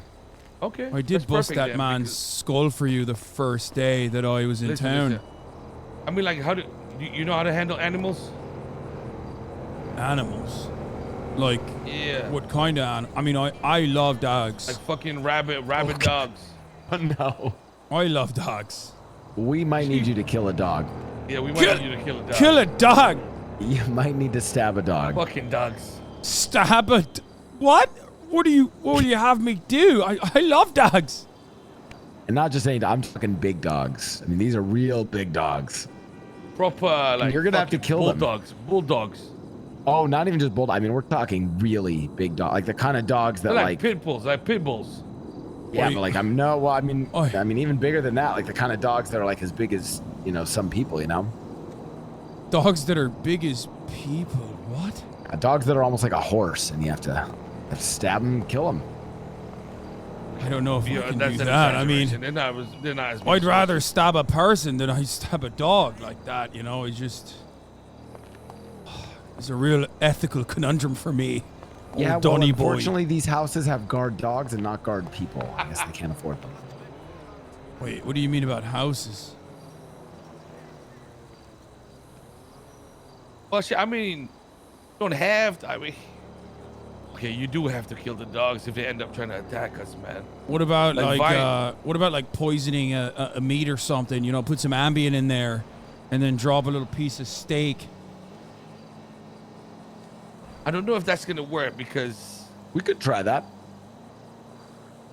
I mean, you might not need to do anything at all if whoever does the job does it right. Yeah. True, actually. Yeah. Just the new security protocols, man. They're fucking. There's something different, all right. You, back in the day, you used to use a lockpick to steal a car. Now you got all these gadgets. You gotta use like a key fob hacker and shit. It's all fucking nuts. Right, technology. I know. Technology. Devastating. My enemy. Mr. Sullivan, the job is simple. We get a location of a high-end vehicle somewhere up in Vinewood. We go to the location. We use a key fob, I don't know, tracker, whatever. We go around the house where the car is at. We try to get as close to wherever the key fob is inside the house. Right, okay. Key fob, house, tracker, okay. Once we can get close enough, we can ping the key fob to unlock the car door. We take the car. We drive to an undisclosed location. And then we get to chopping, taking every single piece of metal off of that car. And then we go and sell it. Okay. When do I karate chop the car? Yeah, that's the chopping at the end. You know, you don't have maybe to we go just worried yet. about you taking care of the dogs. Yeah. I think let's take it slow. You see me like you know. Yeah, you see me like you know what you're gonna be doing. You're gonna be fine. Yeah, no, I'll be all right. I've played a lot of video games, sir. A lot. Oh fuck. Okay. And they're just like real life, as you know. So I basically know all the things I need to do. You know. I think. Oh man, Mickey. B, you found the best guy for the job right here. Yeah, I told you, he's literally just a brute who wants to be a Yakuza member. He's kind of perfect. Yeah, fuck it. Let's get ready. It's almost nightfall. Almost night. Yeah, it's time. Let's go. What's your name again? Donnie O'Sullivan. Donnie O'Sullivan. Benji, man. Benji. All right. Right. Nice to meet you, Benji. Here we go. Well, I need to get changed. Clothing store would be good. Mr. O'Sullivan, you might want to put on something a little bit more discreet. Yeah, we might be going back here, boys. What do you mean, like? We might be gonna be fucking going back. You don't like my Kazuma Kiryu outfit? Custom made by an Irish tailor. Fucking mask. Also, I need to meditate for a moment. Thank you so much. All right. After I get changed, sorry.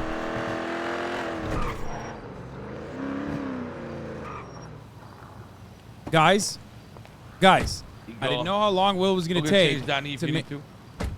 What should I get as far as changing goes? Just have a mask, man. At the very least. All right. If you like, you know, I'm not gonna make a man change out of his favorite outfit, you know. All right, guys, I literally called up Mickey to do something because I thought it would take longer for Will to get ready. So I'm gonna do this. At least this way I can help Will do some shit as well, like Will's character as well. Okay.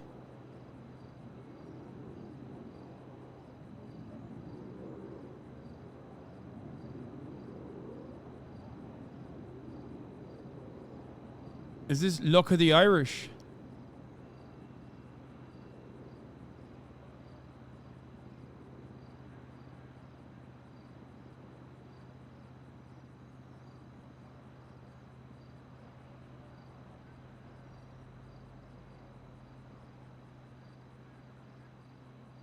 Maybe there's an Oni mask?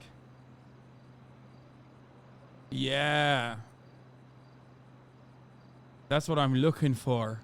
Something Japanese. Oh, there it is. Yes.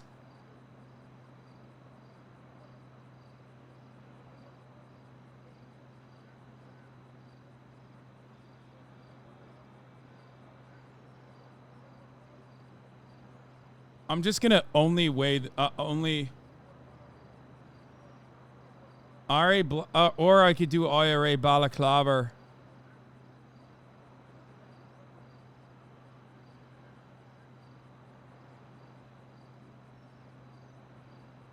Brother, you know you're alone, right? No need to keep the accent. I'm never alone.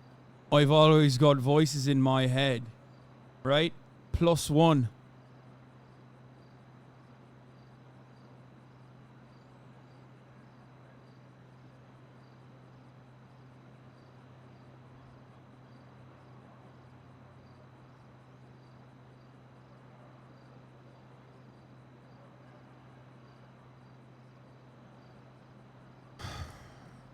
Fuck!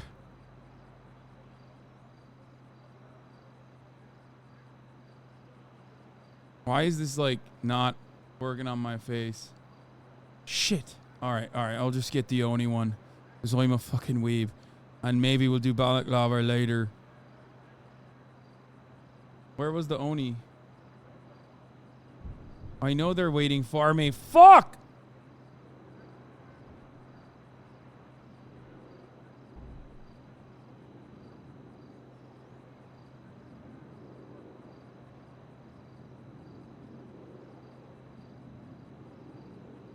$96. This just says meth on it.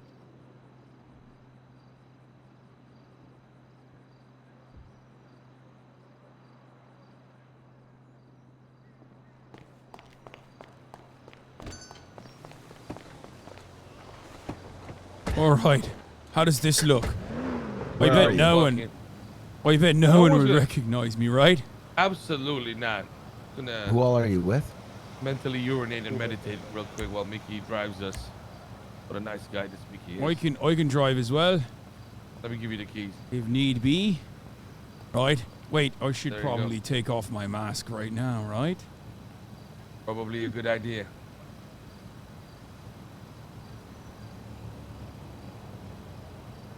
All right then. Listen, we picked up some muscle for the job tonight. All right, where are we going? Yeah, we'll meet you up. We'll meet you up in Vinewood.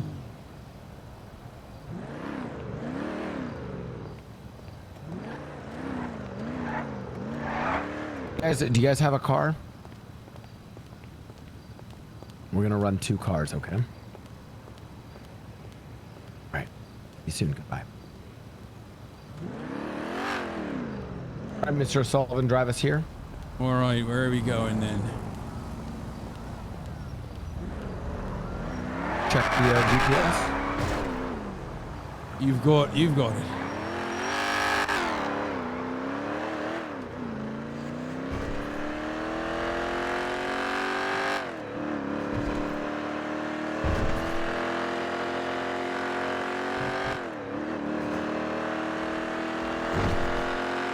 Crew tonight.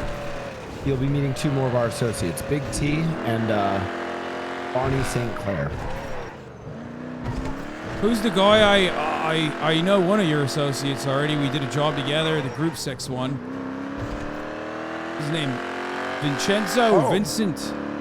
Luciano DiCenzo. Nah, Right. different crew tonight.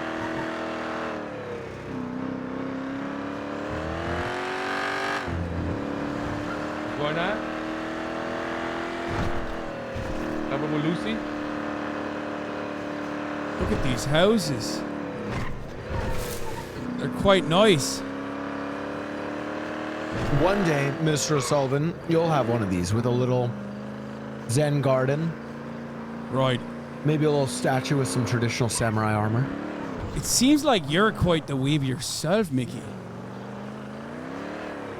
Wait, you just say weeb? Yeah, I did. Are we here? God, no. I pull into the driveway here. Where the fuck are we here? Want me to pull into the driveway? All right. Just your house. No. We're just waiting here. He just pulls up to random houses so he looks fucking cool when he's gone. Mods on one tonight? No, they're right for fucking silence people who are just like being fucking annoying in the chat. Benji, are you running it I with said I'm going to link up with Will Smithy? after I do this job. I should be, yeah. Okay. And then the Stop rest of us mitigating. should just run support then? Yeah, you can. I think April might be there too. I'm not wrong. Barney Sinclair? Barney Sinclair? Yeah, sure, whatever. Does anybody even buy that? You serious? I don't understand why you guys don't metagame in his chat instead of coming in here and metagaming in my chat. What? I don't get it. What? What? You don't trust Donnie? Well, Well, it's not that I don't trust Donnie. I just... What? What you want? Okay, fine. You want him to know that he's doing a job tonight with washed up former international superstar April Foos? Really? That's what you want him to know? Well, technically, they're just gonna be in another car. We'll be the ones doing the work. Who the fuck is April Foos? I feel like there's April, some random April tension here. Foos like the 1st of April.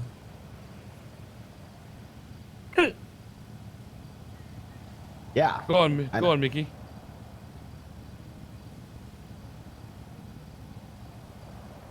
Wait. Donnie. Right. Have you never heard, if you're broke, I'm busy?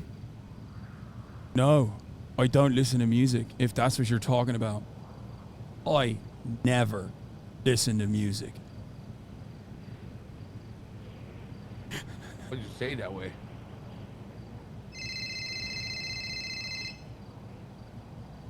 Fuck me, the silence in this car is You guys killing ready? me, bro. For what? What's your ping? I don't know what the fuck is going on.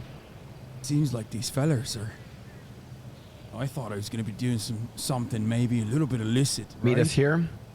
I'll introduce everyone, and we'll talk about the crew for the night and the plan.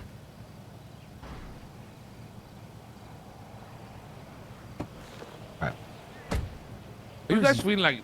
Is this awkward or what? Like, I can't tell. There's a little bit of sexual tension in the car, if you haven't noticed. Benji. Okay. I All right. think- At least that explains some I of think the Mickey's tension. into hot Irishman. No, you want me to be totally honest with you, Benji? Not everyone here necessarily knows each other or trusts each other. Then why the fuck did you introduce me to him and then drag him in for a job, you numbnuts? Benji! I trust him. I don't know, though. You don't trust me, bitch? The fuck? Hola. Hello. Hello. Hello. The name's Bunny. What's your name? This way. I'm Donnie. Donnie O'Sullivan. Nice to meet you. You're tall. Thank you You're so quite much. tall, lass. Hey, Donnie. Donnie O'Sullivan. Nice to meet you too. Right. I am Mr. Hops. Is that it? What? He's Hops. Yeah, I'm Mr. Hops. Hops. You just call me Hops, Mr. Hops, whatever the fuck. Okay, seems like I'm the only one not wearing a mask, so I might as well put mine on, right? Put on a damn You probably mask, should. Donnie. Dude, this is the muscle, right? You should have a mask Right. Right. Much better. Listen, Bunny. Big Yes, T. what's it? Talk to me. I vouch for Mr. O'Sullivan. Okay. Seen him, seen what he can do in a fight. He's a bunch of muscle. He's helped me out a few times a couple weeks ago. God knows he can't hold a government job, though, so I'm giving him a chance to help us out here tonight. All right. Let's get this shit done, guys. The job is simple. We'll keep, well, Big T, you do the hacking. Big B, you do the driving, and, I'm stabbing the dogs. yep, that's right. Bunny, you stab the dogs, and, me and, I just Mr. got a job O'Sullivan offer. will do... Oh, perfect. Yep. We'll do lookout. Perfect. Quiero dinero. What? No. What do you mean, what? I said quiero dinero. Or what? It means I want money. If you want money. See, papi. Don't say that. What the fuck?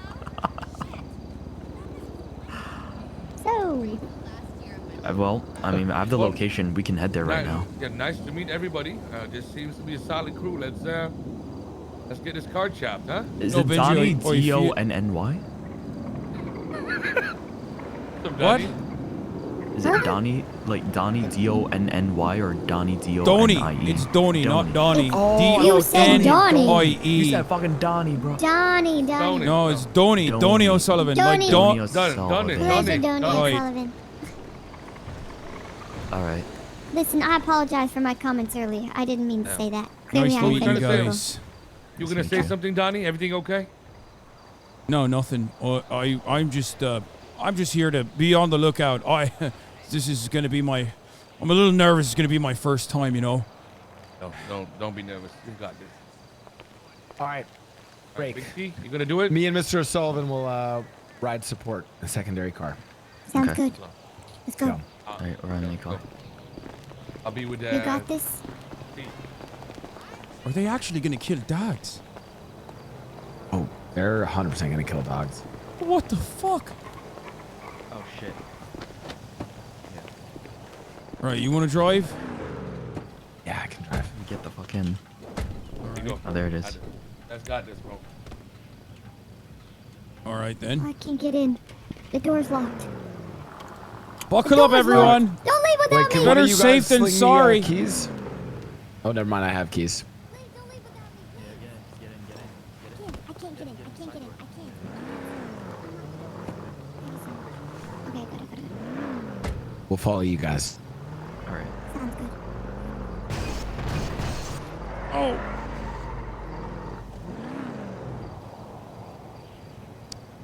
Our job on lookout for this. I mean, we're just looking out for the fuzz. Cops. All right then. Seems easy enough.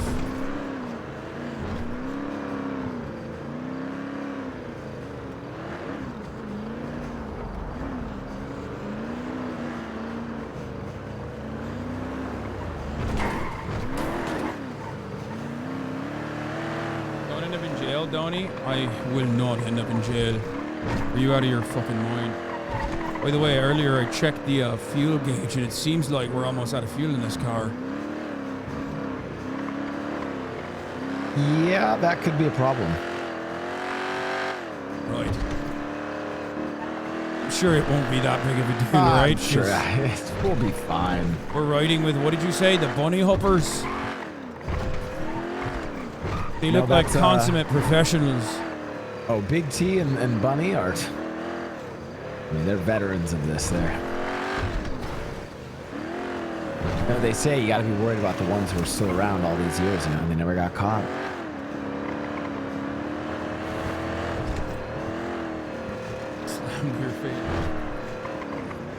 Right, so we're gonna be on the lookout, but what they're doing is getting a fob. Let me take a look at my notes real quick.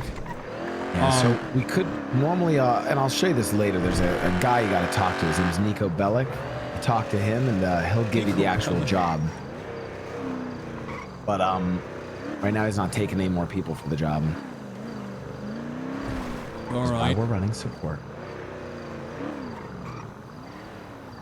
Right now, they know sort of the general area where the car is. They're just looking for it. I think it's that little thing right there, the Fiat 500. Might be as well.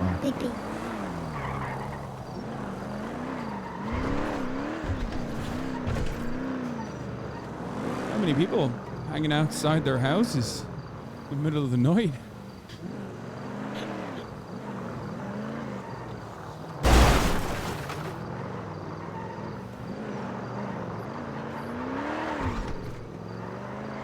This is the... All right. We're going to spin the block, okay? All right, how do we let them know if the fuzz is buzzing? Call me. Benji. Here, I'm going to text you Benji's number. Get ready to call it. All right.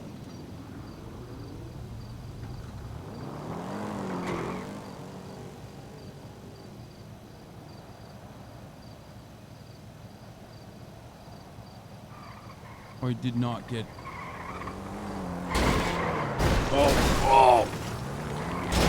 Oh! Are you kidding me? Good start. All right, you get it now?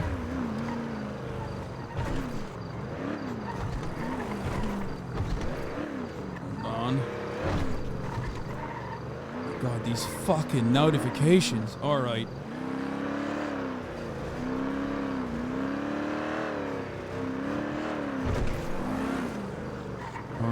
I'll send him a text message right now so he knows it's from me. All right. You look behind us. I look in front of us. We should be able to see if any... Let me pull up a little bit more this way so we can see the other street as well. Wait. It's not letting me send him a text message. It says failed to send text message. Oh, I wonder why. All right, well.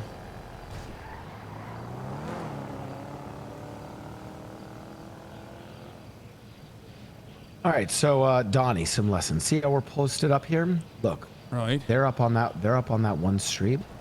We're looking at the two entrances to that street. We can see the one behind us and the one in front of us. Any cops come up, we initially are going to pull our car up, maybe getting a little fender bender with them. A little distraction. Right. But most importantly is you need to call Benji and let him know. All right. Okay. I'm gonna put his contact in my phone. Make sure that I can call him to begin with. Right. I'm gonna call him for now and tell him to let me know when he's done. All hey, right. You're all clear for now. Yeah. There's no, I don't believe you.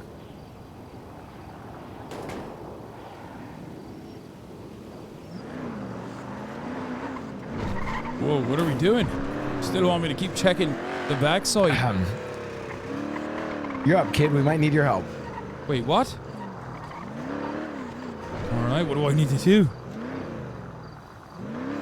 A little bit of a complication here. Real trial by fire situation. All right. Where are they? Where are they? Where are they? Back where? Like behind the house? Oh God. I hope it's not the Dags. Mr. Sullivan, there were some security issues. It sounds like they had armed. They had what? We're ready to distract. Yep. Wait, what? Armed what?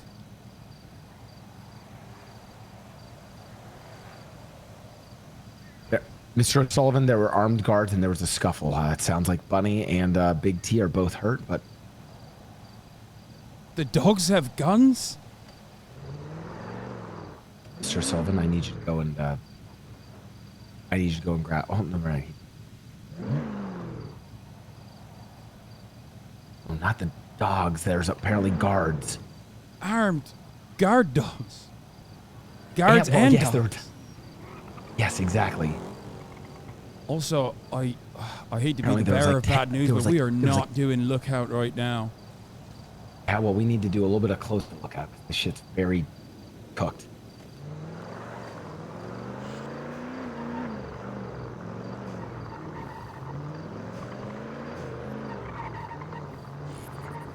All right, so do you want me to go inside or not? Just stay with me here, Donnie. This is crazy shit happened, Donnie. All right. Is that you in the car? Are you good? What are you? I am. Are you? Oh, you're on the phone. I'm still on the phone with Benji. All right. Were you able to get them all in the car? Are we good to follow you? Okay, we're following.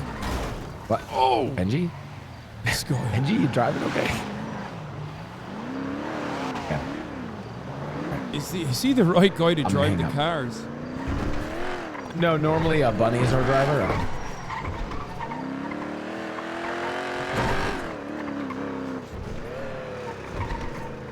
Are you? Did we lose him? Fuck. This is really bad. I can't. Sorry, I couldn't hear anything for a second there, Donnie. Donnie, this shit's cooked, man. The job is. We're in trouble. Also, He's Benji, going where are we fast. going to? Why is he Location, driving Benji. like a madman? I don't know why he's driving like that. Drive safe.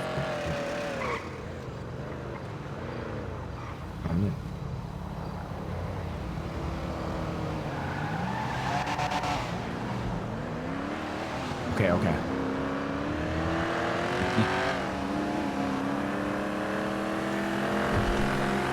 Yeah, I'm thinking that the baked guy is probably not the best driver for this job, huh? Wait. Listen, no, you know what we do? Here's what we do. I can do some combat fucking medicine for us, okay? Some back alley shit. We gotta be fucking quick. I've got some bandages. Here's what I'm gonna do. I'm gonna drive with you. Leave the car. Ah, fuck. I'm gonna bring Mr. Sullivan to you, okay? He's gonna help you. Wait, what do you mean? I have bandages. What am I supposed to do? Yeah, Mr. O'Sullivan, they're hurt, man. They're fucked up, man. Oh, I think we're hurt too a little bit.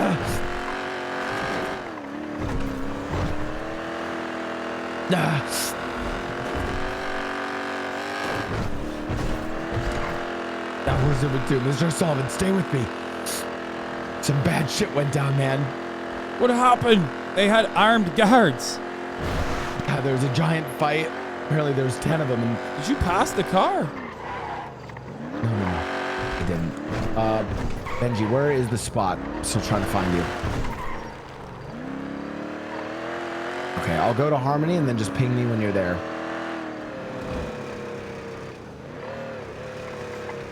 We are going quite outside the city for not having any gas in the car. Ping 25.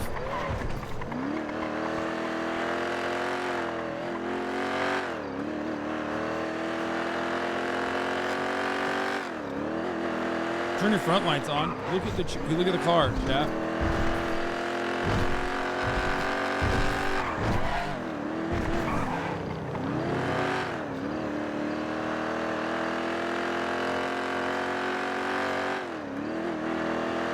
Shit, oh shit, oh fuck, oh shit.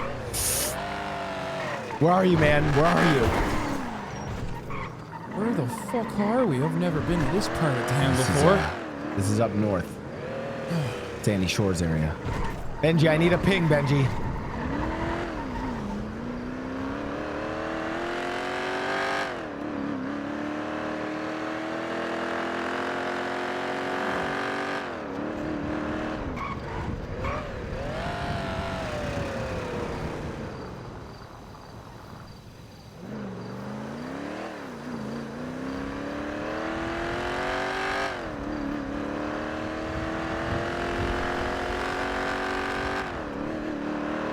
Okay, this is also really bad, but I can't hear anything right now.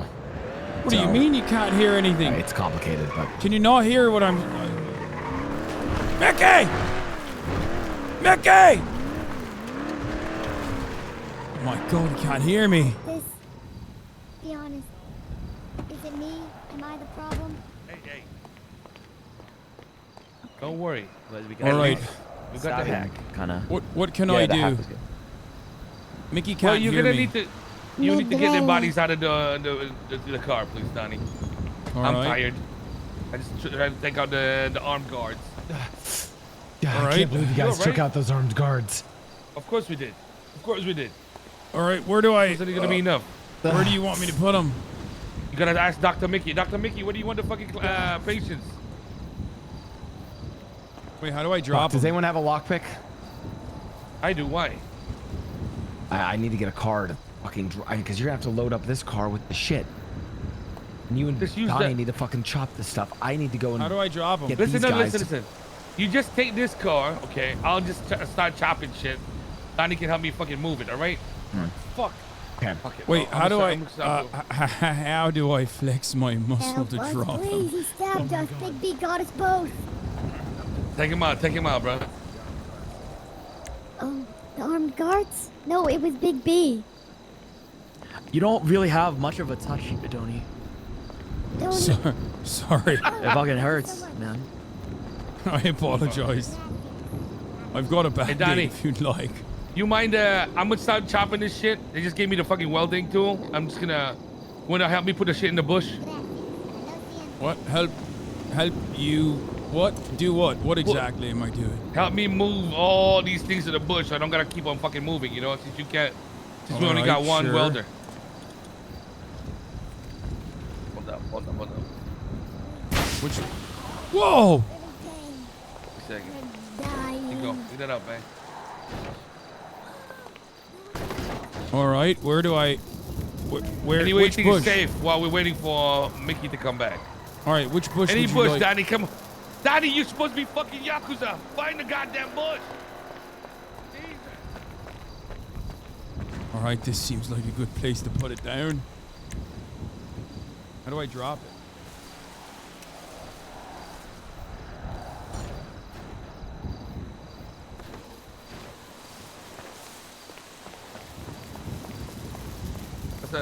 That box right there, you can pick that up. It's a fucking door. Oh, how convenient. Thank you for boxing it. Thank you for boxing it for me.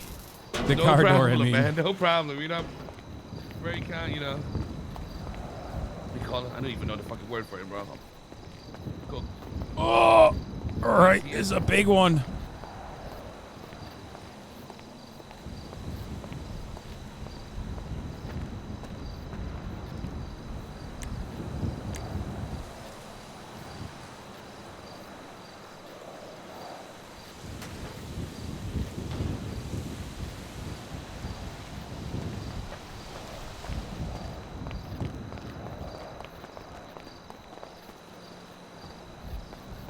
Oh, the bonnet. That's it, Donnie. That's it, Donnie. Let's go.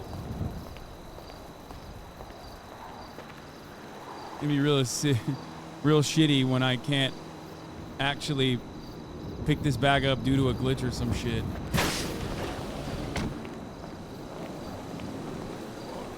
Tires. One by one, man.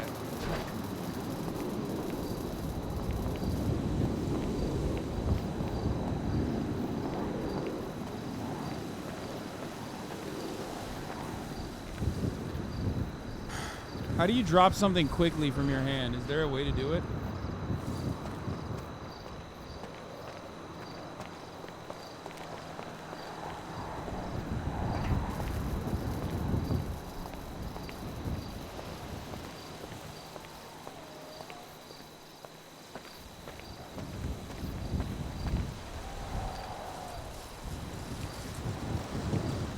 Quick drop on the options? No.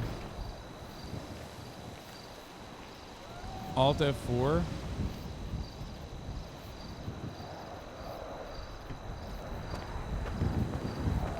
Dog, it's not like I play this, I just watch you. True.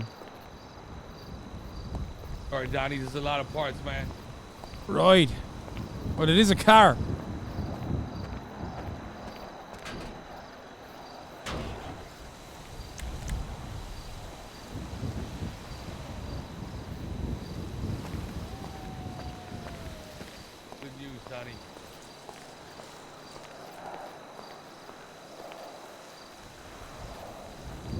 What's going on? Is that it? Is that all of it? There you go. Got you a GPU right there. Right. This is a 4090. New one. It's a new one. Right, I can play all the Yakuza games on this now. Exactly. On my computer. Watch all the anime without any lag. Right, Hentai Haven, right. Shit, bro.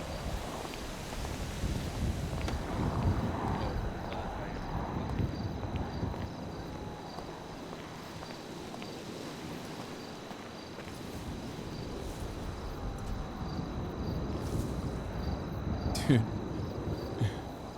Real inconspicuous.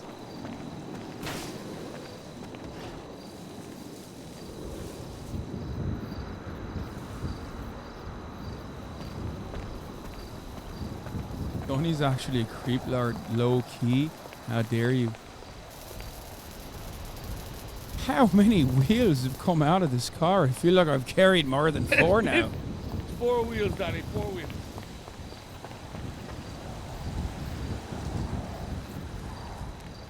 Alright, we good. Fuck, you know, now we gotta wait for them to come back and then put everything. So do you know how this works? It's got things are a little bit different. Mickey told me that you've been to the city before. No, I have not. You haven't? So fuck me. No, this is my now, first time in Los Santos. Well, but I have an understanding of how crime is done, you know. I assume we're gonna go take these to a fence or something, right? Yeah, then I don't know why Mickey said you've been here. Nah, he must have mistaken me for another Donnie or something. Yeah, now I got you.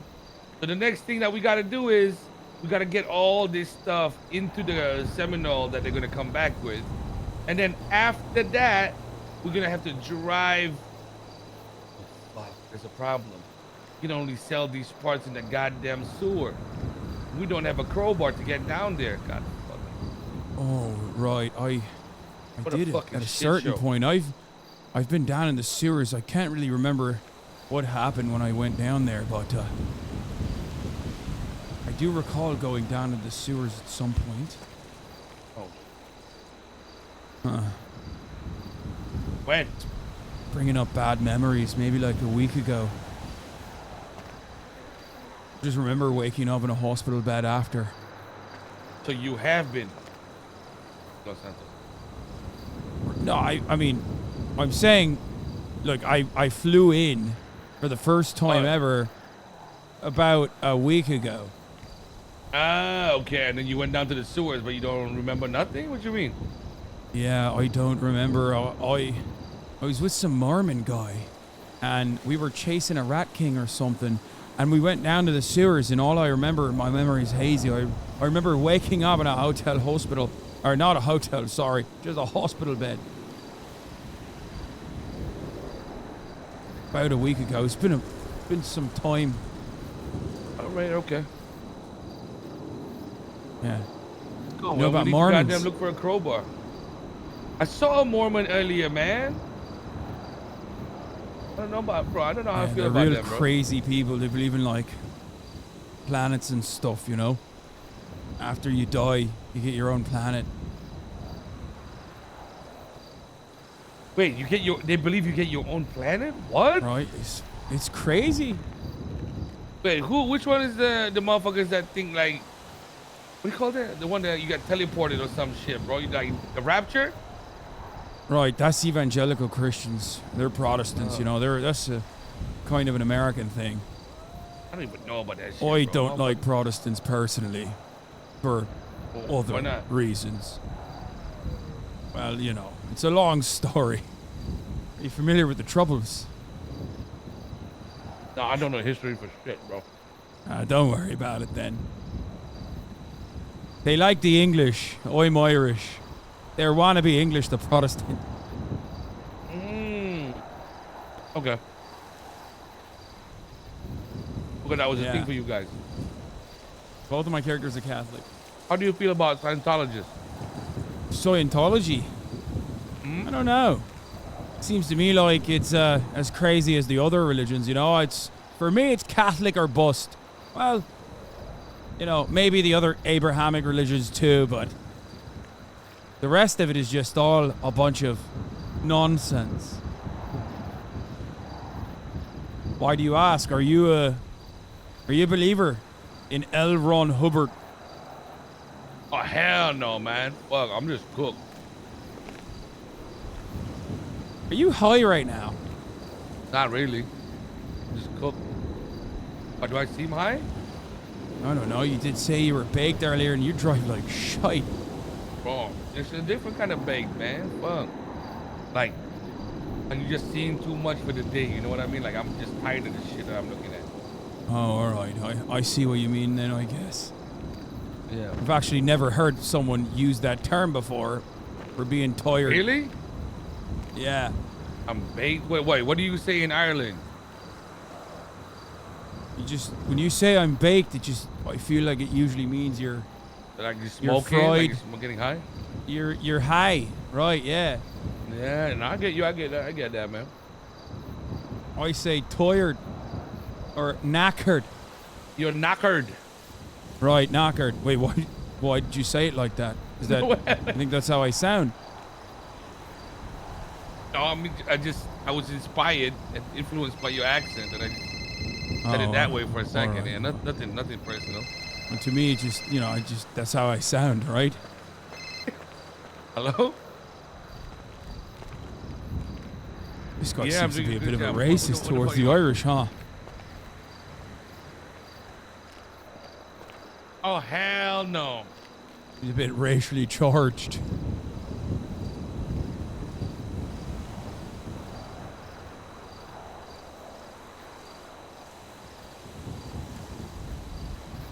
What's going on then?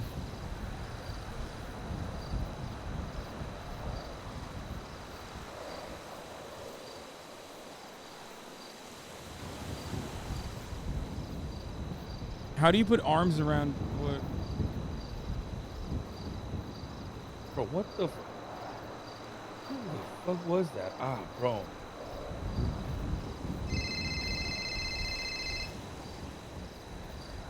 Inspired new races. Let's look at some emotes. Reggie, what's up? Not much. Hey, Donnie, you want to call Mickey, see what he's doing?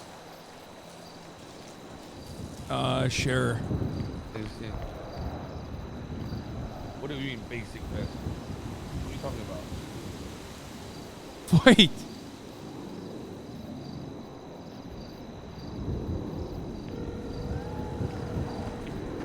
What the fuck?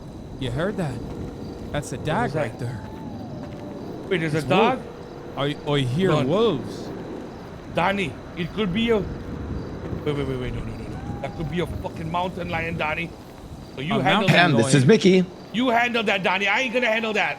Mickey, where the fuck are you? I'm hearing wolves. I'm at the wolves hospital. are howling, Mickey. We're not fucking safe. Tell him, Donnie. I don't know if we're safe out here. Wolves are howling, Mickey. What are you saying, Reggie?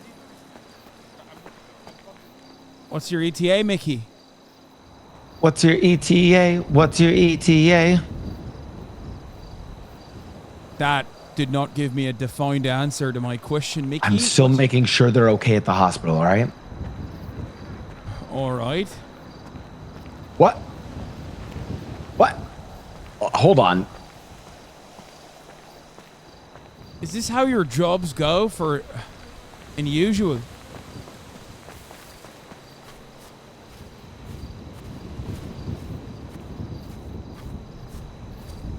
Hello? Give me a moment. I'm just helping. You have to hang up. I'm trying to help them. All right. Well, hurry up, Mickey. Stuck out here in the ass crack. All right, let's see if there's a dog out here. Maybe I can pet it.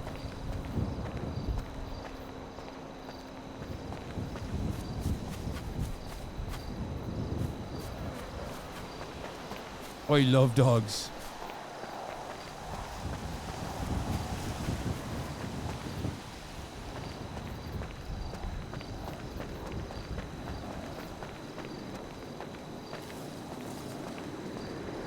Mickey's still at the hospital. Well, how is it gonna be something? Well, well, there's nothing fucking new. What the fuck do you want me to say to you, man?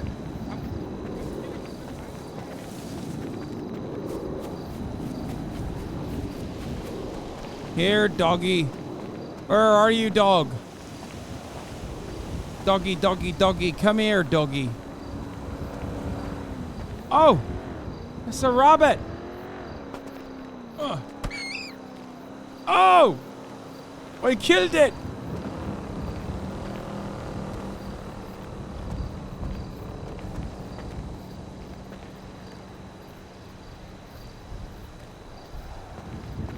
Yo, Benji, come over here for a second. Oh, I think I had a bit of an accident there. Danny, you gotta jump. Come take a look at this. Danny, you gotta jump, bro. That's it. You got a spider on your foot. Oh. Oh, fuck, I hate spiders. All right, what? You see this? Why the fuck did you kill the bunny? What did he do to you? Oh, I don't know. I was just walking around and, you know, something came over me. I was looking for a dog. There you go, man. Shit happens, bro. Can we eat it? I don't mind. Shit, I've never had rabbit before. I like to try. The hair. Right? The hair? Make a Let's do it, stew bro. out of it. Make a fine Do it, stew do out it. of this one. Look at this specimen. Is that like an Irish staple? Right, yeah, sure. Why not? All right, go on, man. I'm waiting, bro. Cook it up. Chef it up. All right, hold on. Who's that? Is that Mickey? Yeah, it's Mickey. Yes, Mickey. Hey, they're at the hospital. They're stable. Where are you guys? We're still at the same spot that you left us at. Also, I killed a rabbit. God. All right, well, we'll be back there in just a second, okay? All right. All right. See you in a second then. Doctors?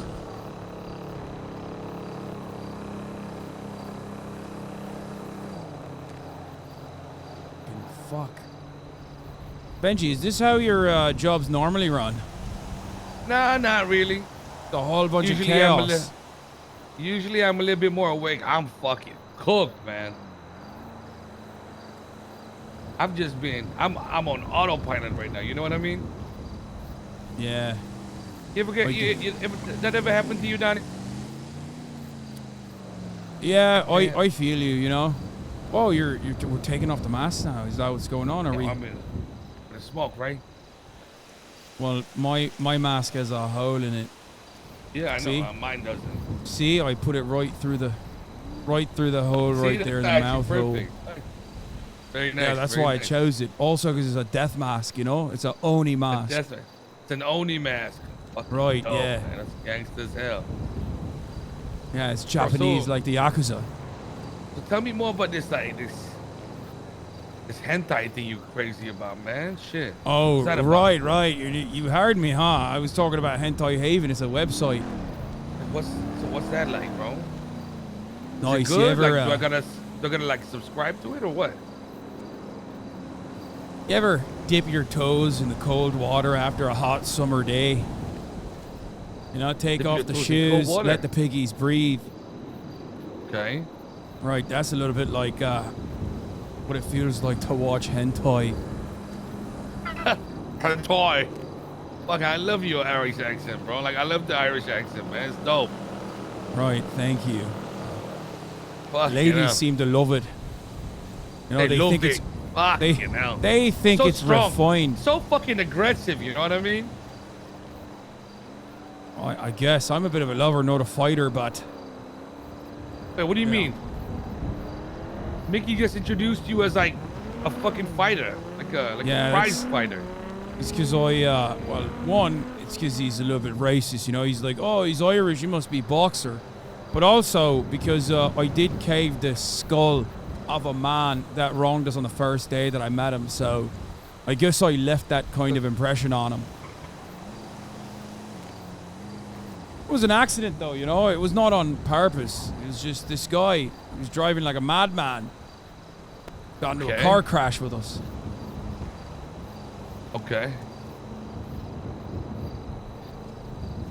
Yeah. You What, like some kind of road rage? He, the car accident, you bash his skull in? Jesus. Well, you know, it was a bit of an What's accident. wrong with you, man? I just, like I said, I'm normally a lover, not a fighter, but just happened, you know. An accident, bro. Like same as the rabbit. Right. Hey, that makes sense, man. Shit. So what are you trying to get up to now, man? Since apparently Mickey was saying you can't hold a job, right?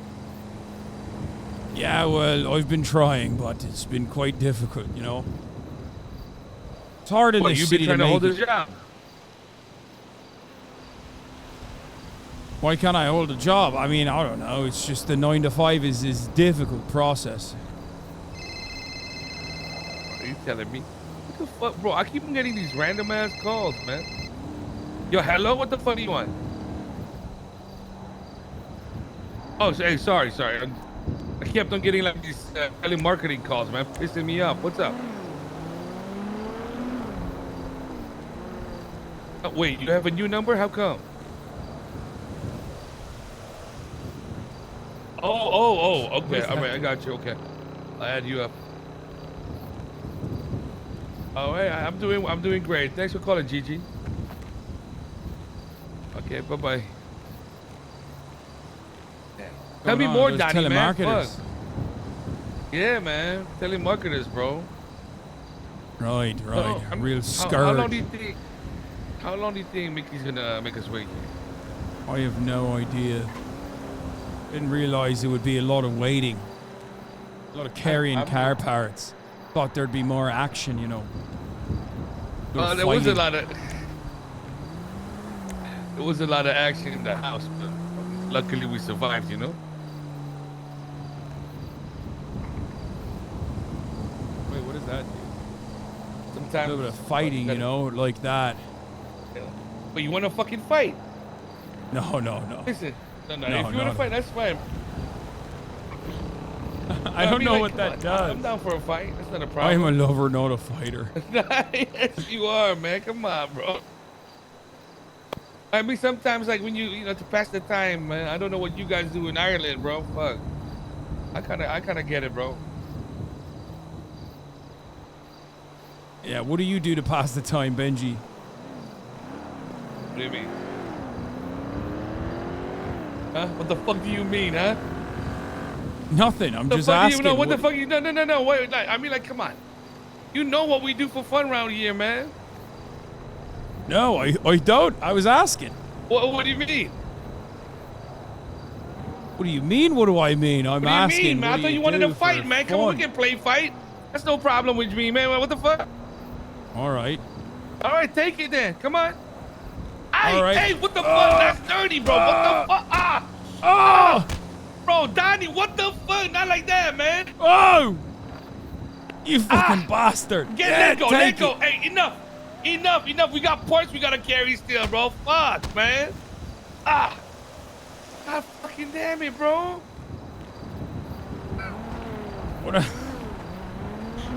What the fuck was that? You know, you're not so bad yourself. What the fuck, bro? Holy shit. Mickey needs to come. We're gonna kill each other at this rate, man. We're gonna kill more rabbits at this rate. Hold on. What is picarism is on Maybe trial you can help today? me then. What's picarism? Honey. Fuck. If he's What's not up? gonna come back, maybe we just gotta go and lock the car. You down to do that? Sure. Why not? Let's do it, man. You do one crime, you do 10 others. Who cares, right? I fucking guess so, man. Wait, the bison. Here it is, bro. Wait, you know how to lockpick a car, Donnie? Fuck no, but I can try. You wanna try? Hey, let me give it to you. This is expensive. Don't fuck it up, all right? All right, well. There you go. Okay, I have absolutely no idea how to do this, but well, that's not. Go to the driver's seat first, at least. All right, let's try it. You you gotta break the window, you know. Okay, not like that, Donnie. Not like that. Gonna feel, yeah. Right, okay. I thought you used to box in the cup.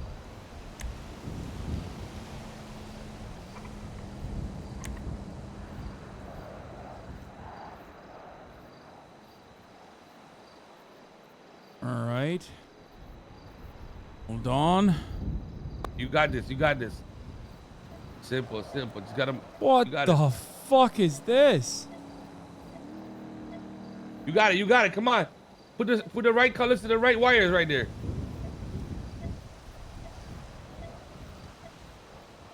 Got it. I'm trying.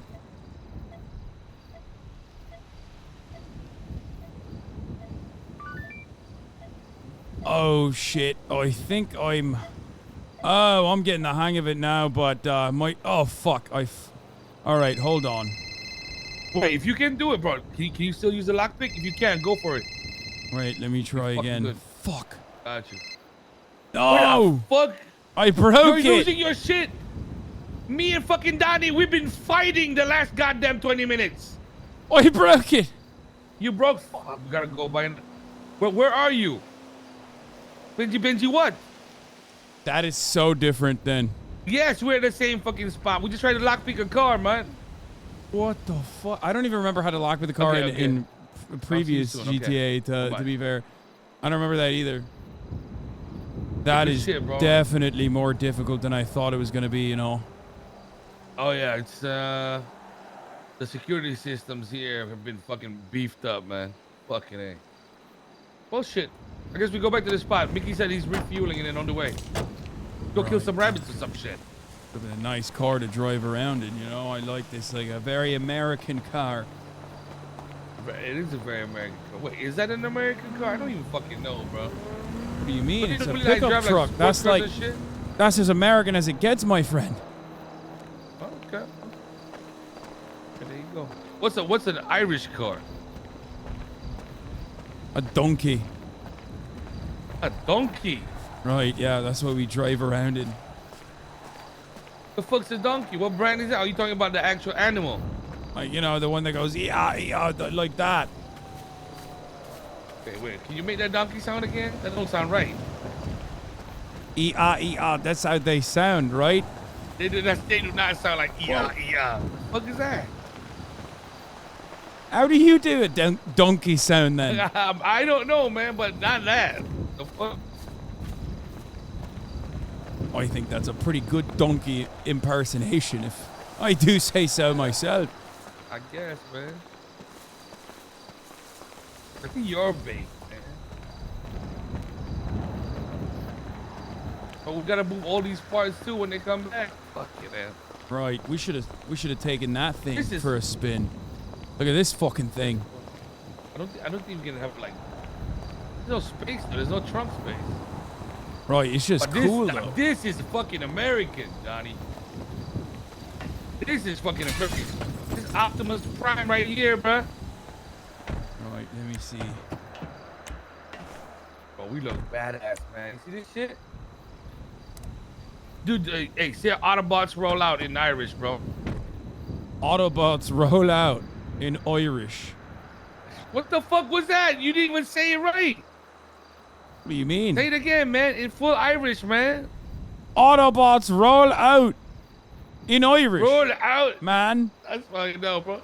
That's fucking dope, roll man. out. In Irish. In fucking Irish? Fuck, I can't do the Irish accent. That shit's so different. Where else do they got the Irish accent, man? New Jersey? Right, tell me all about it. I know. It's easy for me, though, because I am Irish. What the fuck do you mean, bro?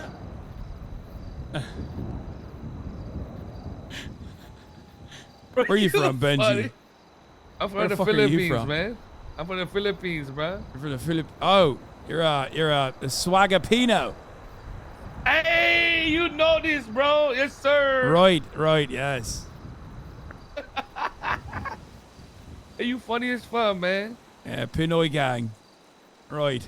Swagger You Pinoy know about the activities. Pinoy gang? Wait, how do you know about that? I'm a well-traveled man, my friend.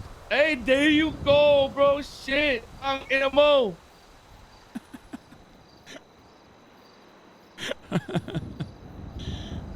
Where the fuck is this guy?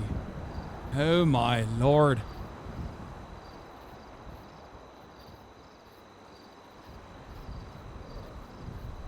What the fuck, bro? This motherfucker is refueling in fucking Ireland.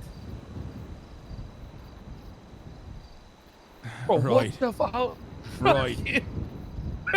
It's coming all the way. Right. Fuck you know. I love it, man. Oh my lord.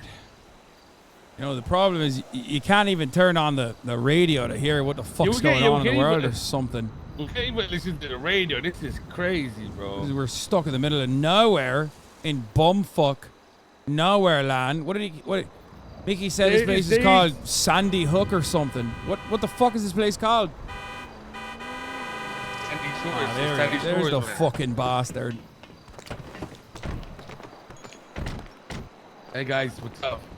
The absolute fuck we got was that? We got stabbed, man. We you got guys serious? What was Boys, boys and lady, we have a serious problem. Yo, what's the problem? We have a serious fucking problem. We got fucking robbed. We got robbed. There's no more car parts. They fucking stole them. They took it all. Someone robbed us of our car parts? What? Yes. Because you guys were stabbed. So the fuck what? That took 20 minutes. This guy fucking took forever on the medical facility. Oh my god. It wasn't our. It really was his problem. Oh yeah, it's my fault for getting stabbed and trying to save your fucking lives. Okay, sorry. You did save our lives. You did save our lives. But God, Okay, but it took who longer than it robbed should us? Someone robbed us? We don't know. It was some I bikers don't know. or some shit, man. Right. Yeah. Donnie and I, we tried to fight them up. We managed to take one guy down, but then they I don't know, bro. They tackled Yeah, they us, picked them up took and they everything drove straight. away. It's fucking bullshit. It's fucking bullshit. Oh my god. So we lost our scrap? Wait a minute. We lost everything. Are you Holy shit. Wait, do you still have the tracker? No, they stole that off me too. No fucking way. They took the no tracker? fucking way. Yeah, the worst No. part is they took one of his lockpicks too. You know, it's the most fucked up No. part. But, okay, not to put distrust in the group, but how do I know that you two aren't lying? Okay, well, hold on. There's only one way we can find out. Hold on. We can use this device to track the stolen stuff, right? Wait a minute, you have a tracker. Oh, wait. Right. That's, Hold on. that's mine. Wait, Hold on. that's a tracker. That's a tracker. Follow me Wait, now, guys. wait a second. What the fuck? This fucking guy, I'm gonna... Benji! Benji! Oh my Wait a god! minute. Wait a minute. Where is it, Benji? Show us where it is, Benji. Wait, I think it's this way. It's this way. Whoa! We've hit the motor load. It's all here. Hey guys, I was about to pop a blood vessel, man. Wait a minute. Wait a moment. How the fuck did you find it so easily? It was hidden so inconspicuously, Mickey. They're lying.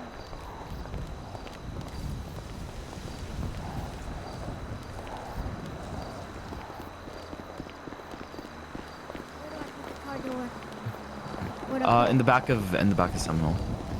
Okay. Open the trunk. Alright, load it all up, guys. Wait.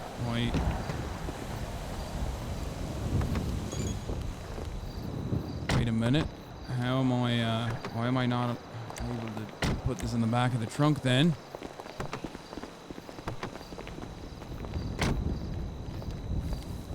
Just put it in. I'm trying. You need to really alternately look at it there, Donnie. Oh, right. All right. Oh, that's funny to you? Funny? Right. Yes. At least he didn't get That's stabbed why on I'm the laughing. All right. We're good. No, why did you? Donnie, mate. He went Donnie! inside.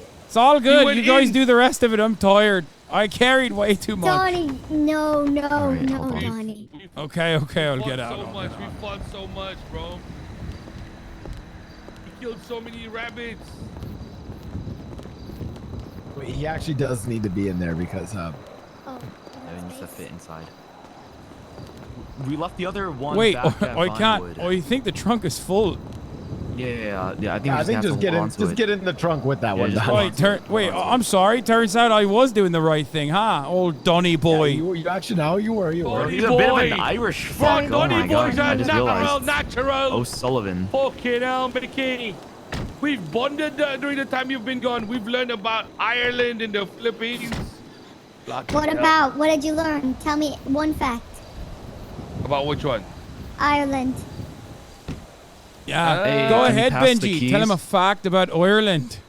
They don't like Scientologists. Oh, that's just a me-specific thing. Oh, that's a him specific. My Also, man, bro. no, it's Protestants, not Scientologists. They don't like Protestants. Right. Oh, I see. Is that true? I don't know where Benji's getting his Dave, information from. He's out of his fucking mind. What's happening? Oh shit! Oh, it's a dust storm. I think it's a dust Oh, storm. Sam, get down. Funny. Daddy rides donkeys. What? That's racist, Benji. Just because I'm Irish. Offer. fucking said it, bro. I got another job offer. This You fucking accepted guy. the next job? Yes. Perfect. You are I'd have had to call the human resources on him. Okay, we have to drop off the scrap somewhere though. Where do we drop it off? Where should we drop it off? Yeah. Someone give me a. Somewhere not somewhere like completely different. It's looking like the Zelda Blood Moon out here. You guys play Zelda? Legend of Zelda. Last Kingdom. He's a gamer, bro. Oh, he plays games. What a loser. Right. Wait, what? All right, I need a Big ping talk coming to go from. to. Pick a spot. You guys know Big better. talk coming from someone holding a 4090 in the front. It's a radiator, you idiot. What? Wait, what? Benji told me it was a 4090. I was excited to watch all my hentai haven on it. It's a fucking GPU, mate. NVIDIA 4090 GPU. Cooling system, innit? Inspection. That actually does look like a 4090. Yeah, why you got that? Why would you know what a 4090 looks like if you never play video games, huh? My sister. My sister's a cool gamer, streamer, or whatever. Sister? I mean, I don't want to expose her or whatever, but she's a pretty cool gamer. It's all about May Foos. May Young, yeah, May Young. May Young Foos. Oh yeah, I heard of her. Huh. Yeah, May you know Young. her? She's a famous esports, right? Was that a fucking cow? Is that a fucking cow? Wait, that was a fucking cow. Holy shit. Was that a fucking cow? That's crazy. Yeah, guys, it's a fucking cow. There's cattle around here. Jesus. I've never seen that. That's incredible. Across the street like that. You mind if I keep that 4090 actually? What? Okay. Make no, money that's on this. fine. We're I fucking understand. robbing for sport right now. I understand. It was just a question. You can keep it, man. You want it? Really? I don't give a Well, fuck. I could I'm replace good my with it. sister's. Okay. Oh, ask Timothy though. Timothy, you mind if I take that home? Take what, the 4090? Oh, shit. Oh, I had a headache. Headaches. Fucking hell, now we're Irish. Oh, Timothy, why? Sorry, put your fucking belt Why on the next fuck time is then. Did we get hit so hard everyone turned English? What the fuck is going on? Hey, mate.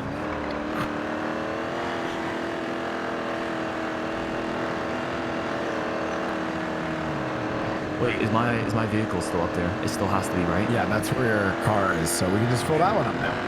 Okay. So we have the people. Now, we for can this move it. next job, We need Donnie to actually run security in case the armed guards start attacking. Okay. I want Donnie on the security detail. I'm going on dog duty. I will be dog duty this time. I was dog duty. And we got fucked by Benji. April, okay. I'll fuck the both of y'all. April can, what do you call this? April can... My name's Bunny, thank you. Right. I can do what? I can do Baby what? voice. No, Bunny. I'm just going to say, if there's a Benji cop car killed a bunny nearby, earlier, actually. If there's a cop car nearby and they see you holding that door in the back, it's not going to be good for us. Donnie's a hardened criminal. Donnie, not Donnie. Donnie O'Sullivan. Donnie O'Sullivan. There you go. Right. Alright, which house is he? We're just picking up our car first. Wait, but the sun's coming up. It's gone. Oh wait, is it gone? No. Oh no. We need to go rent another one. That was the house. Yeah, we have to go rent. We have to rent. What the fuck happened to the car? You can rent after, right? You can rent after we do the job. Oh, that's You true. wanna That's drop true. them off and we go and rent. Find the car. Someone come with me and we're gonna get another car. I'll go with you, Mickey. Donnie can control the situation over here. Donnie. You want to leave? You want to leave Donnie? Donnie, shut the fuck up. Whoa. Timothy's getting mad. Timothy, right, listen. What if I called you a Mackie? I'm on edge. I'm on fucking edge right now. I'm tired. Bro.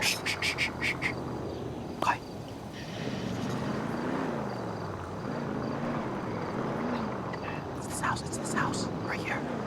Oh, look at this car. I'm on dog duty. Wait. Okay. Wait, what do I do with this car part? Guys, put that stuff down by the garbage trucks. Me and Benji are gonna go get another car and then we'll be right back. Okay? Oh, here we go. Fucking Mickey Down gone by those again. Garbage trucks. Get started. Here we fucking go. Go wrong. Right here. This is a good spot to put it. Yeah. Just put it on the ground. On the ground. For now. You put the 4090 on the ground. Alright guys, here's the plan. We're gonna go grab another car. Just make sure the door and all that shit is put down by the garbage truck. We're gonna go grab another car, carry more shit. Be right back here, okay? You want us to take everything out of the trunk? No, leave everything in the trunk. All right. You guys go do the job now. Go do the job. We're doing the Got a job. knife. Us three. Just pray to God, because you ain't got a car. Oh fuck. Okay. All right. guys. What do I do? Okay. I don't know. Oh God. What do we do? What is that? We leave this here. Shit. Oh, I thought that was a cop or something. The lights freaked me out. Okay, all right. We are going to chill and wait for them to come back. I left my money in the car. I left my money. We're going to chill and wait right here. We're not going to fuck with it. You stay away from that house, okay? That house right there. That's our target. All right, be casual. Be casual. Be casual. Yeah, we have be to casual.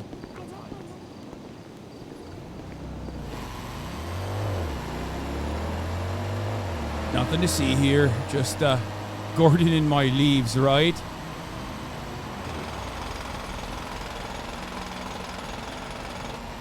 Right, yes. What? I can't hear you over the sound of my leaf blower.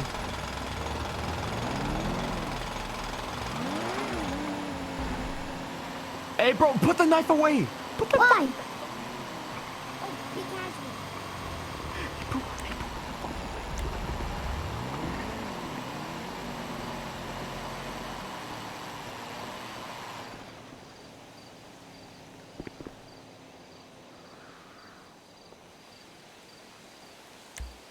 All right, what if if someone comes over, right? We just say we're dancers, right? Dancers? No, I say street cleaning. What? You're homeless. You're homeless, and I picked you up, And Right. I felt charitable, and so I started cleaning the streets. Let's do that. Right. You're cleaning. Yeah, that's where I sleep. So thank you for cleaning my bedroom. Is what I No would say. problem, Right now, darling. fellas. I do think that it's better if we all just dance together. Maybe I don't know. Like, be Okay, fine. We can like be dancing. yeah. We're dancing in the middle of the street, right? Yeah. Nothing weird. Nothing No, weird this about looks way this. more This is what I like to suspicious. I'm do. not gonna I need to go use. Why? What do you mean it's suspicious? You look suspicious with the lawnmower and the broom standing next to us. You don't look like a dancer. I'll be very honest. I take offense to that. I think I look quite like a dancer. Okay, well, at least maybe dance more like this. Your dance moves are kind of... They don't give dancer, you know? All right, what about this? What about this? All right, there we go. Okay. Okay. All right. Oh, that's not suspicious. Oh, wait, hold on. Mickey's calling. What's up, Mickey? I'm dancing. Hey, ping 25. Ping 25. What the fuck does that even mean? I don't... What? Oh, you don't know. Oh, shit. Wait, hold on. We're here. 25? Bye. Did that work? Hello? Hello, did that work? Wait. Oh. Can we do this right now? It's bright. It's broad daylight. Wait, what are we doing? You took the money. I didn't take any money. What money? There was $300. Quiero dinero. in the- Quiero dinero. No dinero. Quiero dinero. What are you guys doing? I don't know what the fuck I'm doing. What the fuck are you guys Clearly doing? a beginner, a novice, and it shows. You Sorry. must not be talking to me, because Yeah? I clearly know everything that I need to do here.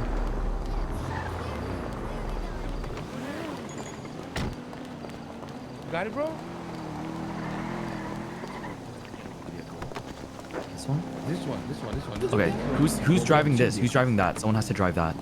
Yeah, I'm driving that this time. I'm driving that Okay, this time. okay. Nobody gets hurt. Did you get it? We're gonna wait across the road, okay? Get what? All the stuff? Yes. All right, what am I doing? Hey, April. Wait, Yeah, what's what? your name? Are you fucking kidding me? You all right? We're being too loud. We're being too loud. You bastard! Get the fuck out of here, ass. No, I don't know. I think he hit you and called you a bastard. You guys are supposed to do the job. Get out of the car. What? Do the fucking job, guys. Do it then. Have we done it? Donnie, you gotta run protection for him, don't he? I got the dog. You guys go to that. We're gonna be on the street here right now. All right, what do we do then? First of all, we shut the fuck up and not talk too loud. Okay, this is the car. But we have to find the dog, the sleeping dog. Shh, don't be too loud. Don't be too loud. How do I go quiet?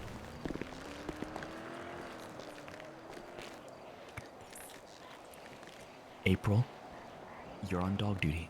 Go up there and kill the dog. All right? You, are you for fucking real? Are you actually gonna kill the dog? Kill it. Go kill it. Don't kill the dog. You have What the fuck? Again. No. Keep going. Are you fucking... Okay. Good job. No, come back.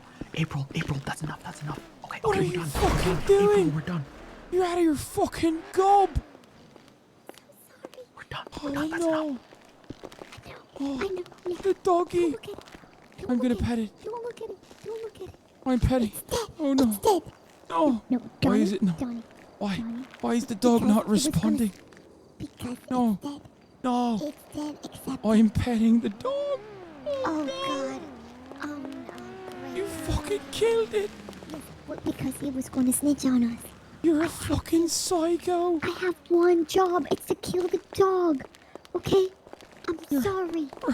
I have to do it. Don't cry. You're going to kill me. I'm not. Breathe, Donnie, breathe. I'm not crying. I'm not. Crying. Wait, what's that? Locals. Do I beat them up? Is this where I fight them?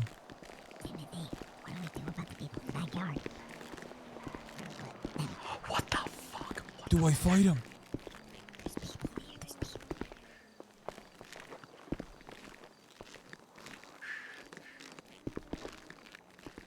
How about you use your knife on the fucking locals instead of the fucking dog, baby voice? Should I do it? Should I take him out? Oh, shit. You're a cold-blooded murderer, that's what you are. Listen, I had to do what I had to do. Okay? If you were on dog duty, you would have had to do it. Fuck. Pick up your phone. Fuck. Baby voice is a killer. Mickey, she killed the fucking dog. Okay, did you guys get the hack? Cops are in the area. Cops are in the area. Fuck. Wait, hold on. Did you get the hack? No, cops are in the area, he said. You guys have 20 seconds to get in the car. Cops are in the area, he said 30 seconds to get in the car. 20 seconds. 40 seconds. Are you sure?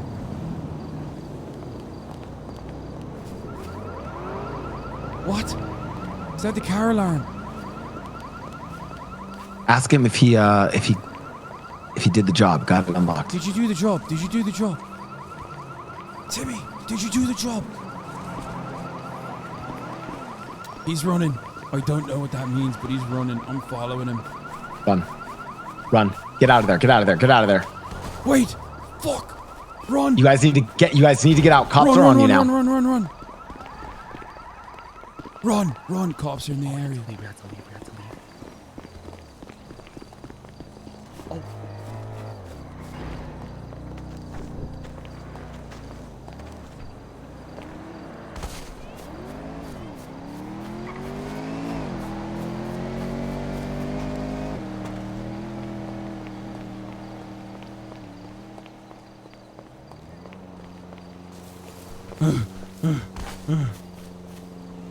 All right.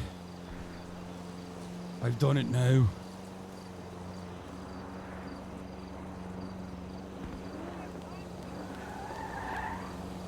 First off, my dad, I mean, he's really like big time, right? Major player, yeah. Okay, so get this. He like totally wants to invest. Yeah, in like a totally non-nepotismic way. He just like really believes in it, and he wants to like be a like fucking patron of the arts type dude or something.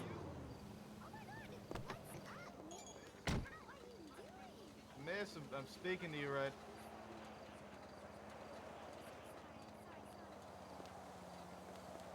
Wait, what the fuck?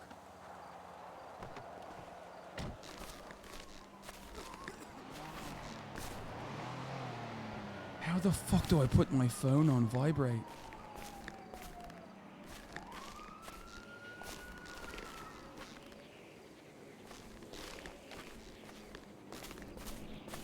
Worst RPer ever? Wait, why?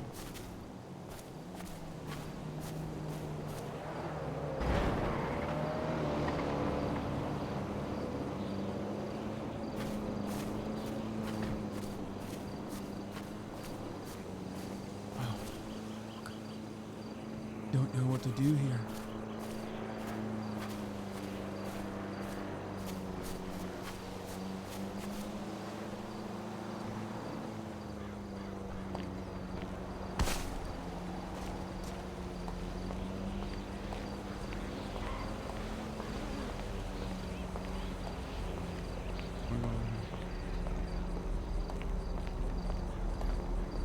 Hey, you with the white suit, where'd you come from? Hello. How are you doing, Mom? I'm doing good, how are you? I'm doing all right. Out for a nice little stroll in the wonderful neighborhood. What about you guys? What are you up to? I need to take this call. One moment. In a white suit? Yeah. Yeah, why would you stroll around in that? Don't you not want it to like get stained or something? What if you fall? It's all right. It's Have you ever seen the video game Sega franchise video game Yakuza? No. It's a wonderful game. It's my I went favorite character, outside. Kazuma Kiryu. He has a similar suit. Wait, hold on. Someone's calling me. Yeah, I can hear that. What's up with that? I'm gonna hang up on him because in order not to be rude, right?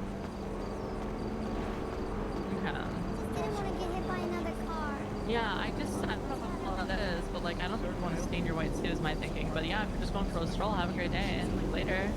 All right. Yeah, have a good one then. What? Yeah, I'm a reporter. If you don't mind me asking, what's going on over here? Oh, well, we're figuring that out. Like we can talk about it after. It's like right now it's still being investigated. Oh, all right. Oh, you guys, you detain people like that just to investigate?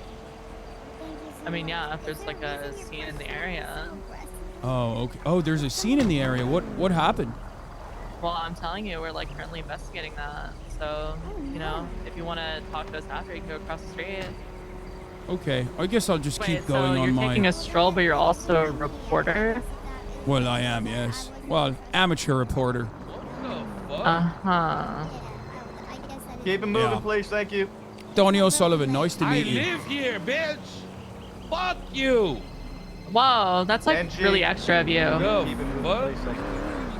I live here, man. There you go. You can report that guy and talk about his extra problem. All right. Crazy. You know what? I'll take your word on it. Yeah.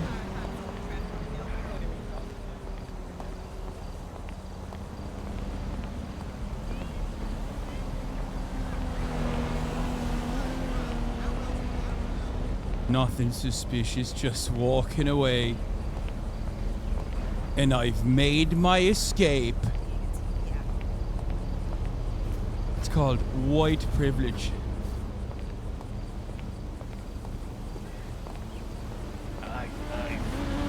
Hello, boys. Hey, Tony. What's going on, mate? Right, every time I hear you, it sounds like you've got a different accent.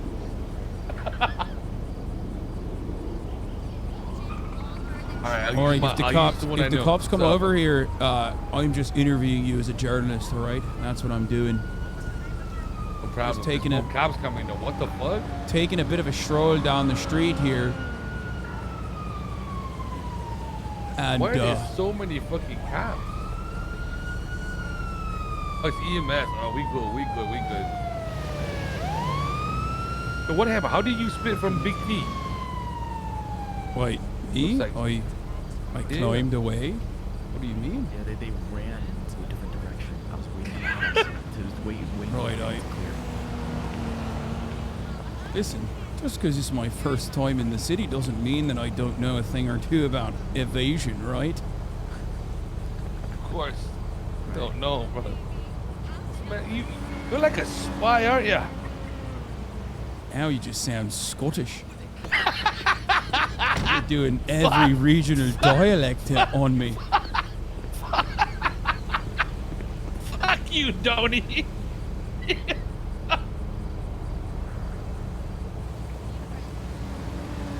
I'm a bit of Irish parkour enthusiast, if you know what I mean.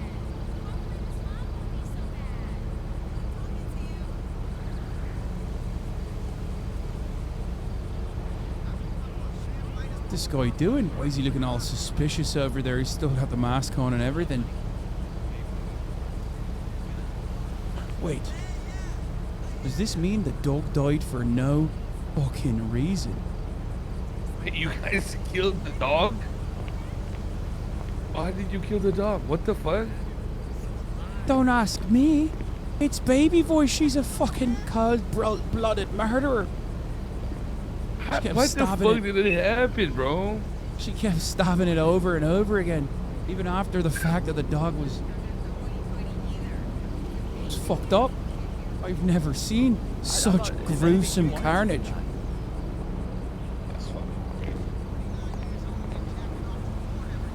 Well, at least they're talking their way out of it, right?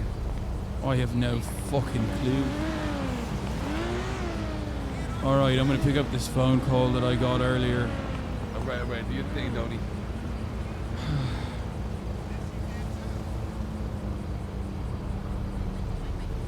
love the character more than old Donnie. I'm sorry. What do you mean?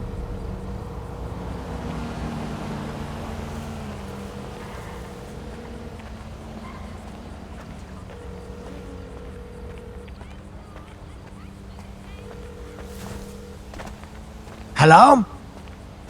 Wait a minute. I recognize this voice. Yeah, I called this number because it was written on a urinal wall. It said, deepest hole in town. Right. Real funny, you fucking clever bastard. Where the fuck are you? Well, I don't know who this is.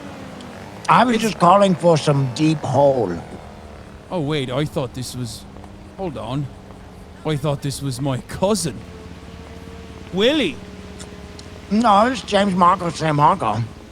Who the fuck is James Marco St. Marco? Someone just looking to get into some hole. The fuck do you mean? What kind of hole are we talking about? You know you called me when I was fucking trying to... I'm taking just a regular stroll downtown, actually. Nothing suspicious. No criminal activity whatsoever, of course. Oh, shit. Well, you gotta go to the restroom at the Senior Burger and wipe your name off there, because I think there are gonna be a lot of people calling about your services. It's in the yellow page, too. Yellow pages? Wait a moment. Wait a fucking minute.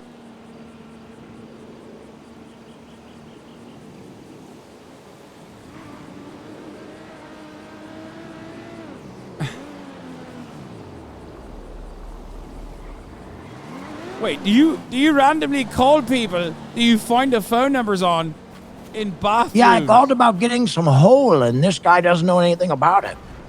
Out of your fucking gob, Marco St. Marco. Listen, we were just trying to get into some shit. Who are you, by the way? It's Donnie O'Sullivan, not Donnie Hole Sullivan. I stole that from chat. Oh, this might be mix-up. Yeah, I think Donnie Hole Sullivan is a performer in town. Oh, fuck! Sorry, I was just in a very bad car accident. Right, that's what happens when you're on your phone while you're I'm not even driving. Oh, shit! Wait a moment. Where the fuck did the... Oh, no. Where the fuck did it go? The 3090. The 4090. Oh, are you building a PC right now? Something like it, yes. Oh, that's cool. Right, yes. Well, all right, James Marco. Is that what your name is? Marco? Yes. And you're Mr. Hole Sullivan. All right, you have my number now. I'll save yours. All right. Let me know if you're ever looking to get into some shit, or if you ever decided you are going to start working as the deepest hole in Los Santos. Right, I'm still quite unsure as to what that entails, but I'll give you a call if I have any hole-like activities. All right. TTYL. All right. Myself and do Hold up. Boys. Did you show your face? Did you show your face or you show your name? Yeah, he failed. Oh, you showed his ID. You showed your ID? He failed 3 times. Oh, shit. Okay. So that's how. What about Mickey? Is Mickey fine? Alert happened. Mickey's good. Mickey's on the phone what with me happened right with him? now. All right, we're gonna reconvene. We need to meet. Somewhere. Okay. Tony's back in the car. So where'd you go? Hospital. Me? Oh, okay. They called the. Yeah, we'll go to the hospital. We're gonna meet up. Rendezvous. All right. Okay. Yeah. April's gonna be at the hospital right now. Okay. Okay. Apparently she broke her leg. That could have gone worse. Could have gone worse. Oh, absolutely. Luckily, Donnie was there, bro. Luckily, Donnie was there. Shit, What the fuck happened? From me, though. What the fuck happened? Why'd you ran off? Oh shit! No. Okay. Yeah, you're good though. Well, but we'll meet you at the hospital then. All right. Okay. I like everything's just going wrong and What the Donnie's just fuck like, is that? what the fuck happened? Twice in a row, this motherfucker like, what? I have, boys. I have an extra phone. Is there a What is place your where I can accent right sell now? it? Where's that from? Boys. What's up? You have an extra phone? Right, yeah. I don't know where it came from. From who? Wait, whose I phone have do you have? no idea. Whose? It's got no SIM card in it. I woke up in it in my I'll pocket save your number now, at the okay? hospital one Wait, time. put it in the glove box. Let me see. Well, you wanna take it? Yeah, I just want to check it out. Let me just check it out. I'll put it in the I'll tell glove you, I box. almost needed your help with some clowns earlier, but everything's okay now. No, it's not from Mickey. It's from when I was in the sewers, but my character doesn't remember because I blacked out. If I 'cause got died. beef with the clowns in the future, you willing to take the beef or no? There's no SIM card in it. Oh, there's no SIM card in it. No, I woke up with a phone with no SIM card in it, an extra phone. Okay. At the Okay, I got hospital. you, Okay. Thank you. You soon. Huh. Bye-bye. Yeah, it was a while ago. It was a week ago. Maybe someone planted it in there? Fuck, I don't know. I don't know, but I do want to sell it. Yeah, I mean, you could sell it. Right, that's what I want to do. Where do I sell the phone, though? That's the question. Okay, I'm gonna put it back in the glove box for you. There you go. Sell a phone? All right. They're like $100, aren't they? Right. Yeah, extra phone. It's crazy. Who did you rob for an extra phone? I'll have you know, I have no idea. I just, like I said, I was in the sewers. I woke up in the hospital. No recollection of events prior, with a phone in my pocket. You sound I like could you buy were it. a victim of, never mind. No. I could buy a ton. Wait, a victim of what?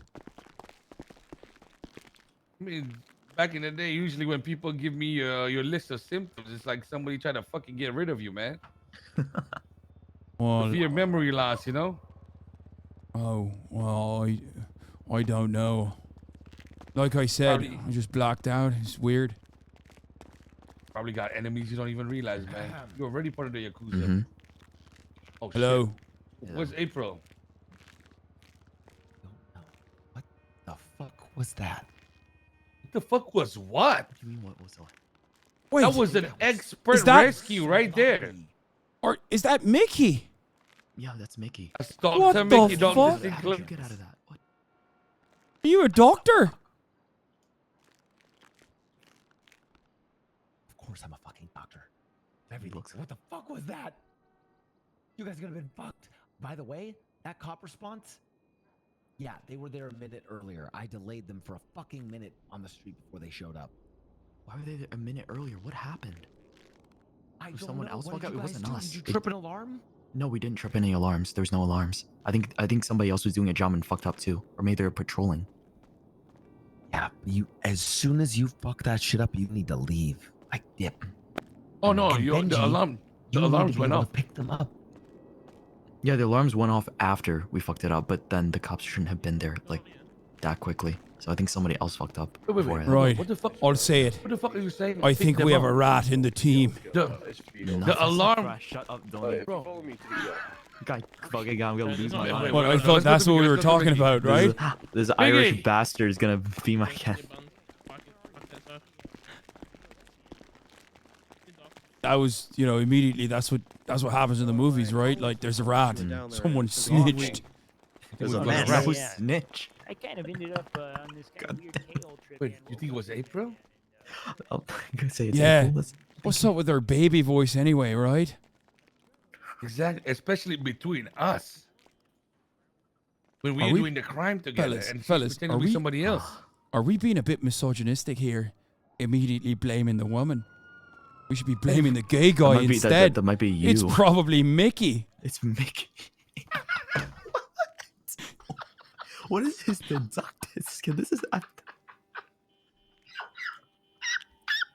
Why are you laughing? I'm making serious accusations. -1. Fucking hell, we're dying here. You got to be joking right now, right? There's no way you actually believe that. Nah, I'm just playing with you. I'm a bit of a goofster, right? You are a bit of a goof, aren't you, Tony? All right, well, I didn't know Well, Dr. anyways, why'd Mickey you was... run away? Why'd you leave us? Why'd you run away? Wait, me? Yes. What the fuck was I supposed to do? Wait and get fucking arrested? What are you out of your fucking mind? You just ran away from us. We were gonna head there together. You climbed a wall and went the fuck off elsewhere. What the hell Right, are it's you called parkour. You should look it up. It's called free running. Oh, I'm Dr. Watson.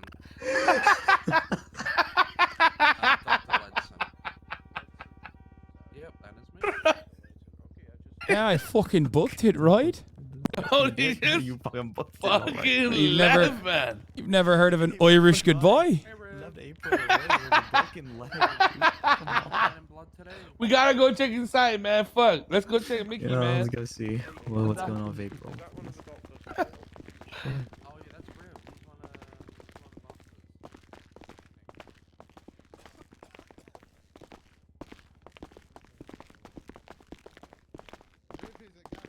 Matt said the Irish goodbye. Oh, fuck. Great. that's Yeah, I think that issues. should be the only issue. We should be all cleared here. All right. Yo, Bonbon, you alright? You're I'm like fine. Minnie found the morphine. And as we say here, it's very They're a little high. Okay. Alright, Bonbon, that's good to know. Hey. Bonbon, like fucking Bon Clay. Whatever that means, yeah. What does that even mean? I don't know what the fuck that means. Oh shit. Kind of look like them too. Okay, is that a good thing? Do you have a color preference? Ever watch One Piece? Hidden Pirate Treasure. Okay, we got rainbow. That sort of thing. No. You know, Yeah, it's we can do a a rainbow character for all from of that them, or I can do, anime. I've know, ever like seen it. red There's one. too many episodes.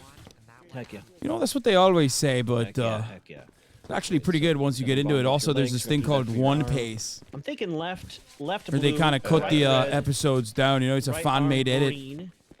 Great, it a that's lot what I easier to- want to do. It's go through a website to make sure I watch the episodes right in the right order, because the show was made with so much bullshit that you can skip half of it. That sounds like Feels an like, enjoyable viewing feels like you're being a little experience. sarcastic right now, but you know. He's also very high. They did a good job.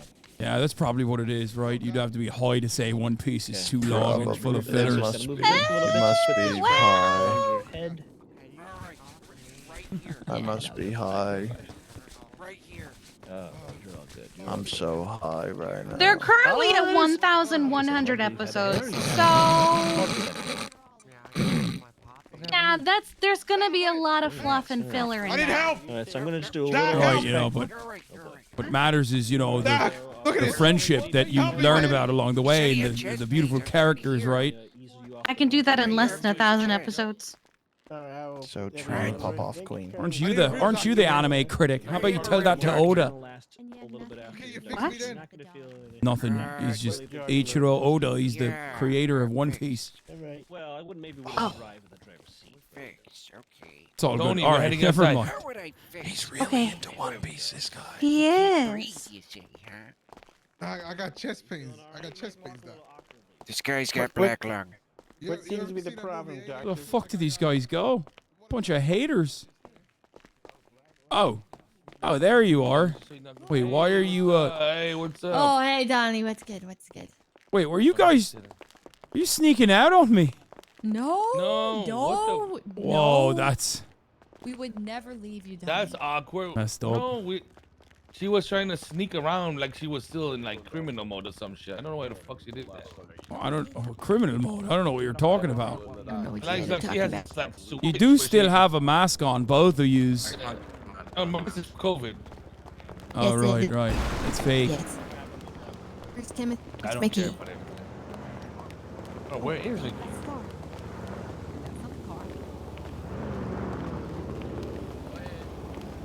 Thank you so much. Nice parking job, my friend.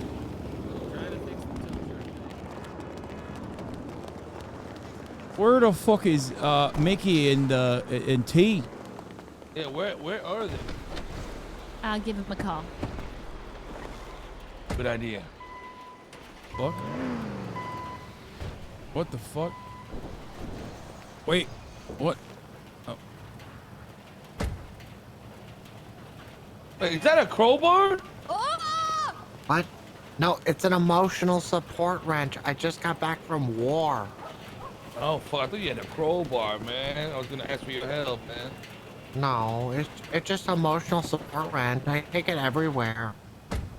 Just like my jacket, I make this jacket in war. Kill a bunch of mimes and take little bits of their clothing to make jacket. Yeah, makes sense. This guy's fucking terrifying. Oh, hey, Stumble. Clown, What doing? Hey. Hey. God. Unfortunately, Oh, we're sitting. Across the street. Okay. Why? Looks like Captain Boogie. You want to hear a funny joke? You know, One Piece. What do you call a tugboat that has no legs? Yeah. A tugboat.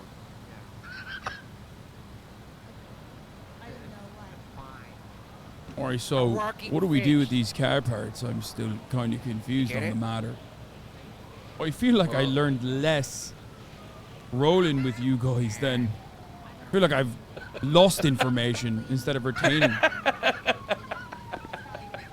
I don't know how that's possible, but Okay. Listen. You chop the cars. You experienced that already. You chop the cars that we steal, and we're supposed to sell the parts to the fence. As of right now, the fence lives in the fucking sewers.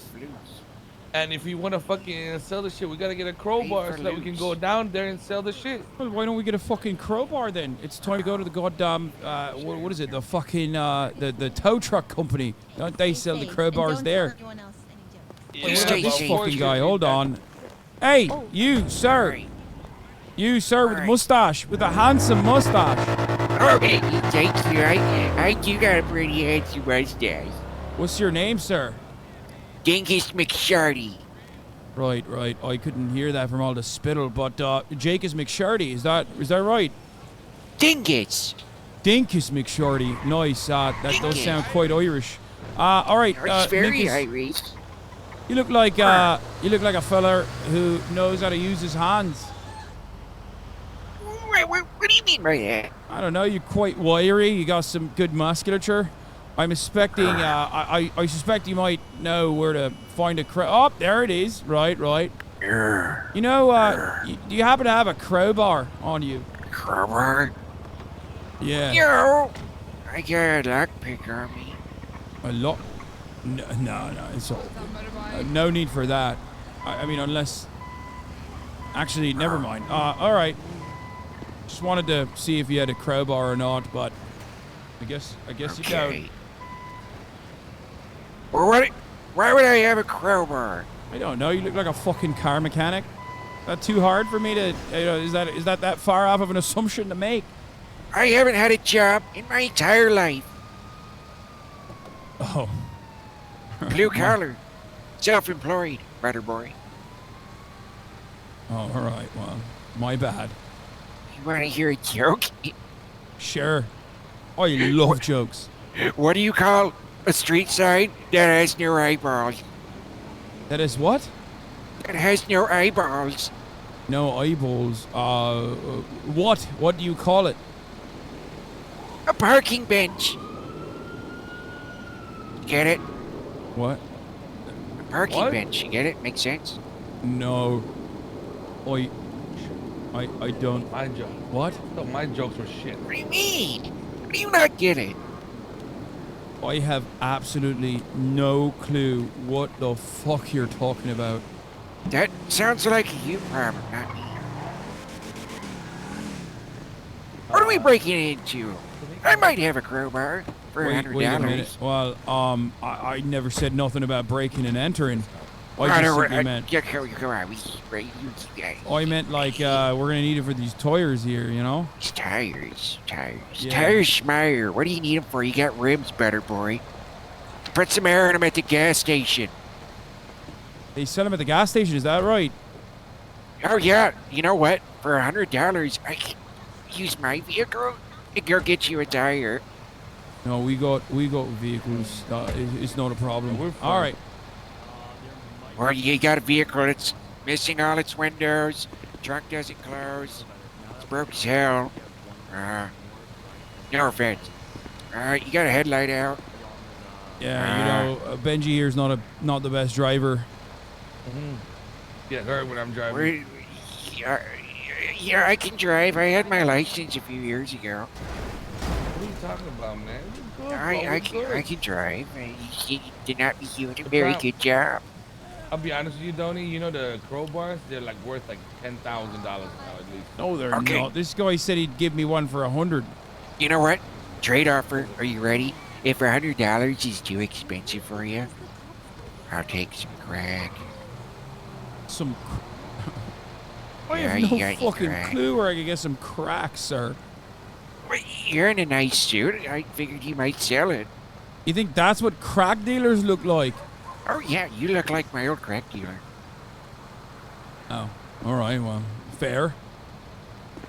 I guess they're quite industrious fellows out here. Let's see your teeth. Do you use crack? No, I don't use crack. Oh, you're looking pretty pearly and white. What about your teeth, huh? Take off your mask. Please. No, I don't smoke crack. Not anymore, at least. All right. Hello. Hello. Do we need a crowbar or what? A crowbar? Listen, I'm gonna let you guys take care of the business afterwards.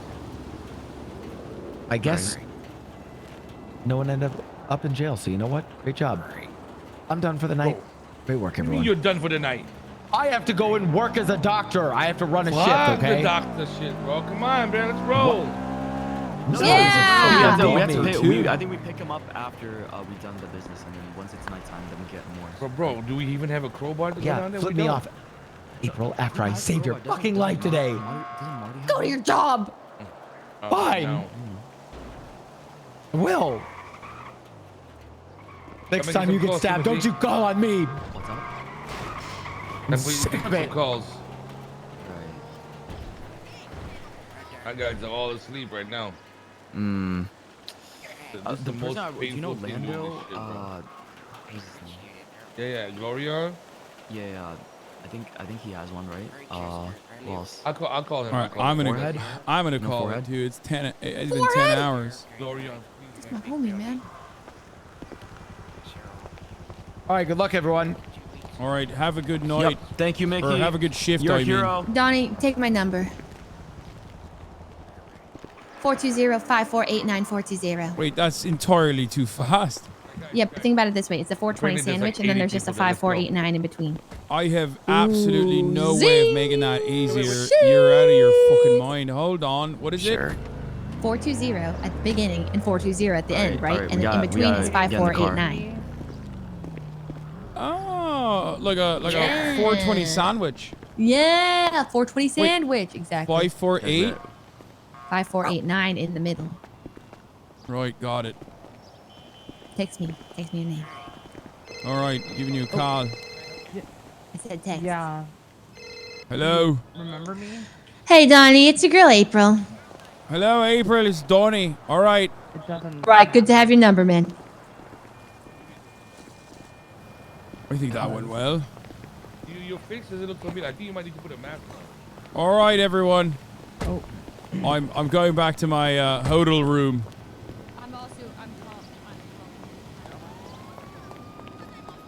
I'm gonna put these contacts in my phone, and then after that, I'm out.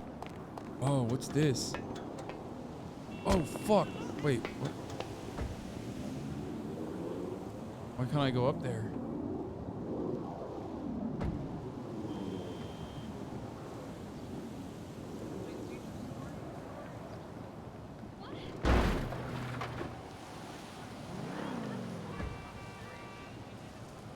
This is so difficult, dude. Will you storm Los Santos on January 6th? Yeah, I'll definitely do that. I'm just freestyling, dude.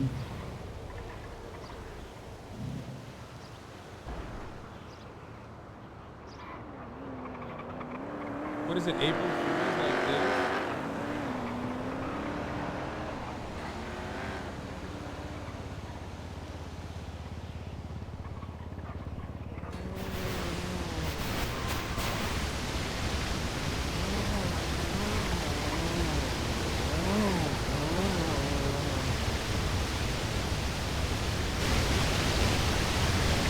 All right.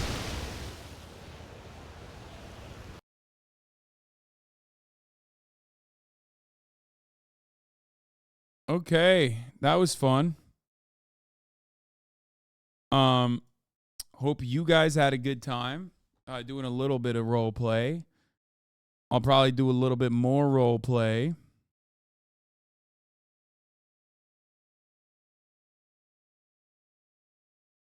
Down the line.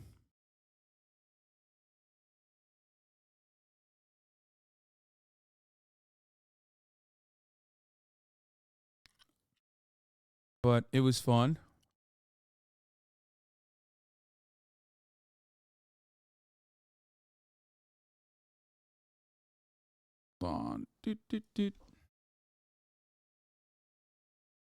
Tomorrow is Wednesday. Oh, thank God.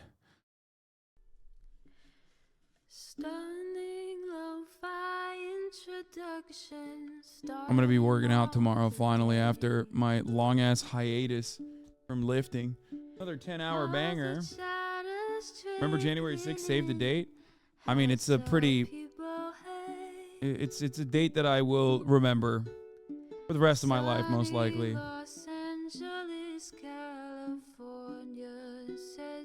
You know? Anyway, love you guys. And I will see you tomorrow. Peace, everybody.